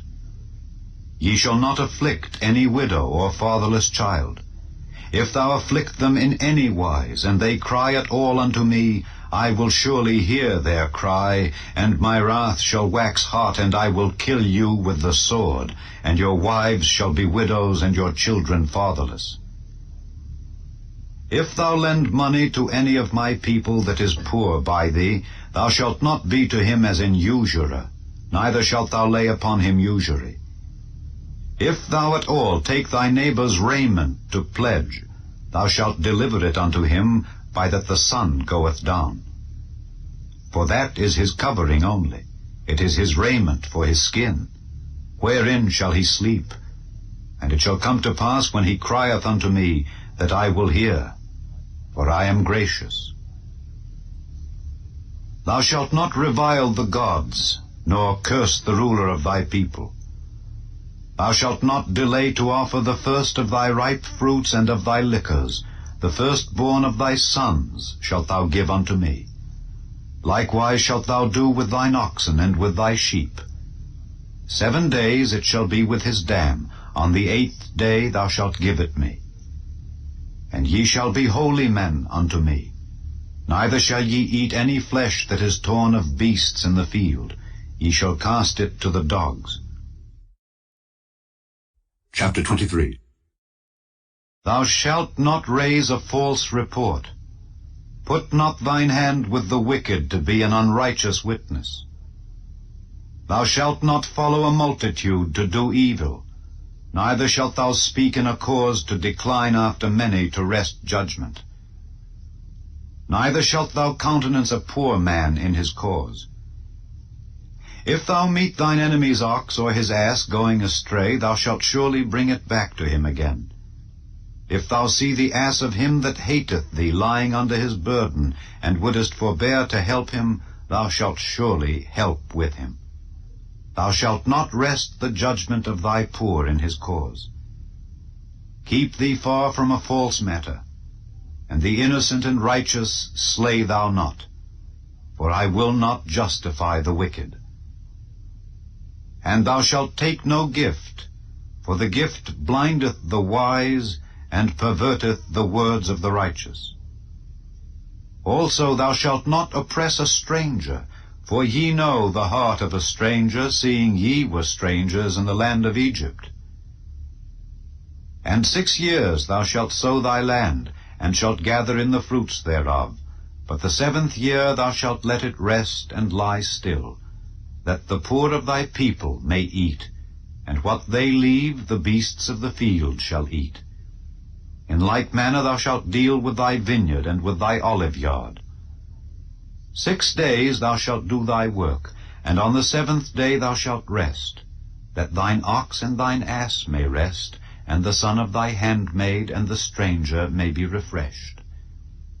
And in all things that I have said unto you, be circumspect, and make no mention of the name of other gods, neither let it be heard out of thy mouth.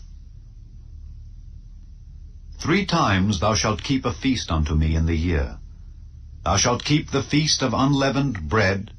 Thou shalt eat unleavened bread 7 days, as I commanded thee, in the time appointed of the month Abib, for in it thou camest out from Egypt, and none shall appear before me empty.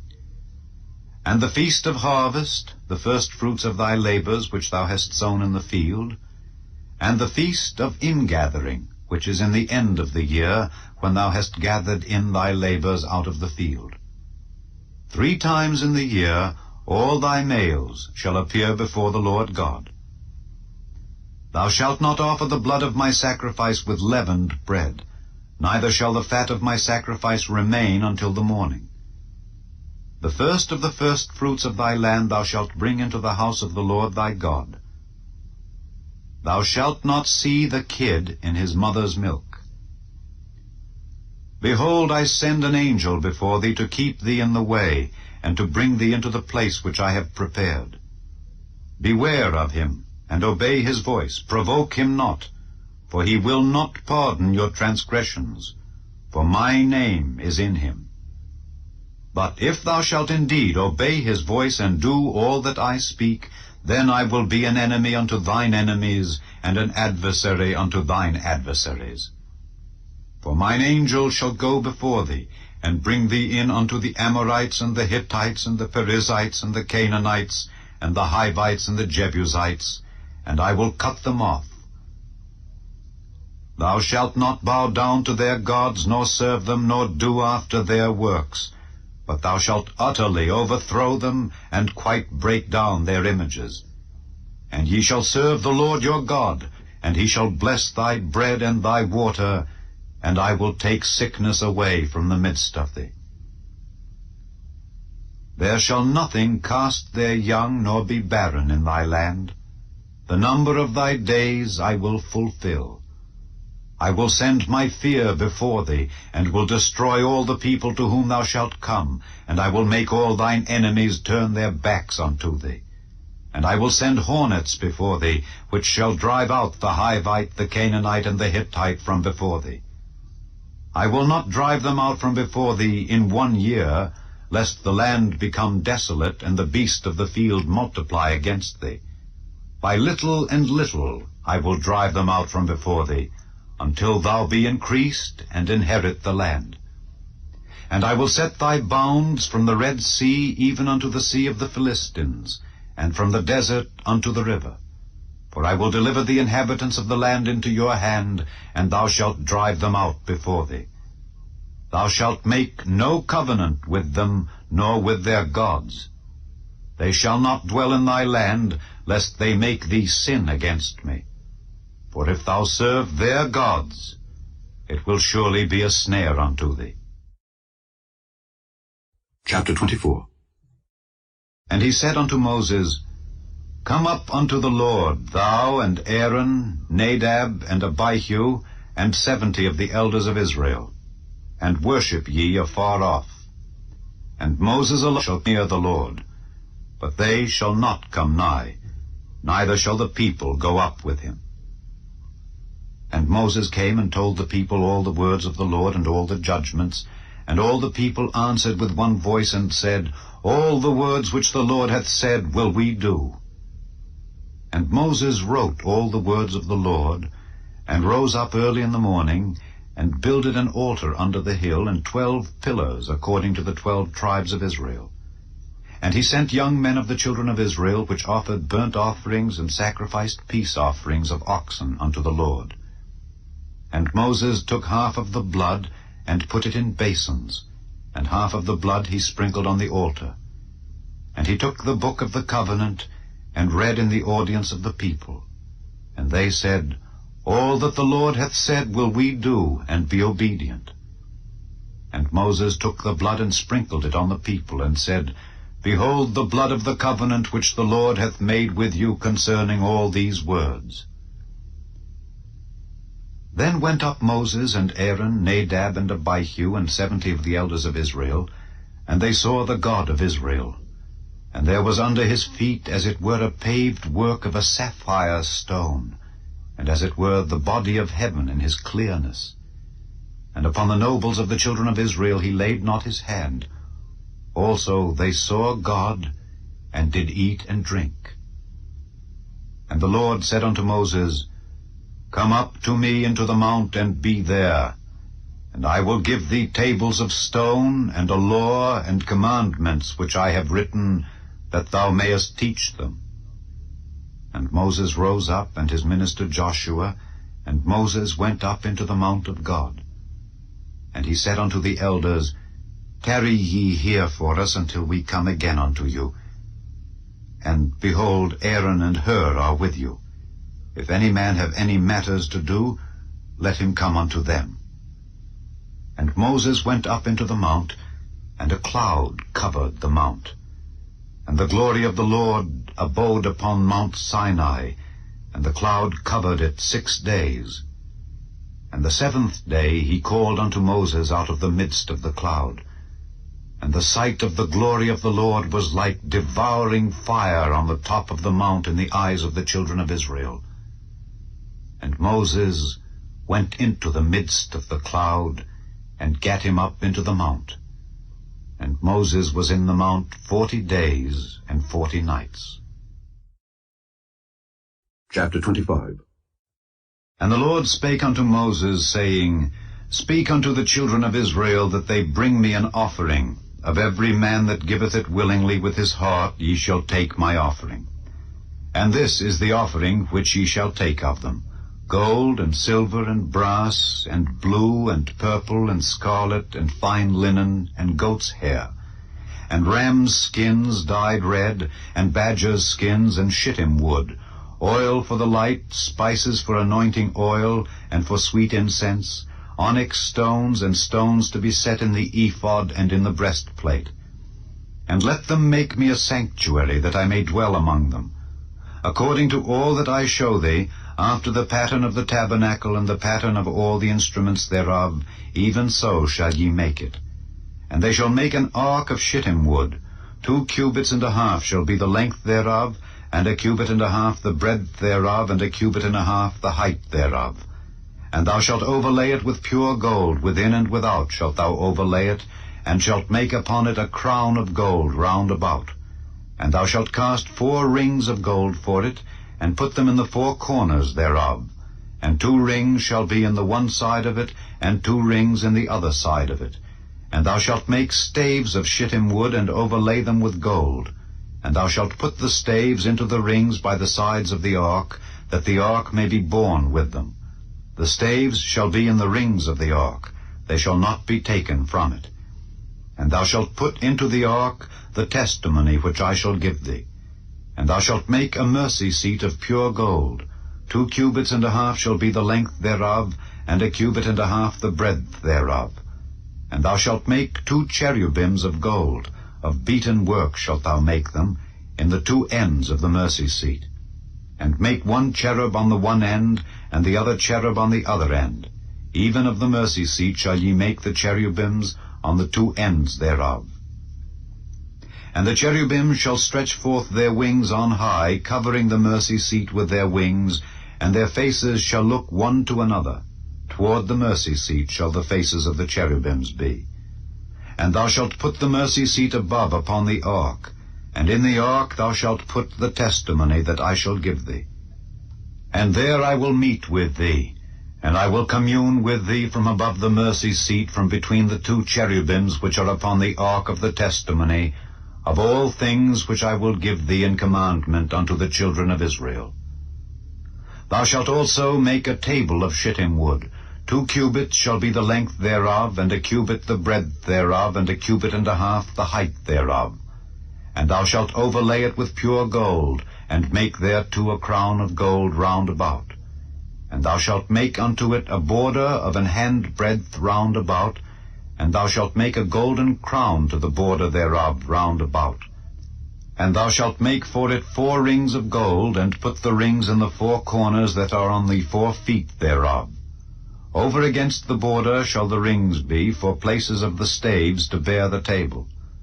And thou shalt make the staves of shittim wood, and overlay them with gold, that the table may be borne with them. And thou shalt make the dishes thereof, and spoons thereof, and covers thereof, and bowls thereof, to cover withal. Of pure gold shalt thou make them. And thou shalt set upon the table showbread before me alway. And thou shalt make a candlestick of pure gold. Of beaten work shall the candlestick be made. His shaft and his branches, his bowls, his knops, and his flowers shall be of the same. And 6 branches shall come out of the sides of it, 3 branches of the candlestick out of the one side, and 3 branches of the candlestick out of the other side. 3 bowls made like unto almonds, with a knop and a flower in one branch, and 3 bowls made like almonds in the other branch, with a knop and a flower. So in the 6 branches that come out of the candlestick. And in the candlestick shall be 4 bowls made like unto almonds, with their knops and their flowers. And there shall be a knop under 2 branches of the same, and a knop under 2 branches of the same, and a knop under 2 branches of the same, according to the 6 branches that proceed out of the candlestick. Their knops and their branches shall be of the same. All it shall be one beaten work of pure gold. And thou shalt make the 7 lamps thereof, and they shall light the lamps thereof, that they may give light over against it.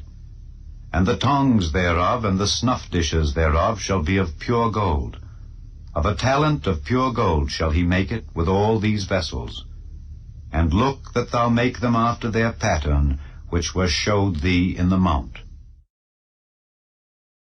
Chapter 26. Moreover, thou shalt make the tabernacle with 10 curtains of fine twined linen, and blue, and purple, and scarlet. With cherubims of cunning work shalt thou make them. The length of one curtain shall be 28 cubits, and the breadth of one curtain 4 cubits, and every one of the curtains shall have one measure. The 5 curtains shall be coupled together one to another, and other 5 curtains shall be coupled one to another.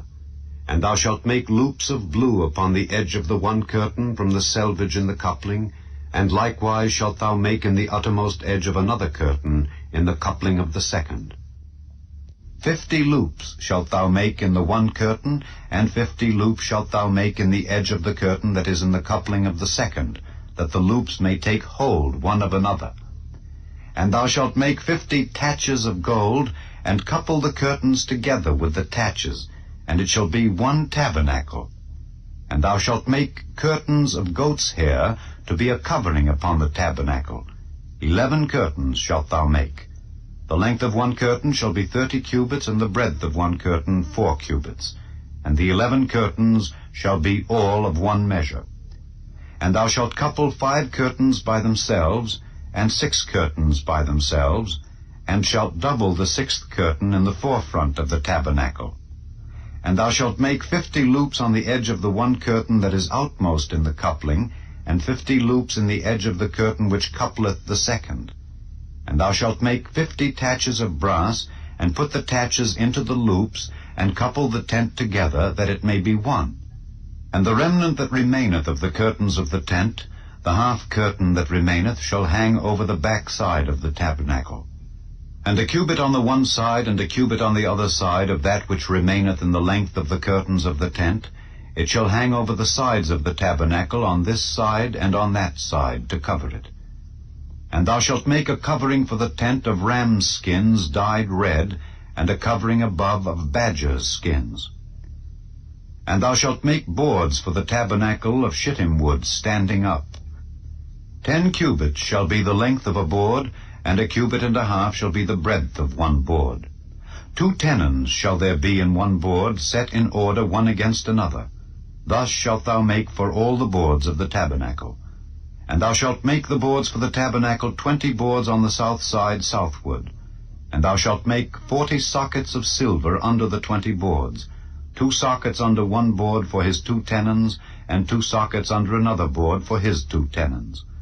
And for the second side of the tabernacle on the north side there shall be 20 boards.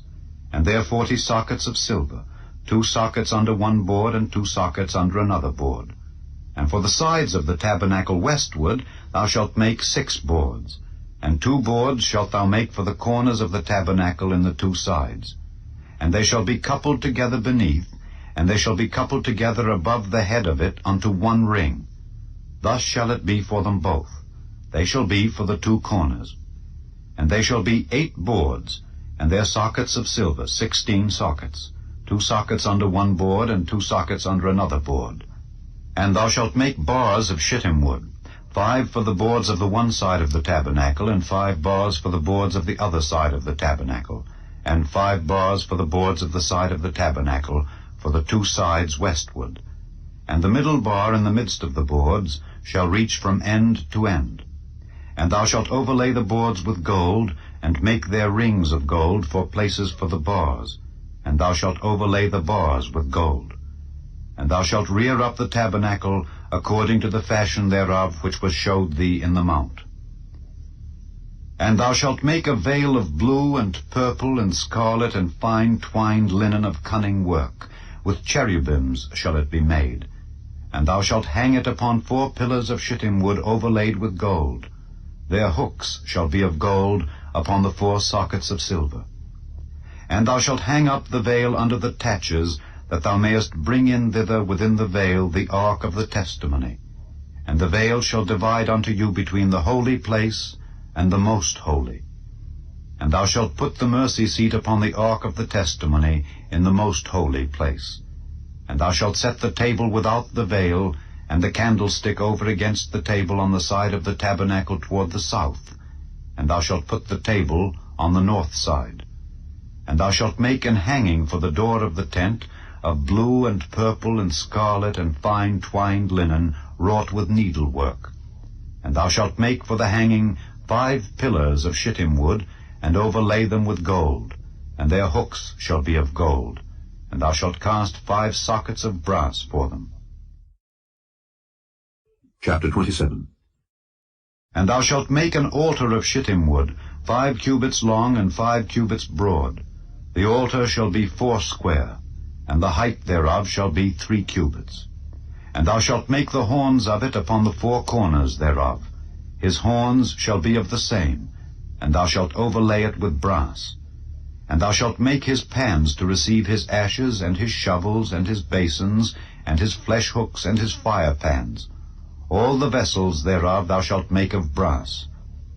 And thou shalt make for it a grate of network of brass, and upon the net shalt thou make 4 brazen rings in the 4 corners thereof.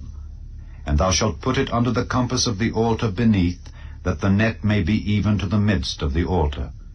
And thou shalt make staves for the altar, staves of shittim wood, and overlay them with brass. And the staves shall be put into the rings, and the staves shall be upon the 2 sides of the altar to bear it. Hollow with boards shalt thou make it, as it was showed thee in the mount, so shall they make it. And thou shalt make the court of the tabernacle. For the south side southward there shall be hangings for the court of fine twined linen of 100 cubits long for one side. And the 20 pillars thereof and their 20 sockets shall be of brass. The hooks of the pillars and their fillets shall be of silver. And likewise for the north side in length there shall be hangings of 100 cubits long, and his 20 pillars and their 20 sockets of brass, the hooks of the pillars and their fillets of silver. And for the breadth of the court on the west side shall be hangings of 50 cubits, their pillars 10, and their sockets 10. And the breadth of the court on the east side eastward shall be 50 cubits. The hangings of one side of the gate shall be 15 cubits, their pillars 3, and their sockets 3. And on the other side shall be hangings 15 cubits, their pillars 3, and their sockets 3. And for the gate of the court shall be an hanging of 20 cubits, of blue and purple and scarlet and fine twined linen wrought with needlework. And their pillars shall be 4, and their sockets 4. All the pillars round about the court shall be filleted with silver. Their hooks shall be of silver, and their sockets of brass. The length of the court shall be 100 cubits, and the breadth 50 everywhere, and the height 5 cubits of fine twined linen, and their sockets of brass. All the vessels of the tabernacle and all the service thereof, and all the pins thereof, and all the pins of the court shall be of brass. And thou shalt command the children of Israel that they bring thee pure oil olive beaten for the light, to cause the lamp to burn always. In the tabernacle of the congregation without the veil, which is before the testimony, Aaron and his sons shall order it from evening to morning before the Lord. It shall be a statute forever unto their generations on the behalf of the children of Israel. Chapter 28. And take thou unto thee Aaron thy brother and his sons with him from among the children of Israel, that he may minister unto me in the priest's office, even Aaron, Nadab and Abihu, Eleazar and Ithamar, Aaron's sons. And thou shalt make holy garments for Aaron thy brother, for glory and for beauty. And thou shalt speak unto all that are wise-hearted, whom I have filled with the spirit of wisdom, that they may make Aaron's garments to consecrate him, that he may minister unto me in the priest's office. And these are the garments which they shall make: a breastplate, and an ephod, and a robe, and a broidered coat, a mitre, and a girdle. And they shall make holy garments for Aaron thy brother and his sons, that he may minister unto me in the priest's office. And they shall take gold, and blue, and purple, and scarlet, and fine linen. And they shall make the ephod of gold, of blue, and of purple, of scarlet, and fine twined linen with cunning work. It shall have the 2 shoulder pieces thereof joined at the 2 edges thereof, and so it shall be joined together. And the curious girdle of the ephod which is upon it shall be of the same, according to the work thereof, even of gold, of blue, and purple, and scarlet, and fine twined linen. And thou shalt take 2 onyx stones, and grave on them the names of the children of Israel, 6 of their names on one stone, and the other 6 names of the rest on the other stone, according to their birth. With the work of an engraver in stone, like the engravings of a signet, shalt thou engrave the 2 stones with the names of the children of Israel. Thou shalt make them to be set in ouches of gold. And thou shalt put the 2 stones upon the shoulders of the ephod for stones of memorial unto the children of Israel. And Aaron shall bear their names before the Lord upon his 2 shoulders for a memorial. And thou shalt make ouches of gold, and 2 chains of pure gold at the ends. Of wreathen work shalt thou make them, and fasten the wreathen chains to the ouches. And thou shalt make the breastplate of judgment with cunning work. After the work of the ephod thou shalt make it, of gold, of blue, and of purple, and of scarlet, and of fine twined linen shalt thou make it. 4 square it shall be, being doubled. A span shall be the length thereof, and a span shall be the breadth thereof. And thou shalt set in it settings of stones, even 4 rows of stones. The first row shall be a sardius, a topaz, and a carbuncle. This shall be the first row. And the second row shall be an emerald, a sapphire, and a diamond. And the third row a ligure, an agate, and an amethyst. And the 4th row a beryl, and an onyx, and a jasper. They shall be set in gold in their enclosings. And the stones shall be with the names of the children of Israel, 12 according to their names, like the engravings of a signet. Every one with his name shall they be, according to the 12 tribes. And thou shalt make upon the breastplate chains at the ends of wreathen work of pure gold. And thou shalt make upon the breastplate 2 rings of gold, and shalt put the 2 rings on the 2 ends of the breastplate. And thou shalt put the 2 wreathen chains of gold in the 2 rings which are on the ends of the breastplate. and the other 2 ends of the 2 wreathen chains thou shalt fasten in the 2 ouches, and put them on the shoulder pieces of the ephod before it. And thou shalt make 2 rings of gold, and thou shalt put them upon the 2 ends of the breastplate in the border thereof, which is in the side of the ephod inward. And 2 other rings of gold thou shalt make, and shalt put them on the 2 sides of the ephod underneath, toward the forepart thereof, over against the other coupling thereof, above the curious girdle of the ephod. And they shall bind the breastplate by the rings thereof unto the rings of the ephod with a lace of blue, that it may be above the curious girdle of the ephod, and that the breastplate be not loosed from the ephod. And Aaron shall bear the names of the children of Israel in the breastplate of judgment upon his heart, when he goeth in unto the holy place, for a memorial before the Lord continually. And thou shalt put in the breastplate of judgment the Urim and the Thummim, and they shall be upon Aaron's heart when he goeth in before the Lord. And Aaron shall bear the judgment of the children of Israel upon his heart before the Lord continually. And thou shalt make the robe of the ephod all of blue, and there shall be an hole in the top of it in the midst thereof.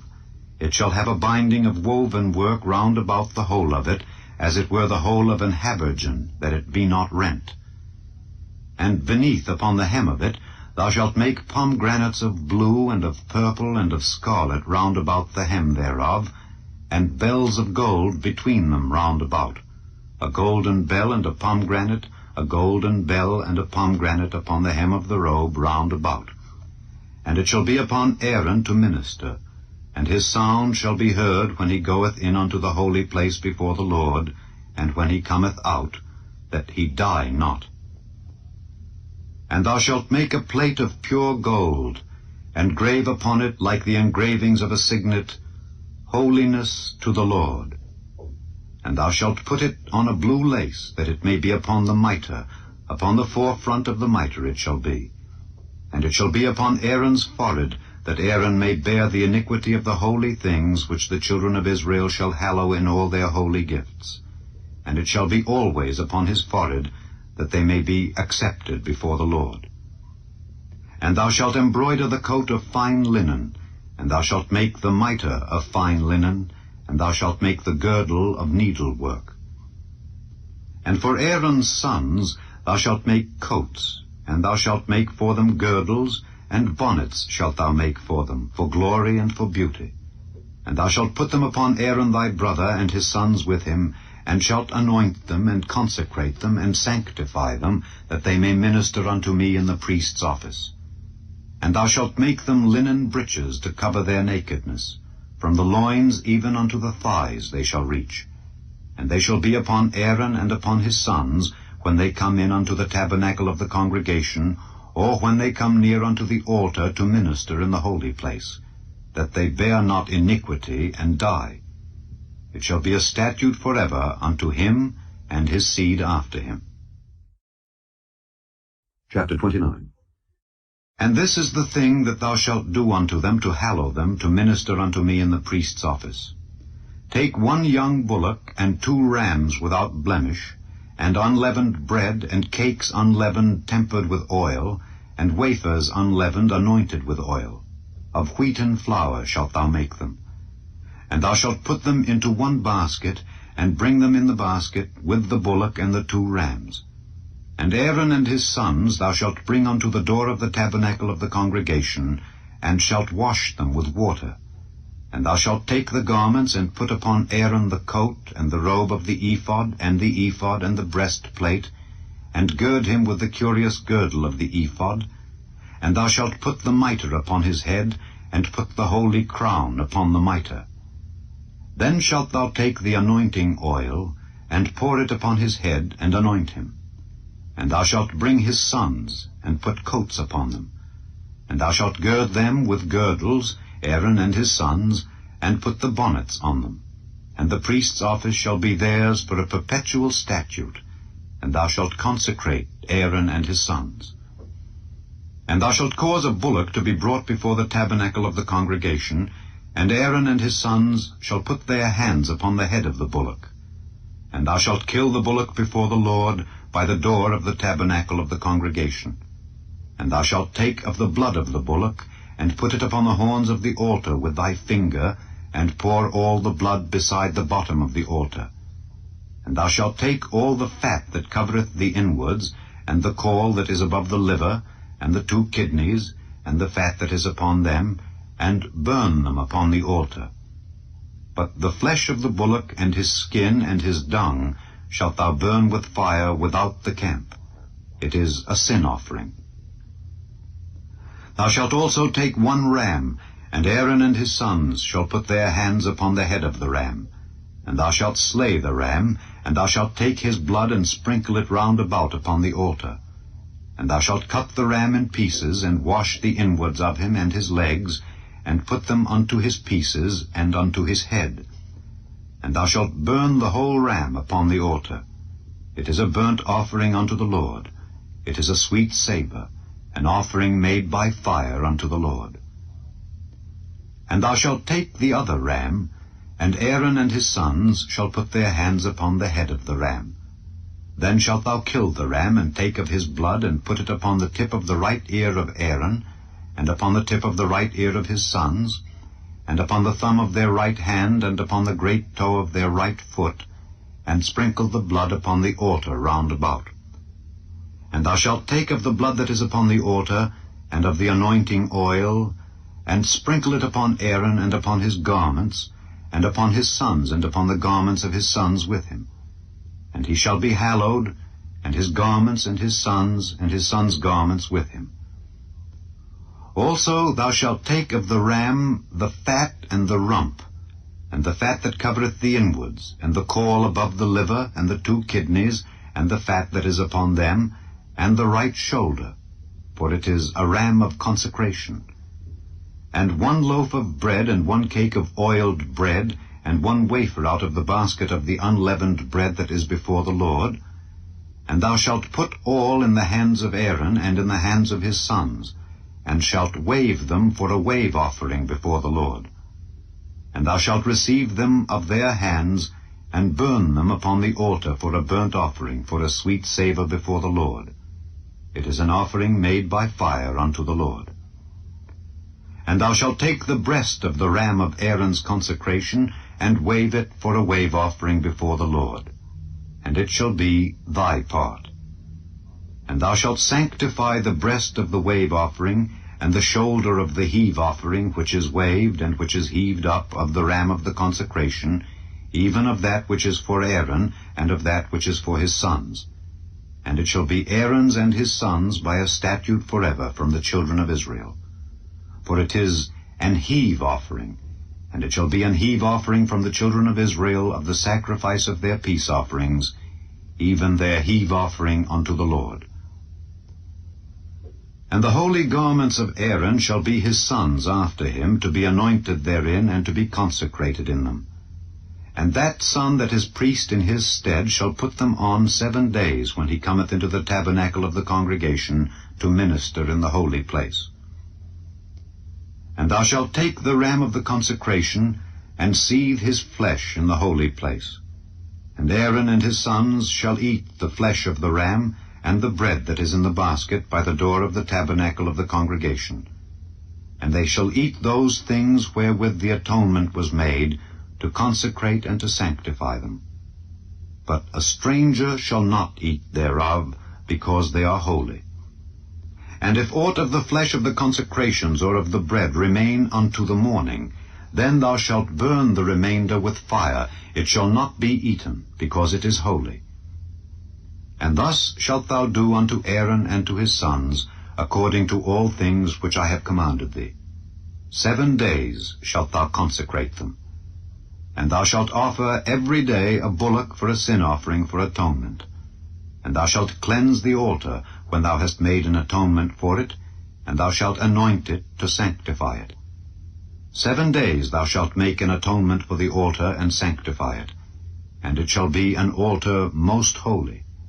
Whatsoever toucheth the altar shall be holy. Now this is that which thou shalt offer upon the altar: 2 lambs of the first year, day by day, continually. The 1 lamb thou shalt offer in the morning, and the other lamb thou shalt offer at even. And with the one lamb 1/10 deal of flour mingled with the 4th part of an hin of beaten oil, and the 4th part of an hin of wine for a drink offering. And the other lamb thou shalt offer at even, and shalt do thereto according to the meat offering of the morning, and according to the drink offering thereof, for a sweet savour, an offering made by fire unto the Lord. This shall be a continual burnt offering throughout your generations at the door of the tabernacle of the congregation before the Lord, where I will meet you to speak there unto thee. And there I will meet with the children of Israel, and the tabernacle shall be sanctified by my glory.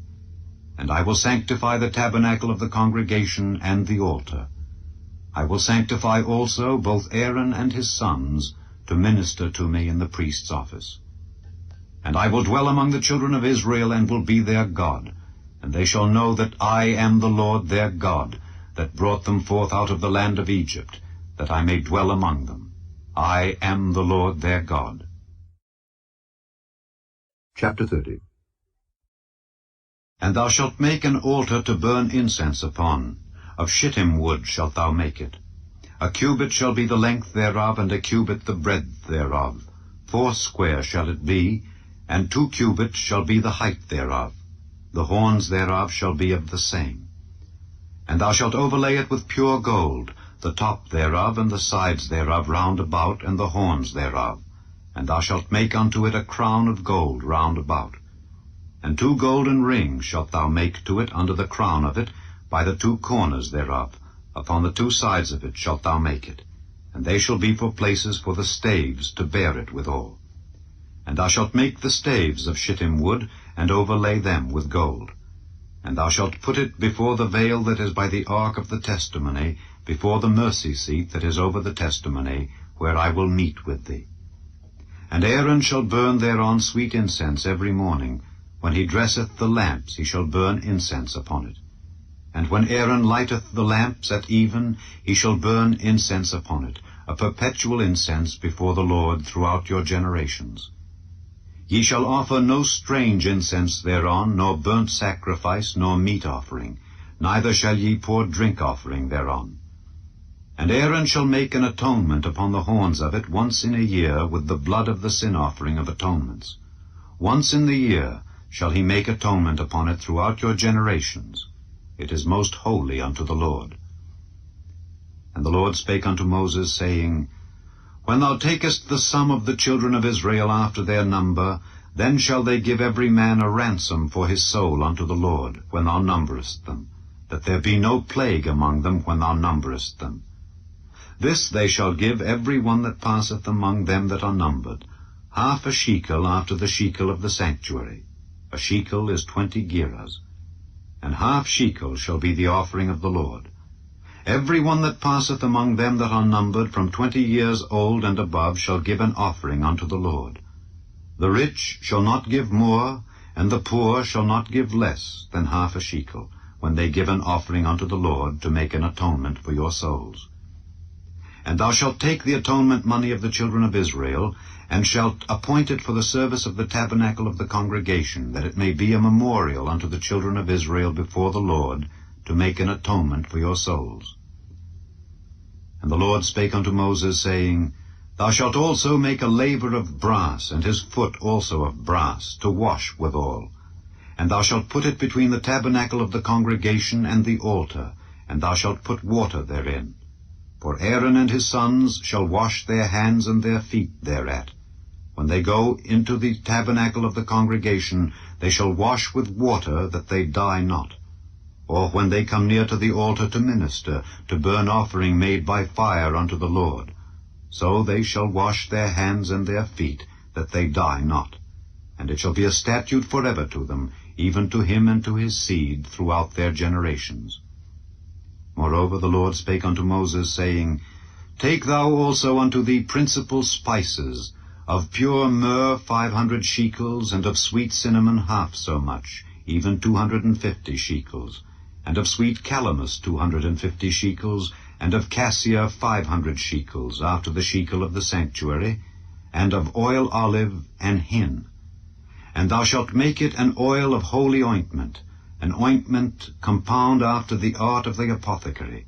It shall be an holy anointing oil. And thou shalt anoint the tabernacle of the congregation therewith, and the ark of the testimony, and the table and all his vessels, and the candlestick and his vessels, and the altar of incense, and the altar of burnt offering with all his vessels, and the laver and his foot. And thou shalt sanctify them, that they may be most holy. Whatsoever toucheth them shall be holy. And thou shalt anoint Aaron and his sons, and consecrate them, that they may minister unto me in the priest's office.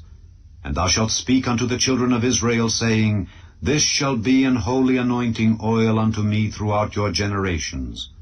Upon man's flesh shall it not be poured, neither shall ye make any other like it after the composition of it. It is holy, and it shall be holy unto you. Whosoever compoundeth any like it, or whosoever putteth any of it upon a stranger, shall even be cut off from his people. And the Lord said unto Moses, Take unto thee sweet spices, stacte, and onycha, and galbanum, these sweet spices with pure frankincense. Of each shall there be a like weight. And thou shalt make it a perfume, a confection after the art of the apothecary, tempered together, pure and holy. And thou shalt beat some of it very small, and put of it before the testimony in the tabernacle of the congregation, where I will meet with thee. It shall be unto you most holy. And as for the perfume which thou shalt make, ye shall not make to yourselves according to the composition thereof. It shall be unto thee holy for the Lord. Whosoever shall make like unto that, to smell thereto, shall even be cut off from his people. Chapter 31. And the Lord spake unto Moses, saying, See, I have called by name Bezaleel the son of Uri, the son of Hur, of the tribe of Judah. And I have filled him with the Spirit of God, in wisdom and in understanding and in knowledge and in all manner of workmanship, to devise cunning works, to work in gold and in silver and in brass, and in cutting of stones, to set them, and in carving of timber, to work in all manner of workmanship. And I, behold, I have given with him Aholiab, the son of Ahisamach, of the tribe of Dan. And in the hearts of all that are wise-hearted I have put wisdom, that they may make all that I have commanded thee. The tabernacle of the congregation, and the ark of the testimony, and the mercy seat that is thereupon, and all the furniture of the tabernacle, and the table and his furniture, and the pure candlestick with all his furniture, and the altar of incense, and the altar of burnt offering with all his furniture, and the laver and his foot, and the cloths of service, and the holy garments for Aaron the priest, and the garments of his sons, to minister in the priest's office, and the anointing oil and sweet incense for the holy place. According to all that I have commanded thee shall they do. And the Lord spake unto Moses, saying, Speak thou also unto the children of Israel, saying, Verily my Sabbaths ye shall keep, for it is a sign between me and you throughout your generations, that ye may know that I am the Lord that doth sanctify you. Ye shall keep the Sabbath, therefore, for it is holy unto you. Every one that defileth it shall surely be put to death, for whosoever doeth any work therein, that soul shall be cut off from among his people. 6 days may work be done, but in the 7th is the Sabbath of rest, holy to the Lord. Whosoever doeth any work in the Sabbath day, he shall surely be put to death. Wherefore the children of Israel shall keep the Sabbath, to observe the Sabbath throughout their generations, for a perpetual covenant. It is a sign between me and the children of Israel forever. For in 6 days the Lord made heaven and earth, and on the 7th day he rested and was refreshed. And he gave unto Moses, when he had made an end of communing with him upon Mount Sinai, 2 tables of testimony, tables of stone written with the finger of God. Chapter 32. And when the people saw that Moses delayed to come down out of the mount, the people gathered themselves together unto Aaron, and said unto him, Up, make us gods which shall go before us. For as for this Moses, the man that brought us up out of the land of Egypt, we wot not what is become of him. And Aaron said unto them, Break off the golden earrings which are in the ears of your wives, of your sons, and of your daughters, and bring them unto me. And all the people brake off the golden earrings which were in their ears, and brought them unto Aaron. And he received them at their hand, and fashioned it with a graving tool, after he had made it a molten calf. And they said, These be thy gods, O Israel, which brought thee up out of the land of Egypt. And when Aaron saw it, he built an altar before it. And Aaron made proclamation and said, Tomorrow is a feast to the Lord. And they rose up early on the morrow, and offered burnt offerings, and brought peace offerings. And the people sat down to eat and to drink, and rose up to play. And the Lord said unto Moses, Go, get thee down, for thy people which thou broughtest out of the land of Egypt have corrupted themselves. They have turned aside quickly out of the way which I commanded them. They have made them a molten calf, and have worshipped it, and have sacrificed thereunto, and said, These be thy gods, O Israel, which have brought thee up out of the land of Egypt. And the Lord said unto Moses, I have seen this people, and behold, it is a stiff-necked people. Now therefore let me alone, that my wrath may wax hot against them, and that I may consume them, and I will make of thee a great nation. And Moses besought the Lord his God, and said, Lord, why doth thy wrath wax hot against thy people, which thou hast brought forth out of the land of Egypt with great power and with a mighty hand? Wherefore should the Egyptians speak and say, For mischief did he bring them out, to slay them in the mountains, and to consume them from the face of the earth? Turn from thy fierce wrath, and repent of this evil against thy people. Remember Abraham, Isaac, and Israel, thy servants, to whom thou swarest by thine own self, and saidst unto them, I will multiply your seed as the stars of heaven, and all this land that I have spoken of will I give unto your seed, and they shall inherit it forever. And the Lord repented of the evil which he thought to do unto his people. And Moses turned, and went down from the mount, and the 2 tables of the testimony were in his hand. The tables were written on both their sides, on the one side and on the other were they written. And the tables were the work of God, and the writing was the writing of God, graven upon the tables. And when Joshua heard the noise of the people as they shouted, he said unto Moses, There is a noise of war in the camp. And he said, It is not the voice of them that shout for mastery, neither is it the voice of them that cry for being overcome, but the noise of them that sing do I hear. And it came to pass, as soon as he came nigh unto the camp, that he saw the calf and the dancing, and Moses' anger waxed hot, and he cast the tables out of his hands, and brake them beneath the mount. And he took the calf which they had made, and burnt it in the fire, and ground it to powder, and strawed it upon the water, and made the children of Israel drink of it. And Moses said unto Aaron, What did this people unto thee, that thou hast brought so great a sin upon them? And Aaron said, Let not the anger of my Lord wax hot. Thou knowest the people, that they are set on mischief.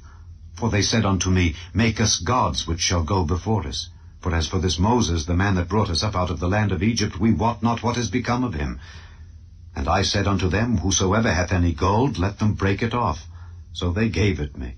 Then I cast it into the fire, and there came out this calf.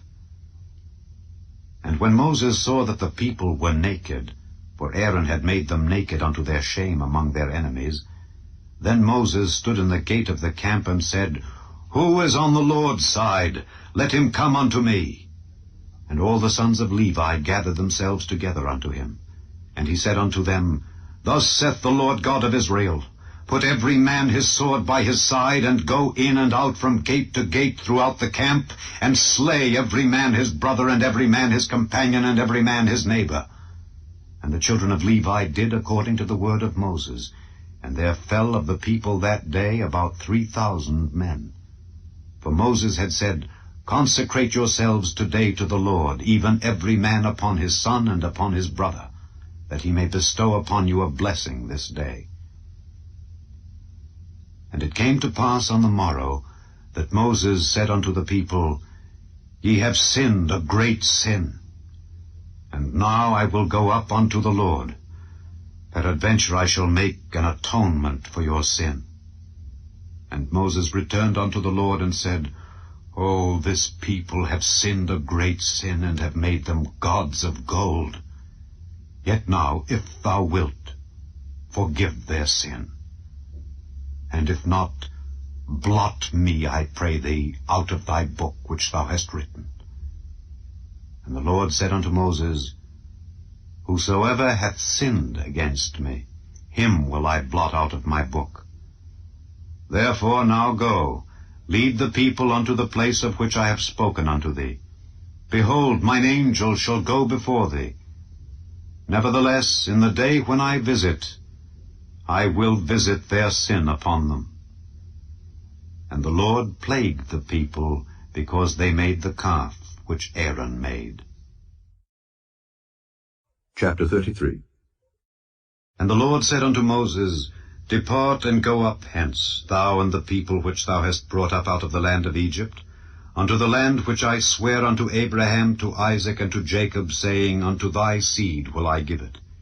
And I will send an angel before thee, and I will drive out the Canaanite, the Amorite, and the Hittite, and the Perizzite, the Hivite, and the Jebusite, unto a land flowing with milk and honey. For I will not go up in the midst of thee, for thou art a stiff-necked people, lest I consume thee in the way. And when the people heard these evil tidings, they mourned, and no man did put on him his ornaments. For the Lord had said unto Moses, Say unto the children of Israel, Ye are a stiff-necked people. I will come up into the midst of thee in a moment, and consume thee. Therefore now put off thy ornaments from thee, that I may know what to do unto thee. And the children of Israel stripped themselves of their ornaments by the Mount Horeb. And Moses took the tabernacle, and pitched it without the camp, afar off from the camp, and called it the tabernacle of the congregation. And it came to pass that every one which sought the Lord went out unto the tabernacle of the congregation, which was without the camp. And it came to pass, when Moses went out unto the tabernacle, that all the people rose up, and stood every man at his tent door, and looked after Moses until he was gone into the tabernacle. And it came to pass, as Moses entered into the tabernacle, the cloudy pillar descended, and stood at the door of the tabernacle, and the Lord talked with Moses.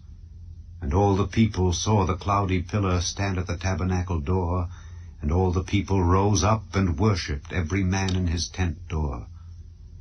And the Lord spake unto Moses face to face, as a man speaketh unto his friend. And he turned again into the camp, but his servant Joshua the son of Nun, a young man, departed not out of the tabernacle. And Moses said unto the Lord, See, thou sayest unto me, Bring up this people, and thou hast not let me know whom thou wilt send with me. Yet thou hast said, I know thee by name, and thou hast also found grace in my sight.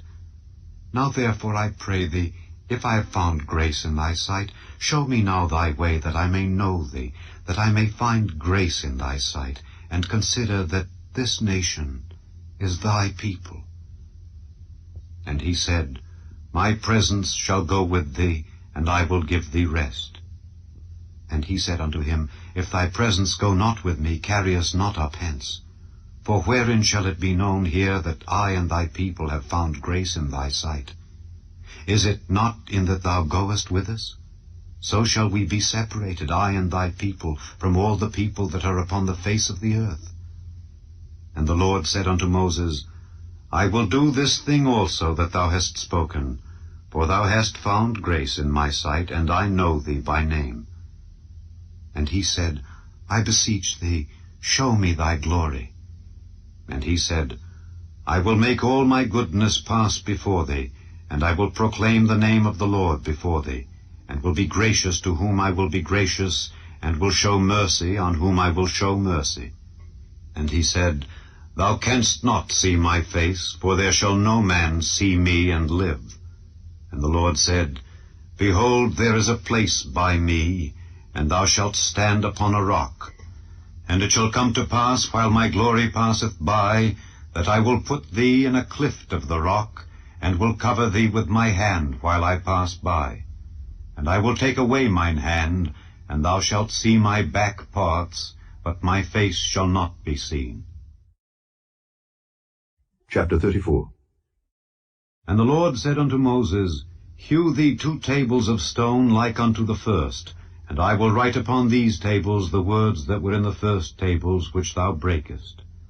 And be ready in the morning, and come up in the morning unto Mount Sinai, and present thyself there to me in the top of the mount.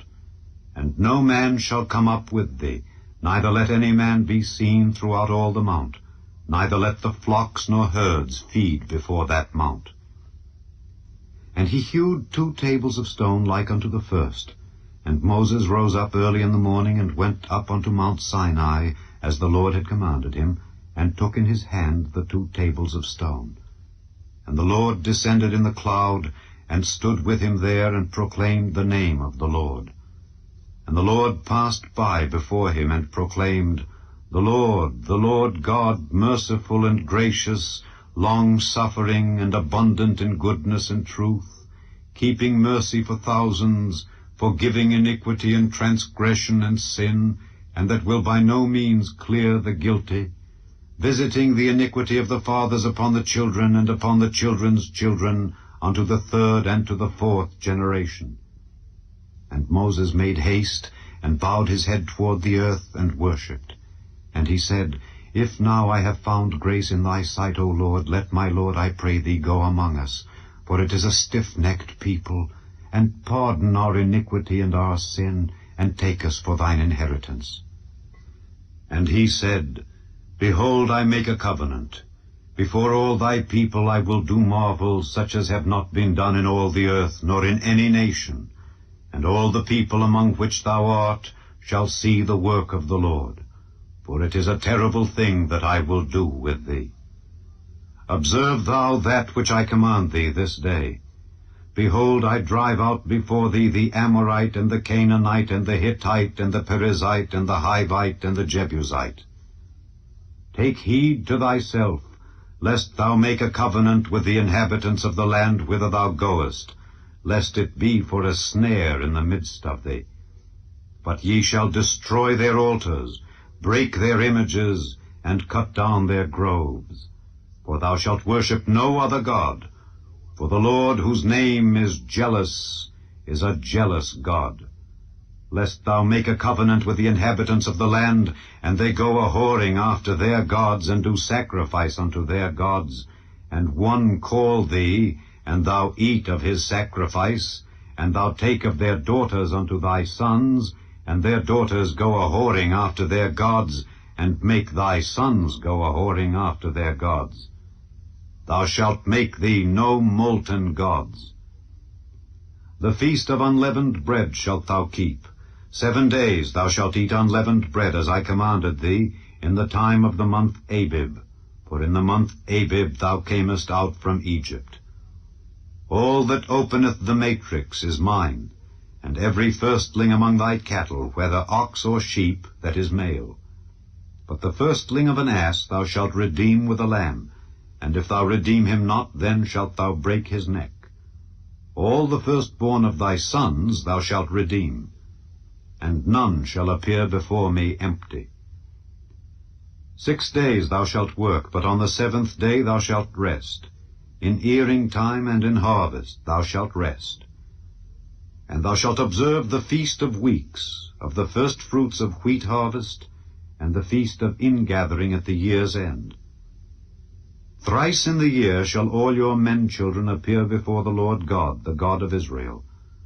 For I will cast out the nations before thee, and enlarge thy borders. Neither shall any man desire thy land, when thou shalt go up to appear before the Lord thy God thrice in the year. Thou shalt not offer the blood of my sacrifice with leaven, neither shall the sacrifice of the feast of the Passover be left unto the morning. The first of the firstfruits of thy land thou shalt bring unto the house of the Lord thy God. Thou shalt not see the kid in his mother's milk. And the Lord said unto Moses, Write thou these words, for after the tenor of these words I have made a covenant with thee and with Israel. And he was there with the Lord 40 days and 40 nights. He did neither eat bread nor drink water, and he wrote upon the tables the words of the covenant, the 10 commandments. And it came to pass, when Moses came down from Mount Sinai with the 2 tables of testimony in Moses' hand, when he came down from the mount, that Moses wist not that the skin of his face shone while he talked with him. And when Aaron and all the children of Israel saw Moses, behold, the skin of his face shone, and they were afraid to come nigh him. And Moses called unto them, and Aaron and all the rulers of the congregation returned unto him, and Moses talked with them. And afterward all the children of Israel came nigh, and he gave them in commandment all that the Lord had spoken with him in Mount Sinai. And till Moses had done speaking with them, he put a veil on his face. But when Moses went in before the Lord to speak with him, he took the veil off until he came out. And he came out and spake unto the children of Israel that which he was commanded. And the children of Israel saw the face of Moses, that the skin of Moses' face shone. And Moses put the veil upon his face again, until he went in to speak with him. Chapter 35. And Moses gathered all the congregation of the children of Israel together, and said unto them, These are the words which the Lord hath commanded, that ye should do them. 6 days shall work be done, but on the 7th day there shall be to you an holy day, a Sabbath of rest to the Lord. Whosoever doeth work therein shall be put to death. Ye shall kindle no fire throughout your habitations upon the Sabbath day. And Moses spake unto all the congregation of the children of Israel, saying, This is the thing which the Lord commanded, saying, Take ye from among you an offering unto the Lord. Whosoever is of a willing heart, let him bring it, an offering of the Lord, gold and silver and brass and blue and purple and scarlet and fine linen and goat's hair, and rams' skins dyed red, and badger skins, and shittim wood, and oil for the light, and spices for anointing oil and for the sweet incense, and onyx stones, and stones to be set for the ephod and for the breastplate. And every wise-hearted among you shall come and make all that the Lord hath commanded, the tabernacle, his tent and his covering, his taches and his boards, his bars, his pillars and his sockets, the ark and the staves thereof, with the mercy seat and the veil of the covering, the table and his staves, and all his vessels, and the showbread, the candlestick also for the light, and his furniture and his lamps, with the oil for the light, and the incense altar and his staves, and the anointing oil, and the sweet incense, and the hanging for the door at the entering in of the tabernacle, the altar of burnt offering with his brazen grate, his staves, and all his vessels, the laver and his foot, the hangings of the court, his pillars and their sockets, and the hanging for the door of the court, the pins of the tabernacle and the pins of the court, and their cords, the cloths of service to do service in the holy place, the holy garments for Aaron the priest, and the garments of his sons to minister in the priest's office. And all the congregation of the children of Israel departed from the presence of Moses. And they came every one whose heart stirred him up, and every one whom his spirit made willing, and they brought the Lord's offering to the work of the tabernacle of the congregation, and for all his service, and for the holy garments. And they came, both men and women, as many as were willing-hearted, and brought bracelets, and earrings, and rings, and tablets, all jewels of gold. And every man that offered an offering of gold unto the Lord. And every man with whom was found blue, and purple, and scarlet, and fine linen, and goat's hair, and red skins of rams, and badgers' skins, brought them. Every one that did offer an offering of silver and brass brought the Lord's offering. And every man with whom was found shittim wood for any work of the service brought it. And all the women that were wise-hearted did spin with their hands, and brought that which they had spun, both of blue, and of purple, and of scarlet, and of fine linen. And all the women whose hearts stirred them up in wisdom spun goat's hair. And the rulers brought onyx stones, and stones to be set for the ephod and for the breastplate, and spice and oil for the light, and for the anointing oil, and for the sweet incense. The children of Israel brought a willing offering unto the Lord, every man and woman, whose heart made them willing to bring for all manner of work, which the Lord had commanded to be made by the hand of Moses. And Moses said unto the children of Israel, See, the Lord hath called by name Bezaleel the son of Uri, the son of Hur, of the tribe of Judah. And he hath filled him with the Spirit of God in wisdom, in understanding, and in knowledge, and in all manner of workmanship, and to devise curious works, to work in gold, and in silver, and in brass, and in the cutting of stones, to set them, and in carving of wood, to make any manner of cunning work. And he hath put in his heart that he may teach, both he and Aholiab the son of Ahisamach of the tribe of Dan. Them hath he filled with wisdom of heart, to work all manner of work, of the engraver, and of the cunning workman, and of the embroiderer in blue, and in purple, in scarlet, and in fine linen, and of the weaver, even of them that do any work, and of those that devise cunning work. Chapter 36. Then wrought Bezaleel and Aholiab, and every wise-hearted man in whom the Lord put wisdom and understanding, to know how to work all manner of work for the service of the sanctuary, according to all that the Lord had commanded. And Moses called Bezaleel and Aholiab, and every wise-hearted man in whose heart the Lord had put wisdom, even every one whose heart stirred him up to come unto the work to do it. And they received of Moses all the offering which the children of Israel had brought for the work of the service of the sanctuary, to make it withal. And they brought yet unto him free offerings every morning. And all the wise men that wrought all the work of the sanctuary came every man from his work which they made, and they spake unto Moses, saying, The people bring much more than enough for the service of the work which the Lord commanded to make. And Moses gave commandment, and they caused it to be proclaimed throughout the camp, saying, Let neither man nor woman make any more work for the offering of the sanctuary. So the people were restrained from bringing.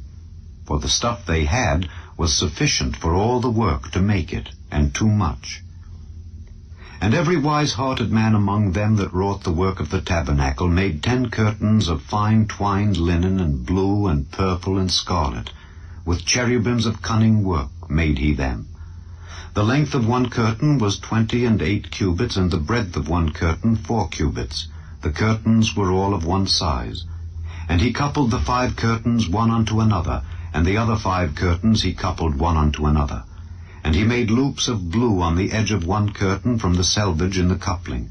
Likewise he made in the uttermost side of another curtain in the couplings of the second.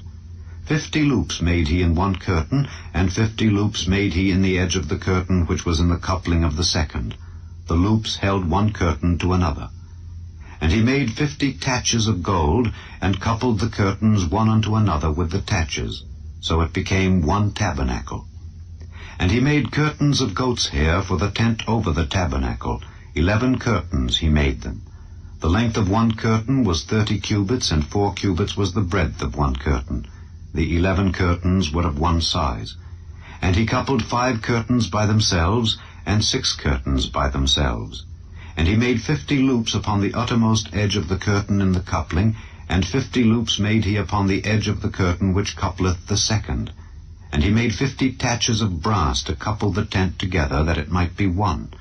And he made a covering for the tent of rams' skins dyed red, and a covering of badgers' skins above that.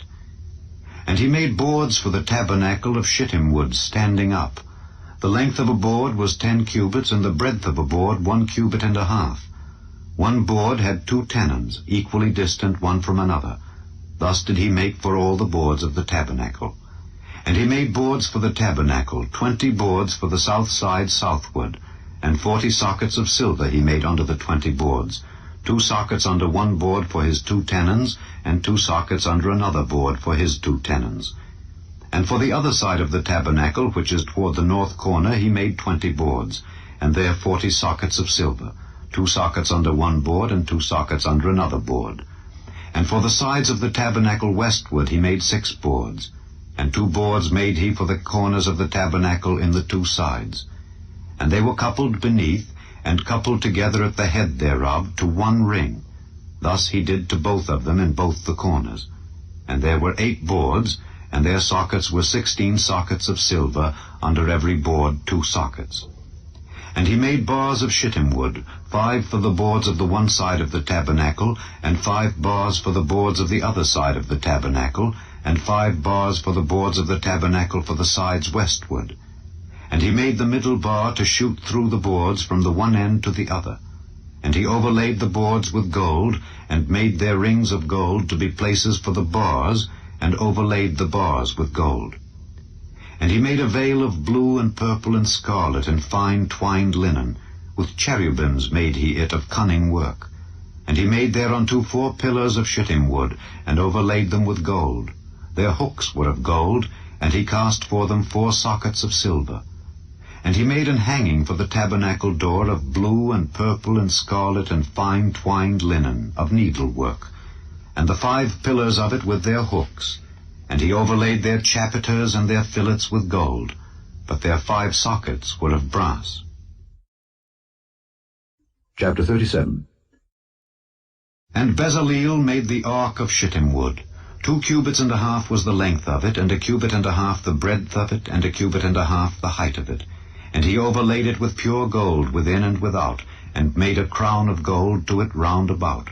And he cast for it 4 rings of gold to be set by the 4 corners of it, even 2 rings upon the one side of it, and 2 rings upon the other side of it. And he made staves of shittim wood, and overlaid them with gold. And he put the staves into the rings by the sides of the ark, to bear the ark. And he made the mercy seat of pure gold. 2 cubits and a half was the length thereof, and 1 cubit and a half the breadth thereof. And he made 2 cherubims of gold, beaten out of 1 piece made he them, on the 2 ends of the mercy seat. 1 cherub on the end on this side, and another cherub on the other end on that side. Out of the mercy seat made he the cherubims on the 2 ends thereof. And the cherubims spread out their wings on high, and covered with their wings over the mercy seat, with their faces one to another. Even to the mercy seatward were the faces of the cherubims. And he made the table of shittim wood. 2 cubits was the length thereof, and 1 cubit the breadth thereof, and 1 cubit and a half the height thereof. And he overlaid it with pure gold, and made thereunto a crown of gold round about. Also he made thereunto a border of 1 handbreadth round about, and made a crown of gold for the border thereof round about. And he cast for it 4 rings of gold, and put the rings upon the 4 corners that were in the 4 feet thereof.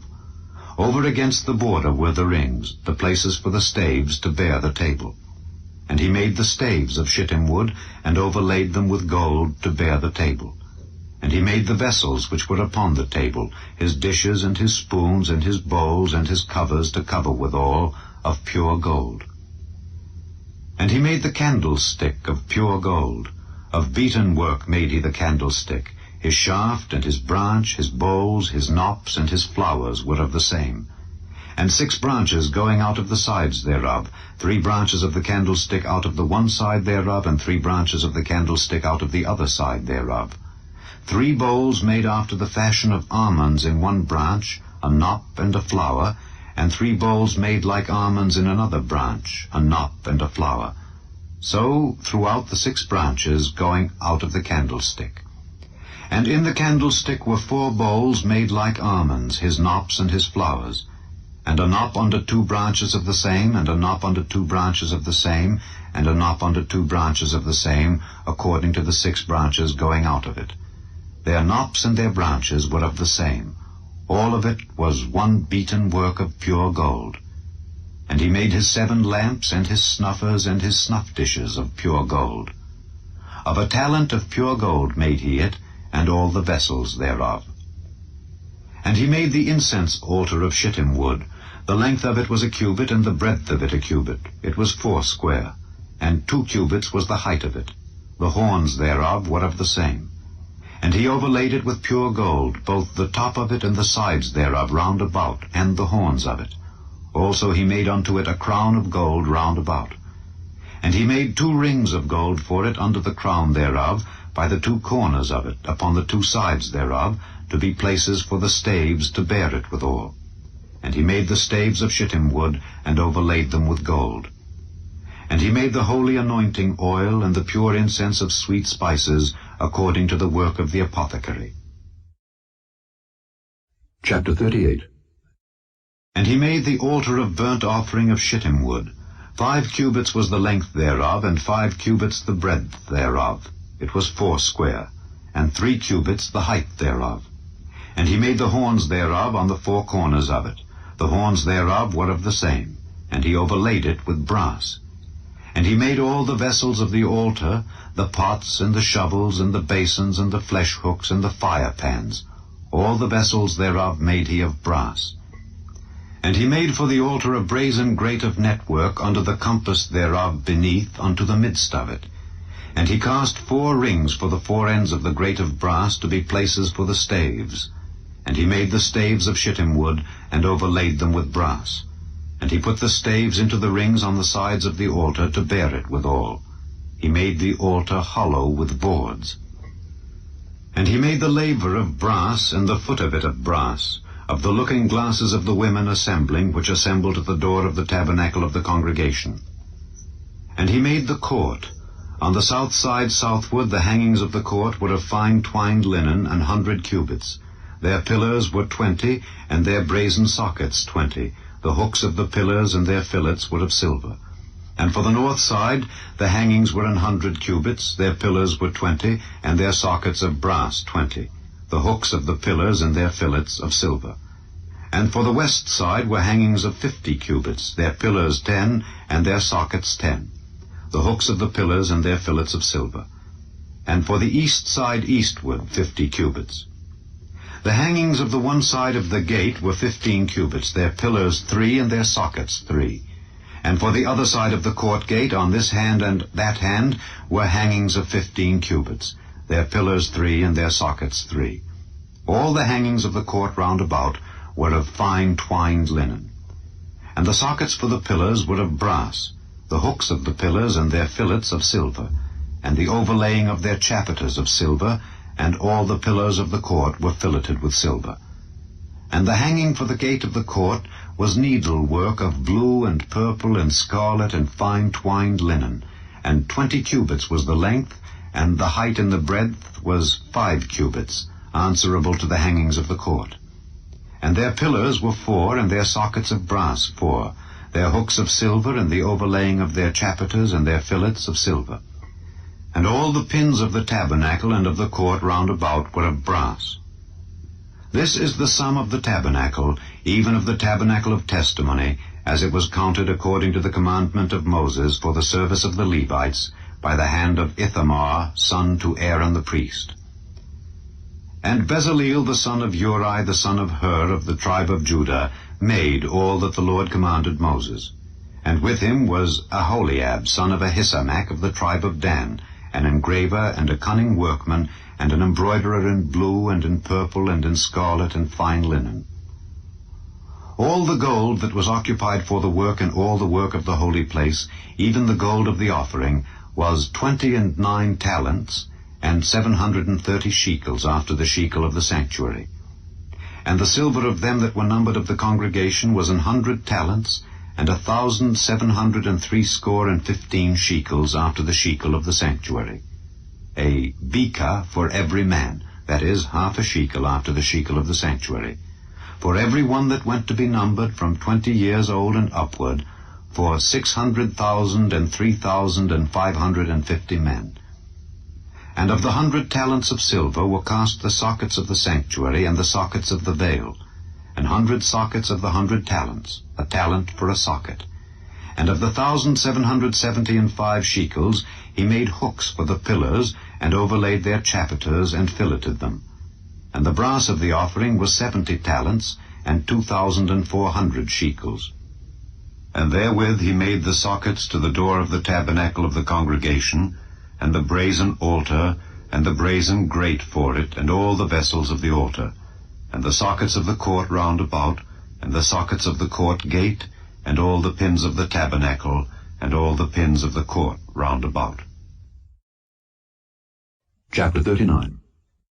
And of the blue and purple and scarlet they made cloths of service to do service in the holy place, and made the holy garments for Aaron, as the Lord commanded Moses. And he made the ephod of gold, blue and purple and scarlet, and fine twined linen. And they did beat the gold into thin plates, and cut it into wires, to work it in the blue and in the purple and in the scarlet and in the fine linen with cunning work. They made shoulder pieces for it to couple it together. By the 2 edges was it coupled together. And the curious girdle of his ephod that was upon it was of the same according to the work thereof, of gold, blue, and purple, and scarlet, and fine twined linen, as the Lord commanded Moses. And they wrought onyx stones enclosed in ouches of gold, graven as signets are graven, with the names of the children of Israel. And he put them on the shoulders of the ephod, that they should be stones for a memorial to the children of Israel, as the Lord commanded Moses. And he made the breastplate of cunning work, like the work of the ephod, of gold, blue, and purple, and scarlet, and fine twined linen. It was foursquare. They made the breastplate double. A span was the length thereof, and a span the breadth thereof, being doubled. And they set in it 4 rows of stones. The first row was a sardius, a topaz, and a carbuncle. This was the first row. And the second row an emerald, a sapphire, and a diamond. And the third row a ligure, an agate, and an amethyst. And the fourth row a beryl, an onyx, and a jasper. They were enclosed in ouches of gold in their enclosings. And the stones were according to the names of the children of Israel, 12, according to their names, like the engravings of a signet, every one with his name according to the 12 tribes. And they made upon the breastplate chains at the ends of wreathen work of pure gold. And they made 2 ouches of gold and 2 gold rings, and put the 2 rings in the 2 ends of the breastplate. And they put the 2 wreathen chains of gold and the 2 rings on the ends of the breastplate. And the 2 ends of the 2 wreathen chains they fastened in the 2 ouches, and put them on the shoulder pieces of the ephod before it. And they made 2 rings of gold, and put them on the 2 ends of the breastplate upon the border of it, which was on the side of the ephod inward. And they made 2 other golden rings, and put them on the 2 sides of the ephod underneath toward the forepart of it, over against the other coupling thereof, above the curious girdle of the ephod. And they did bind the breastplate by his rings unto the rings of the ephod with a lace of blue, that it might be above the curious girdle of the ephod, and that the breastplate might not be loosed from the ephod, as the Lord commanded Moses. And he made the robe of the ephod of woven work, all of blue. And there was an hole in the midst of the robe, as the hole of an habergeon, with a band round about the hole, that it should not rend. And they made upon the hems of the robe pomegranates of blue and purple and scarlet and twined linen. And they made bells of pure gold, and put the bells between the pomegranates upon the hem of the robe, round about between the pomegranates, a bell and a pomegranate, a bell and a pomegranate, round about the hem of the robe to minister in, as the Lord commanded Moses. And they made coats of fine linen of woven work for Aaron and for his sons, and a mitre of fine linen, and goodly bonnets of fine linen, and linen breeches of fine twined linen, and a girdle of fine twined linen, and blue and purple and scarlet of needlework, as the Lord commanded Moses. And they made the plate of the holy crown of pure gold, and wrote upon it a writing, like to the engravings of a signet, Holiness to the Lord. And they tied unto it a lace of blue, to fasten it on high upon the mitre, as the Lord commanded Moses. Thus was all the work of the tabernacle of the tent of the congregation finished. And the children of Israel did according to all that the Lord commanded Moses. So did they.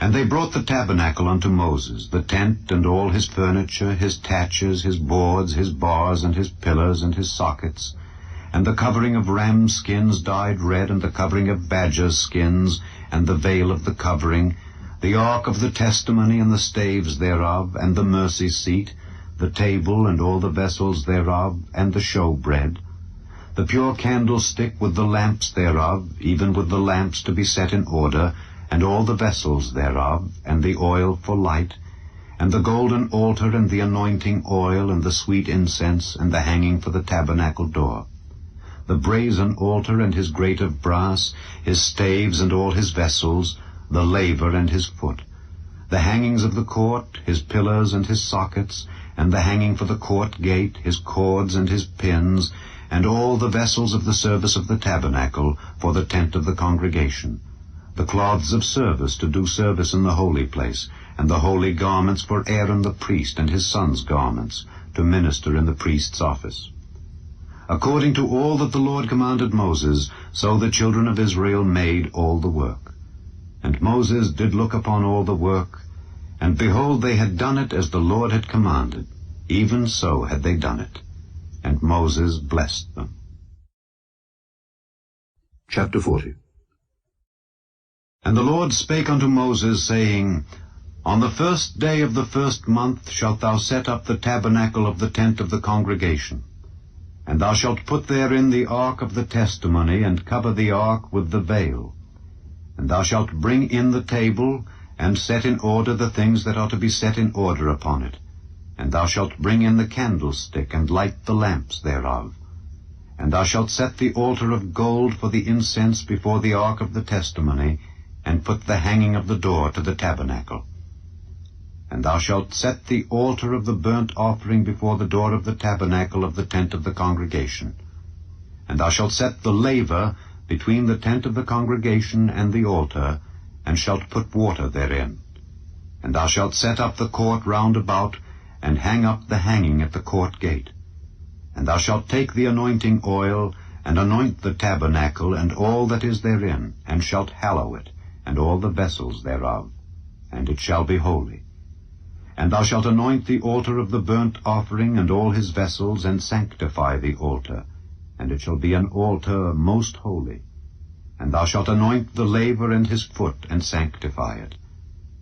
And thou shalt bring Aaron and his sons unto the door of the tabernacle of the congregation, and wash them with water. And thou shalt put upon Aaron the holy garments, and anoint him, and sanctify him, that he may minister unto me in the priest's office. And thou shalt bring his sons, and clothe them with coats. And thou shalt anoint them as thou didst anoint their father, that they may minister unto me in the priest's office. For their anointing shall surely be an everlasting priesthood throughout their generations. Thus did Moses. According to all that the Lord commanded him, so did he. And it came to pass in the 1st month, in the 2nd year, on the 1st day of the month, that the tabernacle was reared up. And Moses reared up the tabernacle, and fastened his sockets, and set up the boards thereof, and put in the bars thereof, and reared up his pillars. And he spread abroad the tent over the tabernacle, and put the covering of the tent above upon it, as the Lord commanded Moses. And he took and put the testimony into the ark, and set the staves on the ark, and put the mercy seat above upon the ark. And he brought the ark into the tabernacle, and set up the veil of the covering, and covered the ark of the testimony, as the Lord commanded Moses. And he put the table in the tent of the congregation upon the side of the tabernacle northward, without the veil. And he set the bread in order upon it before the Lord, as the Lord had commanded Moses. And he put the candlestick in the tent of the congregation over against the table on the side of the tabernacle southward, and he lighted the lamps before the Lord, as the Lord commanded Moses.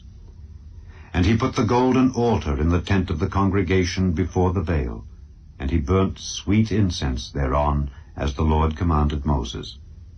And he set up the hanging at the door of the tabernacle, and he put the altar of burnt offering by the door of the tabernacle of the tent of the congregation, and offered upon it the burnt offering and the meat offering, as the Lord commanded Moses.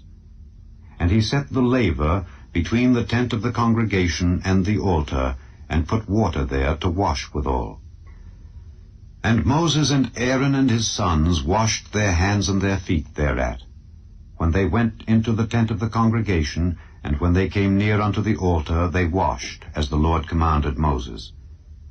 And he reared up the court round about the tabernacle and the altar, and set up the hanging of the court gate. So Moses finished the work. Then a cloud covered the tent of the congregation, and the glory of the Lord filled the tabernacle. And Moses was not able to enter into the tent of the congregation, because the cloud abode thereon, and the glory of the Lord filled the tabernacle. And when the cloud was taken up from over the tabernacle, the children of Israel went onward in all their journeys. But if the cloud were not taken up, then they journeyed not till the day that it was taken up. For the cloud of the Lord was upon the tabernacle by day, and fire was on it by night, in the sight of all the house of Israel, throughout all their journeys. The 3rd book of Moses, called Leviticus. Chapter 1. And the Lord called unto Moses, and spake unto him out of the tabernacle of the congregation, saying, Speak unto the children of Israel, and say unto them, If any man of you bring an offering unto the Lord, ye shall bring your offering of the cattle, even of the herd and of the flock. If his offering be a burnt sacrifice of the herd, let him offer a male without blemish. He shall offer it of his own voluntary will at the door of the tabernacle of the congregation before the Lord. And he shall put his hand upon the head of the burnt offering, and it shall be accepted for him to make atonement for him. And he shall kill the bullock before the Lord, and the priests, Aaron's sons, shall bring the blood, and sprinkle the blood round about upon the altar that is by the door of the tabernacle of the congregation. And he shall flay the burnt offering, and cut it into his pieces. And the sons of Aaron the priest shall put fire upon the altar, and lay the wood in order upon the fire. And the priests Aaron's sons shall lay the parts, the head, and the fat, in order upon the wood that is on the fire which is upon the altar. But his inwards and his legs shall he wash in water. And the priest shall burn all on the altar to be a burnt sacrifice, an offering made by fire of a sweet savour unto the Lord. And if his offering be of the flocks, namely of the sheep or of the goats, for a burnt sacrifice, he shall bring it a male without blemish. And he shall kill it on the side of the altar northward before the Lord, and the priests Aaron's sons shall sprinkle his blood round about upon the altar. And he shall cut it into his pieces with his head and his fat, and the priest shall lay them in order on the wood that is on the fire which is upon the altar. But he shall wash the inwards and the legs with water. And the priest shall bring it all and burn it upon the altar. It is a burnt sacrifice, an offering made by fire of a sweet savour unto the Lord. And if the burnt sacrifice for his offering to the Lord be of fowls, then he shall bring his offering of turtle doves or of young pigeons, and the priest shall bring it unto the altar, and wring off his head, and burn it on the altar. And the blood thereof shall be wrung out at the side of the altar. And he shall pluck away his crop with his feathers, and cast it beside the altar on the east part, by the place of the ashes. And he shall cleave it with the wings thereof, but shall not divide it asunder. And the priest shall burn it upon the altar, upon the wood that is upon the fire. It is a burnt sacrifice, an offering made by fire of a sweet savour unto the Lord. Chapter 2. And when any will offer a meat offering unto the Lord, his offering shall be of fine flour, and he shall pour oil upon it, and put frankincense thereon. And he shall bring it to Aaron's sons the priests, and he shall take thereout his handful of the flour thereof, and of the oil thereof, with all the frankincense thereof, and the priest shall burn the memorial of it upon the altar, to be an offering made by fire of a sweet savour unto the Lord. And the remnant of the meat offering shall be Aaron's and his sons. It is a thing most holy of the offerings of the Lord made by fire. And if thou bring an oblation of a meat offering baken in the oven, it shall be unleavened cakes of fine flour mingled with oil, or unleavened wafers anointed with oil. And if thy oblation be a meat offering baken in a pan, it shall be of fine flour unleavened mingled with oil. Thou shalt part it in pieces, and pour oil thereon. It is a meat offering. And if thy oblation be a meat offering baken in the frying pan, it shall be made of fine flour with oil. And thou shalt bring the meat offering that is made of these things unto the Lord. And when it is presented unto the priest, he shall bring it unto the altar. And the priest shall take from the meat offering a memorial thereof, and shall burn it upon the altar. It is an offering made by fire of a sweet savour unto the Lord. And that which is left of the meat offering shall be Aaron's and his sons. It is a thing most holy of the offerings of the Lord made by fire. No meat offering which ye shall bring unto the Lord shall be made with leaven, for ye shall burn no leaven nor any honey in any offering of the Lord made by fire. As for the oblation of the first fruits, ye shall offer them unto the Lord, but they shall not be burnt on the altar for a sweet savour. And every oblation of thy meat offering shalt thou season with salt, neither shalt thou suffer the salt of the covenant of thy God to be lacking from thy meat offering. With all thine offerings thou shalt offer salt. And if thou offer a meat offering of thy firstfruits unto the Lord, thou shalt offer for the meat offering of thy firstfruits green ears of corn dried by the fire, even corn beaten out of full ears. And thou shalt put oil upon it, and lay frankincense thereon. It is a meat offering. And the priest shall burn the memorial of it, part of the beaten corn thereof, and part of the oil thereof, with all the frankincense thereof. It is an offering made by fire unto the Lord. Chapter 3. And if his oblation be a sacrifice of peace offering, if he offer it of the herd, whether it be a male or female, he shall offer it without blemish before the Lord. And he shall lay his hand upon the head of his offering, and kill it at the door of the tabernacle of the congregation. And Aaron's sons the priests shall sprinkle the blood upon the altar round about. And he shall offer of the sacrifice of the peace offering an offering made by fire unto the Lord.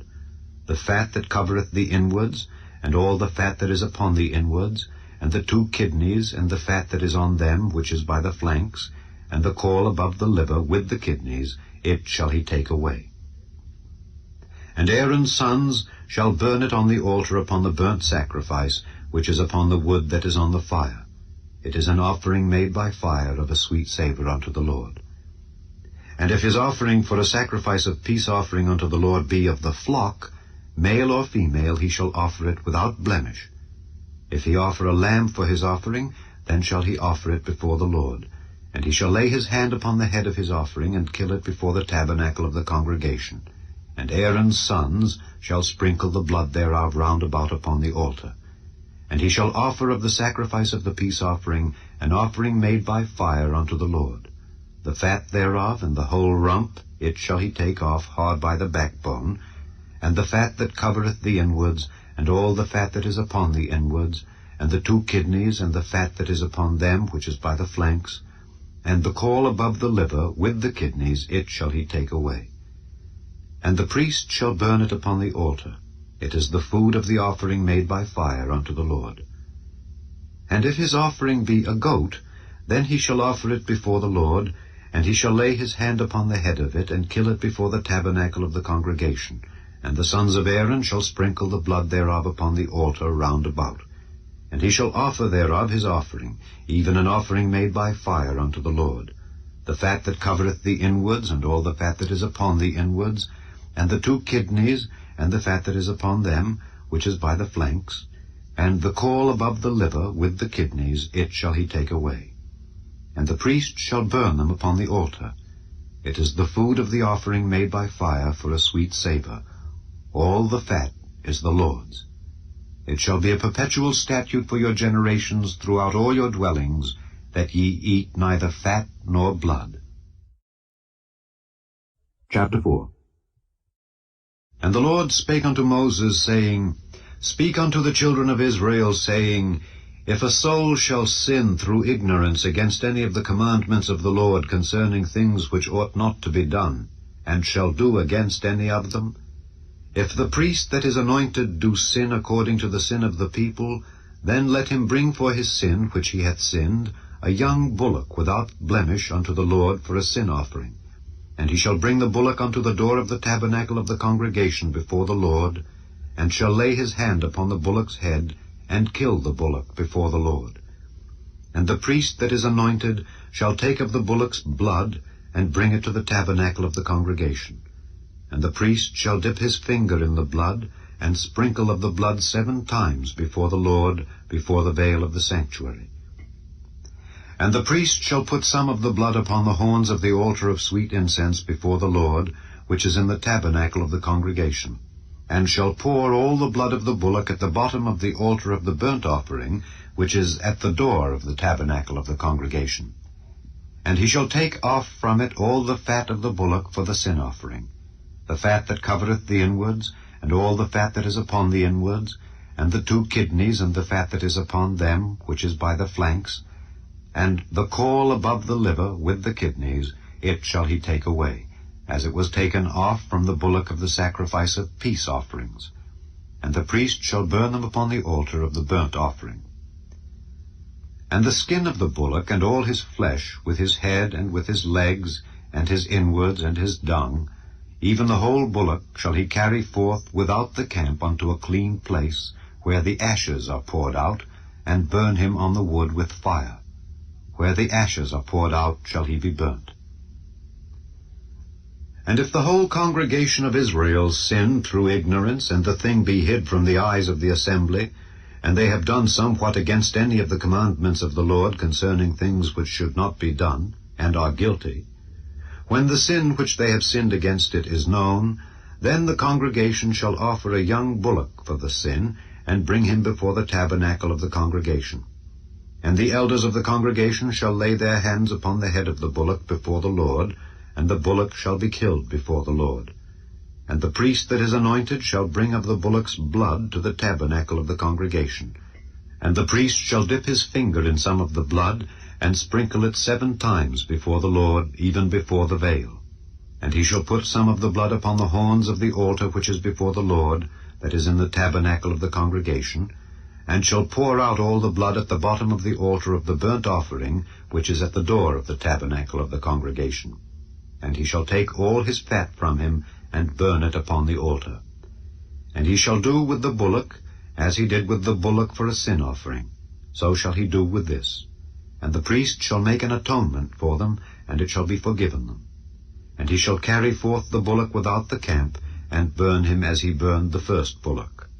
It is a sin offering for the congregation.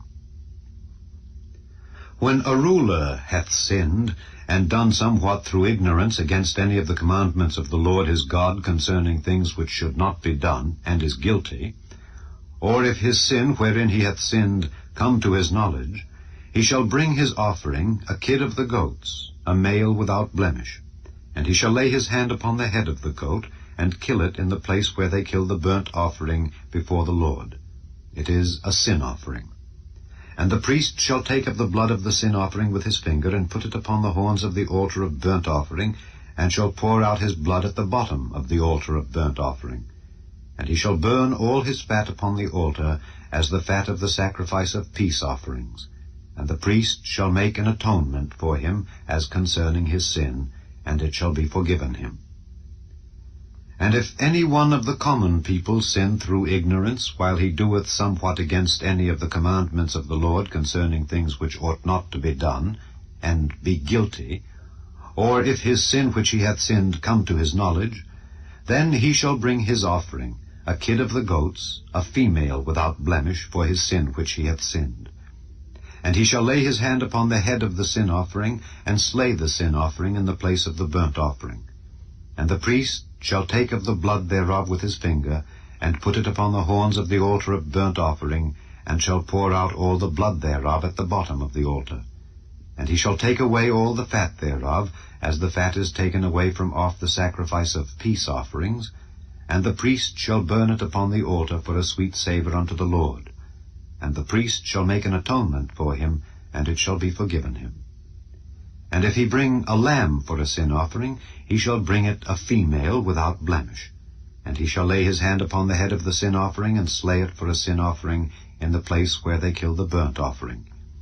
And the priest shall take of the blood of the sin offering with his finger, and put it upon the horns of the altar of burnt offering, and shall pour out all the blood thereof at the bottom of the altar.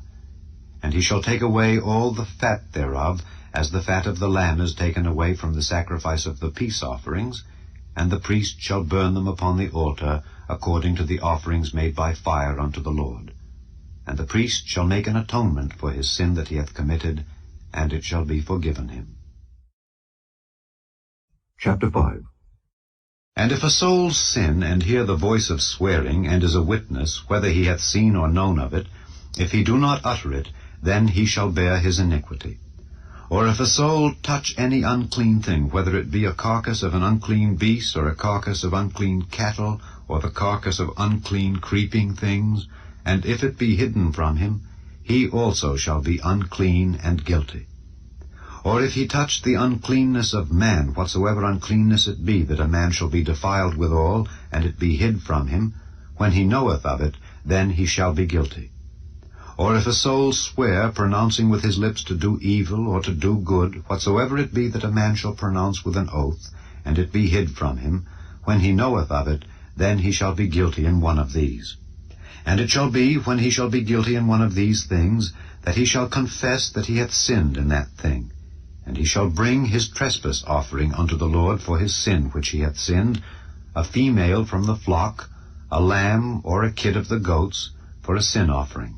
And the priest shall make an atonement for him concerning his sin. And if he be not able to bring a lamb, then he shall bring for his trespass which he hath committed 2 turtle doves or 2 young pigeons unto the Lord, one for a sin offering, and the other for a burnt offering. And he shall bring them unto the priest, who shall offer that which is for the sin offering first, and wring off his head from his neck, but shall not divide it asunder. And he shall sprinkle of the blood of the sin offering upon the side of the altar, and the rest of the blood shall be wrung out at the bottom of the altar. It is a sin offering. And he shall offer the second for a burnt offering according to the manner. And the priest shall make an atonement for him for his sin which he hath sinned, and it shall be forgiven him. But if he be not able to bring 2 turtle doves or 2 young pigeons, then he that sinned shall bring for his offering the 10th part of an ephah of fine flour for a sin offering. He shall put no oil upon it, neither shall he put any frankincense thereon, for it is a sin offering. Then shall he bring it to the priest, and the priest shall take his handful of it, even a memorial thereof, and burn it on the altar, according to the offerings made by fire unto the Lord. It is a sin offering. And the priest shall make an atonement for him as touching his sin that he hath sinned in one of these, and it shall be forgiven him. And the remnant shall be the priest's as a meat offering. And the Lord spake unto Moses, saying, If a soul commit a trespass, and sin through ignorance in the holy things of the Lord, then he shall bring for his trespass unto the Lord a ram without blemish out of the flocks, with thy estimation by shekels of silver after the shekel of the sanctuary, for a trespass offering. And he shall make amends for the harm that he hath done in the holy thing, and shall add the 5th part thereto, and give it unto the priest. And the priest shall make an atonement for him with the ram of the trespass offering, and it shall be forgiven him. And if a soul sin and commit any of these things which are forbidden to be done by the commandments of the Lord, though he wist it not, yet is he guilty, and shall bear his iniquity. And he shall bring a ram without blemish out of the flock with thy estimation, for a trespass offering unto the priest. And the priest shall make an atonement for him concerning his ignorance wherein he erred and wist it not, and it shall be forgiven him. It is a trespass offering. He hath certainly trespassed against the Lord. Chapter 6. And the Lord spake unto Moses, saying, If a soul sin and commit a trespass against the Lord, and lie unto his neighbor in that which was delivered him to keep, or in fellowship, or in a thing taken away by violence, or hath deceived his neighbor, or have found that which was lost, and lieth concerning it, and sweareth falsely, in any of all these that a man doeth, sinning therein, then it shall be, because he hath sinned and is guilty, that he shall restore that which he took violently away, or the thing which he hath deceitfully gotten, or that which was delivered him to keep, or the lost thing which he found, or all that about which he hath sworn falsely. He shall even restore it in the principal, and shall add the 5th part more thereto, and give it unto him to whom it appertaineth, in the day of his trespass offering. And he shall bring his trespass offering unto the Lord, a ram without blemish out of the flock with thy estimation, for a trespass offering unto the priest. And the priest shall make an atonement for him before the Lord, and it shall be forgiven him for anything of all that he hath done in trespassing therein. And the Lord spake unto Moses, saying, Command Aaron and his sons, saying, This is the law of the burnt offering. It is the burnt offering because of the burning upon the altar all night unto the morning, and the fire of the altar shall be burning in it. And the priest shall put on his linen garment, and his linen breeches shall he put upon his flesh, and take up the ashes which the fire hath consumed with the burnt offering on the altar, and he shall put them beside the altar. And he shall put off his garments, and put on other garments, and carry forth the ashes without the camp unto a clean place. And the fire upon the altar shall be burning in it, it shall not be put out. And the priest shall burn wood on it every morning, and lay the burnt offering in order upon it, and he shall burn thereon the fat of the peace offerings. The fire shall ever be burning upon the altar, it shall never go out. And this is the law of the meat offering. The sons of Aaron shall offer it before the Lord, before the altar. And he shall take of it his handful of the flour of the meat offering, and of the oil thereof, and all the frankincense which is upon the meat offering, and shall burn it upon the altar for a sweet savour, even the memorial of it, unto the Lord. And the remainder thereof shall Aaron and his sons eat, with unleavened bread shall it be eaten in the holy place. In the court of the tabernacle of the congregation they shall eat it. It shall not be baken with leaven. I have given it unto them for their portion of my offerings made by fire. It is most holy, as is the sin offering, and as the trespass offering. All the males among the children of Aaron shall eat of it. It shall be a statute forever in your generations concerning the offerings of the Lord made by fire. Every one that toucheth them shall be holy. And the Lord spake unto Moses, saying, This is the offering of Aaron and of his sons, which they shall offer unto the Lord in the day when he is anointed, the 10th part of an ephah of fine flour for a meat offering perpetual, half of it in the morning, and half thereof at night. In a pan it shall be made with oil, and when it is baken, thou shalt bring it in. And the baken pieces of the meat offering shalt thou offer for a sweet savour unto the Lord. And the priest of his sons that is anointed in his stead shall offer it. It is a statute forever unto the Lord. It shall be wholly burnt. For every meat offering for the priest shall be wholly burnt. It shall not be eaten. And the Lord spake unto Moses, saying, Speak unto Aaron and to his sons, saying, This is the law of the sin offering. In the place where the burnt offering is killed shall the sin offering be killed before the Lord. It is most holy. The priest that offereth it for sin shall eat it. In the holy place shall it be eaten, in the court of the tabernacle of the congregation. Whatsoever shall touch the flesh thereof shall be holy.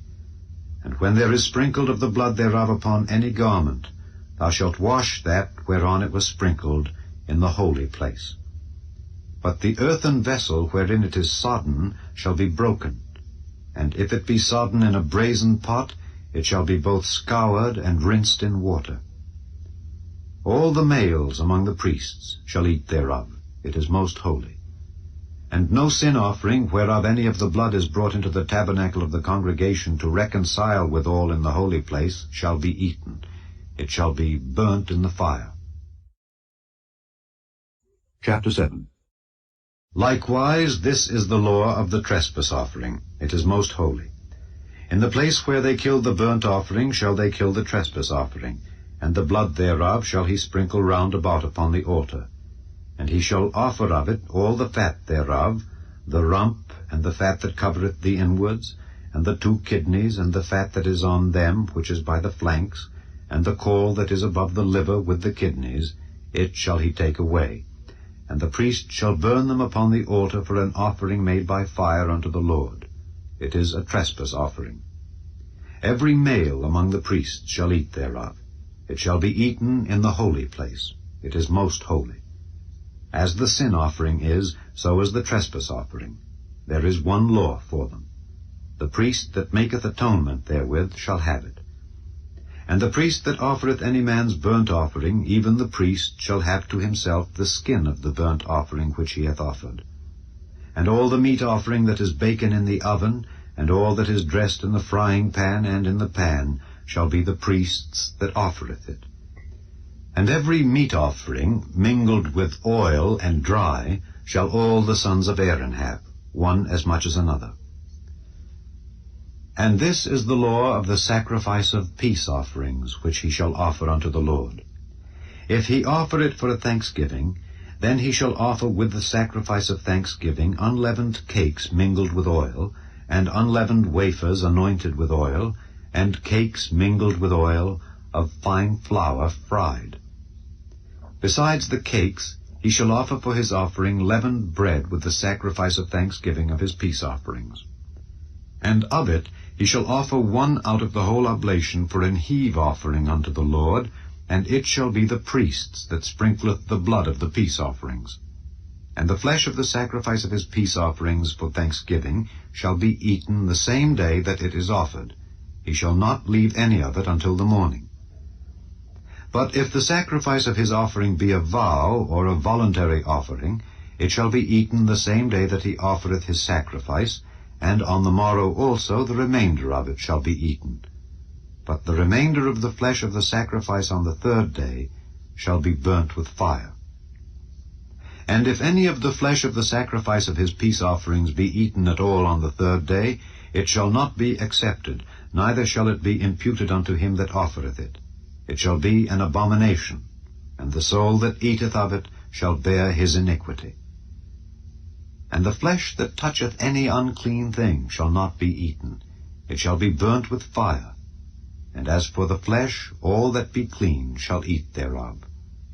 But the soul that eateth of the flesh of the sacrifice of peace offerings that pertain unto the Lord, having his uncleanness upon him, even that soul shall be cut off from his people.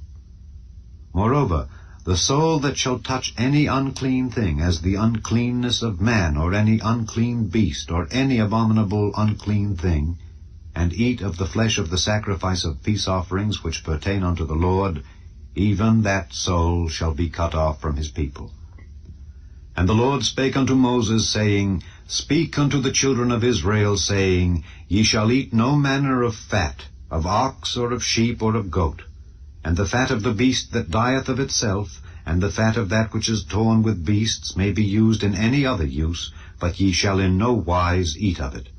For whosoever eateth the fat of the beast, of which men offer an offering made by fire unto the Lord, even the soul that eateth it shall be cut off from his people. Moreover, ye shall eat no manner of blood, whether it be of fowl or of beast, in any of your dwellings. Whatsoever soul it be that eateth any manner of blood, even that soul shall be cut off from his people. And the Lord spake unto Moses, saying, Speak unto the children of Israel, saying, He that offereth the sacrifice of his peace offerings unto the Lord shall bring his oblation unto the Lord of the sacrifice of his peace offerings. His own hand shall bring the offerings of the Lord made by fire, the fat with the breast, it shall he bring, that the breast may be waved for a wave offering before the Lord. And the priest shall burn the fat upon the altar, but the breast shall be Aaron's and his sons'. And the right shoulder shall ye give unto the priest for an heave offering of the sacrifices of your peace offerings. He among the sons of Aaron that offereth the blood of the peace offerings and the fat shall have the right shoulder for his part. For the wave breast and the heave shoulder have I taken of the children of Israel from off the sacrifices of their peace offerings, and have given them unto Aaron the priest, and unto his sons, by a statute forever from among the children of Israel. This is the portion of the anointing of Aaron, and of the anointing of his sons, out of the offerings of the Lord made by fire, in the day when he presented them to minister unto the Lord in the priest's office, which the Lord commanded to be given them of the children of Israel, in the day that he anointed them, by a statute forever throughout their generations. This is the law of the burnt offering, of the meat offering, and of the sin offering, and of the trespass offering, and of the consecrations, and of the sacrifice of the peace offerings, which the Lord commanded Moses in Mount Sinai, in the day that he commanded the children of Israel to offer their oblations unto the Lord in the wilderness of Sinai. Chapter 8. And the Lord spake unto Moses, saying, Take Aaron and his sons with him, and the garments, and the anointing oil, and a bullock for the sin offering, and 2 rams, and a basket of unleavened bread, and gather thou all the congregation together unto the door of the tabernacle of the congregation. And Moses did as the Lord commanded him, and the assembly was gathered together unto the door of the tabernacle of the congregation. And Moses said unto the congregation, This is the thing which the Lord commanded to be done. And Moses brought Aaron and his sons, and washed them with water. And he put upon him the coat, and girded him with the girdle, and clothed him with the robe, and put the ephod upon him, and he girded him with the curious girdle of the ephod, and bound it unto him therewith. And he put the breastplate upon him. Also he put in the breastplate the Urim and the Thummim. And he put the mitre upon his head. Also upon the mitre, even upon his forefront, did he put the golden plate, the holy crown, as the Lord commanded Moses. And Moses took the anointing oil, and anointed the tabernacle, and all that was therein, and sanctified them. And he sprinkled thereof upon the altar 7 times, and anointed the altar and all his vessels, both the laver and his foot, to sanctify them. And he poured of the anointing oil upon Aaron's head, and anointed him to sanctify him. And Moses brought Aaron's sons, and put coats upon them, and girded them with girdles, and put bonnets upon them, as the Lord commanded Moses. And he brought the bullock for the sin offering, and Aaron and his sons laid their hands upon the head of the bullock for the sin offering. And he slew it, and Moses took the blood, and put it upon the horns of the altar round about with his finger, and purified the altar, and poured the blood at the bottom of the altar, and sanctified it to make reconciliation upon it. And he took all the fat that was upon the inwards, and the caul above the liver, and the 2 kidneys and their fat, and Moses burned it upon the altar. But the bullock and his hide, his flesh and his dung, he burnt with fire without the camp, as the Lord commanded Moses. And he brought the ram for the burnt offering, and Aaron and his sons laid their hands upon the head of the ram. And he killed it, and Moses sprinkled the blood upon the altar round about. And he cut the ram into pieces, and Moses burnt the head and the pieces and the fat. And he washed the inwards and the legs in water. And Moses burnt the whole ram upon the altar. It was a burnt sacrifice for a sweet savour, and an offering made by fire unto the Lord, as the Lord commanded Moses. And he brought the other ram, the ram of consecration, and Aaron and his sons laid their hands upon the head of the ram.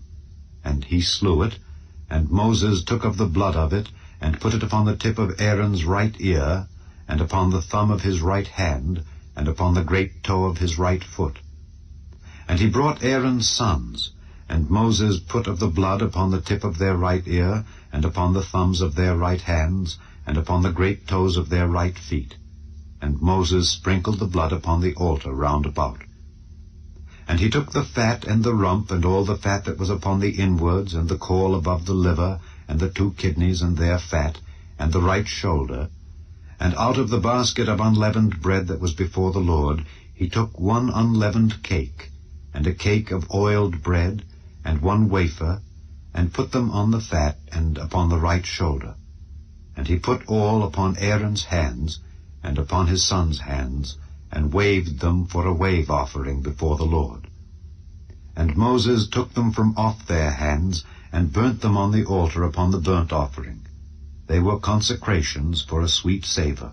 It is an offering made by fire unto the Lord. And Moses took the breast, and waved it for a wave offering before the Lord. For of the ram of consecration it was Moses' part, as the Lord commanded Moses.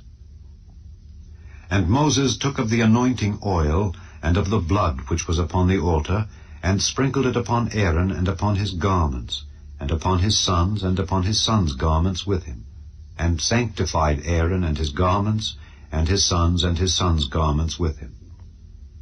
And Moses said unto Aaron and to his sons, Boil the flesh at the door of the tabernacle of the congregation, and there eat it with the bread that is in the basket of consecrations, as I commanded, saying, Aaron and his sons shall eat it.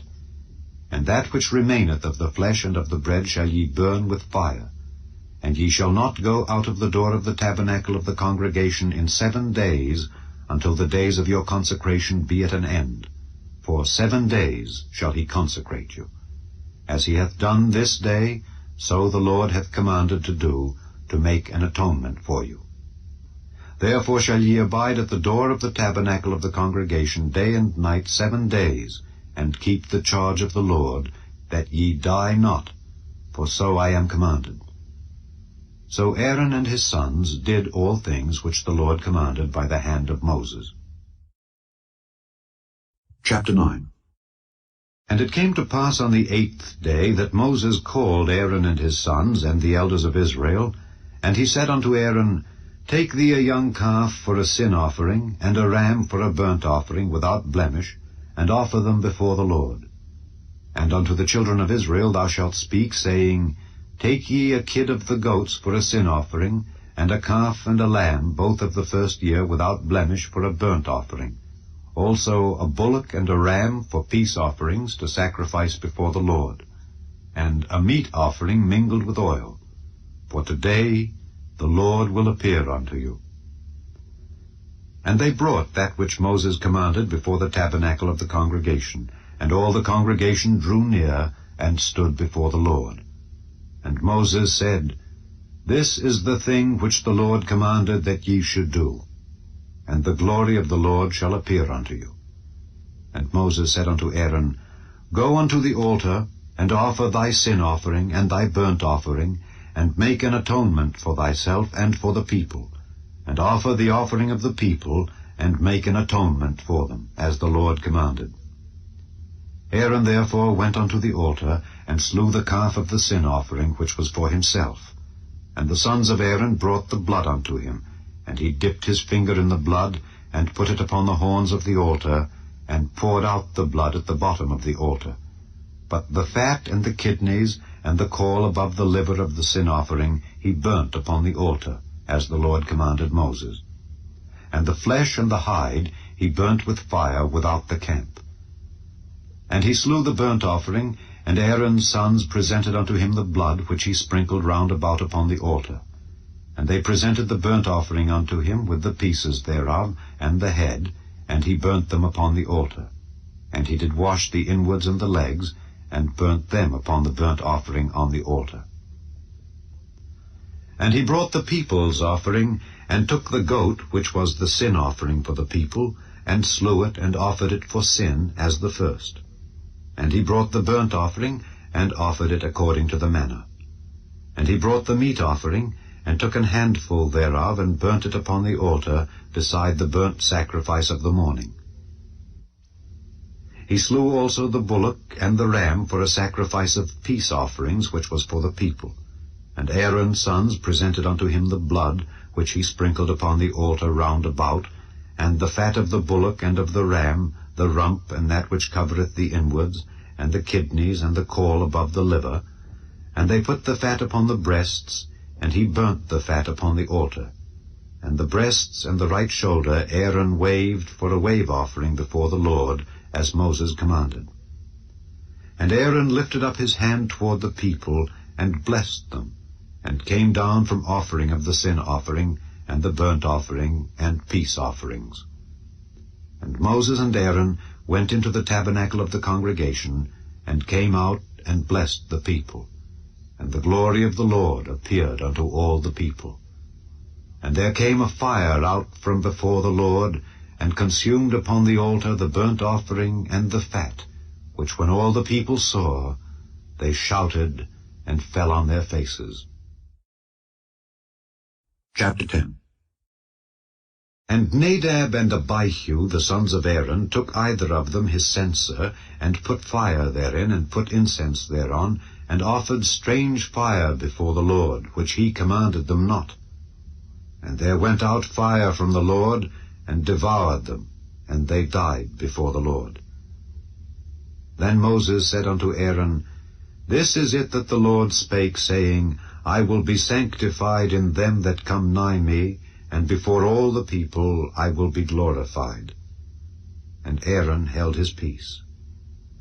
And Moses called Mishael and Elzaphan, the sons of Uzziel, the uncle of Aaron, and said unto them, Come near, carry your brethren from before the sanctuary out of the camp.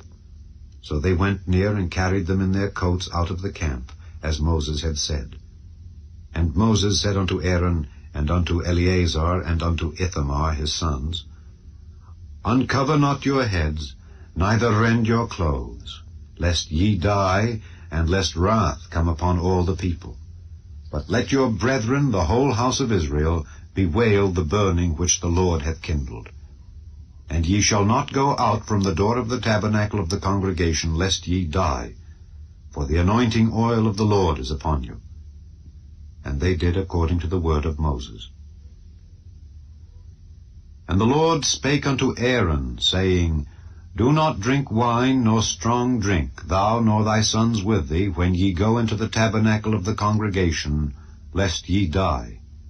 It shall be a statute forever throughout your generations, and that ye may put difference between holy and unholy, and between unclean and clean, and that ye may teach the children of Israel all the statutes which the Lord hath spoken unto them by the hand of Moses. And Moses spake unto Aaron, and unto Eleazar, and unto Ithamar, his sons that were left, Take the meat offering that remaineth of the offerings of the Lord made by fire, and eat it without leaven beside the altar, for it is most holy. And ye shall eat it in the holy place, because it is thy due, and thy son's due, of the sacrifices of the Lord made by fire, for so I am commanded. And the wave breast and heave shoulder shall ye eat in a clean place, thou and thy sons and thy daughters with thee, for they be thy due and thy sons' due, which are given out of the sacrifices of peace offerings of the children of Israel. The heave shoulder and the wave breast shall they bring with the offerings made by fire of the fat, to wave it for a wave offering before the Lord. And it shall be thine and thy sons with thee by a statute forever, as the Lord hath commanded. And Moses diligently sought the goat of the sin offering, and behold, it was burnt. And he was angry with Eleazar and Ithamar, the sons of Aaron, which were left alive, saying, Wherefore have ye not eaten the sin offering in the holy place, seeing it is most holy, and God hath given it you to bear the iniquity of the congregation, to make atonement for them before the Lord? Behold, the blood of it was not brought in within the holy place. Ye should indeed have eaten it in the holy place, as I commanded. And Aaron said unto Moses, Behold, this day have they offered their sin offering and their burnt offering before the Lord, and such things have befallen me. And if I had eaten the sin offering today, should it have been accepted in the sight of the Lord? And when Moses heard that, he was content. Chapter 11. And the Lord spake unto Moses and to Aaron, saying unto them, Speak unto the children of Israel, saying, These are the beasts which ye shall eat among all the beasts that are on the earth. Whatsoever parteth the hoof, and is cloven-footed, and cheweth the cud among the beasts, that shall ye eat. Nevertheless these shall ye not eat of them that chew the cud, or of them that divide the hoof. As the camel, because he cheweth the cud, but divideth not the hoof, he is unclean unto you. And the coney, because he cheweth the cud, but divideth not the hoof, he is unclean unto you. And the hare, because he cheweth the cud, but divideth not the hoof, he is unclean unto you. And the swine, though he divide the hoof and be cloven-footed, yet he cheweth not the cud, he is unclean to you. Of their flesh shall ye not eat, and their carcass shall ye not touch. They are unclean to you. These shall ye eat of all that are in the waters, whatsoever hath fins and scales in the waters, in the seas, and in the rivers, them shall ye eat. And all that have not fins and scales in the seas and in the rivers, of all that move in the waters, and of any living thing which is in the waters, they shall be an abomination unto you. They shall be even an abomination unto you. Ye shall not eat of their flesh, but ye shall have their carcasses in abomination. Whatsoever hath no fins nor scales in the waters, that shall be an abomination unto you. And these are they which ye shall have in abomination among the fowls. They shall not be eaten, they are an abomination. The eagle, and the ossifrage, and the osprey, and the vulture, and the kite after his kind, every raven after his kind, and the owl, and the night hawk, and the cuckoo, and the hawk after his kind, and the little owl, and the cormorant, and the great owl, and the swan, and the pelican, and the jeer eagle, and the stork, the heron after her kind, and the lapwing, and the bat. All fowls that creep, going upon all four, shall be an abomination unto you. Yet these may ye eat of every flying, creeping thing that goeth upon all four, which have legs above their feet, to leap withal upon the earth. even these of them ye may eat, the locust after his kind, and the bald locust after his kind, and the beetle after his kind, and the grasshopper after his kind. But all other flying, creeping things which have 4 feet shall be an abomination unto you. And for these ye shall be unclean.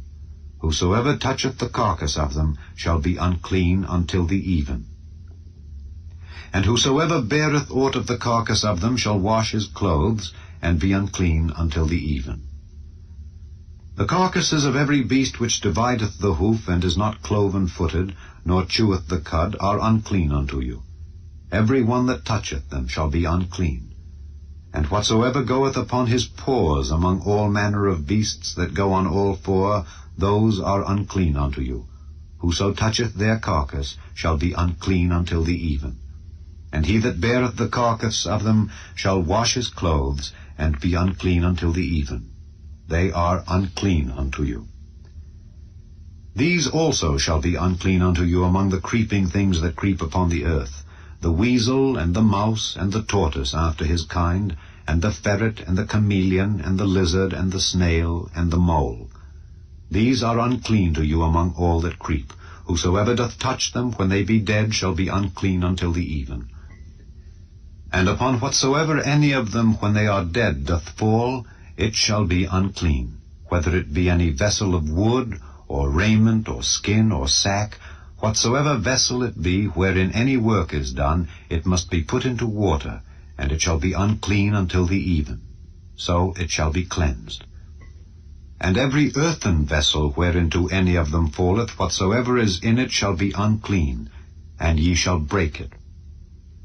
Of all meat which may be eaten, that on which such water cometh shall be unclean, and all drink that may be drunk in every such vessel shall be unclean. And everything whereupon any part of their carcass falleth shall be unclean.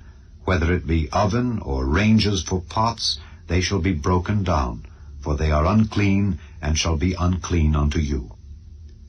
Nevertheless, a fountain or pit, wherein there is plenty of water, shall be clean, but that which toucheth their carcass shall be unclean.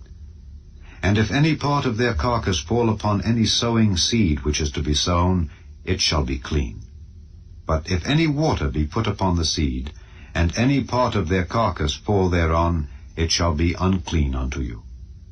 And if any beast of which ye may eat die, he that toucheth the carcass thereof shall be unclean until the even. And he that eateth of the carcass of it shall wash his clothes, and be unclean until the even. He also that beareth the carcass of it shall wash his clothes, and be unclean until the even. And every creeping thing that creepeth upon the earth shall be an abomination, it shall not be eaten. Whatsoever goeth upon the belly, and whatsoever goeth upon all 4, or whatsoever hath more feet among all creeping things that creep upon the earth, them ye shall not eat, for they are an abomination. Ye shall not make yourselves abominable with any creeping thing that creepeth, neither shall ye make yourselves unclean with them, that ye should be defiled thereby. For I am the Lord your God. Ye shall therefore sanctify yourselves, and ye shall be holy, for I am holy. Neither shall ye defile yourselves with any manner of creeping thing that creepeth upon the earth. For I am the Lord that bringeth you up out of the land of Egypt, to be your God. Ye shall therefore be holy, for I am holy. This is the law of the beasts, and of the fowl, and of every living creature that moveth in the waters, and of every creature that creepeth upon the earth, to make a difference between the unclean and the clean, and between the beast that may be eaten, and the beast that may not be eaten. Chapter 12. And the Lord spake unto Moses, saying, Speak unto the children of Israel, saying, If a woman have conceived seed, and born a man-child, then she shall be unclean 7 days, according to the days of the separation for her infirmity shall she be unclean. And in the 8th day the flesh of his foreskin shall be circumcised, and she shall then continue in the blood of her purifying 33 days. She shall touch no hallowed thing, nor come into the sanctuary, until the days of her purifying be fulfilled. But if she bear a maid child, then she shall be unclean 2 weeks, as in her separation. And she shall continue in the blood of her purifying 66 days.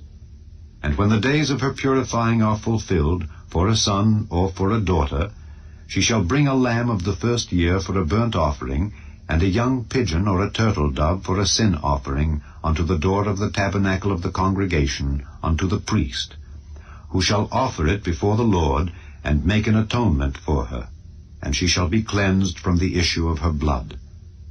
This is the law for her that hath borne a male or a female. And if she be not able to bring a lamb, then she shall bring 2 turtles or 2 young pigeons, the one for the burnt offering, and the other for a sin offering. And the priest shall make an atonement for her, and she shall be clean. Chapter 13. And the Lord spake unto Moses and Aaron, saying, When a man shall have in the skin of his flesh a rising, a scab, or bright spot, and it be in the skin of his flesh like the plague of leprosy, then he shall be brought unto Aaron the priest, or unto one of his sons the priests, and the priest shall look on the plague in the skin of the flesh. And when the hair in the plague is turned white, and the plague in sight be deeper than the skin of his flesh, it is a plague of leprosy, and the priest shall look on him, and pronounce him unclean. If the bright spot be white in the skin of his flesh, and in sight be not deeper than the skin, and the hair thereof be not turned white, then the priest shall shut up him that hath the plague 7 days. And the priest shall look on him the 7th day, and behold, if the plague in his sight be at a stay, and the plague spread not in the skin, then the priest shall shut him up 7 days more. And the priest shall look on him again the 7th day. And behold, if the plague be somewhat dark, and the plague spread not in the skin, the priest shall pronounce him clean. It is but a scab, and he shall wash his clothes, and be clean. But if the scab spread much abroad in the skin, after that he hath been seen of the priest for his cleansing, he shall be seen of the priest again. And if the priest see that, behold, the scab spreadeth in the skin, then the priest shall pronounce him unclean. It is a leprosy. When the plague of leprosy is in a man, then he shall be brought unto the priest, and the priest shall see him. And behold, if the rising be white in the skin, and it have turned the hair white, and there be quick raw flesh in the rising, it is an old leprosy in the skin of his flesh, and the priest shall pronounce him unclean, and shall not shut him up, for he is unclean. And if a leprosy break out abroad in the skin, and the leprosy cover all the skin of him that hath the plague, from his head even to his foot, wheresoever the priest looketh, then the priest shall consider. And behold, if the leprosy have covered all his flesh, he shall pronounce him clean that hath the plague. It is all turned white. He is clean. But when raw flesh appeareth in him, he shall be unclean. And the priest shall see the raw flesh, and pronounce him to be unclean. For the raw flesh is unclean. It is a leprosy. Or if the raw flesh turn again, and be changed unto white, he shall come unto the priest, and the priest shall see him. And behold, if the plague be turned into white, then the priest shall pronounce him clean that hath the plague. He is clean. The flesh also, in which, even in the skin thereof, was a boil, and is healed, and in the place of the boil there be a white rising, or a bright spot, white and somewhat reddish, and it be showed to the priest. And if, when the priest seeth it, behold, it be in sight lower than the skin, and the hair thereof be turned white, the priest shall pronounce him unclean. It is a plague of leprosy broken out of the boil. But if the priest look on it, and behold, there be no white hairs therein, and if it be not lower than the skin, but be somewhat dark, then the priest shall shut him up 7 days. And if it spread much abroad in the skin, then the priest shall pronounce him unclean. It is a plague.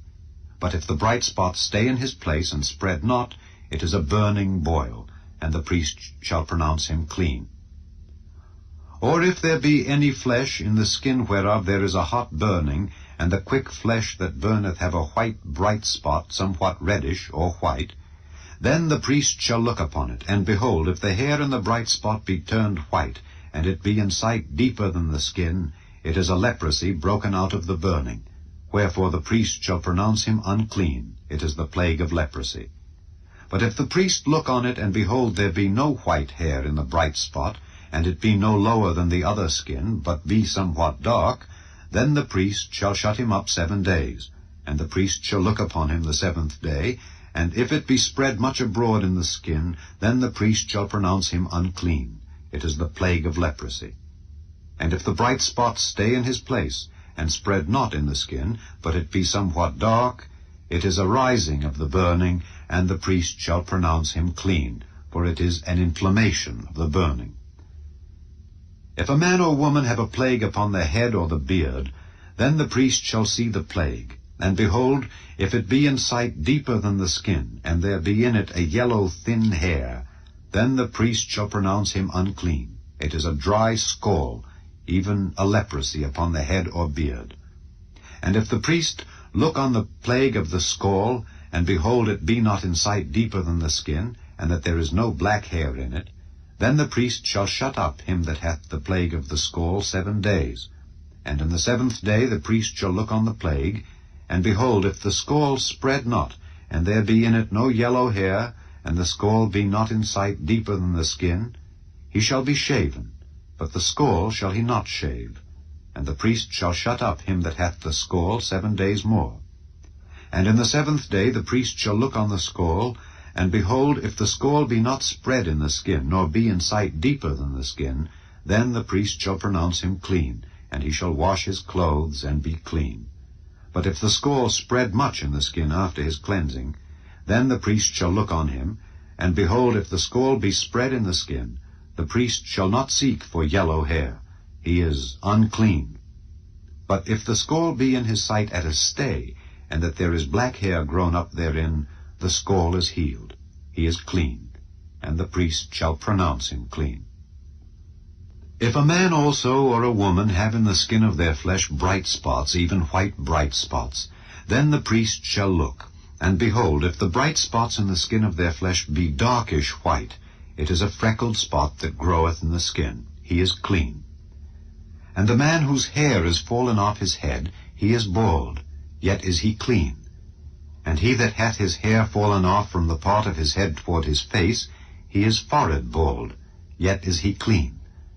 And if there be in the bald head or bald forehead a white reddish sore, it is a leprosy sprung up in his bald head or his bald forehead.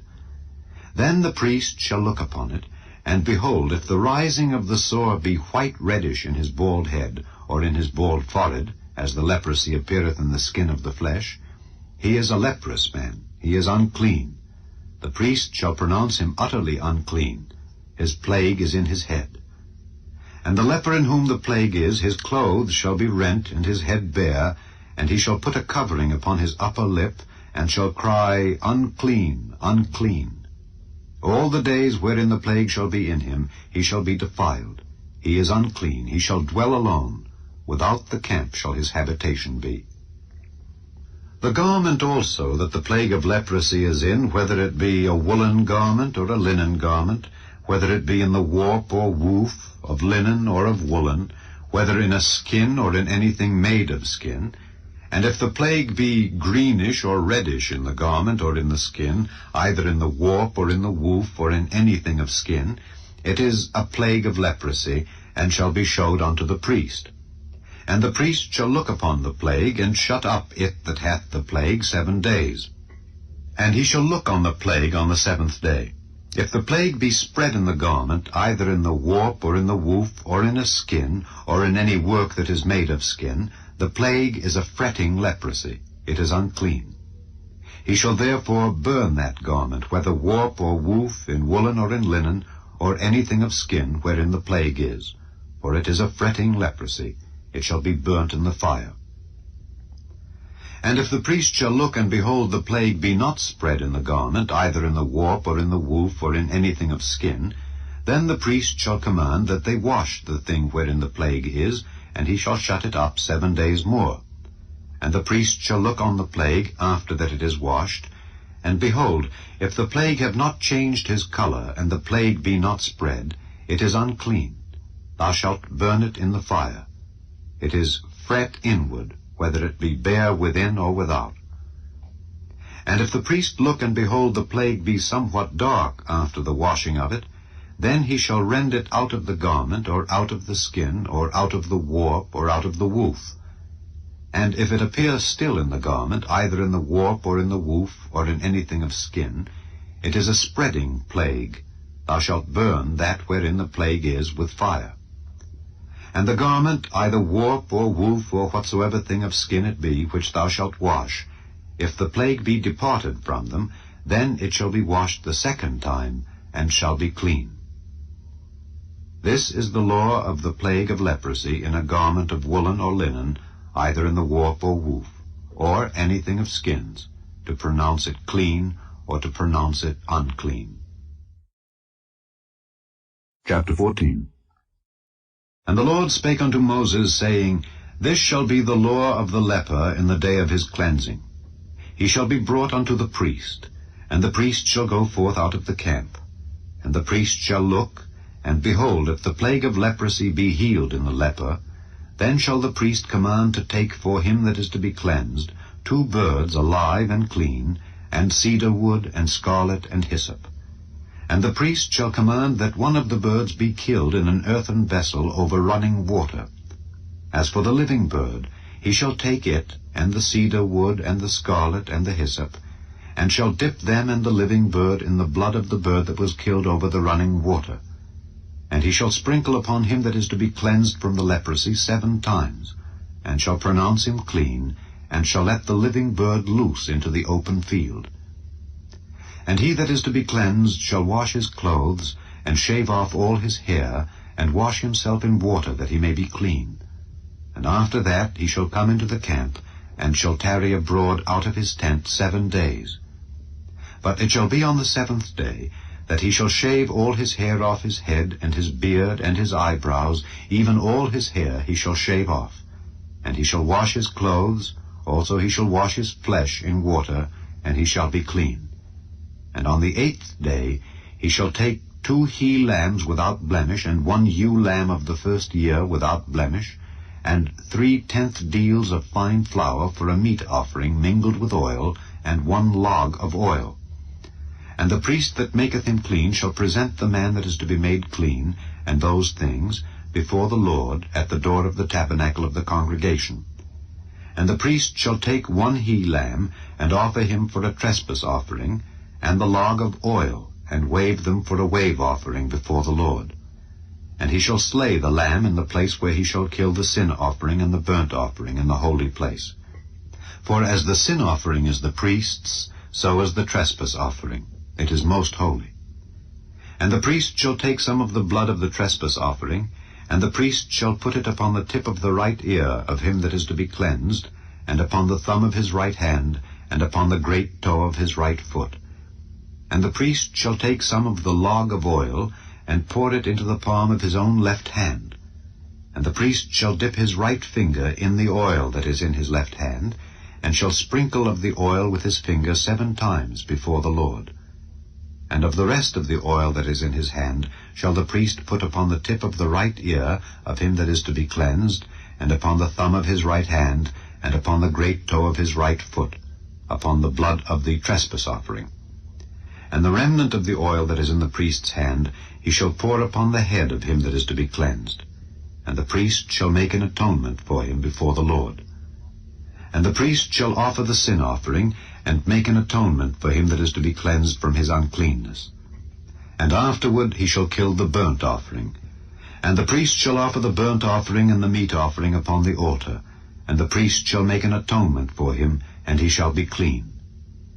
And if he be poor, and cannot get so much, then he shall take 1 lamb for a trespass offering to be waved, to make an atonement for him, and 1/10 deal of fine flour mingled with oil for a meat offering, and a log of oil, and 2 turtle doves or 2 young pigeons, such as he is able to get. And the one shall be a sin offering, and the other a burnt offering. And he shall bring them on the 8th day for his cleansing unto the priest, unto the door of the tabernacle of the congregation before the Lord. And the priest shall take the lamb of the trespass offering and the log of oil, and the priest shall wave them for a wave offering before the Lord. And he shall kill the lamb of the trespass offering, and the priest shall take some of the blood of the trespass offering, and put it upon the tip of the right ear of him that is to be cleansed, and upon the thumb of his right hand, and upon the great toe of his right foot. And the priest shall pour of the oil into the palm of his own left hand. And the priest shall sprinkle with his right finger some of the oil that is in his left hand 7 times before the Lord. And the priest shall put of the oil that is in his hand upon the tip of the right ear of him that is to be cleansed, and upon the thumb of his right hand, and upon the great toe of his right foot, upon the place of the blood of the trespass offering. And the rest of the oil that is in the priest's hand he shall put upon the head of him that is to be cleansed, to make an atonement for him before the Lord. And he shall offer the one of the turtle doves, or of the young pigeons, such as he can get, even such as he is able to get, the one for a sin offering, and the other for a burnt offering, with the meat offering. And the priest shall make an atonement for him that is to be cleansed before the Lord. This is the law of him in whom is the plague of leprosy, whose hand is not able to get that which pertaineth to his cleansing. And the Lord spake unto Moses and unto Aaron, saying, When ye be come into the land of Canaan, which I give to you for a possession, and I put the plague of leprosy in a house of the land of your possession, and he that owneth the house shall come and tell the priest, saying, It seemeth to me there is as it were a plague in the house. Then the priest shall command that they empty the house before the priest go into it to see the plague, that all that is in the house be not made unclean. And afterward the priest shall go in to see the house. And he shall look on the plague, and behold, if the plague be in the walls of the house with hollow strakes, greenish or reddish, which in sight are lower than the wall, then the priest shall go out of the house to the door of the house, and shut up the house 7 days. And the priest shall come again the 7th day, and shall look. And behold, if the plague be spread in the walls of the house, then the priest shall command that they take away the stones in which the plague is, and they shall cast them into an unclean place without the city. And he shall cause the house to be scraped within round about, and they shall pour out the dust that they scrape off without the city into an unclean place. And they shall take other stones, and put them in the place of those stones. And he shall take other mortar, and shall plaster the house.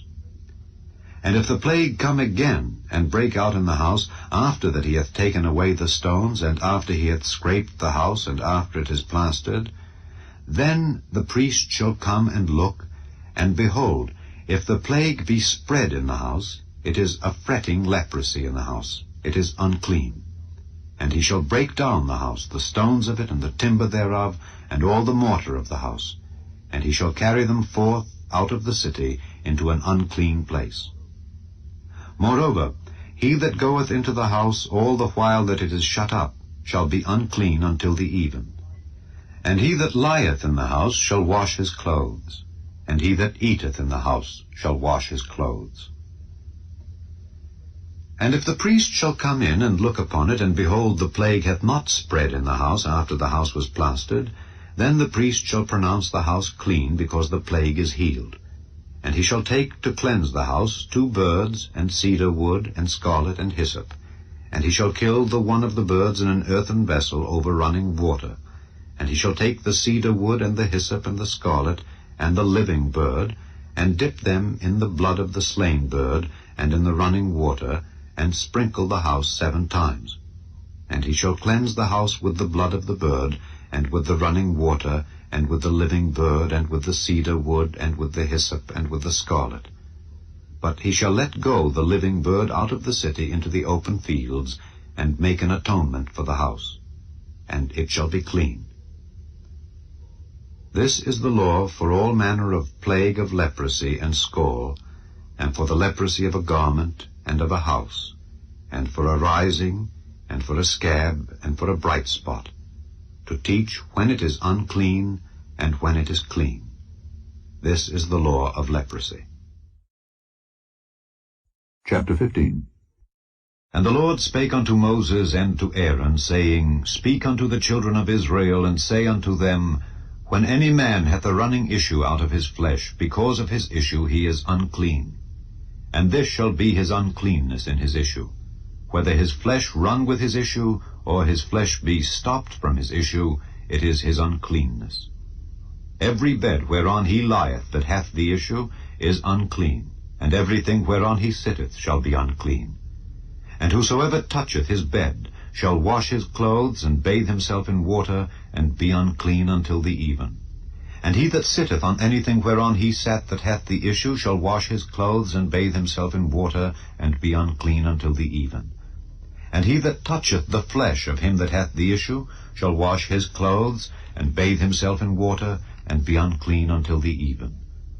And if he that hath the issue spit upon him that is clean, then he shall wash his clothes, and bathe himself in water, and be unclean until the even. And what saddle soever he rideth upon that hath the issue shall be unclean. And whosoever toucheth anything that was under him shall be unclean until the even.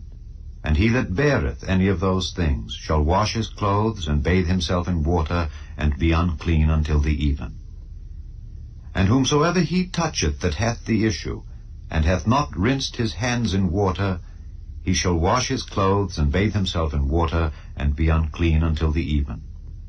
And the vessel of earth that he toucheth which hath the issue shall be broken, and every vessel of wood shall be rinsed in water. And when he that hath an issue is cleansed of his issue, then he shall number to himself 7 days for his cleansing, and wash his clothes, and bathe his flesh in running water, and shall be clean.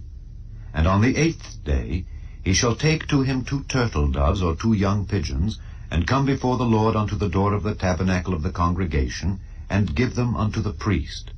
And the priest shall offer them, the one for a sin offering, and the other for a burnt offering. And the priest shall make an atonement for him before the Lord for his issue. And if any man's seed of copulation go out from him, then he shall wash all his flesh in water, and be unclean until the even. And every garment and every skin whereon is the seed of copulation shall be washed with water, and be unclean until the even. The woman also with whom man shall lie with seed of copulation, they shall both bathe themselves in water, and be unclean until the even. And if a woman have an issue, and her issue in her flesh be blood, she shall be put apart 7 days, and whosoever toucheth her shall be unclean until the even.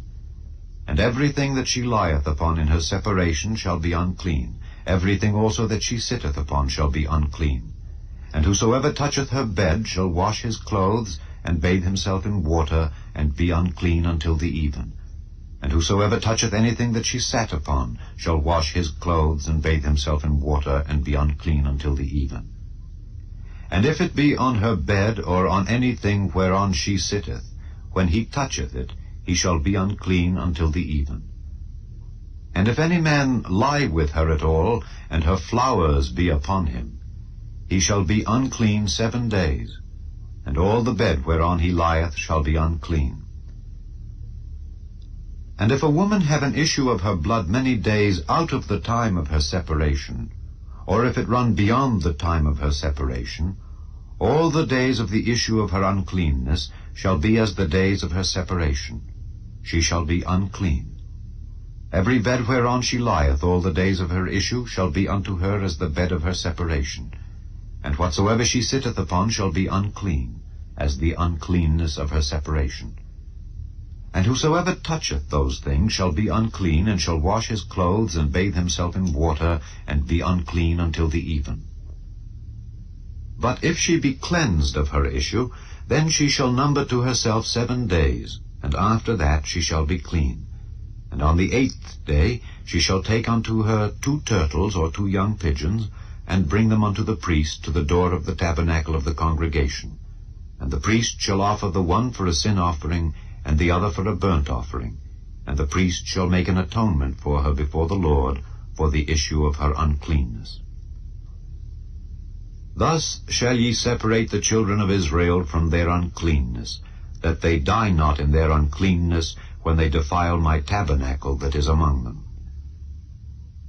This is the law of him that hath an issue, and of him whose seed goeth from him, and is defiled therewith, and of her that is sick of her flowers, and of him that hath an issue, of the man and of the woman, and of him that lieth with her that is unclean. Chapter 16. And the Lord spake unto Moses after the death of the two sons of Aaron, when they offered before the Lord and died. And the Lord said unto Moses, Speak unto Aaron thy brother, that he come not at all times into the holy place within the veil before the mercy seat which is upon the ark, that he die not, for I will appear in the cloud upon the mercy seat. Thus shall Aaron come into the holy place, with a young bullock for a sin offering, and a ram for a burnt offering. He shall put on the holy linen coat, and he shall have the linen breeches upon his flesh, and shall be girded with a linen girdle, and with the linen mitre shall he be attired. These are holy garments. Therefore shall he wash his flesh in water, and so put them on. And he shall take of the congregation of the children of Israel 2 kids of the goats for a sin offering, and 1 ram for a burnt offering. And Aaron shall offer his bullock of the sin offering, which is for himself, and make an atonement for himself and for his house. And he shall take the 2 goats, and present them before the Lord at the door of the tabernacle of the congregation. And Aaron shall cast lots upon the 2 goats, 1 lot for the Lord, and the other lot for the scapegoat. And Aaron shall bring the goat upon which the Lord's lot fell, and offer him for a sin offering. But the goat on which the lot fell to be the scapegoat shall be presented alive before the Lord, to make an atonement with him, and to let him go for a scapegoat into the wilderness. And Aaron shall bring the bullock of the sin offering which is for himself, and shall make an atonement for himself and for his house, and shall kill the bullock of the sin offering which is for himself. And he shall take a censer full of burning coals of fire from off the altar before the Lord, and his hands full of sweet incense beaten small, and bring it within the veil. And he shall put the incense upon the fire before the Lord, that the cloud of the incense may cover the mercy seat that is upon the testimony, that he die not. And he shall take of the blood of the bullock, and sprinkle it with his finger upon the mercy seat eastward. And before the mercy seat shall he sprinkle of the blood with his finger 7 times.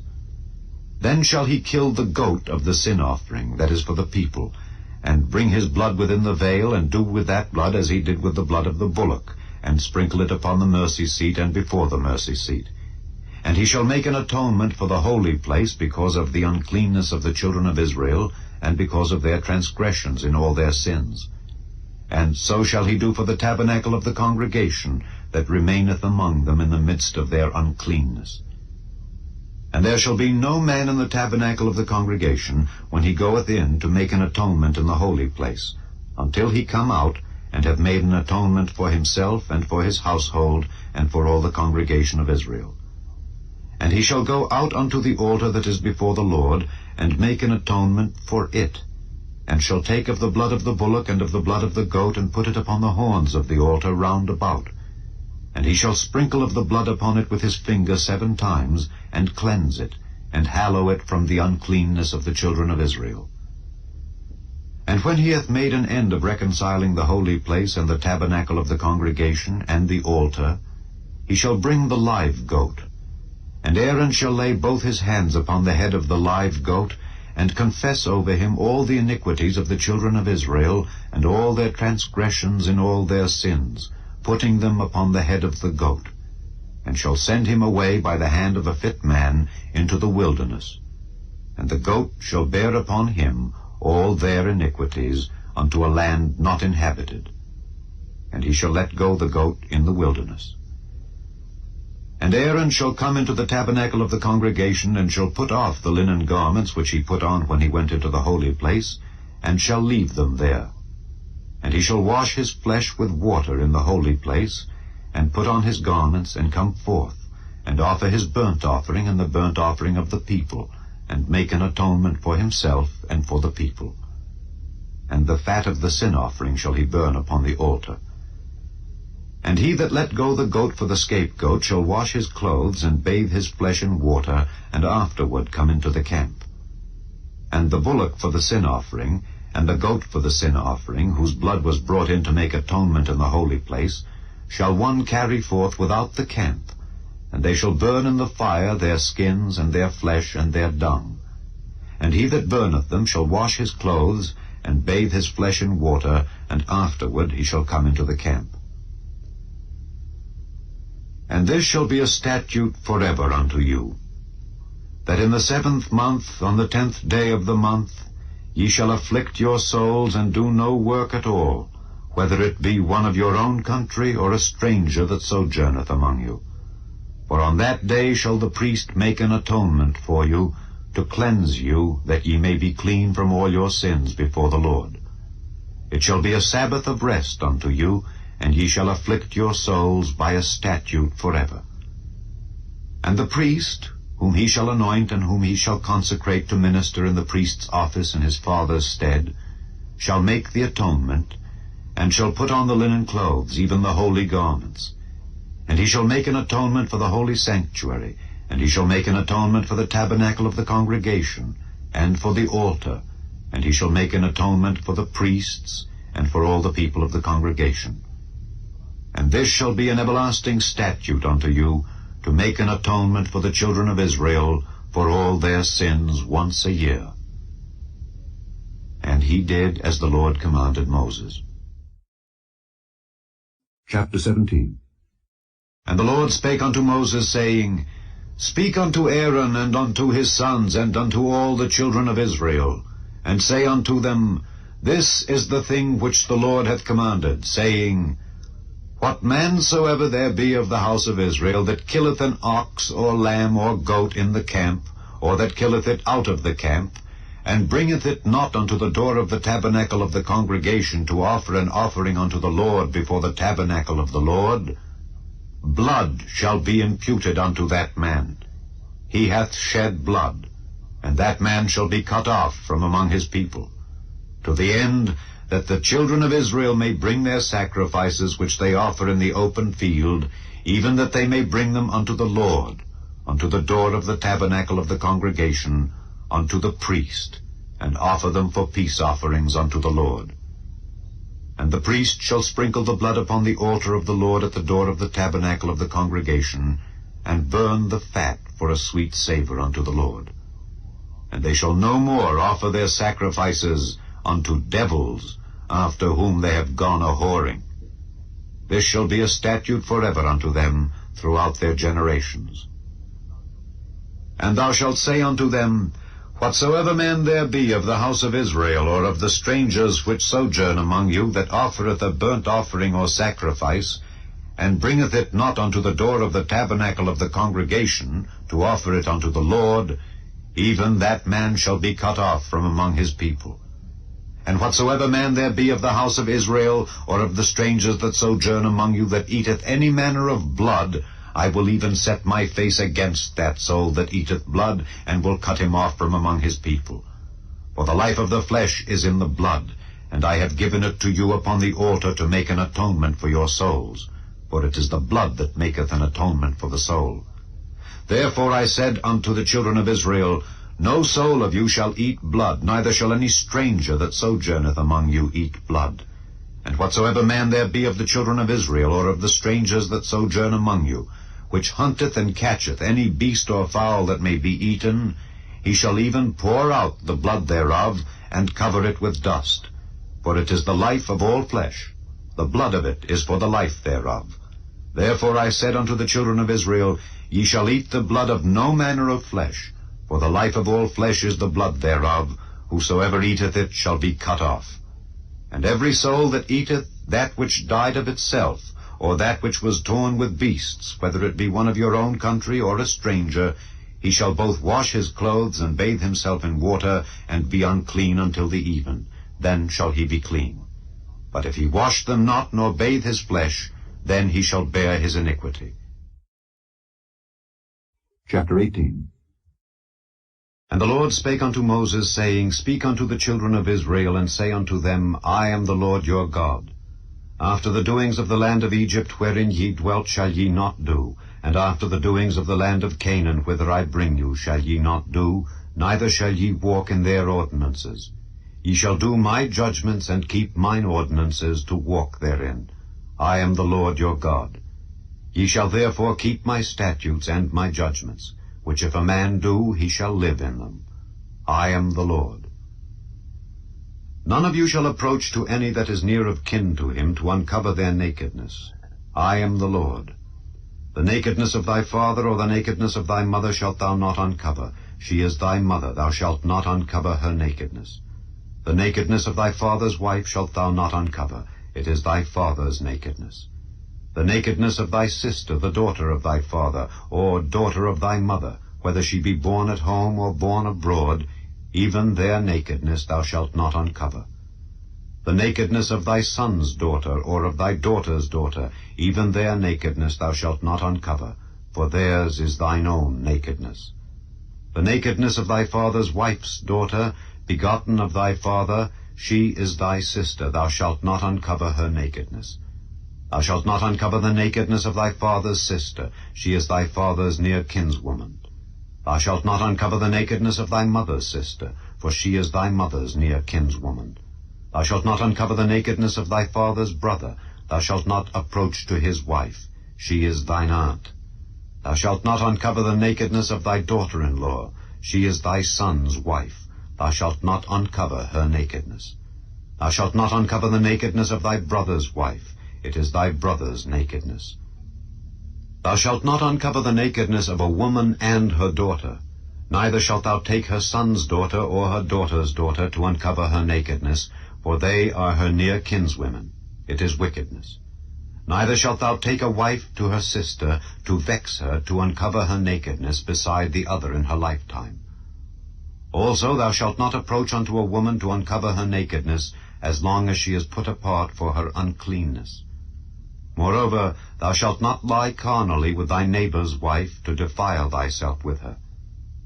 And thou shalt not let any of thy seed pass through the fire to Molech, neither shalt thou profane the name of thy God. I am the Lord. Thou shalt not lie with mankind as with womankind. It is abomination. Neither shalt thou lie with any beast, to defile thyself therewith.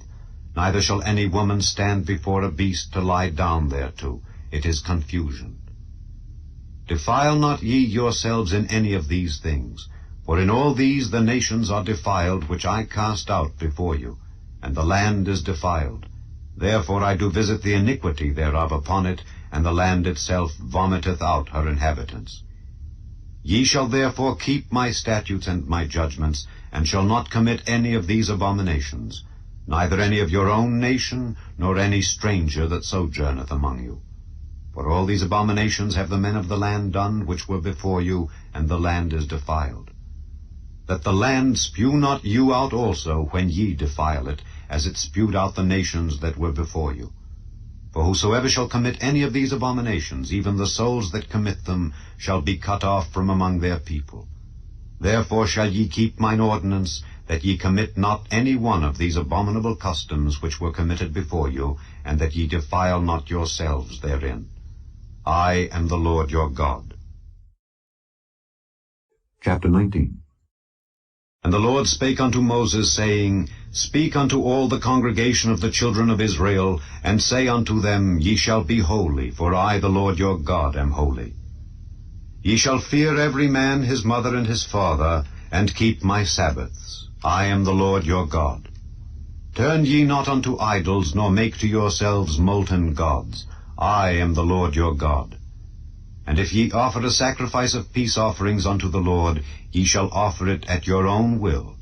It shall be eaten the same day ye offer it, and on the morrow, and if aught remain until the third day, it shall be burnt in the fire.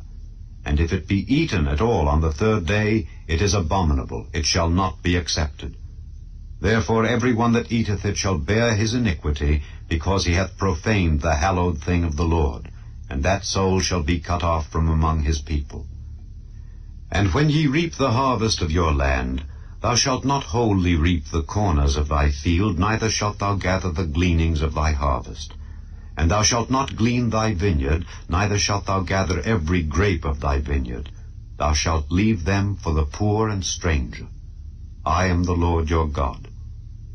Ye shall not steal, neither deal falsely, neither lie one to another. And ye shall not swear by my name falsely, neither shalt thou profane the name of thy God. I am the Lord. Thou shalt not defraud thy neighbor, neither rob him. The wages of him that is hired shall not abide with thee all night until the morning. Thou shalt not curse the deaf, nor put a stumbling block before the blind, but shalt fear thy God. I am the Lord. Ye shall do no unrighteousness in judgment. Thou shalt not respect the person of the poor, nor honor the person of the mighty, but in righteousness shalt thou judge thy neighbor.